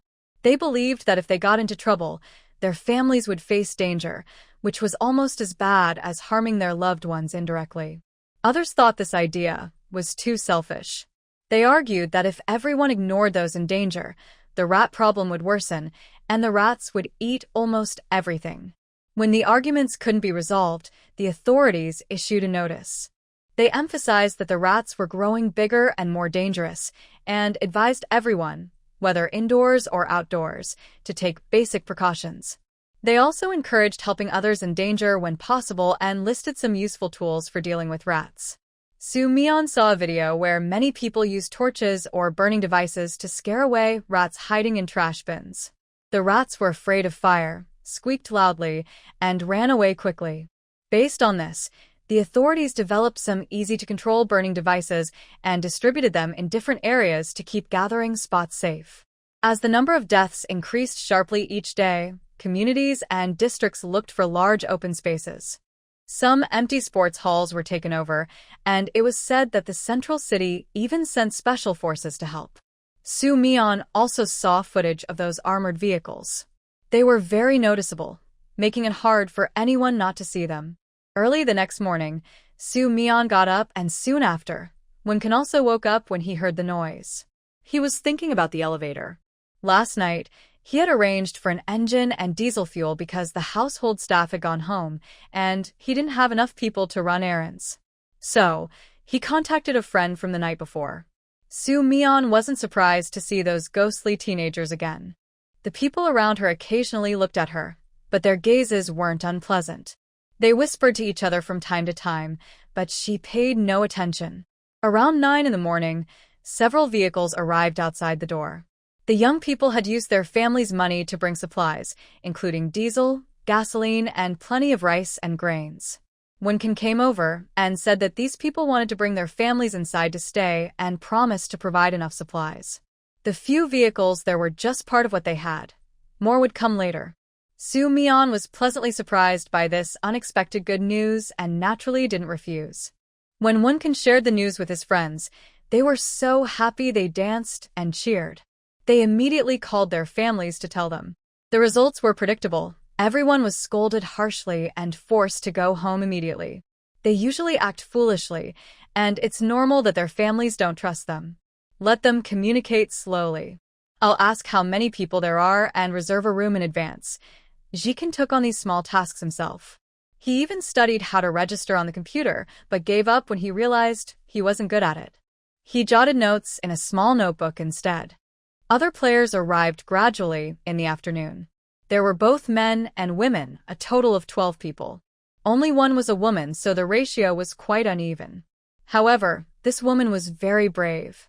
She looked small and delicate, but had a loud voice and was strong, making her seem easy to get along with. The players were polite to each other. Before coming, they knew Su Mion's plan.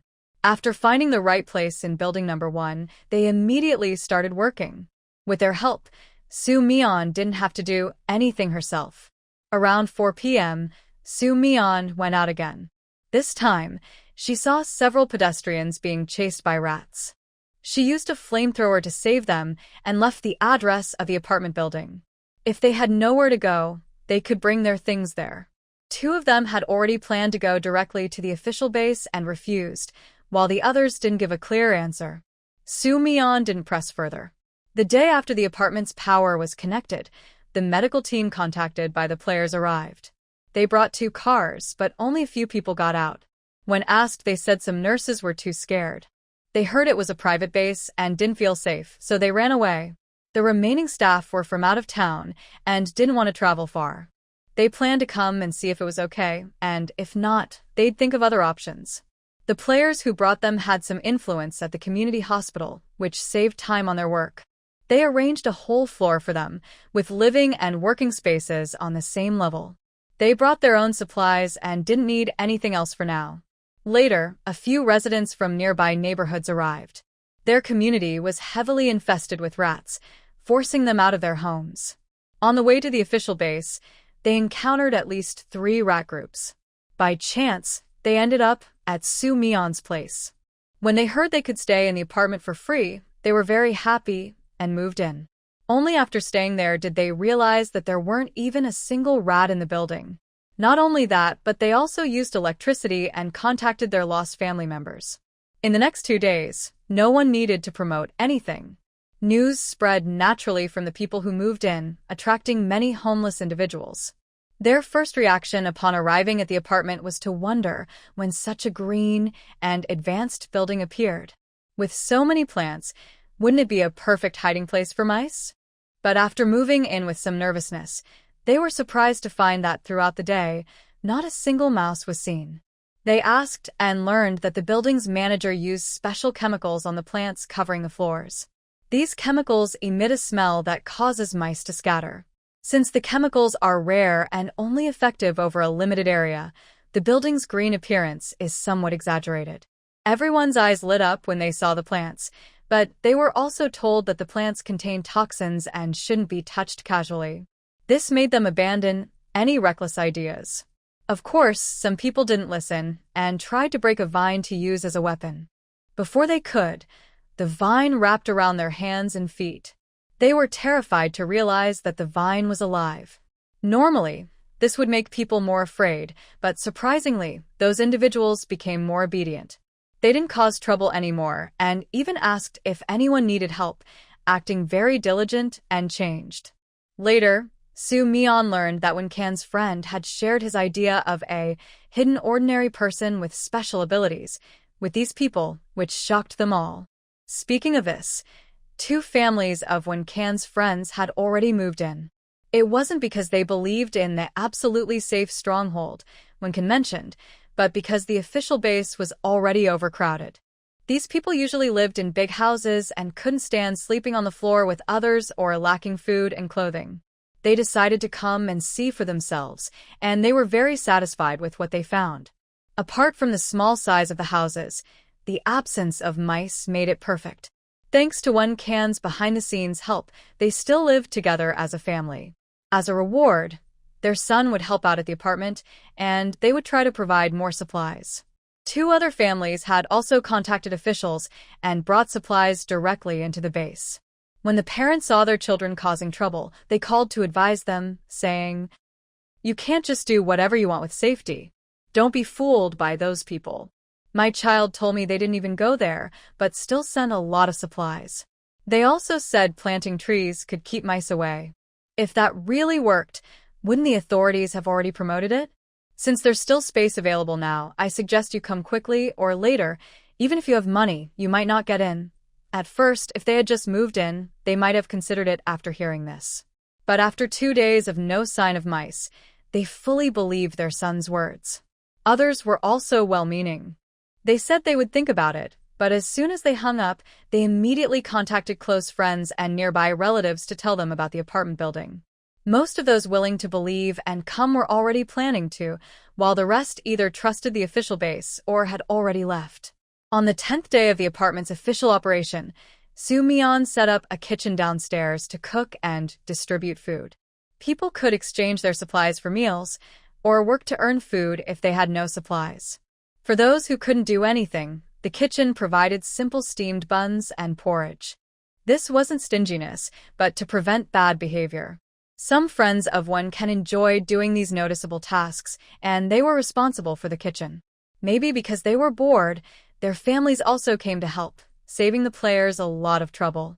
During this time, Soo-mi-yeon went out several times to observe the street and check if there were any updates on the vaccine. Information online was limited, especially about the vaccine. Besides official notices, hardly any useful news could be found. She visited the hospital a few times.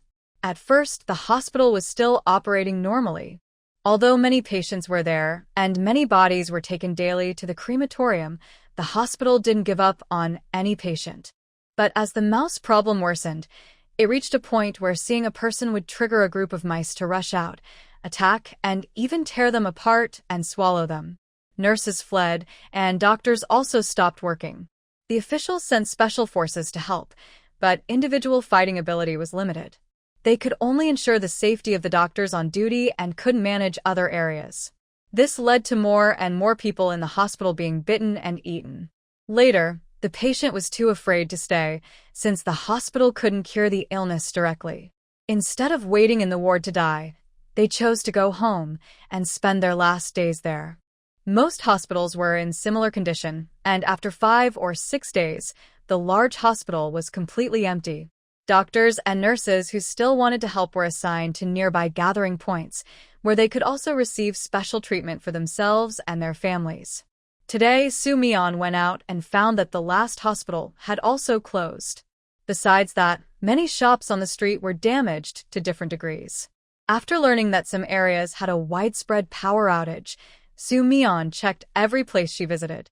When passing by darkened malls and small shops, she first sent vines inside to clean up before searching for useful supplies.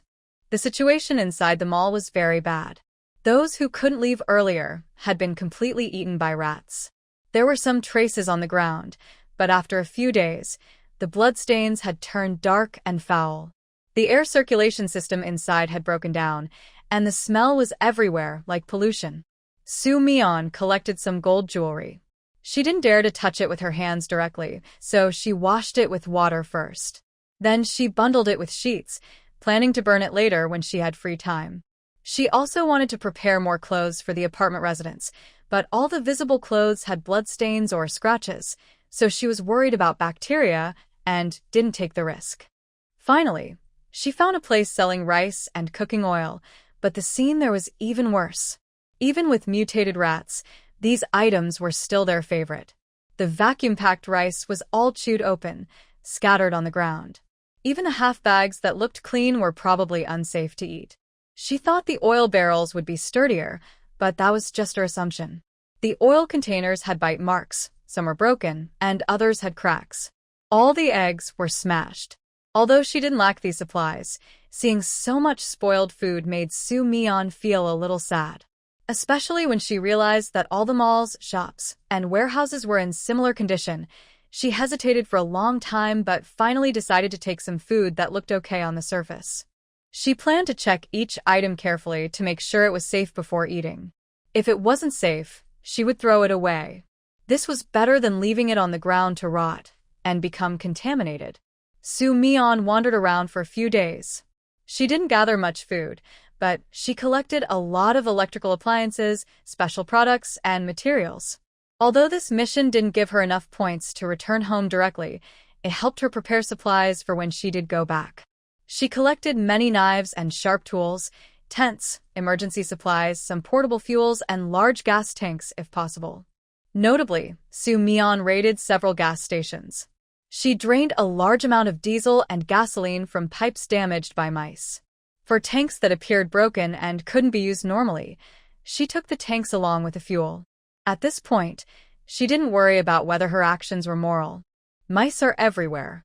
Although the fuel isn't their food, their attraction to the smell still caused damage. There were several places she saw where mice had caused destruction. The oil leaking on the ground was enough to run a big truck for many days. Instead of wasting it, she decided to take advantage of it. Besides Su Mian, many others had also done similar things, leaving traces of their activities. Su Mian didn't go overboard. She left some fuel at each gas station to prevent others from running out when they came to refuel during their escape. She had also wanted to visit a pharmacy, but she found that the authorities valued medicines much more than she expected. Most pharmacies she checked were completely empty. The shelves and floors looked like they had been carefully cleared out, not stolen but orderly moved or closed down. After seeing this at several stores, she was even more sure of her guess. Su Mian wasn't disappointed. Instead, she felt relieved that the authorities acted quickly. This showed they understood what was most needed during the mouse plague. Being prepared could prevent more casualties. Whether a vaccine was developed or not, it could give humans more time to resist. Finally, she visited the base again. She noticed that the number of people there was growing rapidly every day. When she first arrived, there were well-trained guards and some survivors who looked nervous, but still relatively calm. Now, outside the gathering point, there were long lines. She watched for half an hour. Only a few dozen people entered. From the way the guards communicated anxiously through radios, it was clear the base was already full. Worse, because many people gathered at the entrance, the mice were also attracted. Even with fire bombs and flame guns used, everyone was still very busy and chaotic. Some survivors who were unlucky enough to get hurt caused panic among those waiting in line. Some people started rushing inside without care, making the scene very disorderly. The police had to deal with the mice and also prevent survivors from breaking the gathering order by sneaking in. More seriously, the survivors might carry viruses that could infect healthy people inside. When Su Mian heard the crying sounds, she felt uneasy. Disasters are uncontrollable, and the worst are those who cannot protect themselves. Eventually, when the police couldn't handle the mice and decided to close the doors and retreat to their base, abandoning the survivors outside, Su Mian put on a mask and hat and went over. The desperate survivors, seeing the tide of mice rushing toward them, gave up hope, especially when they saw the big closed door behind them. They stopped resisting. A weak mother tightly held her child, an injured husband shielded his wife, and a group of teenagers protected their elderly grandparents. Though scared, everyone instinctively tried to protect their loved ones. Just when everyone thought they were doomed, they heard the squeaking of mice. They looked around confused and saw a figure with their back turned, holding a fire spray can, bravely blocking the wave of mice. Their surprise made them overlook that the big fire was actually abnormal, and they were overwhelmed with relief for being saved. When a thick layer of mouse corpses covered the ground, someone finally reacted and went to help.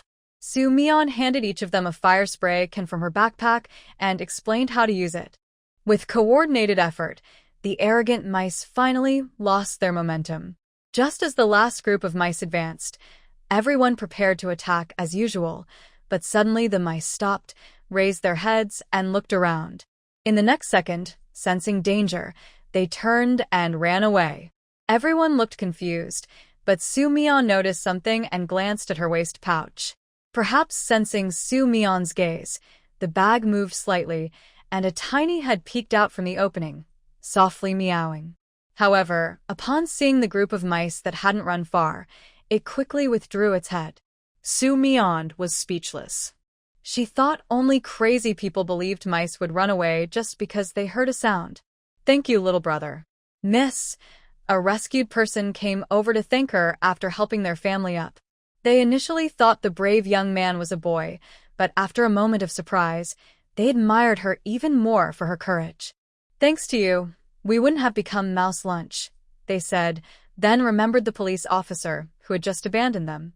Although they understood the officer's difficult situation, feeling abandoned in a life-and-death moment was really hard. "This is the third safe spot we found. Everywhere is full. Do we really have no way out?" Curious, Soo Mi-yeon asked. "Are you saying all the safe spots are full?" "Yes." The police officers initially said they would find someone to us to another safe spot, but we overheard their radio conversations. "Now, there's no extra space for us. Even if there was, there wouldn't be anyone to protect us. We can't escape the mice anywhere." The elderly couple who had been protected behind their grandson couldn't help but cry. "We'd rather die with a big bone in hand, but my poor grandson is so young. My son and daughter-in-law risked themselves to help us on the road, so we could keep going. We hope to get our grandson inside, but even there, they can't fit a child. We feel sorry for his parents." As the elderly woman cried, others also became emotional and tears welled up in their eyes. Soo Mi-yeon had been about to ask if they had any plans after hearing this, and she took the initiative to invite everyone. "I know of a place that still has shelter. If you can walk, come with me." The roads nearby were difficult to travel. Even if Soo Mi-yeon had a car, it would be hard to drive here. Since it wasn't far from the apartment, walking for a while would get them there. "Really? Is it an official safe spot?" Soo Mi-yeon shook her head. "No, it's a private place. It's safe, so you can rest assured. You don't have to go if you don't want to." Of course, with no other options and Soo Mi-yeon having rescued them first, even if some doubted her, no one refused. They desperately needed a place to stay. Unbeknownst to Soo Mi-yeon, just after she led the group away, a small gap opened in the door she had just closed behind her. After the officer confirmed environment at the entrance, he checked the security camera on the wall and looked briefly at the direction the crowd was leaving. Finally, he went inside to report the situation. When Soo Mi-yeon led dozens of people to the front of the apartment building, they stood outside the gate and looked inside at the lush greenery. Everyone was stunned. If no one had brought them here, they might have thought it was an abandoned building. But once they entered the gate, they realized it was a different world. The green plants only covered the outside of the apartment building. Windows and ventilation areas inside were clean. It felt like artificial plants created to perfection. They saw many people casually walking around outside, even children running and playing. No one seemed worried that the noise might attract mice. Everyone was laughing and having fun. There were no guards, and the gate was half open. Everyone looked relaxed. "Is this place really safe? Living here requires following some rules. If you have questions, just ask the people inside who are registered. They will answer all your questions." When Soo Mi-yeon led the group to the office area on the first floor of Building 1, she stopped paying attention to them. She could tell these people looked nervous and doubtful.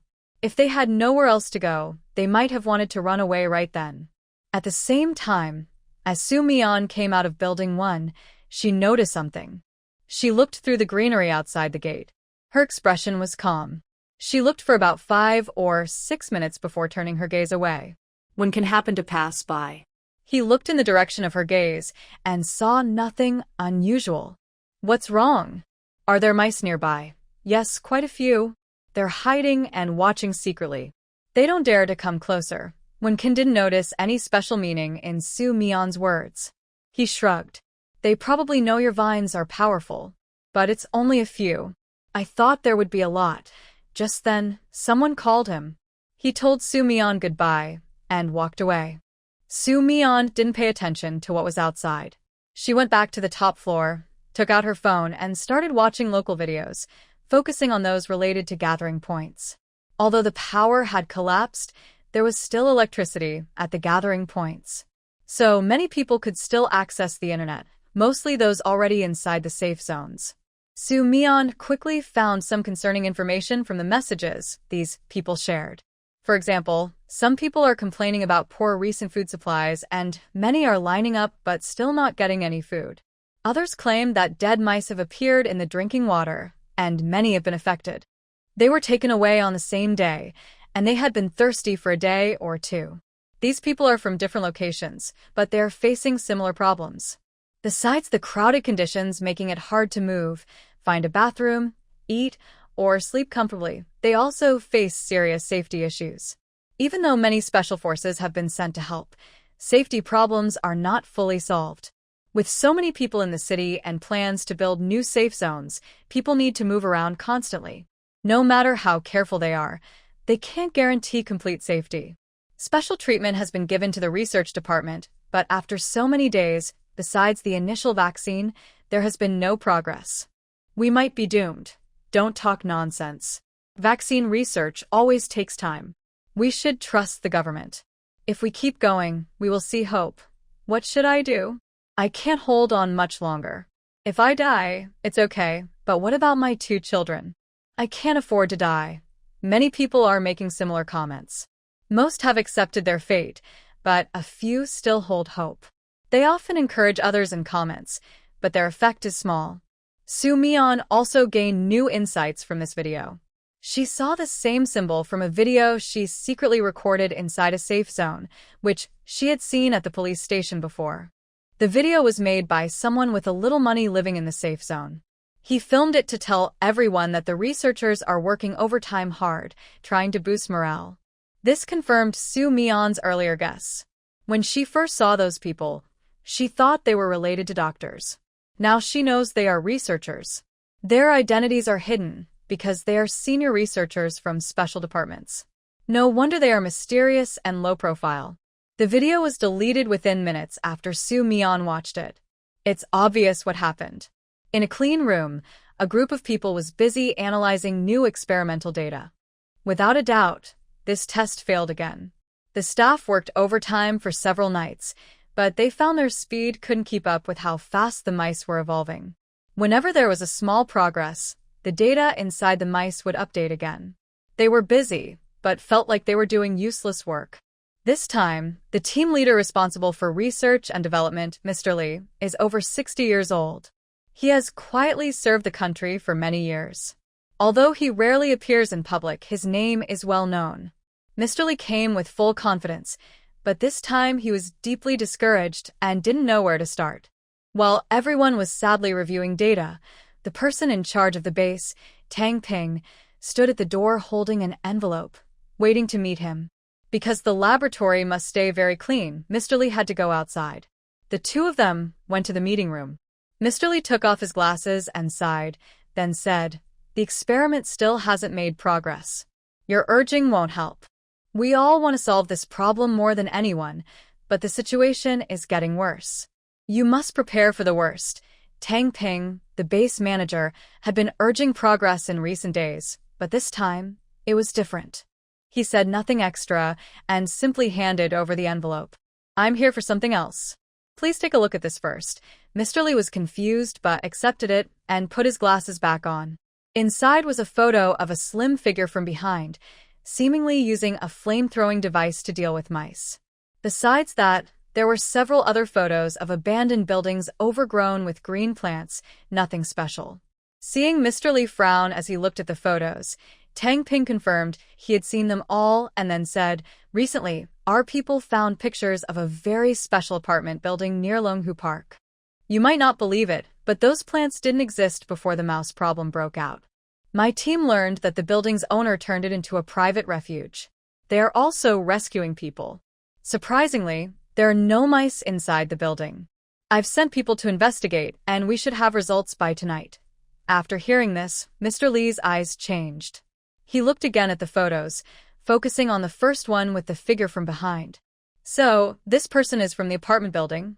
We only know she can come and go freely, but her identity inside is unclear. The most important thing now is if the people in the building really have a way to deal with the mice, we might have a chance." Mr. Lee felt his heart burn with hope. "Then quickly have your people find out. If they can save people, they will surely help us. I hope we can find a solution this time. I heard that some suspicious people came to the apartment." Tsunami sat in the living room and talked with a few others. They arrived after 5 o'clock, coming in 3 groups. At first, I thought they looked a bit strange. How can I put it? They looked very disheveled, but their eyes were very bright, completely different from those who came here seeking help. At first, he thought he was just being sensitive.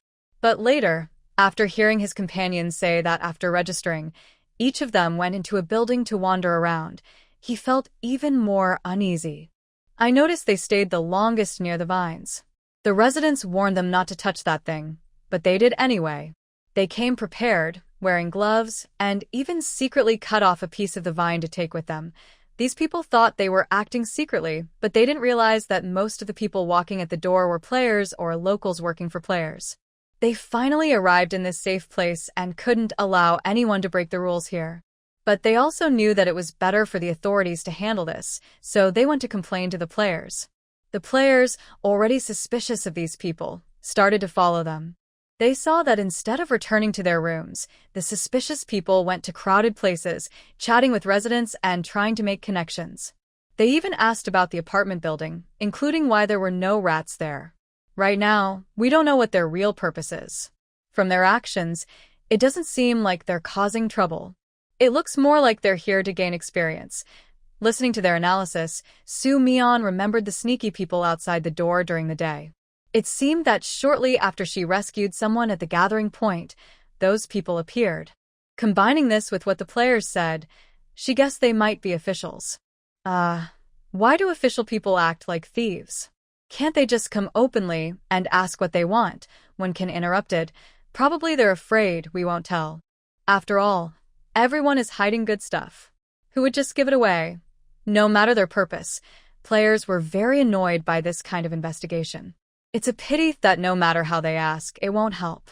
The excuse about adding medicine to the plants to keep rats away is just that, an excuse. We all know the vines swallowed the rats. Once they go back and test, they'll find it useless, and they'll come again. Su Mian asked, "Have those people left now?" "Only one left. The others are still in their rooms." "I think they went back to send messages." Su Mian nodded. "Then we won't worry about him. Our only job is to save people." Even if she wanted to help, she couldn't find a way.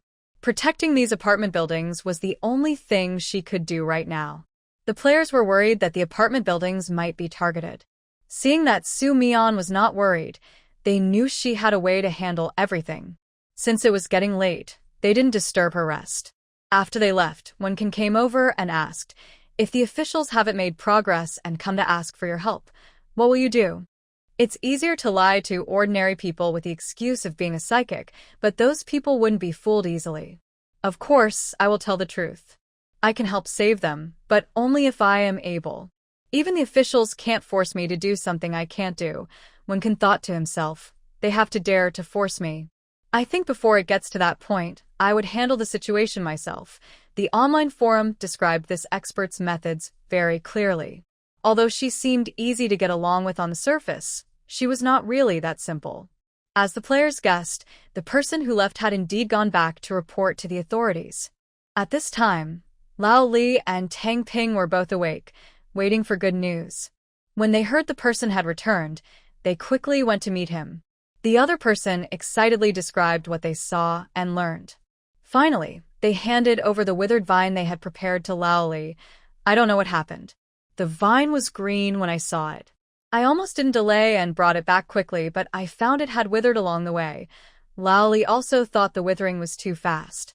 He didn't hesitate and immediately called someone to take a sample, planning to extract the vaccine antibodies tonight.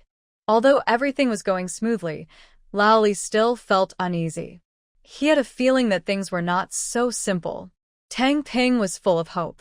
He decided not to sleep tonight and wanted to be the first to get the results. Around 3:30 a.m., the lab results finally came out. The person who delivered the news was Jiang Hua, Lao Li's former student from a prestigious university. She was the only female among Lao Li's apprentices, young and promising. During this recent mouse outbreak, she almost fell into a swarm of mice, but luckily, she was rescued in time and survived after getting vaccinated. In the recent experiments, Jiang Hua performed exceptionally well. Lao Li was very optimistic about her. Seeing his serious-faced apprentice approaching, Lao Li's heart suddenly skipped a beat. "Where's the vaccine?" Jiang Hua shook her head. "Without a vaccine, they must have been fooled. There are no antibodies in that plant." Both of them, initially full of hope, froze in surprise, especially Tang Ping. But the person who investigated said there are no mice in the apartment, and the people living there have been there for over 10 days. They wouldn't lie. That only means they have a way to keep mice away from the apartment, but it might not be because of the vines. Could it be that these explanations are just for outsiders? The real way to drive away the mice might be something else. Hearing this, Tang Ping immediately called over the person who had returned with the message. This time, he not only kept Jiang Hua, but also called a few sharp-minded people nearby. He asked the messenger to have them recreate everything they saw, heard, and touched when entering the apartment, step by step. The description lasted for more than an hour. A group of people gathered around a desk, looking at notes and discussing suspicious points. No matter how they analyzed, they couldn't find a breakthrough. Just when everyone was at a loss, Jiang Hua spoke up. Instead of guessing blindly here, I suggest we go directly and talk face to face. The teacher also said that since the other side is willing to help, they probably aren't hiding useful medicine. Maybe their method doesn't work for everyone, but this is a chance to save people. We shouldn't waste time on this. Her voice was firm and confident, and she volunteered to negotiate. Old Li seemed to realize something about his disciple for the first time. He used to think she was diligent and hardworking but quiet. Today, he saw her courage and was the first to agree. I think Jiang Hua is right. Tang Ping frowned. Then I'll arrange for someone to you tomorrow. That settled the matter. Early the next morning, a few clearly different dressed people appeared at the apartment door. They directly stated they were there to find the person in charge of the apartment. The players didn't bring the people inside but first asked Su Mian for instructions.